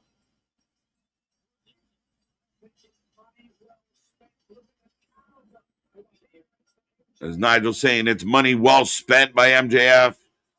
I'm also a really big fan of Queen Aminata. I'd like to see her. I'd like to see so much more for her. Every time we see Queen Aminata, she kills it. She has really good matches. She's strong. Ring of Honor alum. I think there's more there. I would agree, Curmudgeon, that there's more there for her if you book her. Like, I'd much rather see her and, even if she goes after someone like Monet, but, her and Athena have some battles. There's potential. Queen could do more. She could definitely do more. But in the ring now, MJF. Jake something. You heard me. I don't care. There's Big Nick. You don't want one of them provocative ass Don Callis MJF painting shirts? Right. Little zesty. Oh, it's suggestive. But so we're just getting a chicken coop match. So Ospreay Swerve main event, chicken coop going on second to last. So chicken coop's going on. It is currently 11:26 p.m. Eastern Standard Time. Nick, the main event's not starting in Sunday. The main event starts at 12:30. Going to start in Sunday. Yeah, there's no way this goes 35 minutes. It's interesting. MJF's team and Callis all one entrance. Darby separate entrance. Here we go. It's so funny. I fell into a burning ring of fire. It went down, down, down. Takeshka is here. I want Kendall versus Mercedes, legend versus upcomer. There you go. There you go. Fantasy book. Reach for the sky. Yeah, but Andrade looks so pissed that he's having to wear this over his fucking Hitman outfit. Like, you're overdressed for a cage match, if that's a thing that have happened. Doyle rules. Oh, Doyle rules. KJ, I was trying. You got Mark Briscoe and the rest. My absolute cooked on Collision, and the story was building the momentum, man. I'm shocked. I mean, again, it would be very interesting. I said now Athena kind of has been buddy-buddy with Mercedes. Thekla has two friends. Is this an opportunity where Athena, Mercedes, because Maya showed she can hang, they pull her in, and now they have a counter? Maybe, but do you just leave Maya being such a baby face and she's the crowd favorite of you get behind her? Now it's just you got to book her, right? Especially, dude, this is crazy. This cage, this is crazy. It's unique as shit. Darby's up top. I mean, let's be different. Let's do it. Fuck a square. Let's do a circle. Right. Fuck a beat. I go acapella. They call it the squared circle. So let's do the circle instead of the square. Let's do the yeah, right. Circle gets the square. Circle gets the square. I personally would have had her won. Yeah, so here, would you have been tempted as Tony Khan to ride that crowd and let her win it? Because the crowd got so behind her, are you like, nah? That's why. So I'm glad and respect to Tony that he showed restraint because Tony normally would go with that. And I get that that's where everybody would expect him to go. We thought he could have gone there and everything. But it's still very much as we can get raw off there. Yes, thank you. But you very much stick to your guns, stick to what you were going to do. Well, I guess there's some times where the force your hand. Sorry. Not a problem. I'm just going to say, speaking of, here we go. We're swinging out. Everybody. Okada just ran in the wrong direction. And they're like, oh, wait, get back here. J.R. Smith, LeBron James. What you doing? Right? This is such a different vibe. It's got like a Hell in a Cell vibe. Because now this has a lethal lockdown. This has that kind of vibe. This has. I'm waiting for Homicide to start trying to climb the cage. I don't hate this at all. I know it's so silly. What? I don't hate this. Yeah, and I said I don't like it either. It's just, it is very Hell in a Cell of you've got a lot of room along the cage, but it's also, why is it a circle? Why is it round? Shocked. But, I mean, like you said, different. And it's hard to be different. They want to be the alternative. Well, God damn it, you are certainly the alternative. Yeah, you went a roundabout way to get there. But we are off. There's chaos. We don't even see like the even with the camera shots, everything's over top or through the chain link. You don't see like you see in a Hell in a Cell where you see kind of cutouts to where they can stick the camera in. They didn't plan for that. Yeah, they should have thought of that. That's where the little we got level enough up. Room for guys in the cage. Sloppy power bomb by O'Doyle. Bounce, boink. Darby's bouncy. Well, is he like a rock that you just skip across the water? Like he's not exactly bouncy. He just kind of glides. Skims. Skims is the term. Skims a little. Yeah, but I don't. This is so fucking. You have part of the team that's got the MJF Callis shirt on. The other half doesn't. MJF, your world champ's just MIA. Right? I would be too. I'd be fucking not dealing with this shit. Yeah. You know how you do that? Don't have this fucking match. Again, it's a weird setup for this match. You just had the 12-man. Yeah. That to me was crazy. All right, do the cage match. But don't do the 12-man, the few days before. No. It's all the now again, is this elimination? Is this single fall? We don't know. They don't know. I believe it's one fall to a finish. I do believe it's one fall to a finish, sir. Well, fair enough. Well, then Andrade's very overdressed. Right. He's the guy, like I said, that's, he shows up. He just came from a job interview and got to the family reunion. You got to throw on the fucking shirt over him. Right. No, Tony would normally have Mercedes beat everyone. He did what he normally does table. Hey, for everyone who hates the Slim Jim table, how about Phallus, Malice, Callus in the Palace? Right there. How you feel about that? I'd rather see the Slim Jim logo. I can tell you which one I'd rather snap into. Pause. Facts. Visually, this is crazy. Every time they show the fucking cage, bull ring. Bull ring is what you made me think of. It looks like a fight broke out in one of the Mario World pipes. Did it. Right? I mean, it's unique, but is it so unique it's jarring? That depends. So Andrade and MJF, anything you can do, I can do better. Well, how do you know? Off comes the MJF's trying to take his pants off or keep them on. I'm not sure. Either way, it's distracting. But there's your both at the same time. Odd. Now they're the fight has come to a standstill as they're trying to get everyone to get along. You called this. Andrade was not going to be willing participant. At the end. What the fucking duffel bag does Darby have, or does Roddy have? He's just hitting people with a dead body. He looks like my little league coach. With a dead body. He looks like my little league coach showed up for practice with that giant bag of shit. He looks like the fucking Pee-wee kid holding the fucking bag for your coach. Right? That shit's way too big for him. I love it when you call me Big Papa. I know the reference though that you made of little Benji out there. Let's go. Clap. Oh, God. And they got a Nintendo. And people lose their mind. One of the biggest pops of the night was for a Nintendo. An old one, says Tony. Tony, you're an old one. Oh, well, are we gonna do the Super Smash Bros out here, the tag team? Are we gonna hit a pause button and just everybody stop?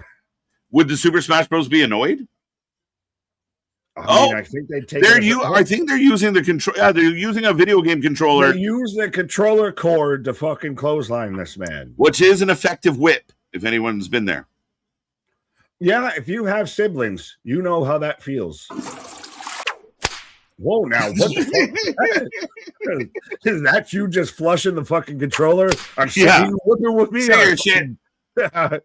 If I can't play, no one can play. Yeah. Were you the one that got handed the unplugged controller and thought you were playing, or the one that handed the unplugged controller? I was the hander of the controller. There you go. Oh, we got thumbtacks. Crowd is just bananas.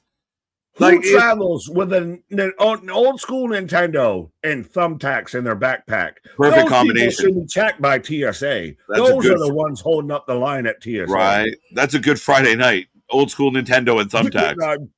Okay. I don't want to know what you do in the household, but you do you and the Dutchie. I mean, I don't judge. I don't judge. I don't judge. No judgment, but up, down, down, left, right, Konami code. Right, left, up, down, left, right. As now O'Doyle is just not banging Roddy against the cage. He's hitting the AB. He didn't hit one of those. Not one landed in a convincing way. Well, oh shit! Where the fuck you come from? In a convincing way. Briscoe makes up for it. With a fresh haircut. That's right, looking sharp. Well, no, just looking bald. That's it. Oh, Kyle Fletcher's gushing. We got a bleeder. You just had the JR of Kyle O'Reilly taking on Kyle Fletcher. All the Kyles. All the Kyles. Unique creative, the old Nintendo. Unique creativity. I mean, that's a reach, I think. I mean, can we do the practicing right now? We're this far on the stream. Unique New York. Unique New York. Oh, Briscoe into the thumbnails. Threw it in the tacks. Sticking it in the back. Bro, at this rate, we're going to have to whisper tomorrow on stream. No, we've been here through WrestleMania weekend. This ain't nothing new. This is light work. Watch, he'll have no voice. This is light work. Sun guy Dudley out here. MJF flipping everybody off. Darby down. I mean, Darby Allin's a former AEW World Champion, Nick. Excalibur needed us to know that right now. Yum yums. She sucks. Yum yums. Oh, for fuck's sake, of course he does. Oh, he's going into the tax, and I can see his butt crack. Yes. Oh, oh no! Darby! You said yeet, and I say Jesus. Bro! Hi, I'm Darby Allin, and welcome to Jackass. Did you see his face? He flipped almost a full. Look at this! Look at this! Oh! That might be the first ever Wrestling 900. I know Tony Hawk's hit a 900. That might be the first ever Wrestling 900. Darby's face when it popped off the mat, like, fuck, that hurt. Just froze. He was, look, kicking him out of the ring. And just sweeping up. We got to sweep this bullshit out of here. Nah. He'll heat. Goodbye. Bro, that is one of the craziest bumps I've ever seen. I've never seen him do a front flip face first into thumbtacks. He ain't supposed to land like that, bro. Can we watch GCW? GCW doesn't do that. You're not supposed to land on your nose like that. Not supposed to go that way. You're not supposed to do that. There's no way he didn't see stars. No, he saw tax. He saw tax. He saw a bunch of metal shit. He called them stars, but there's a bunch of metal shit just hitting him in the face. Yeah. Yeah, no, it's tax everywhere. As MJF's got rid of them. And now he's getting booed, and here comes Orange Cassidy. And broom to the balls. Oh, fucking hell. World champion doing silly stuff. Sideshow Bob stepping in the fucking rakes out there. Oh, another backpack. On the Looney Tunes. Why do all these grown men have backpacks? Because they haven't graduated anything. Oh, good luck tonight, Willow. orange and oranges. slices, and I'm gonna rub citrus into your bloody wounds. Oh, they're having an orange break, like little soccer. Fucking Orange slices. You cannot tell me that this isn't fucking everybody at the Tony Clubhouse out here. Everybody have a snack break. Everybody got a snack pack and an orange slice and have a cheese stick and a fucking Sunny D. You cannot. This is where you won't beat the charges of. But you're leaning into them. But you think you're like. It's like, yeah, I am an idiot. No, yeah, cool. Yeah, cool. We have that. We called you an idiot and you admitted it. Cool. We're moving on. You're right. Here comes the citrus in his eye. No, that's disgusting. That's how you get pink eye. That's what I've been told. Don't correct me. I don't know if it's orange. You get orange eye. Orange eye. That's gonna sting. Again, it's one of those. Are you leaning into the joke too much of one of those? Like, see, I'm with it. Mm-hmm. No, I don't. Okada to Keska, and the crowd goes wild. This is just where it feels like you understand why critics call it childish. They stop. They literally act like children for a fucking snack break on TV. Yeah, on a pay-per-view. I spent $50 to see them have orange slices. Right? You want to do orange slice spots. You want to do silly spots. You want to do peanut butter jam spots. Just don't do it in the main event stuff. This cage match brought to you by Uncrustables and Lunchables. And Lunchables. And Band-Aid. By the way, we've got double tables stacked on the other side. Yeah. We got 4 tables stacked on the outside. Thumbtacks everywhere in another bag. Another backpack. Bags everywhere. Backpack. And we're watching Dora the Explorer Pro Wrestling. Because I've seen more backpacks than a season of Dora. Right.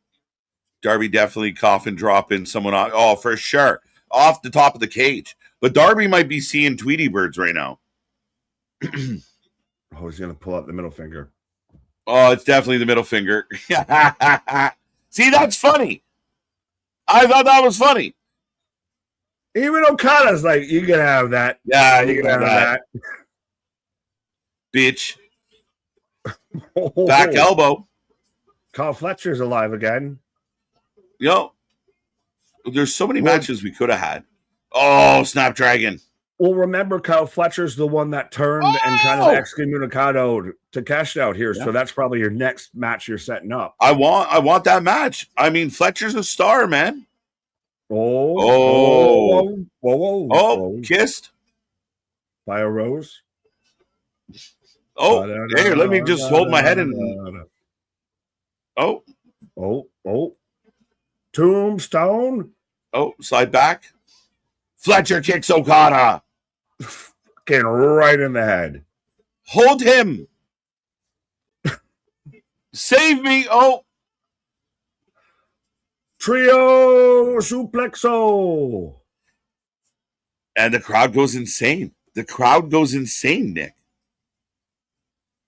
Well, we all had our orange slice break. We all had. We're energized again. Crackers. Everybody had a little. You had your Sunny D. Had your, Capri Sun. We're all good. All good. Bam Margera, maybe. What's that? No, I was just reading the comment of, do we get Bam Bam? Bam Bam. All right.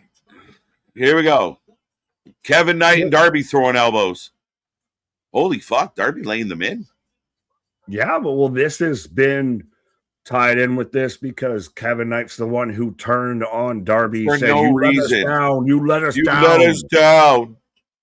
You were our hero. If Darby was your hero, who's at fault here? And they say that a hero can save us. I'm not gonna stand here with. Oh, Darby flipping through the air. Big shotgun drop kick. 1 a.m. Right now it is 11:44.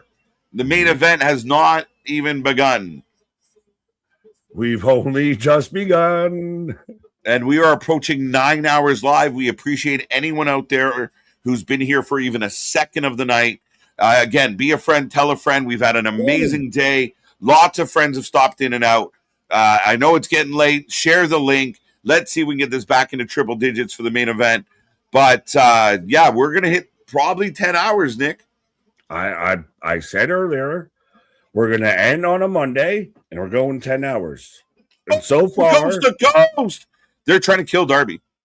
They're trying to kill him. Coast to coast on the ghost with the most. We're watching a nationally televised execution every time that guy's in the ring. No, okay. So are they trying to kill Darby? Or is Darby trying to kill Darby? Yeah, I don't. Yeah, are we seeing a wrestling assisted slew of slime? If it was in Canada, maybe. Boom. Love that shit. Bowling ball. Not me, them. Anyway. Suplex. You can't pop up, and the next thing you say is "love that shit." MJF flex it. Yeah, your world champ who's done fuck and all. He's had a broom, took a whoa shot, and been chilling. Which, I mean, cool, good on you. He's still your world champ, but then why have him here? This feels like a Survivor Series, but I don't care who survives. Oh, stop that. Claw in the cuts. Look at the gash. He's got a gash. A good one. That's why he shaved the head, so you can show the cut.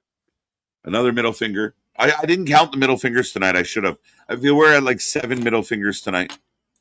Now, is 7 birdies. One, or is that like when someone does the double birds counting 2? I counted the double birds as 1 offense. Fair enough. Ah, what the fuck? Leo Rush! I told you he was hitting him with a body. He was hitting him with a I body. believe you. Why would you should, goddammit. I'm right. Leo Rush. Smeagol. And the crowd's going nuts. Telling Okada to go up top. To it. He's biting his finger. Okada climbing up top is insane. And he's going to turn into dust before he hits the ground. He's going to do what Copeland did. Make himself 2.5 inches shorter. Oh. What is it? Whoa, where? Hey, whoa, no. And Knox. He's not even in this match. So is this just part of the match? Is Leo Rush getting over? Yes, the crowd's losing their fucking mind. I want to tell you it's shit, but the crowd's going nuts. They beat another man with Leo Rush. Shout out the Pride Gear. What are you doing? How do you know?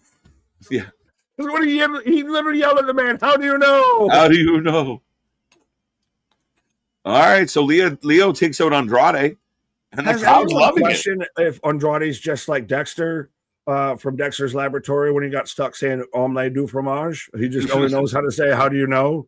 Right. He was trying to learn English instead of Spanish, and he got stuck on one phrase. One phrase. Repeat. One phrase to rule them all. That's why we got Smeagol out here. Right. Lord of the Rings. I can book it. Right. What is happening here? Leo, they're chanting Leo. Yeah, Leo, one ring to rule them all. Smeagol, gave Smeagol the ring. Filthy, stupid hobbitses. I mean, I'm not mad at it at all, but at the same time, that's your world champion. The ring. Okada annihilates him. Okada said nada. I can't believe Put him back in the bag. And then he just stays there for the rest of the match? Not trafficking? Is this not trafficking? We by smuggled definition a man across state lines in a bag. And I hope they give him like an iPhone and a juice box. I'm waiting to the like bag. A Kool-Aid jammer in there or something. I'm waiting to see the bag start showing up and upright and hopping. Just wiggles. Look, they're just stomping. But his friends used him as a weapon earlier. That's what I'm saying. They were literally hitting someone look at this. with another someone. They're treating this man like Houdini, Nick. Leo Rush sleeps with the fishes tonight. Oh, this is a mess. See, this is where they get in their own way a little. Leo Rush is the focus of this world title feud right now. It's a world title thing, we shoved him under the ring, so the chain was unnecessary. And this is sloppy as Mark goes, hey, I'm going to tope, get up here. I'm still waiting, I'm telling you. What we're going to see later tonight, that bag is going to stand upright and be hopping in the ring and everything. I will die. You roll your eyes because you know there's a chance. I'm not. I'm definitely. Oh, here we go. We're getting the ladder helicopter spot. Your turn. Do you think the third or fourth guy would have been like, yeah, don't run in there. What's that? I said Terry Funk's still a thing. We already saw Moxley's Terry Funk tribute tonight. This is the best Terry Funk tribute. That's not a Terry Funk tribute, bro. Well, that's a defunct Terry Funk. He thinks it is. Oh, Chuck in the ladder. MJF on the outside. I want everyone to let me know in the chat, if you can hear my voice right now, how do you feel about the circle ring or the cage? Are you for it? Do you think it's silly? Well, how is the vibe out there? I know Nick and I talked about it, but let me know in that chat. As this match, it's entertaining. As well, we're now down to Briscoe and MJF throwing hands as Briscoe just feeding MJF. It looks like MJF might be getting. Oh, no. Doyle rules. Doyle rules. O'Reilly rules. When O'Reilly get busted open? Who knows? They're just sitting. They're laying around ringside stabbing each other. It's ridiculous. I'm just bored. Is it my turn yet? Do I bleed now? Is this where I bleed? Oh. Well, that sucked. Oh. Strong goes down. That did not look good, though, Nick. No, well, we still got 4 tables set on that one side. Oh, that was a botch, too. Again, why is Andrade always dressed like... You must be warm. Take the t-shirt off, bro. You look a little toasty. Oh, hold this chair for me, quick. I want to kick it in your face. Yeah, he's not the hit man. He's the shit man. Hold this chair. I'll be right back. No fork yet. That's the double knee. Oh, why the fuck would you do that? That's going to hurt the shit out of your knees and everything. Just kick it. As another human being, why would you do that? Just kick it. It hurts you more than it hurts them. He must have good knee pads. He must have good knee pads, bro. No, he's just no ACLs left.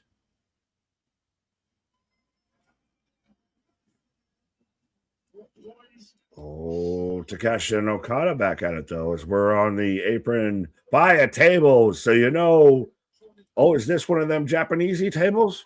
This is one of them stiffer tables? Right. You got to judge them by the narrow on the table.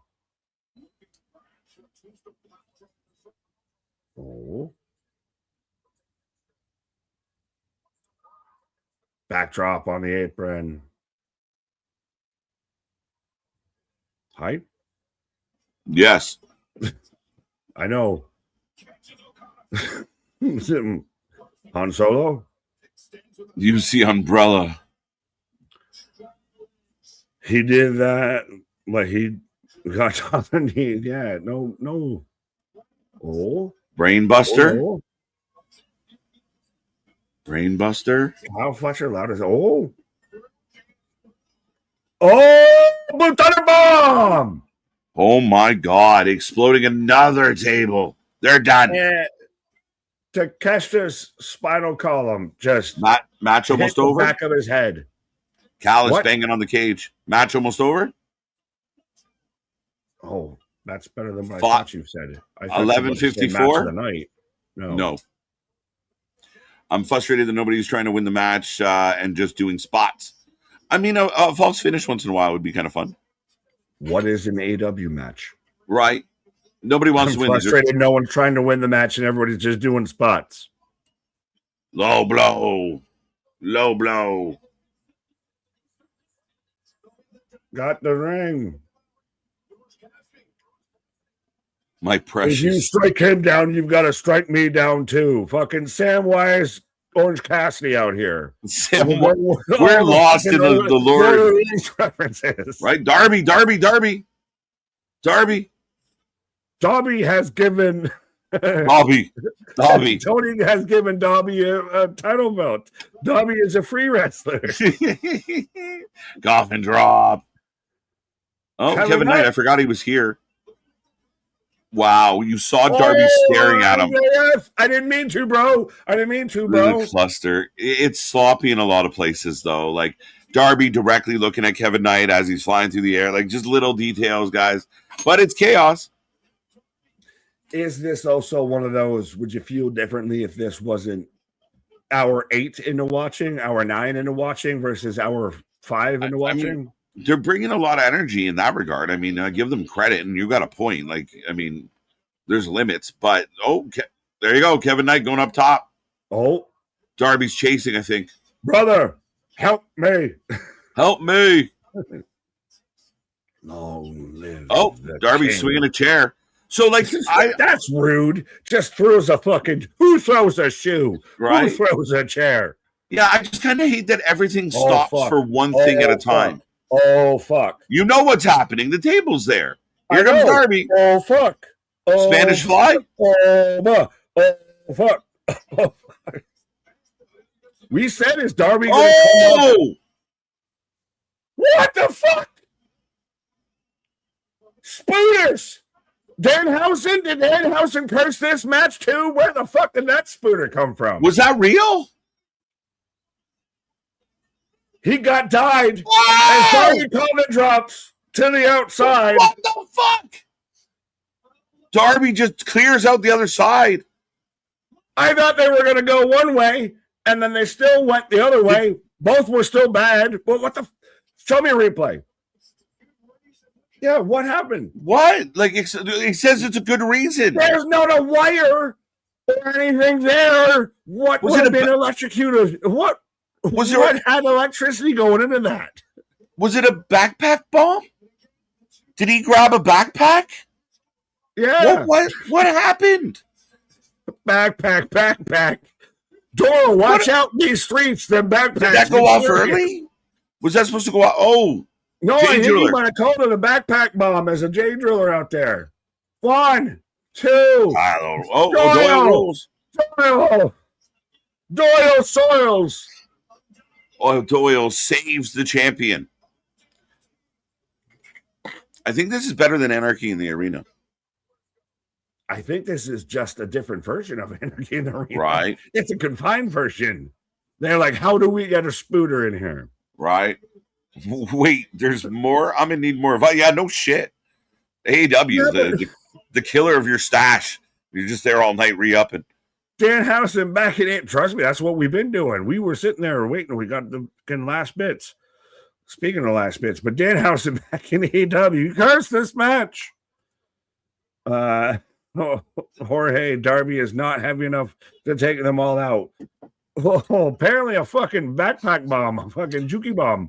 Dude, I mean, to me, I'm curious what it was, because if it is kind of like we put a backpack, scooter, like it was like a booby trap underneath them out of the backpack. I mean, I don't know how I feel about that particular decision. He's still wearing the stupid fucking t-shirt over top of his button up. It's killing me. He took the t-shirt off and put it back on. I swear to God. This match has come to a stop. You mean the guy getting blown off by a fucking firework off the top of the cage didn't bring a fucking match to a screeching halt? I want to know if he's okay, because it felt like a misfire. Is he alive? They showed a replay like it was meant to happen, but there was no reason for it to happen. What is this show? Andrade hits MJF. Oh, Macamo! And he's just looking at him like, I meant to do that shit, bitch. You can have that. That ain't even what I'm at. Yeah, but how do you know? Nick knew. Well, I didn't know about a fucking firecracker showing up. No, nobody knew that. Oh, now I don't care. Now Jake's mad at Andrade. Andrade's pushing Jake. Listen. Oh, my God. Holy fuck. Sign him to the Bills tomorrow. What a kick.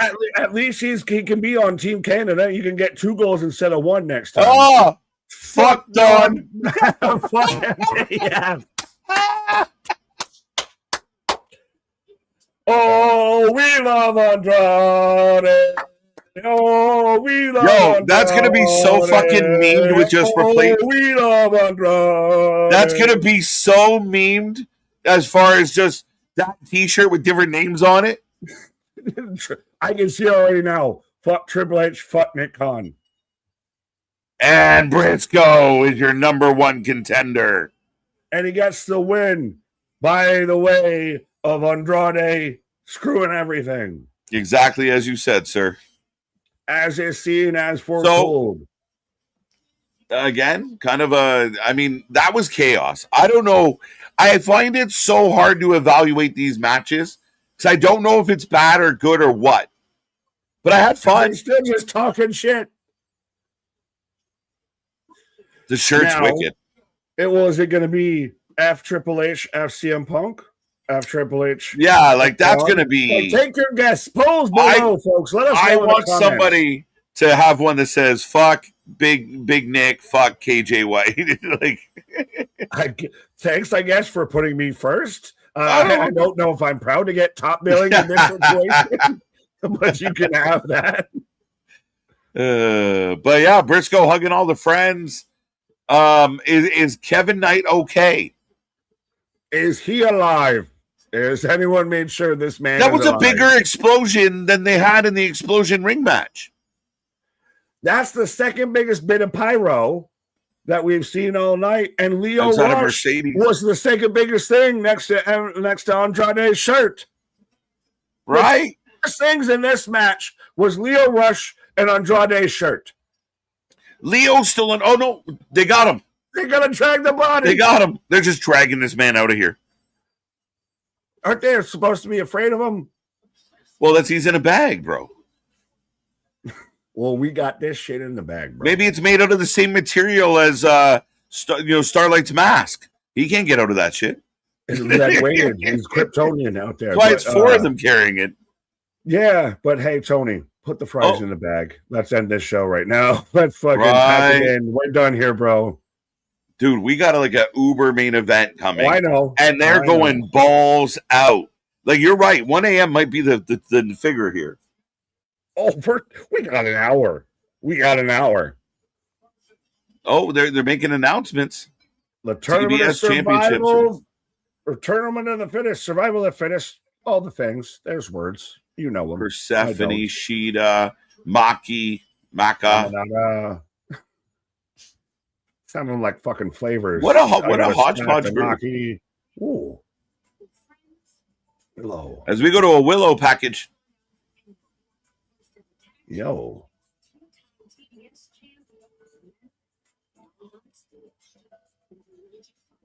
Nick, I'll be right back. I'm not saying how you doing, but Miss Willow, how you doing? I'll be right back. No, you good. How you doing? Man, They chose me. But Willow out here, the cage is still down.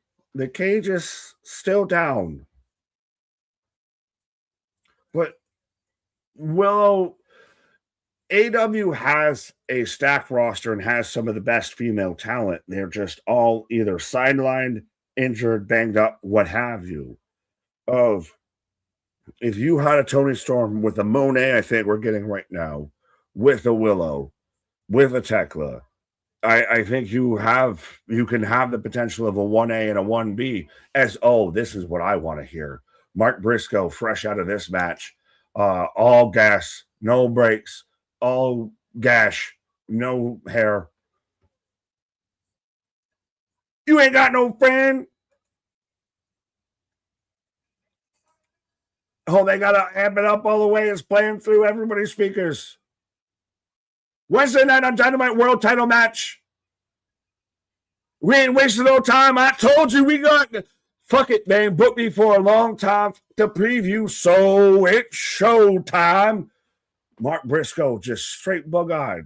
So this Wednesday, MJF versus Mark Briscoe, world title shot. We ain't wasting no time. We're going straight into this. And then, hey, guess who needs to get his lick back? Needs to get a look back at Redemption. Andrade El Idolo taking on MJF, I feel. I'm not just saying it. It's not a prediction. It's a spoiler. There's a announcer that wears a mask. Paul, first time? Your first time actually seeing Excalibur? I know we normally tell you just mute him and we got you covered. But yeah, Excalibur would be out there.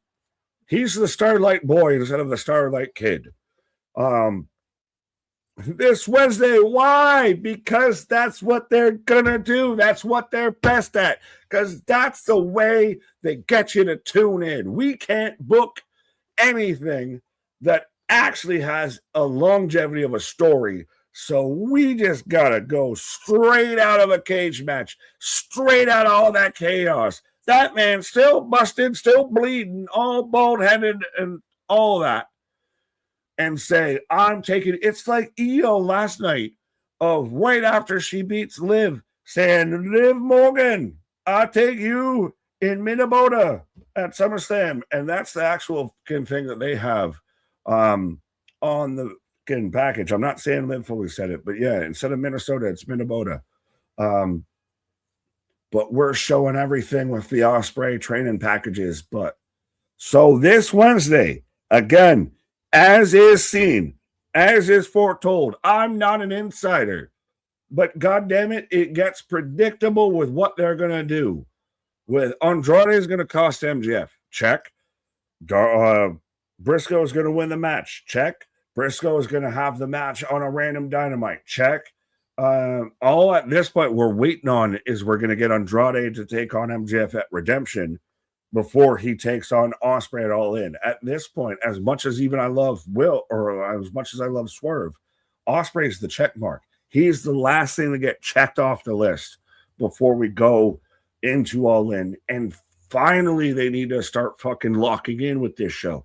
This is their biggest show. This is their Super Bowl. This is Wembley.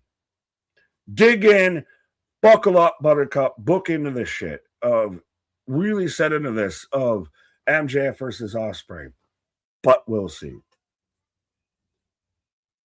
The main event of Forbidden Door. So we got a video package before we get a video package. Speaking of a video package. Right, hello. If you want to go quick. Hello. Hello. This one does not laugh too much at that of hello, motherfucker. Hello. What's up? Hello. There he goes. All right. Knew that was happening. We're switching out. Swear for the win. Get your votes in, folks. We're in the main event. Don't forget, we're here early tomorrow. Click that little bell so you don't miss any of our shows. And again, be a friend, tell a friend. Let's get us into triple digits. We're 5 away. If you haven't hit like yet, make sure you do so. Click the little hearts. Click the little reaction buttons down at the side. Get your votes in. Blow up this chat. If you've been here all day, blow up this chat. It's our final hurrah of our triple threat marathon, the final match, the final main event after 4 shows this weekend. Again, the channel that watches more live wrestling than anybody else out here. Not just saying it, but doing it. We are rolling, and we are almost at the finish line. Big Nick, when do you see Hangman? I don't know, and I know that's for Nick, and he's not here. But we don't know. I'm not sure. It's a good question. It's not like he's out hurt. It's when he decides. Just look at my... Keep that to yourself. It's John Moxley narrating. Was it really? I talked over it. Oh, they were unmasking the new Ospreay. Oh, wow. He is Bane. I'm here to destroy the world. What is happening? Let's go. Why would they let Moxley narrate anything? Because Moxley is God in AEW. He is Bane.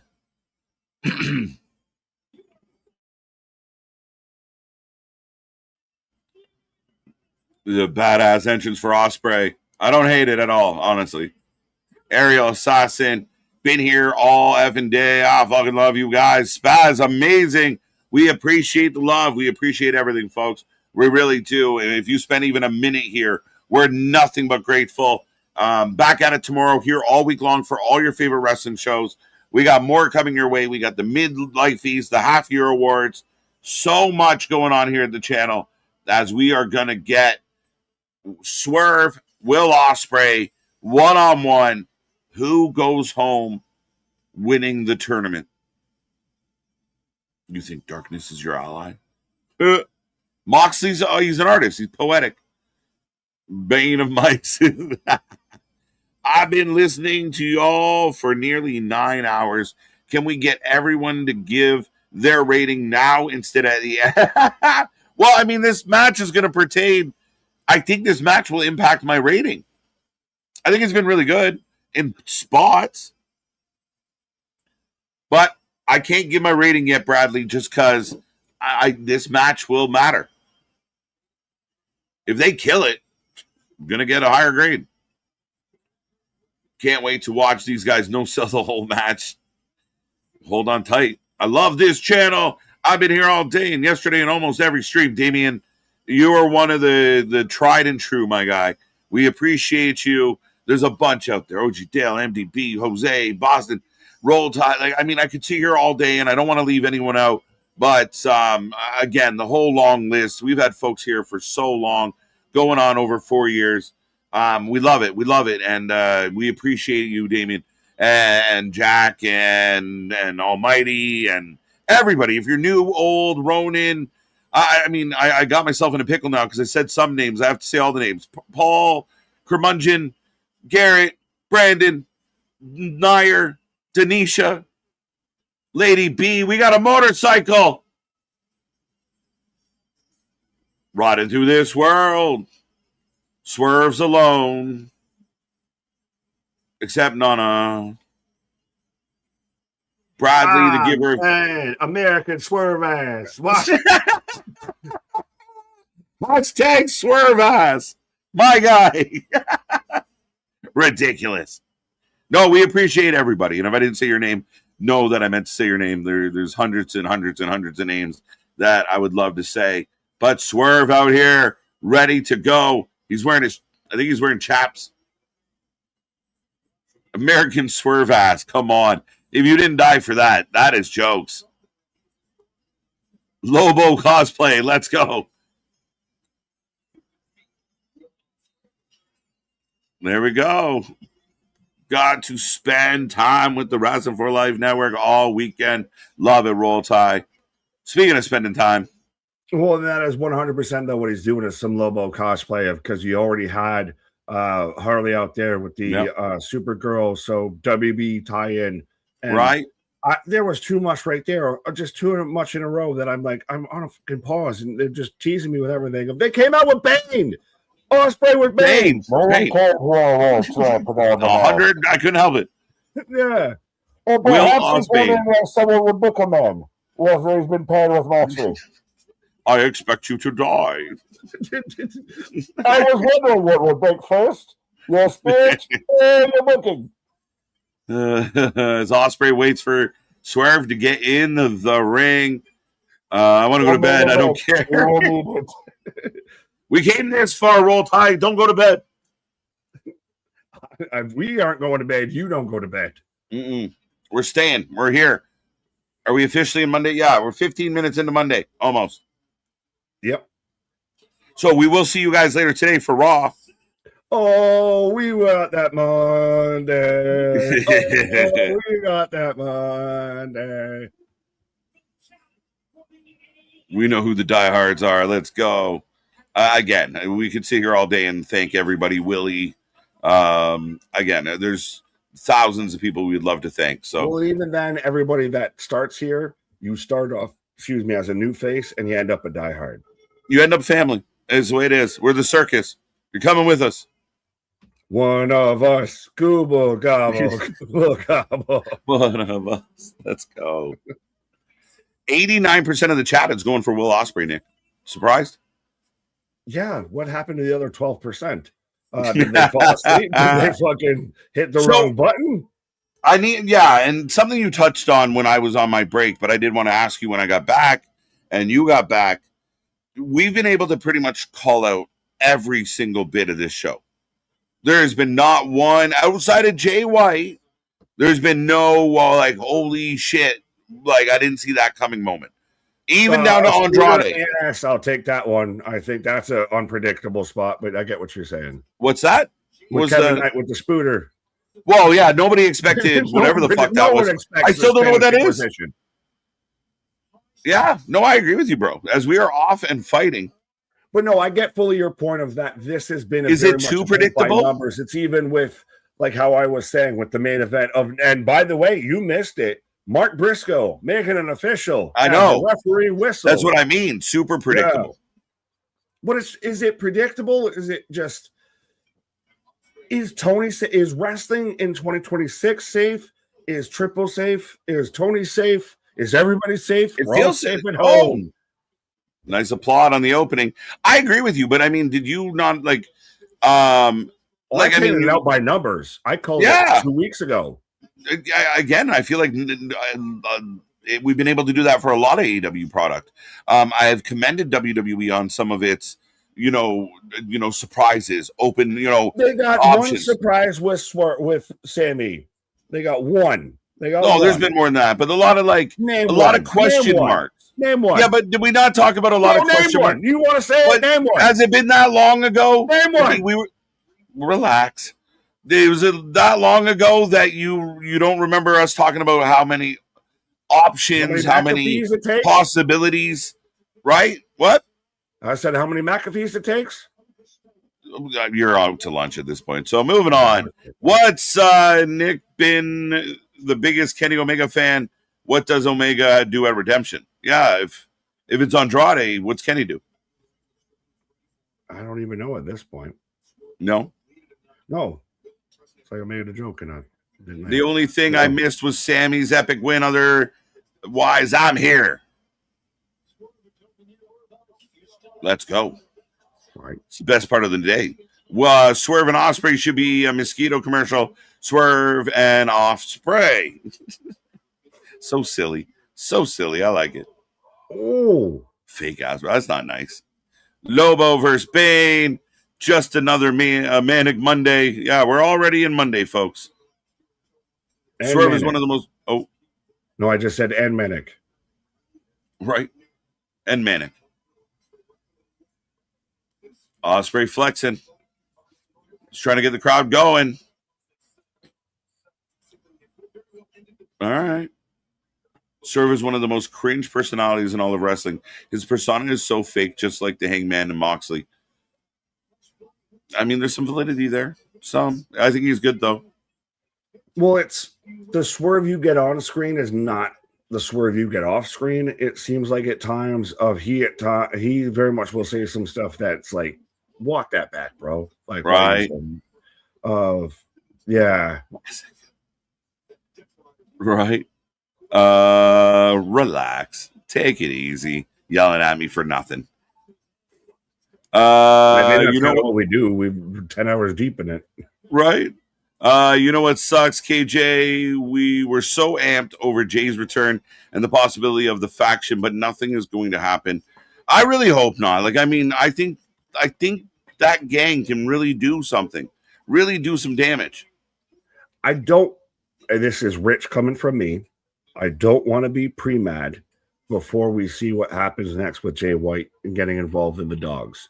I know we made the joke of it'd be really funny if you had this cross-promotional pay-per-view and could mention how they had been in the same faction before and everything, which they didn't. But right.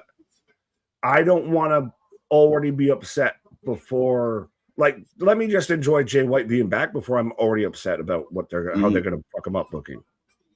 Yeah, I mean, to an extent. I mean, maybe it's silly optimism. I mean, I really want to see it go well. And I really do think it's somebody like the crowd popped so big for that return of all of it. They were so into it. Is that not being a wrestling fan, though? Silly optimism? I feel like that's the definition of being a wrestling fan, of silly optimism. Yeah. I mean, lately it's been a lot of fucking grumpy pessimism. But yeah, to your point.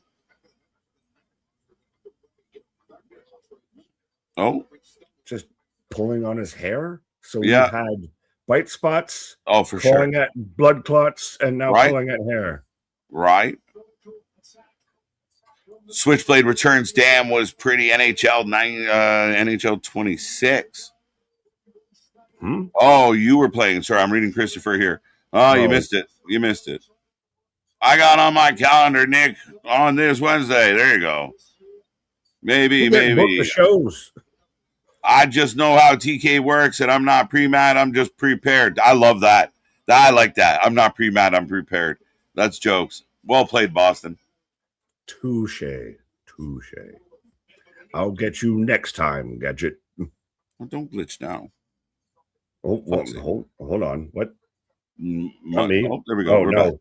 Okay. I'm like, wait, what do you say me for? So Briscoe earns a title shot at a pay-per-view, and it's happening on Dynamite. Yep. I don't know if did they specify that it was going to be on a pay-per-view? Oh, you mean they did it backwards because he won it? Yeah. Yes. It's just a throwaway because that's what this becomes now. Is like Nick said, he loses on Dynamite, and we move on. He got his title shot.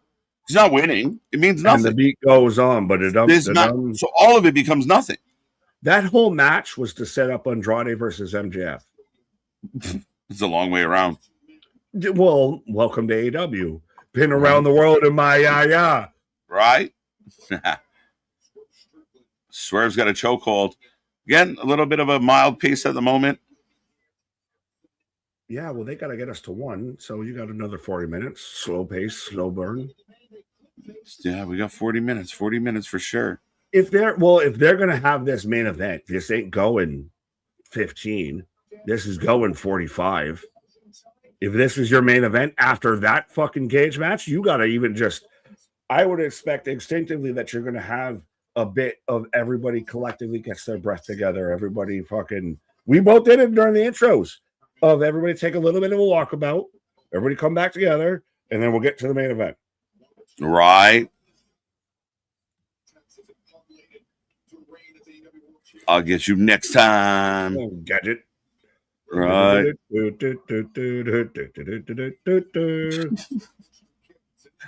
Nick is definitely in the 9th hour here. I'll just say that. I'm in the 9th inning. Right. I've been in the 9th inning since the 7th inning stretch, my guy. Jokes.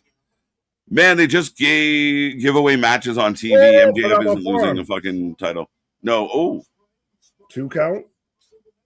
Yeah, really. I mean, again, it kind of makes everything we just went through for nothing.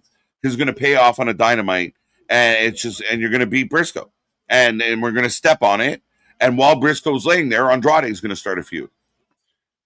But has that even been an issue with a lot of wrestling in 2026? What we just went through was a lot of nothing.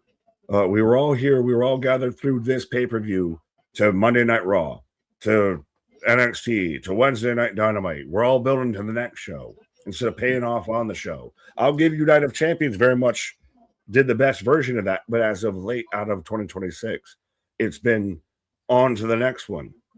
Right? Oh, that was fucking clever. They should have sent us home with the cage match. It's a really interesting choice to have a one-on-one, no stip, straight up match after a 12-man cage match. It is a bit odd. Yeah, with thumbtacks, backpacks, explosions, table spots. Darby coffin dropped off of the fucking cage and no one cared. Right. Did anyone care? No one cared. Oh, Swerve talking shit. This should have been before a cage match because it's the late and they're going balls to the wall until almost 12:30. Yeah, it really is. I mean, traditionally, you wouldn't do something that big and follow it with anybody as a singles match. You just gotta let that be the main event. Swerve just talking to him as Ospreay's getting up. Empty calories. The same one you were 10 years ago. Holy fuck, that hit. That was stiff upper lip. You heard that in the fucking bleachers. Nice off the chest. Big step up in Zaguri. Oh. But meant nothing. Oh. Here we go. Good. Now I got it. Now I got the Enziguri. How did I get behind you? No touchy. Backhand spring over. Roll through. Jesus. Styles Clash. Nope. Holy fuck. 1, 2. Gluten-free wrestling is the worst. Gluten? You ever tried gluten? Gluten. Have you ever watched This Is the End? Yes. Several times. That's all I can think of is with Seth Rogen out there. You probably don't even know what gluten is. Gluten! Right? You don't even know what gluten is. I'm going to be really pissed if I don't get at least a piece of the Milky Way. We're talking about it comes all the way back around, folks. What comes around is all around. See, I might be in the 9th hour, but I'm in the 2nd chapter. I have low blood sugar. I really should get a piece of that Milky Way. All first. As we're taking... Is it really... bang, bang. As Swerve is exposing the turnbuckle. Is it compelling? Is it compelling me?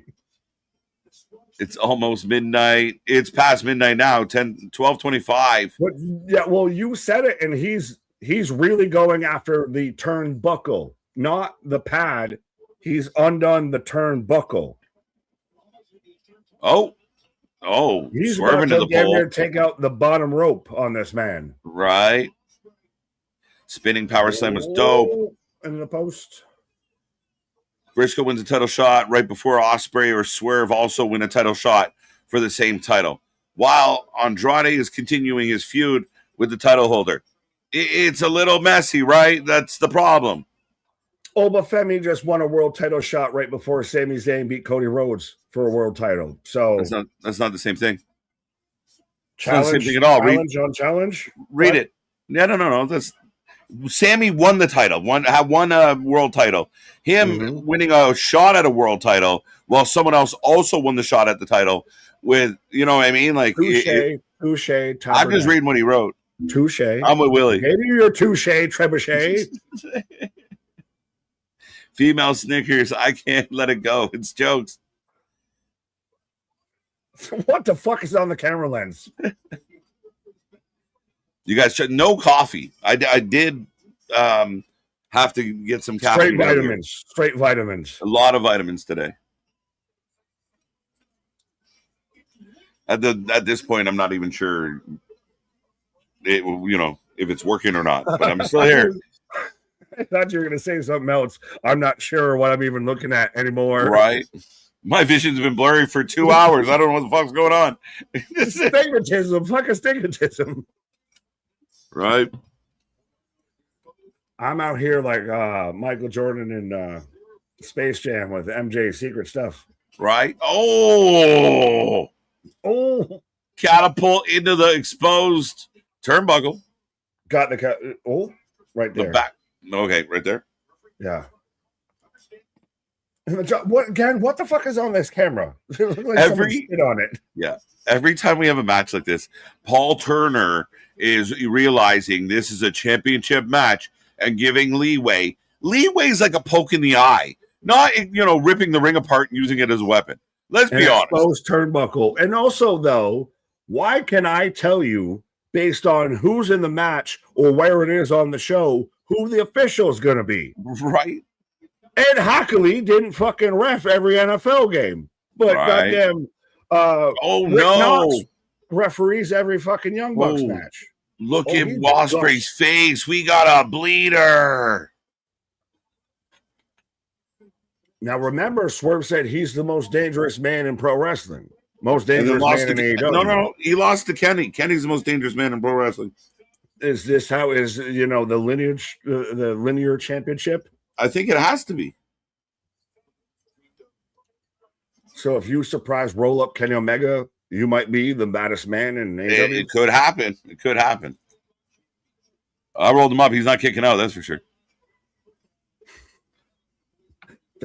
I'm going to walk away from that. Walk away from that. We got a bleeder. Assassin is busted open. He's busted open more than anybody in that cage match. Yeah. He's a Crimson Mask, Nick. How many times have we referenced Crimson tonight, just between TNA and tonight? All right. How many people have bled? What do we get? 5 bleeders? No, it's more than that.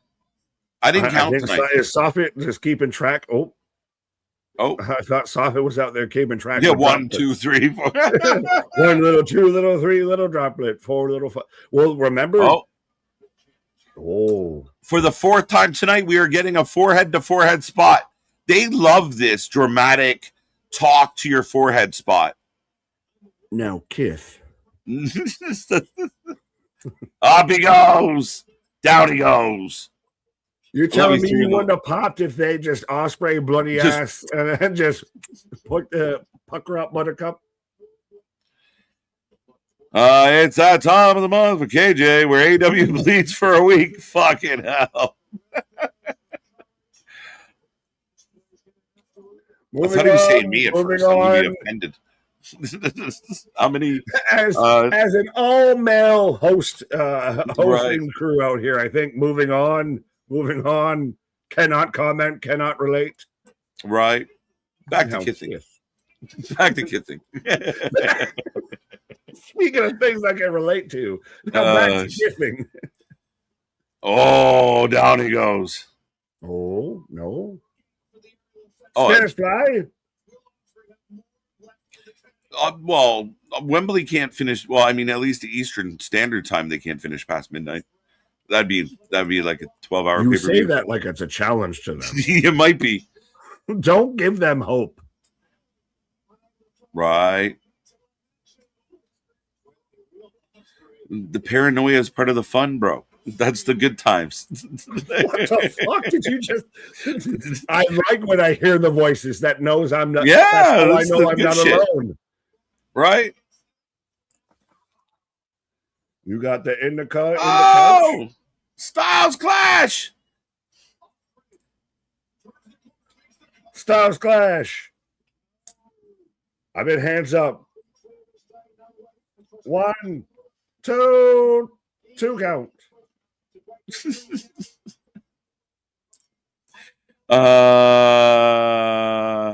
Sweet deal. They can put it on Peacock, Netflix, or kept on Peacock. It sucks. Oh, we're mad about CW. I didn't love it. I honestly didn't like that experiment. But did we? Fucking hell. But was it because of where it was? It was sandwiched in the middle of everything. It was in between your first course and your main course. Yeah. Wait. What? I mean, ultimately, I did feel like the commercials. I mean, I just felt like it takes away, and I didn't even get them. I only had the. Well, was it ever going to get a truly fair shake? I think it could have. If it killed, it would have. Tony D and they started off in reverse order. They Tony Khan themselves. Either they way, reverse engineered their show. Well, I mean, you say that, but the best match was the main event. True, but they started off with what you thought was going to be the main event, for sure, and the match under-delivered. So maybe that's why it went first. Come see, come saw. It was shite. So we bit shitey. Now I just pictured me and you on a fucking seahorse for some reason. I don't know how we got there. Because I said, come see, come saw. Oh. And I was seeing to what you saw. So a deer, a female deer? Doe, a deer, a female.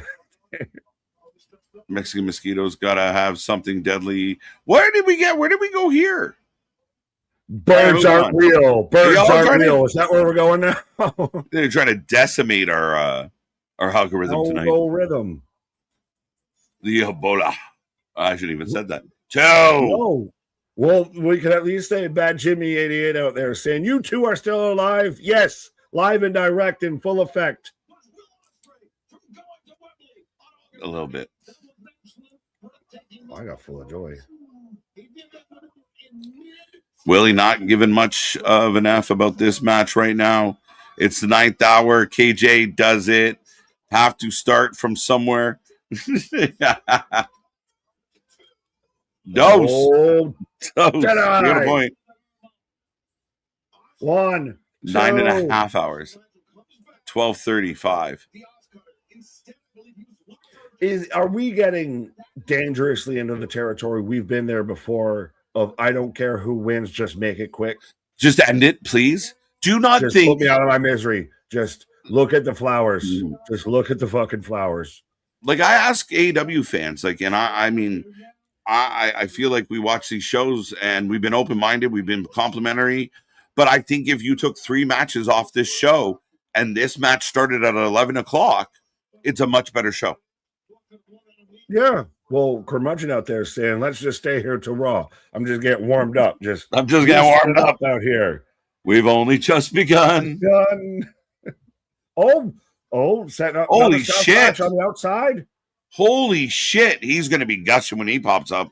Oh, holy shit. Worthy bird from a Styles Clash position. Hey. Into the ring steps. Hey, Jake something. That's how that's done. As he tried 3 times and couldn't do it. Well, you missed even half the times too, and a couple other matches where they're trying to set up for what was it? It was Monet and Maya to where they were. Oh, we're getting here. We're trying to go around. Oh, maybe we do. Nope. Yeah. Right, let's go again. Right. Yeah, here comes Swerve gushing.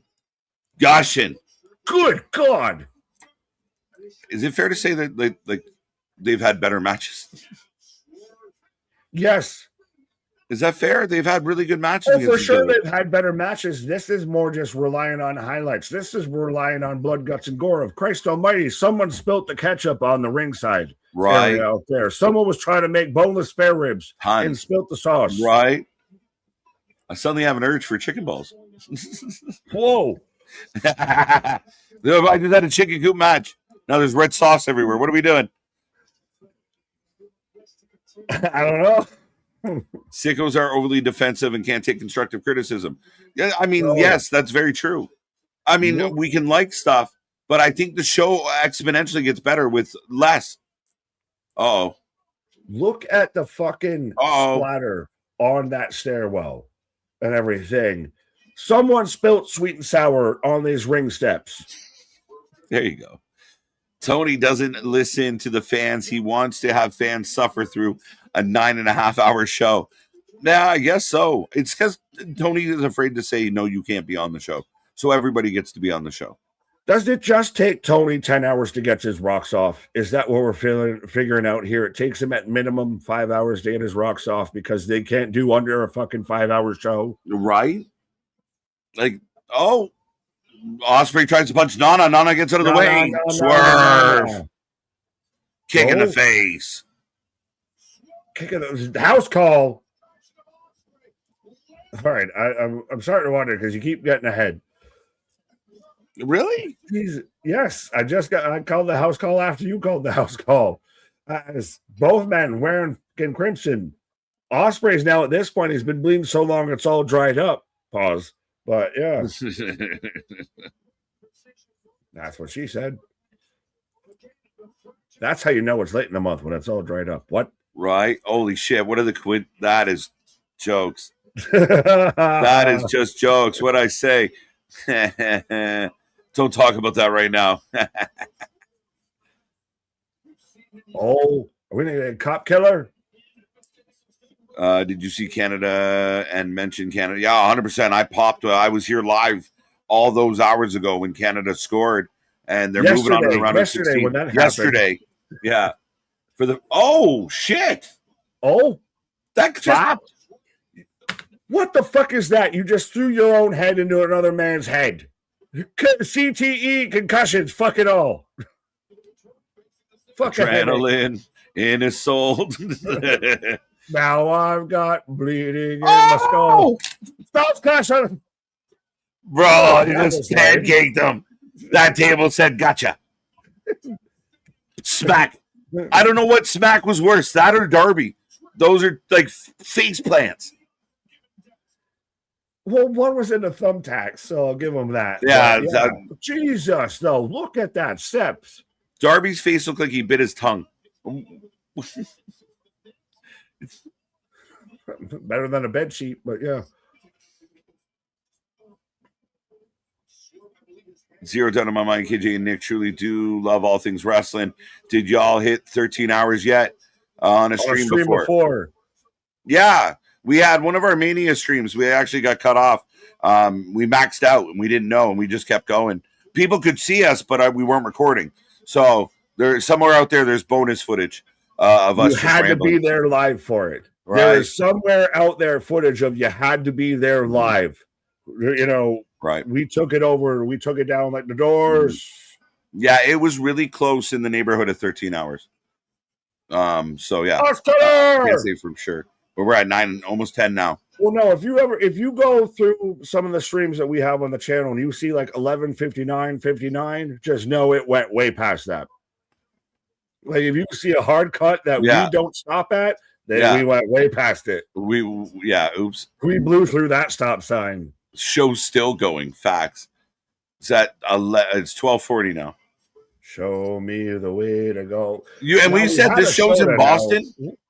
This show's in Massachusetts. No. This is San Jose. Oh, is this in San Jose? Boston. Oh, my bad. Okay, but still, I mean, you get dangerous when when Tony Khan is on the West Coast. He'll run a show all night. He don't give a fuck. Fuck. First up, kill weekend and kill Monday and the click you claim and the job you claim. Good God. Stop. That referee stoppage. Unprotected shot in the back of the head. The ref pulls him off, but what are we going to fight on? We're going to fight on a dead body? We live it, folks. Tell me if I'm correct with this. The AEW pay-per-views end up at some point, most of the time, start to feel like the scroll of text no one reads before the Star Wars movie. TLDR. Right. Too long, didn't read. I'm so happy or so sad that happened to you. Either way. All those hours ago. Yeah, yesterday, as Nick put it. Yeah. I realize the show's long, but I think AEW fans who paid for this and didn't watch NXT, I think they would be pleased. I do. Don't disagree with that. I do think that it's like when you're making movies, music, food, edit. And Tony just needs to edit down a little. And the show gets better. It's better for everybody. Not just the fans because, well, we can't stay so long. No, we can stay. But it makes the quality better. Cut off some of the fat. Not every movie needs to be the Snyder Cut. Not every movie needs to be fucking Avengers Endgame. We know the Titanic. We know the fucking ship sinks. Move along. Move along in the plot here. Right. Damien doesn't even think the sickos care about Forbidden Door. Shit. I think they gave up a long time ago. Mm-hmm. Oh. Stomp to the back. It's brutal. But see, this would be cool though if they had set this up of Swerve saying, I'm gonna break your fucking neck again. I'm so glad that you came back so I can put you back on the fucking shelf and everything. Have that feel personal that way instead of, well, you're with the Death Riders. I don't know if I can trust you. You're the most dangerous man. The fuck is you talking about trusting anybody? I would argue that 90% of the AEW storylines have been, we were friends, we used to be friends, now you're friends with him and I don't like it. Or, I'm not friends with him. Stop trying to make that happen. Oh, here we go. Here we go. House call. Double close. Oh, one count. Yeah, here we go. Hit blade. One. Double clothesline. Put everybody down. Do I need to crowd applauds? Should I hit a button or wait? You're good. Okay. Everybody down. Everybody, as we're at 12:45, we got 15 minutes left on the clock till 1 a.m. out here. Right. Damien says, would Nick be called the sicko? He's been called the sicko, the corporate guy, the shill, the WWE Fed bot. Like, I don't know. He takes it from all sides. Pause. I've been told to calm down, to relax, to this, that, relax. So no 10 count. Yeah, I mean, again, they say it, every match, like every time there's like a championship match, like referee's discretion, which means no count outs, no anything. Can a sicko count to 10, or at least an AEW official? Can they actually count to 10? Has anyone tested this? Can they count to 10? Or they just get to like 7 and they're like a toddler, they just stop because they know they can't count anymore. Let's go. People still hanging.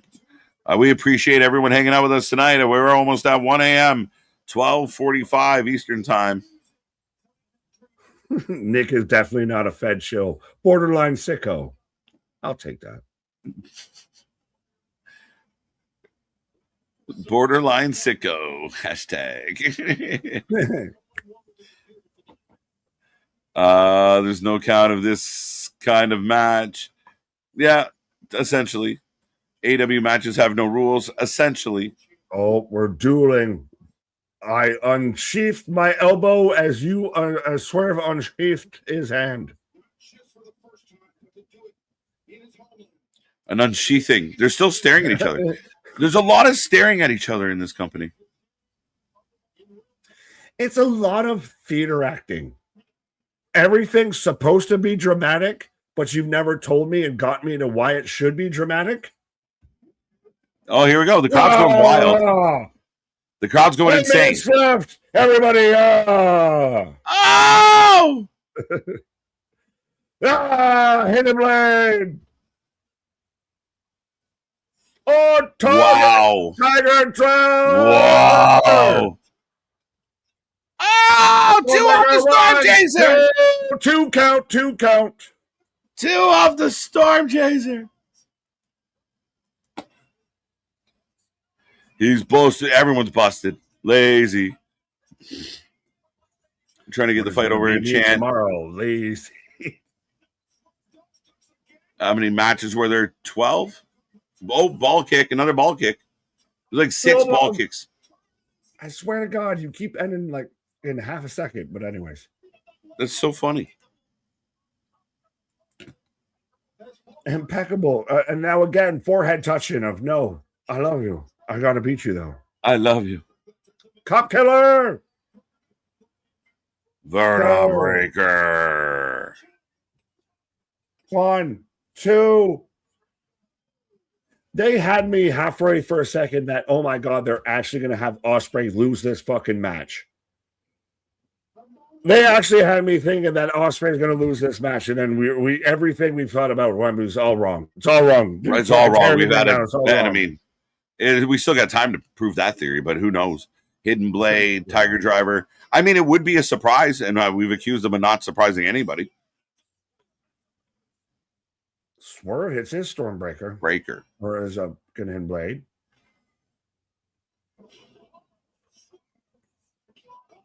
One, two count. Oh. Do you get to the point where you're like, just stay down? Well, like I said, and we very rarely used it, but it's happened a time or two with AEW of I don't care who wins, just make it fast. Right. And are we there? I don't care anymore. Right. Just end it. Mercy. Oh, yeah. The Death Riders are here, bro. It is 10 to 1 in the morning, and the Death Riders are here. An hour and a half. Why you got to ruin a really good match?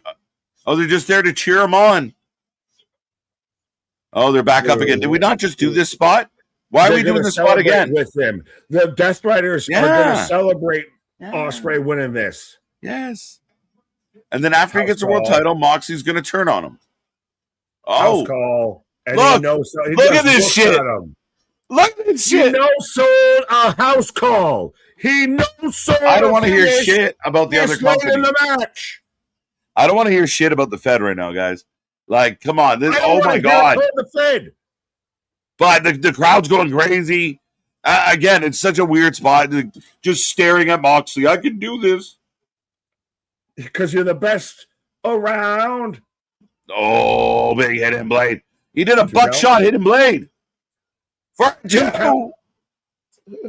2. What? I'm not reacting to the 2 counts anymore because they're just, they're going to be there. You're there. They're all 2. Another paradigm shift. He's going to win with a paradigm shift on 2 of them. I hope he wins with an armbar. Death Actually, Rider. He wins on a fucking Death Rider. It goes again. He's going to win with Moxley's move because Moxley's so over. it's 10-1 in the morning, and the Death Riders are here. And 1, 2, and it's 3. over. Stupid, sexy Osprey pin. There you go. Osprey had to hit him with 17 finishers of various wrestlers. Not just his own. He spammed everybody's shit. That weren't even his own. Mercifully, we are done. The Death Riders and the night. The hands are raised. Right there. The Death Riders. You said the Death Rider. The Death.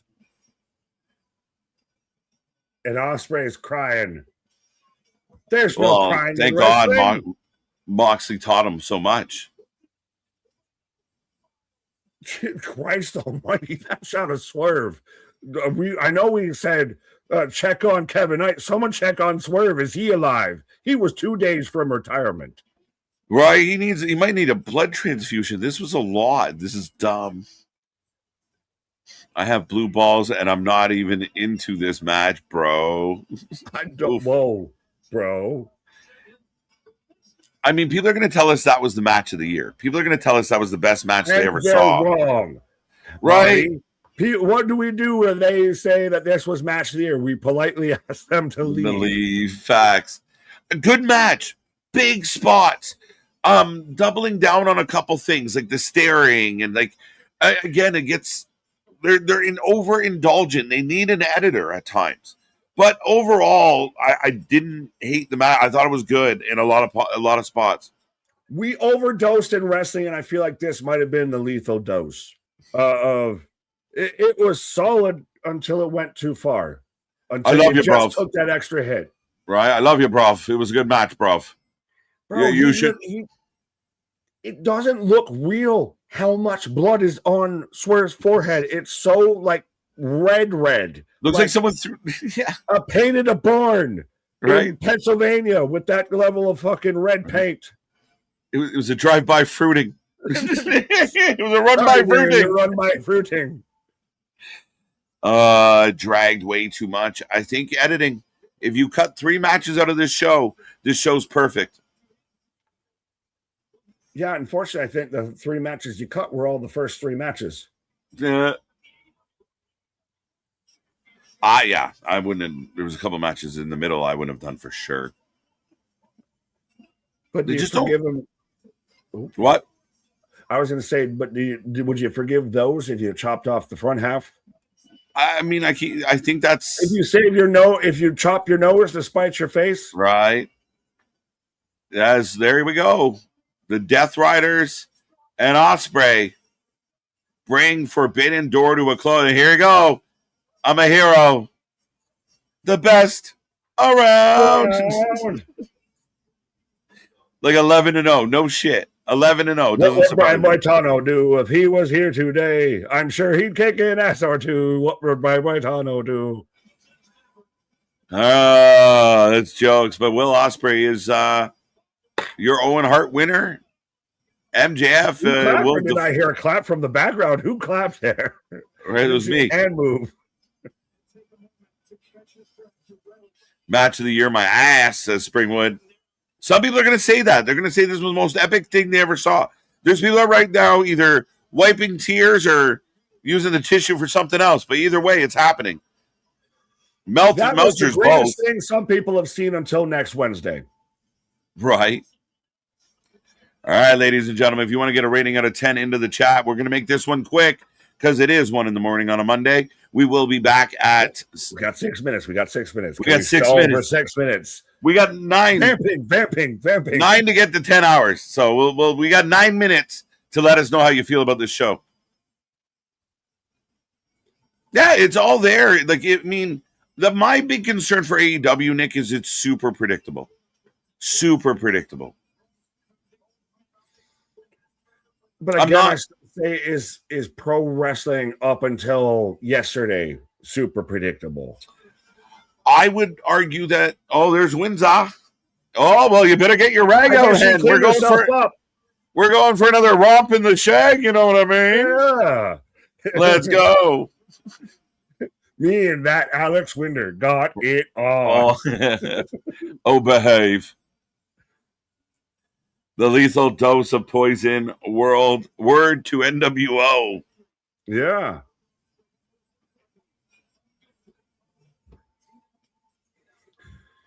Is this where you like? And this like what? Oh, I'm trying to think of the movie. What was it? The Moxley After something Dark. of the sergeant of like, you know, tell Tony Khan I'll be back in 15 minutes. Right.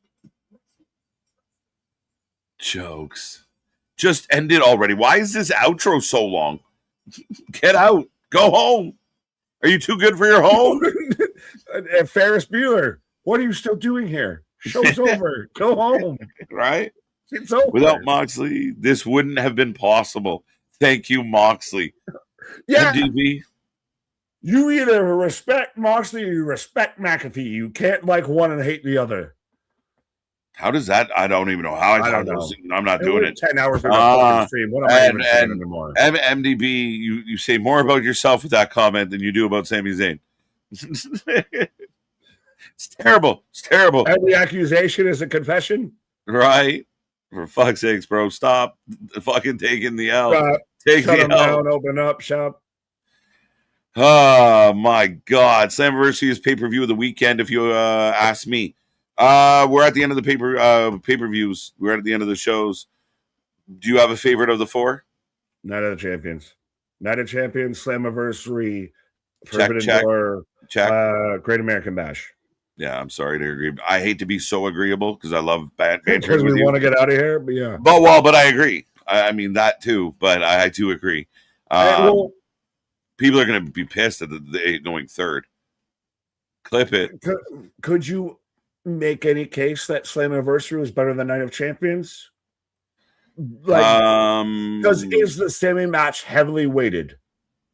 Oh, for sure. And I mean, I've been, at least on my end, I've been. Well, I know, but I'm saying, so if you, I don't want to say take that out, but with that bit more even scaled, is that, you know, Slammiversary very much. I wanted to more just give Slammiversary its fucking credit and its flowers a little bit because of how much TNA has gotten punched in the mouth lately, and they showed up and showed out. Mm-hmm. Now, granted, there was a lot of still good stuff tonight on Forbidden Door, but it's definitely a 3 out of the 4.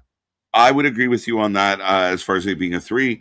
Yeah, I think Slammiversary didn't have a bad match. That's the good part about Slammiversary is I don't think any of the matches were bad.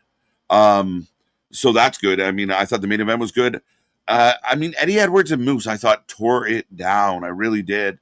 Great American Bash was really disappointing, I think, overall. The main event killed it for that. The fans, the sickos aren't going to want to hear third. Like, that was the best payper-view ever, Nick.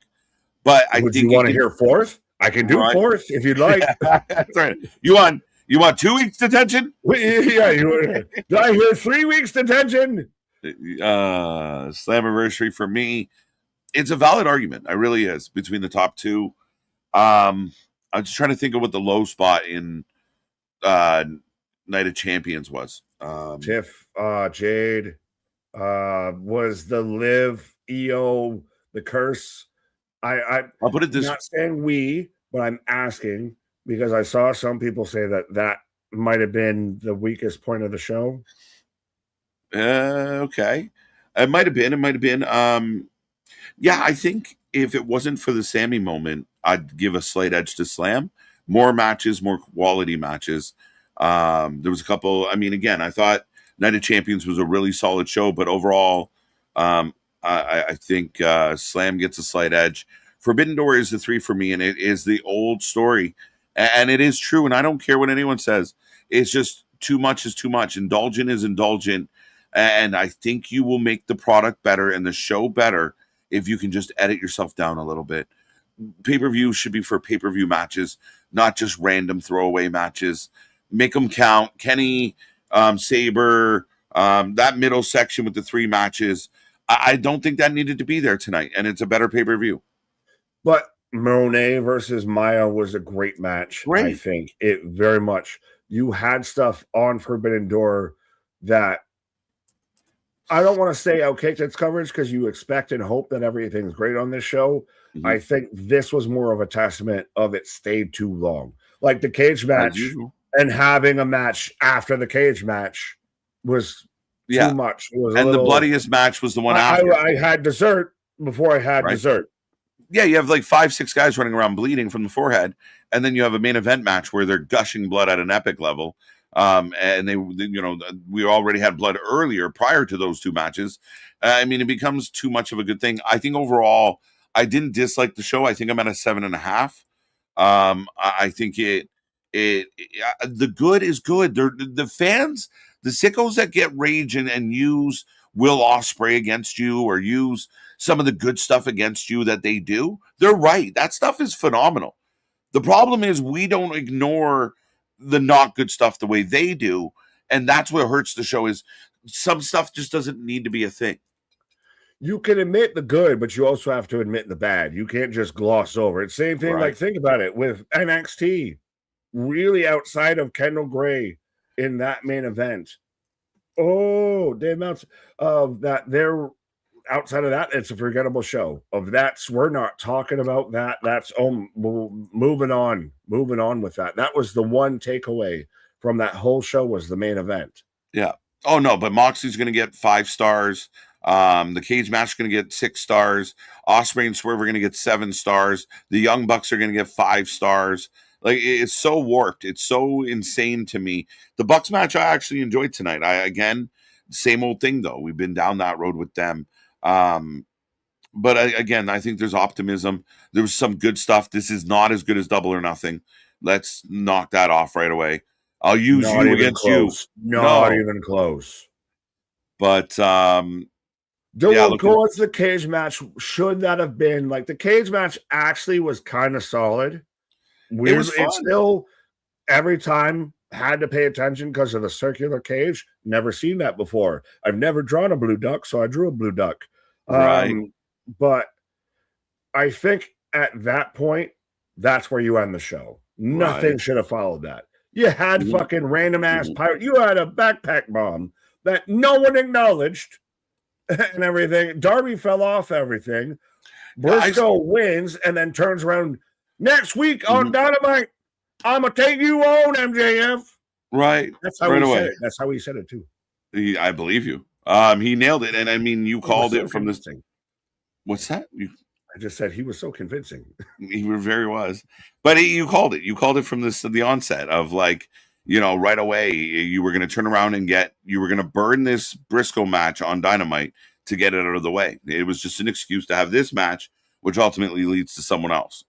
So, I mean, again, was it foreshadowing of burning nonsense with the dogs lighting the match and putting it to Christian's forehead, and that was supposed to do something? That was so stupid.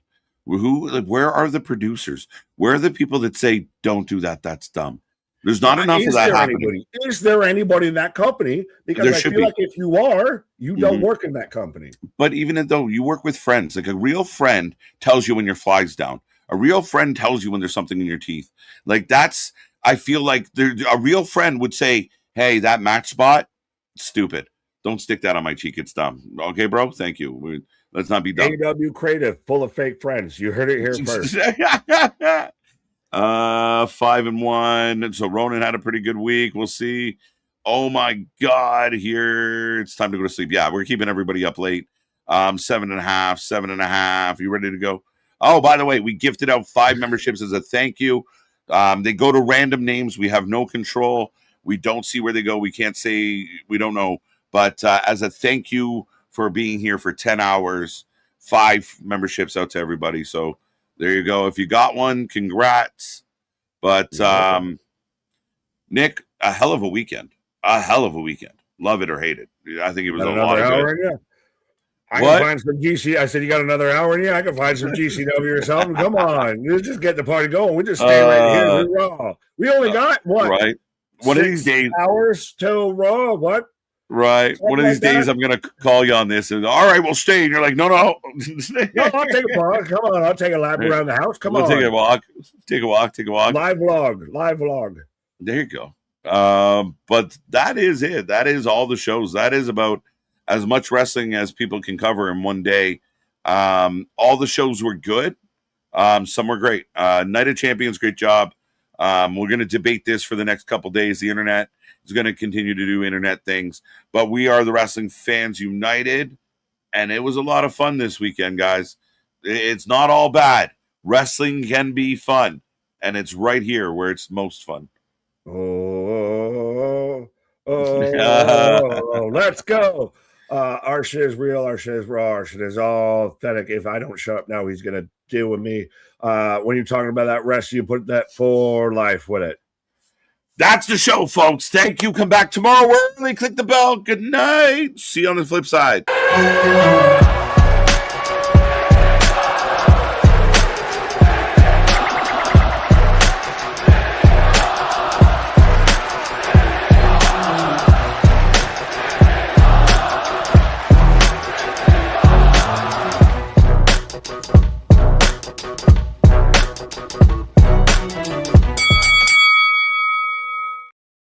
I bet you thought I wasn't going to do one this time. But why are you still here? Go to bed. Good night. It's late. Go to sleep. We've had enough. 10 hours. 10 hours. Good job, Nick. Sweet dreams, everybody. Goodbye.